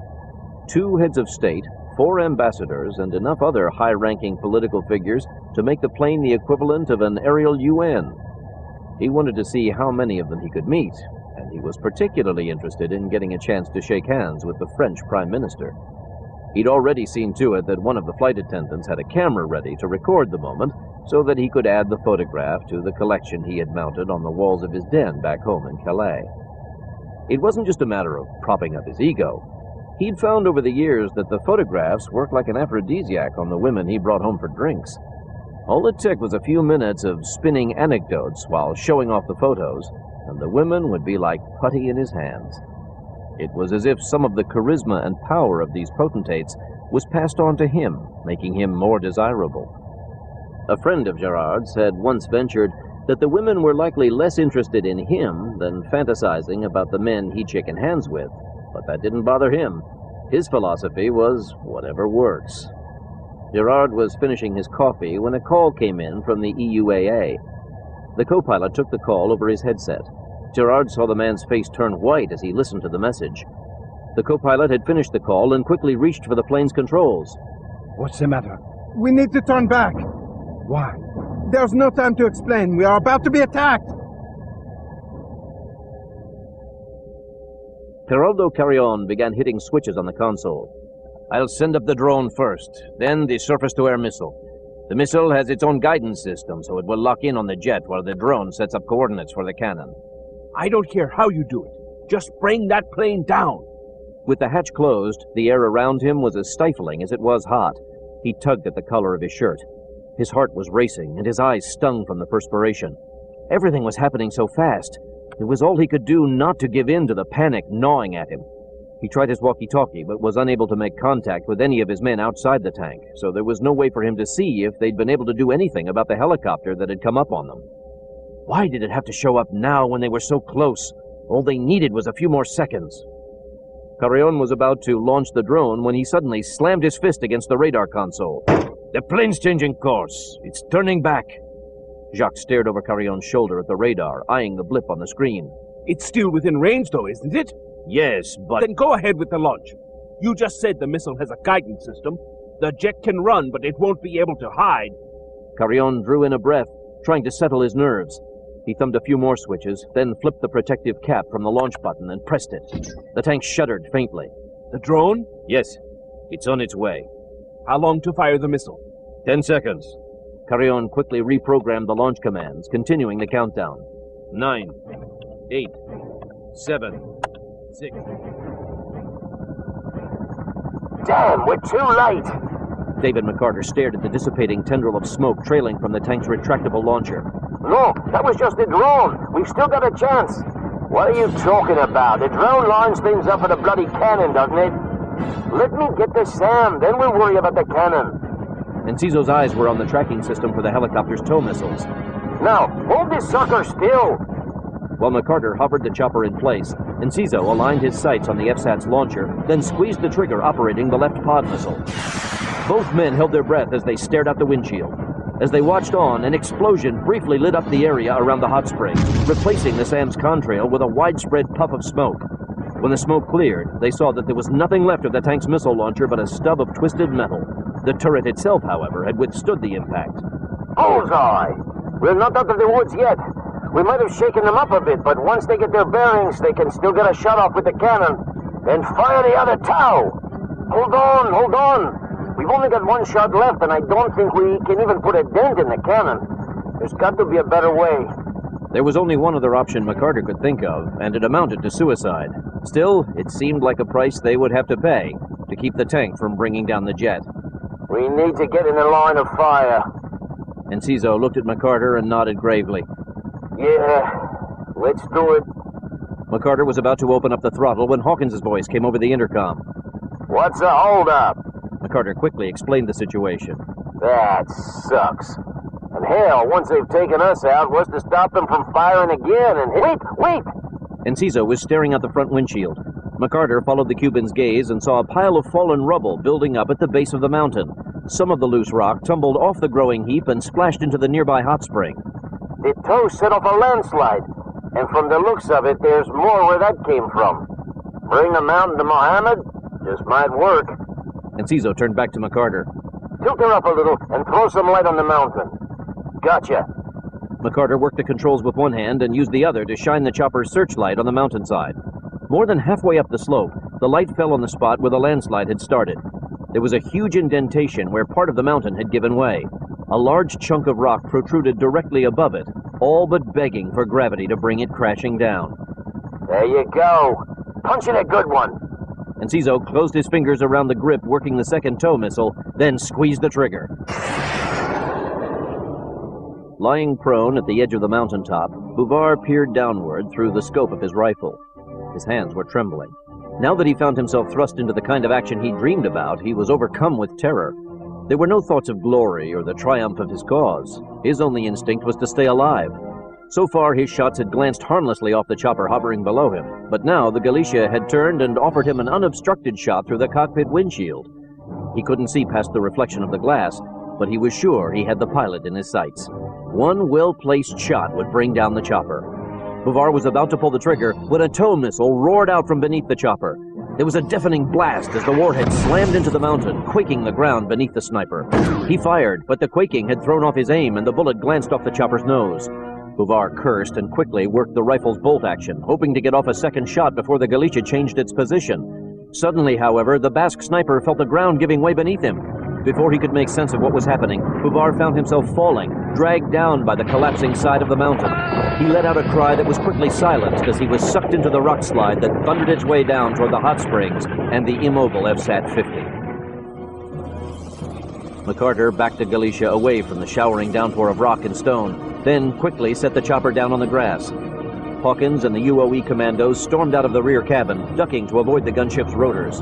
Enciso quickly joined them, and once McCarter had shut off the engines, he grabbed a carbine and brought up the rear. A few surviving BLM fighters fired at them from cover in the nearby foothills. The Basques were outnumbered, however, and within a matter of minutes after fanning out from the chopper, the members of Phoenix Force and the UOE troops had pinned down the gunmen and finished them off. The last to die was Salvador Jobe, who'd managed to reach his truck, but was taken out before he could so much as start the engine. By then, the rock slide had done its work. As McCarter and the others headed back toward the chopper, they saw the last few boulders tumble onto the heap of loose rock and stone at the base of the mountain. The pile had spread out across the hot spring, burying the entire pool, as well as the trapped FSAT-50. Thin ribbons of steam rose up through gaps in the slag heap, but there was no trace of the tank. I don't think we need to bother digging it out. Unless that thing can burrow, it's done for. When Jacques Rigaud came to, he was lying on the floor of the tank, his head a few inches above the rising waterline. It was pitch black and silent inside the tank, and it took him a moment to remember where he was. Groaning, he slowly sat up. Geraldo? I'm here. Carrion was only a few feet away, but Rigaud couldn't see him. He groped through his pockets for a cigarette lighter. It took several flicks to get it to work. In the dim light, he saw that the cabin was still intact, but a number of things had been knocked loose, and several of the wall cabinets had been jarred from their brackets and toppled onto their sides. Carrion sat wearily at the tank's controls, rubbing the side of his head. What happened? They brought part of the mountain down on us. I already tried the hatch. We're trapped. There's no power? I shut it off. The water's too high. They didn't want us to be electrocuted. Electrocution would be better than drowning or suffocating. Carrion thought it over. We could try the radio. If we told them we surrender, maybe they... Surrender? Never! What do you suggest, then? I told you we're trapped. Rigaud propped the lighter on one of the overturned cabinets and checked the hatch for himself, unlocking it and pushing upward. It wouldn't budge. I told you. Shut up! Let me think. Carrion shrugged and fell silent. Rigaud paced. The lighter soon began to run out of fuel, and the enclosure grew darker. The cannon. What about it? Fire it. Maybe we can clear out an opening. I doubt it. Try! Carrion sighed, then cringed as he reached for the auxiliary power switch. When he turned it on, some of the instrument panels lit up without shorting or electrocuting him. He felt a surge of hope, but it was quickly dashed when he checked the weapon system monitors and saw a bank of warning lights flash. The cannon is inoperable. There's probably debris in the barrel. That or it's been dented. The cigarette lighter went out. Rigaud swatted it aside and glared at Carrion. We need to try it anyway. Don't be an idiot. If it misfires, we're dead for sure. Jacques drew his gun and aimed it at Carrion's head. Fire the cannon. I won't ask you again. Carrion stared past the gun and saw the look of intent in Rigaud's eyes. He knew there was no use trying to talk sense to him. Resigned, he turned back to the console and reached for the cannon's firing switch. This is madness.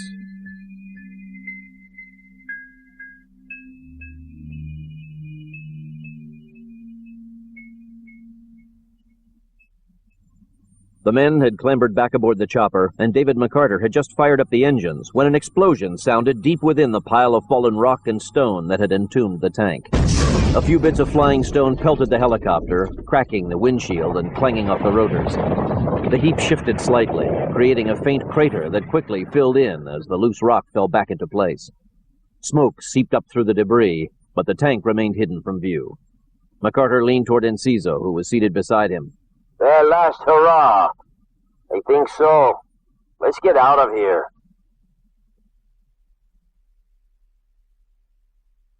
Santa Maria Hospital, outskirts of Bilbao, Spain. The hospital door swung open, and Calvin James rolled through in his wheelchair, pushed by T.J. Hawkins. He squinted as the morning light shone on his bandaged face. A beautiful day. That it is. T.J. pushed James out toward the curb, where 2 cars were waiting. David McCarter was behind the wheel of the first vehicle. Gary Manning sat up front next to McCarter, and Rafael Enciso was in the back seat. Hawkins would be driving James to the airport in the second car. James suddenly clamped both hands on the wheels of his chair. Hold on. I want to walk the rest of the way. Are you sure you're up to it? Hell, yes. We're talking a few yards, for crying out loud, not the Boston Marathon. James slowly got out of the wheelchair, wincing with each movement. He knew his recovery was going to take a while, but he wasn't about to pamper himself any more than necessary. Once James was on his feet, Hawkins pushed the wheelchair aside, then helped steady his colleague as they headed for the second vehicle. When's our flight? As soon as we get to the airport. Carl and Paul just got in from Barcelona. Good, we can catch up on all our war stories.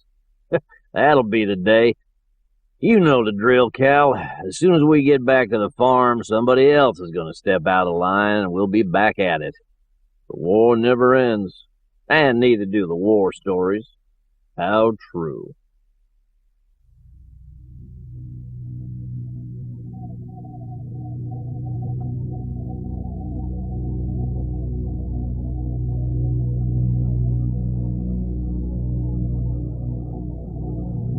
A Seattle-based oil tycoon has put his wealth and twisted vision to work in a quest to control the world's oil reserves. He's got what it takes to pull it off, the Russian mafia on his payroll, and Middle East sympathizers willing to die to see America burn. And if that's not enough, he's got the nukes and bioweapons to bring the world to its knees. Stony Man unleashes an all-out assault, knowing that a few good men are all it takes to stand up, be counted, and face down evil, or die trying. Stony Man number 73, Cold Objective. Stony Man Rolling Thunder is a Cutting Audio production. Copyright 2005, The Cutting Corporation. Performed by Terence Aselford and Nanette Savard, with Richard Rowan, Thomas Penny, Maria Pino, Kate Torrey, Christopher Walker, and Mort Shelby. Directed by Terence Aselford. Vocal editing by Nathaniel Perry and Nathan DeBoard. Graphic audio sound design by Chris Rowan, Brian Rogers, and Dan Smith. Produced by Rick Rowan and Dwayne Beeman. Executive producers James Cutting, Mary Cutting, and Angie Cornett. The Stony Man theme was composed by Mark Ashby. If you enjoyed Stony Man, be sure to look for Don Pendleton's The Executioner, available at road stops everywhere at 1-800-670-5220 or at www.cuttingaudio.com, where you'll find samples of all our Action Pump titles, as well as free screensavers, ringtones, and games. Keep listening for an exciting scene from another Cutting Audio title.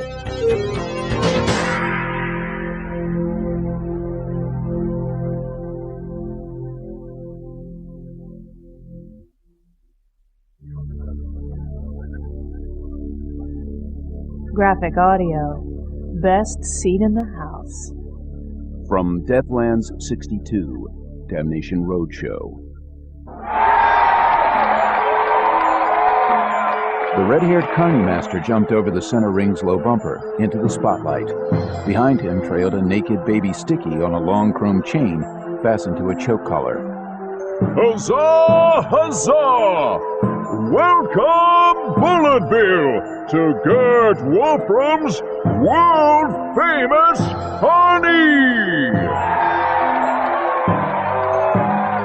This afternoon, you will be treated to miracles and wonderments beyond compare. You will experience sights and sounds that you'll take with you to your graves. Bullet Bill, I give you the fearless Flying Stickies! 8 male Stickies in a line crossed into the center ring. They were all naked except for broad, limp, brightly colored plastic collars that draped over their shoulders, chests, and backs. The mutants did 3 turns of the ring, high-stepping in unison, skinny arms pumping and genitalia flopping in unison. While they were strutting, roustabouts lowered a trapeze bar from the tent's peak. It didn't go very far, just enough to allow it to swing freely. Dean, what is that? Lulu pointed at the wheeled contraption being pushed forward from the wings by a half-dozen roustabouts. A cannon? A what? Like a giant long blaster. Shoots big slubs. The smallest Sticky raced over to the muzzle and climbed down into it, feet first. The roustabouts used a hand wheel to crank up and aim the barrel at the tent's peak. Should we do it? Should we blow the little muty bastard straight to hell? All right! The people have spoken! Fire! Lulu flinched. Out of the dense gray smoke shot the little Sticky, its spindly arms thrust forward. The pale, living missile arced high in the air. When the mutant's sucker fingers made contact with the trapeze bar, they locked on. The wings suspended, 75 feet above the center ring.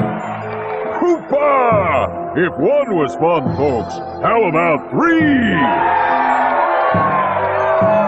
As the trio of muties climbed one by one down the cannon barrel, packing themselves in on top of one another, the Carney Master baited the crowd. I have to warn you, good people. This trick doesn't always come off exactly as planned.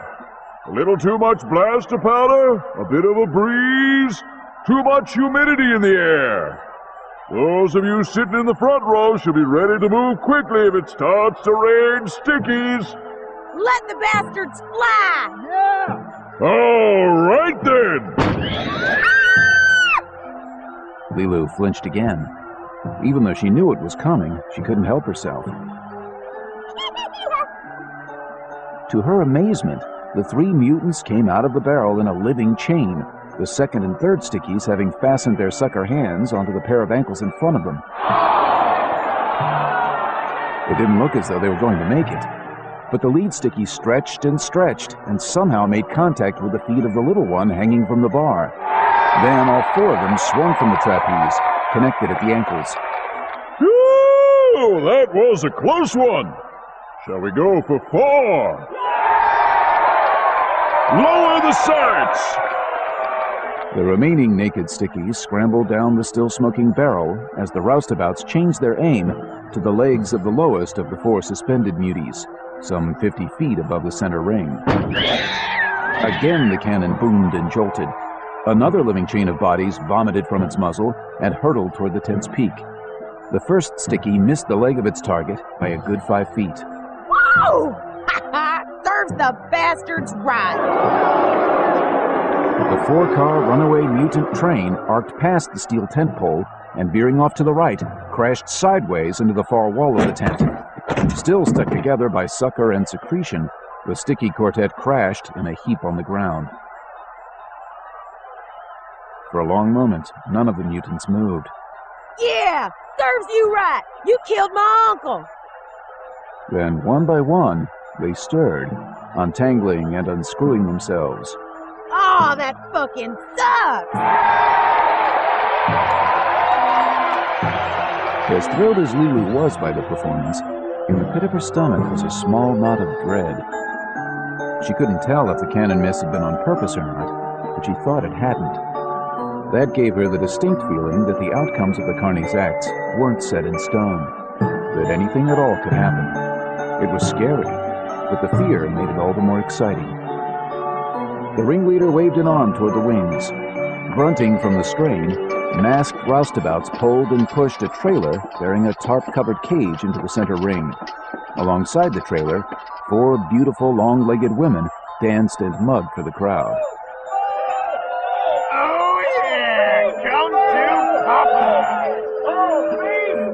From the rear, their nearly invisible costumes made it look as though they were naked, but for the thigh-high, high-heeled black leather boots. Lesser carnies drag around carloads of snakes. They brag about how many deadly reptiles they've got and expect you to part with your hard-earned jack. I'll tell you this for free. Numbers don't matter. It's size that counts. You got that right! There's only one snake in this carny. It's been here since the very first ticket was sold. Bulletville, behold! Wolfram's Worm! The tarp was thrown back, revealing the 12-foot-long, 3-foot-wide Muty rattlesnake. Worm slithered into a vast, diamond-backed coil and struck at the inside of the bars. The cage rocked on its trailer. The snake's dripping fangs looked like a pair of scimitars jutting from its upper jawbone. The good thing about Worm... Krika jumped on the front edge of the trailer and tiptoed along it to the middle of the cage.